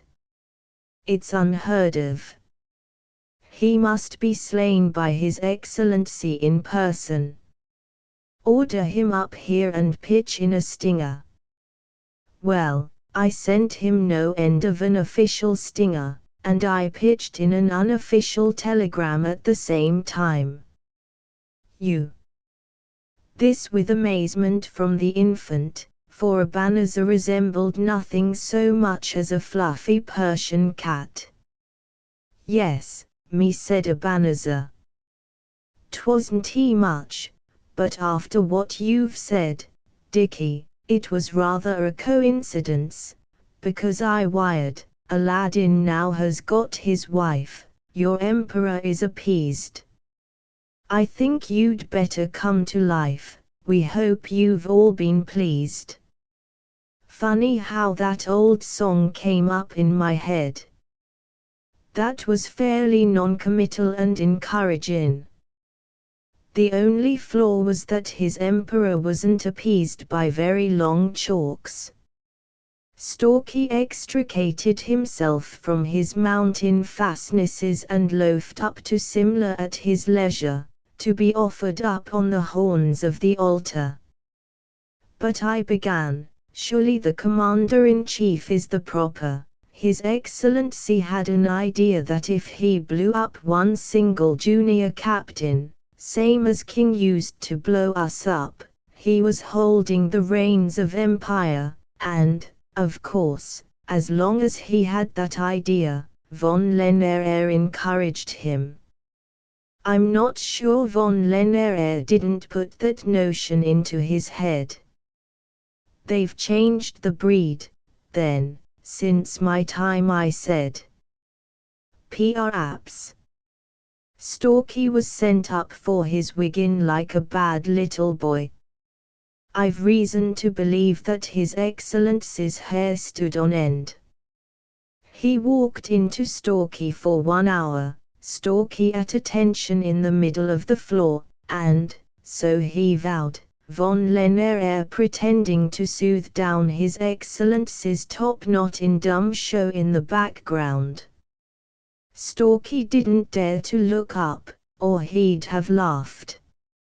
"Now, wherefore was Stalky not broken publicly?" said the infant, with a large and luminous leer. "Ah, wherefore?" said Abanazar. "To give him a chance to retrieve his blasted career, and not to break his father's heart. Stalky hadn't a father, but that didn't matter. He behaved like the son or orphan asylum, and His Excellency graciously spared him. Then he came round to my office and sat opposite me for 10 minutes, puffing out his nostrils. Then he said, 'Pussy, if I thought that basket hanger, ha!' He remembered that, said McTurk. That too an a basket hanger governed India, I swear I'd become a naturalized Muscovite tomorrow. I'm a famine comprise. This thing's broken my heart. It'll take 6 months shootin' leave in India to mend it. Do you think I can get it, pussy?' He got it in about 3 minutes and a half. And 17 days later he was back in the arms of Ratan Singh, horrid disgraced, with orders to hand over his command, etc., to Cathcart Mac Money. Observe, said Dick 4. One colonel of the political department in charge of 30 Sikhs, on a hilltop. Observe, my children. Naturally, Cathcart not being a fool, even if he is a political, let Stalky do his shooting within 15 miles of Fort Everett for the next 6 months, and I always understood they and Rutten Singh and the prisoner were as thick as thieves. Then Stalky loafed back to his regiment, I believe. I've never seen him since. I have, though, said McTurk, swelling with pride. We all turned as one man. It was at the beginning of this hot weather. I was in camp in the Jullundur Doab and stumbled slap on Stalky in a Sikh village, sitting on the one chair of state, with half the population grovelling before him, a dozen Sikh babies on his knees, an old harridan clapping him on the shoulder, and a garland o' flowers round his neck. Told me he was recruiting. We dined together that night, but he never said a word of the business at the fort. Told me, though, that if I wanted any supplies I'd better say I was Quran Sahib's bhai, and I did, and the Sikhs wouldn't take my money. Ah! That must have been one of Rutten Singh's villages, said Dick, and we smoked for some time in silence. I say, said McTurk, casting back through the years, did Stalky ever tell you how rabbit's eggs came to Rock King that night? No, said Dick. Then McTurk told. I see, said Dick, nodding. Practically he duplicated that trick over again. There's nobody like Stalky. That's just where you make the mistake, I said. India's full of Stalkies, Cheltenham and Haileybury and Marlborough chaps, that we don't know anything about, and the surprises will begin when there is really a big row on. Who will be surprised, said Dick. The other side. The gentlemen who go to the front in first-class carriages.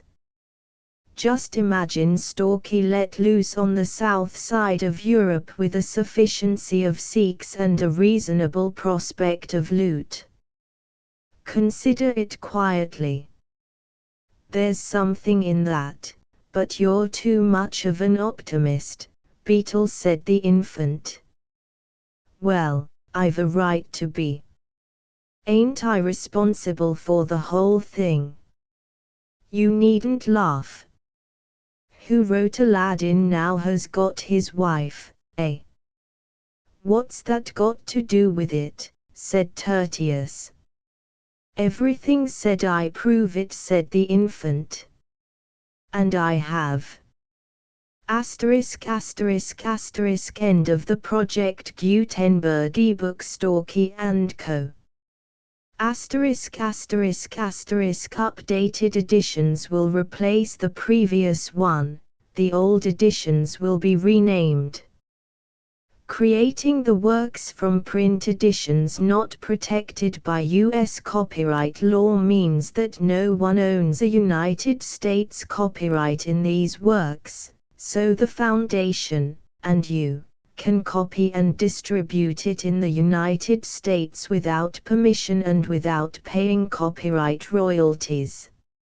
Special rules, set forth in the general terms of use part of this license, apply to copying and distributing Project Gutenberg trademark symbol electronic works to protect the Project Gutenberg trademark symbol concept and trademark. Project Gutenberg is a registered trademark, and may not be used if you charge for an ebook, except by following the terms of the trademark license, including paying royalties for use of the Project Gutenberg trademark. If you do not charge anything for copies of this ebook, complying with the trademark license is very easy. You may use this ebook for nearly any purpose, such as creation of derivative works, reports, performances and research. Project Gutenberg ebooks may be modified and printed and given away. You may do practically anything in the United States with ebooks not protected by U.S. copyright law. Redistribution is subject to the trademark license, especially commercial redistribution. Start. Full license. The full Project Gutenberg license. Please read this before you distribute or use this work to protect the Project Gutenberg trademark symbol mission of promoting the free distribution of electronic works. By using or distributing this work, or any other work associated in any way with the phrase Project Gutenberg, you agree to comply with all the terms of the full Project Gutenberg trademark symbol license available with this file or online at www.gutenberg.org/license. Section 1. General Terms of Use and Redistributing Project Gutenberg Trademark Symbol Electronic Works 1.0.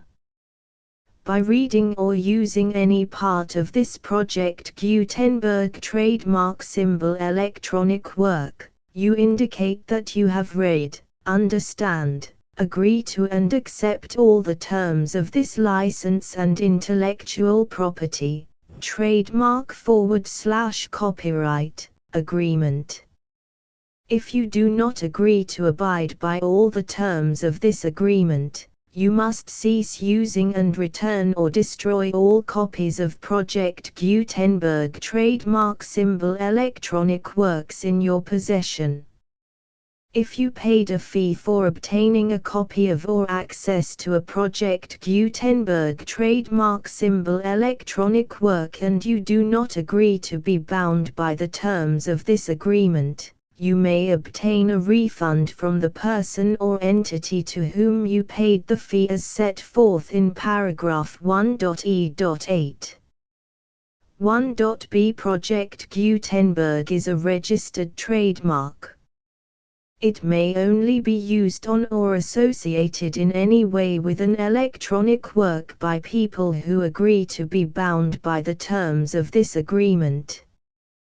There are a few things that you can do with most Project Gutenberg trademark symbol electronic works even without complying with the full terms of this agreement.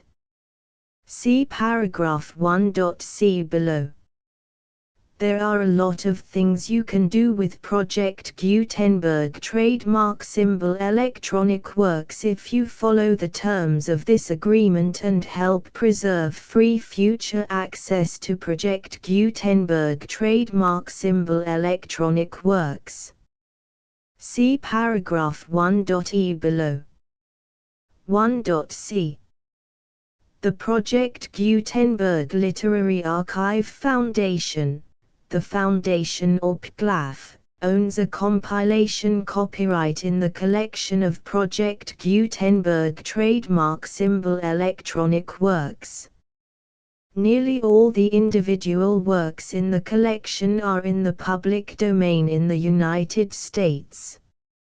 If an individual work is unprotected by copyright law in the United States and you are located in the United States, we do not claim a right to prevent you from copying, distributing, performing, displaying or creating derivative works based on the work as long as all references to Project Gutenberg are removed. Of course, we hope that you will support the Project Gutenberg trademark symbol mission of promoting free access to electronic works by freely sharing Project Gutenberg trademark symbol works in compliance with the terms of this agreement for keeping the Project Gutenberg trademark symbol name associated with the work. You can easily comply with the terms of this agreement by keeping this work in the same format with its attached full Project Gutenberg trademark symbol license when you share it without charge with others. 1.d. The copyright laws of the place where you are located also govern what you can do with this work. Copyright laws in most countries are in a constant state of change. If you are outside the United States, check the laws of your country in addition to the terms of this agreement before downloading, copying, displaying, performing, distributing or creating derivative works based on this work or any other Project Gutenberg trademark symbol work. The Foundation makes no representations concerning the copyright status of any work in any country other than the United States. 1.e. Unless you have removed all references to Project Gutenberg, 1.e.1. The following sentence, with active links to, or other immediate access to, the full Project Gutenberg trademark symbol license must appear prominently whenever any copy of a Project Gutenberg trademark symbol work, any work on which the phrase Project Gutenberg appears, or with which the phrase Project Gutenberg is associated, is accessed, displayed, performed, viewed, copied or distributed. This ebook is for the use of anyone anywhere in the United States and most other parts of the world at no cost and with almost no restrictions whatsoever. You may copy it, give it away or reuse it under the terms of the Project Gutenberg license included with this ebook or online at www.gutenberg.org. If you are not located in the United States, you will have to check the laws of the country where you are located before using this ebook. 1.e.2. If an individual Project Gutenberg trademark symbol electronic work is derived from texts not protected by U.S. copyright law, does not contain a notice indicating that it is posted with permission of the copyright holder, the work can be copied and distributed to anyone in the United States without paying any fees or charges. If you are redistributing or providing access to a work with the phrase Project Gutenberg associated with or appearing on the work, you must comply either with the requirements of paragraphs 1.e.1 through 1.e.7 or obtain permission for the use of the work and the Project Gutenberg trademark symbol trademark as set forth in paragraphs 1.e.8 or 1.e.9. 1.e.3. If an individual Project Gutenberg trademark symbol electronic work is posted with the permission of the copyright holder, your use and distribution must comply with both paragraphs 1.e.1 through 1.e.7 and any additional terms imposed by the copyright holder. Additional terms will be linked to the Project Gutenberg trademark symbol license for all works posted with the permission of the copyright holder found at the beginning of this work. 1.e.4. Do not unlink or detach or remove the full Project Gutenberg trademark symbol license terms from this work, or any files containing a part of this work or any other work associated with Project Gutenberg trademark symbol. 1.e.5. Do not copy, display, perform, distribute or redistribute this electronic work, or any part of this electronic work, without prominently displaying the sentence set forth in paragraph 1.e.1 with active links or immediate access to the full terms of the Project Gutenberg trademark symbol license. 1.e.6. You may convert to and distribute this work in any binary, compressed, marked up, non-proprietary or proprietary form, including any word processing or hypertext form. However, if you provide access to or distribute copies of a Project Gutenberg trademark symbol work in a format other than plain vanilla ASCII or other format used in the official version posted on the official Project Gutenberg trademark symbol website, www.gutenberg.org, you must, at no additional cost, fee or expense to the user, provide a copy, a means of exporting a copy, or a means of obtaining a copy upon request, of the work in its original plain vanilla ASCII or other form. Any alternate format must include the full Project Gutenberg trademark symbol license as specified in paragraph 1.e.1. 1.e.7. Do not charge a fee for access to, viewing, displaying, performing, copying or distributing any Project Gutenberg trademark symbol works unless you comply with paragraph 1.e.8 or 1.e.9. 1.e.8. You may charge a reasonable fee for copies of or providing access to or distributing Project Gutenberg trademark symbol electronic works provided that you pay a royalty fee of 20% of the gross profits you derive from the use of Project Gutenberg trademark symbol works calculated using the method you already use to calculate your applicable taxes. The fee is owed to the owner of the Project Gutenberg trademark symbol trademark, but he has agreed to donate royalties under this paragraph to the Project Gutenberg Literary Archive Foundation. Royalty payments must be paid within 60 days following each date on which you prepare, or are legally required to prepare, your periodic tax returns.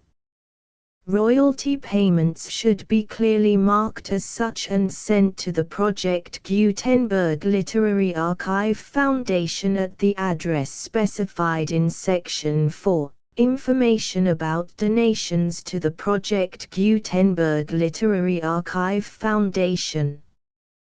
You provide a full refund of any money paid by a user who notifies you in writing, or by email, within 30 days of receipt that he does not agree to the terms of the full Project Gutenberg trademark symbol license.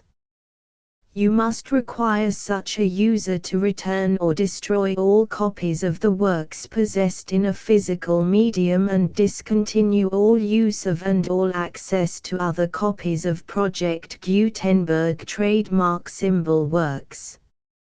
You provide, in accordance with paragraph 1.f.3, a full refund of any money paid for a work or a replacement copy, if a defect in the electronic work is discovered and reported to you within 90 days of receipt of the work. You comply with all other terms of this agreement for free distribution of Project Gutenberg trademark symbol works. 1.e.9.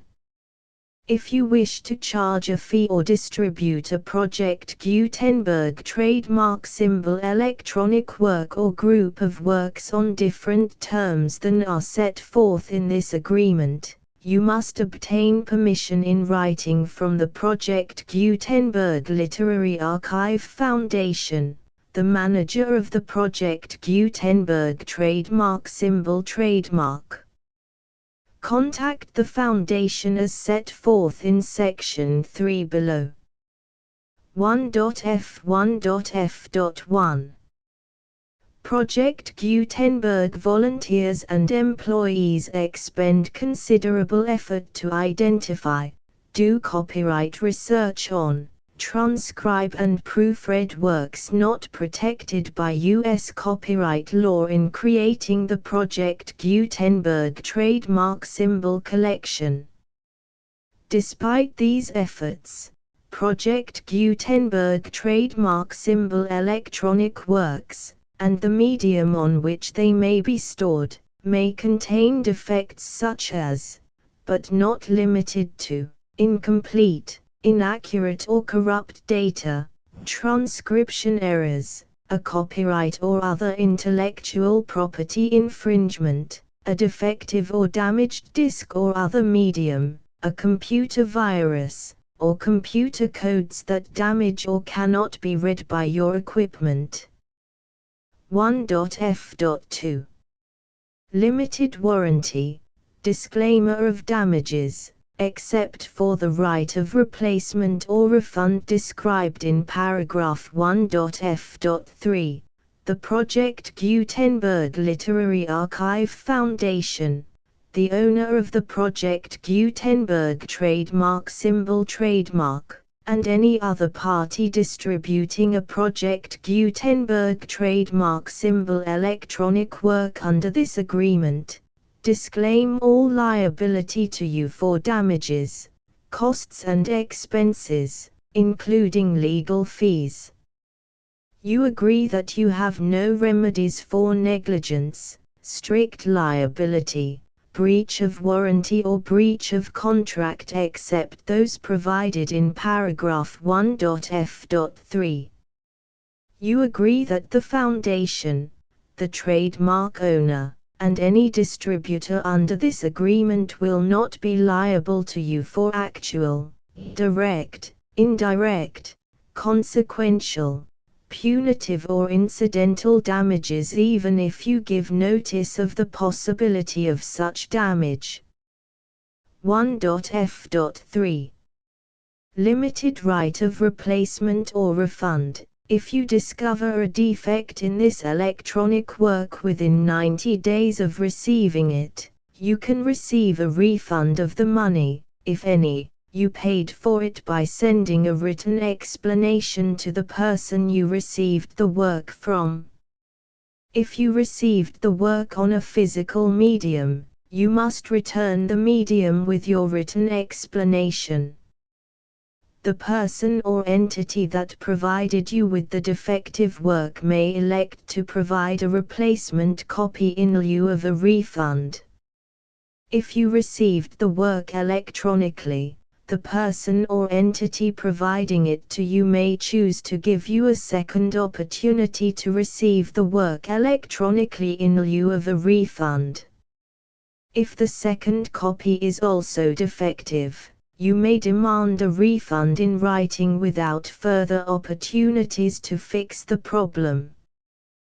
1.f.4 Except for the limited right of replacement or refund set forth in paragraph 1.f.3, this work is provided to you as is, with no other warranties of any kind, express or implied, including but not limited to warranties of merchantability or fitness for any purpose. 1.f.5 Some states do not allow disclaimers of certain implied warranties or the exclusion or limitation of certain types of damages. If any disclaimer or limitation set forth in this agreement violates the law of the state applicable to this agreement, the agreement shall be interpreted to make the maximum disclaimer or limitation permitted by the applicable state law. The invalidity or unenforceability of any provision of this agreement shall not void the remaining provisions. 1.f.6 Indemnity. You agree to indemnify and hold the Foundation, the trademark owner, any agent or employee of the Foundation, anyone providing copies of Project Gutenberg trademark symbol electronic works in accordance with this agreement, and any volunteers associated with the production, promotion and distribution of Project Gutenberg trademark symbol electronic works, harmless from all liability, costs and expenses, including legal fees, that arise directly or indirectly from any of the following which you do or cause to occur. A. Distribution of this or any Project Gutenberg trademark symbol work. B. Alteration, modification, or additions or deletions to any Project Gutenberg trademark symbol work, and C. Any defect you cause. Section 2. Information about the mission of Project Gutenberg trademark symbol. Project Gutenberg trademark symbol is synonymous with the free distribution of electronic works in formats readable by the widest variety of computers, including obsolete, old, middle-aged and new computers. It exists because of the efforts of hundreds of volunteers and donations from people in all walks of life. Volunteers and financial support to provide volunteers with the assistance they need are critical to reaching Project Gutenberg trademark symbol's goals and ensuring that the Project Gutenberg trademark symbol collection will remain freely available for generations to come. In 2001, the Project Gutenberg Literary Archive Foundation was created to provide a secure and permanent future for Project Gutenberg trademark symbol and future generations. To learn more about the Project Gutenberg Literary Archive Foundation and how your efforts and donations can help, see sections 3 and 4 and the Foundation information page at www.gutenberg.org. Section 3. Information about the Project Gutenberg Literary Archive Foundation. The Project Gutenberg Literary Archive Foundation is a non-profit 501(c)(3) educational corporation organized under the laws of the state of Mississippi and granted tax-exempt status by the Internal Revenue Service. The Foundation's IN or Federal Tax Identification Number is 64-6221541. Contributions to the Project Gutenberg Literary Archive Foundation are tax-deductible to the full extent permitted by U.S. federal laws and your state's laws. The Foundation's business office is located at 809 North 1500 West, Salt Lake City, UT 84116. 801-596-1887. Email contact links and up-to-date contact information can be found at the Foundation's website and official page at www.gutenberg.org/contact section 4. Information about donations to the Project Gutenberg Literary Archive Foundation. Project Gutenberg trademark symbol depends upon and cannot survive without widespread public support and donations to carry out its mission of increasing the number of public domain and licensed works that can be freely distributed in machine-readable form accessible by the widest array of equipment, including outdated equipment. Many small donations, $1 to $5,000, are particularly important to maintaining tax-exempt status with the IRS. The Foundation is committed to complying with the laws regulating charities and charitable donations in all 50 states of the United States.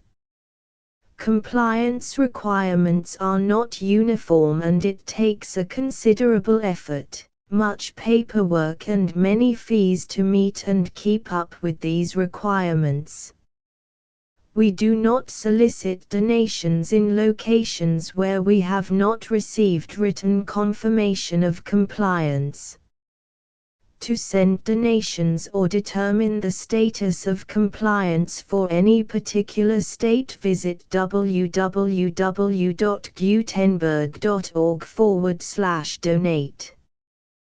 While we cannot and do not solicit contributions from states where we have not met the solicitation requirements, we know of no prohibition against accepting unsolicited donations from donors in such states who approach us with offers to donate.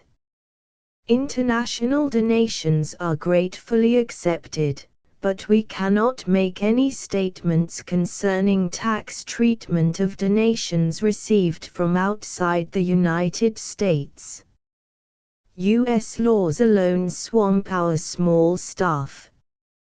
Please check the Project Gutenberg web pages for current donation methods and addresses.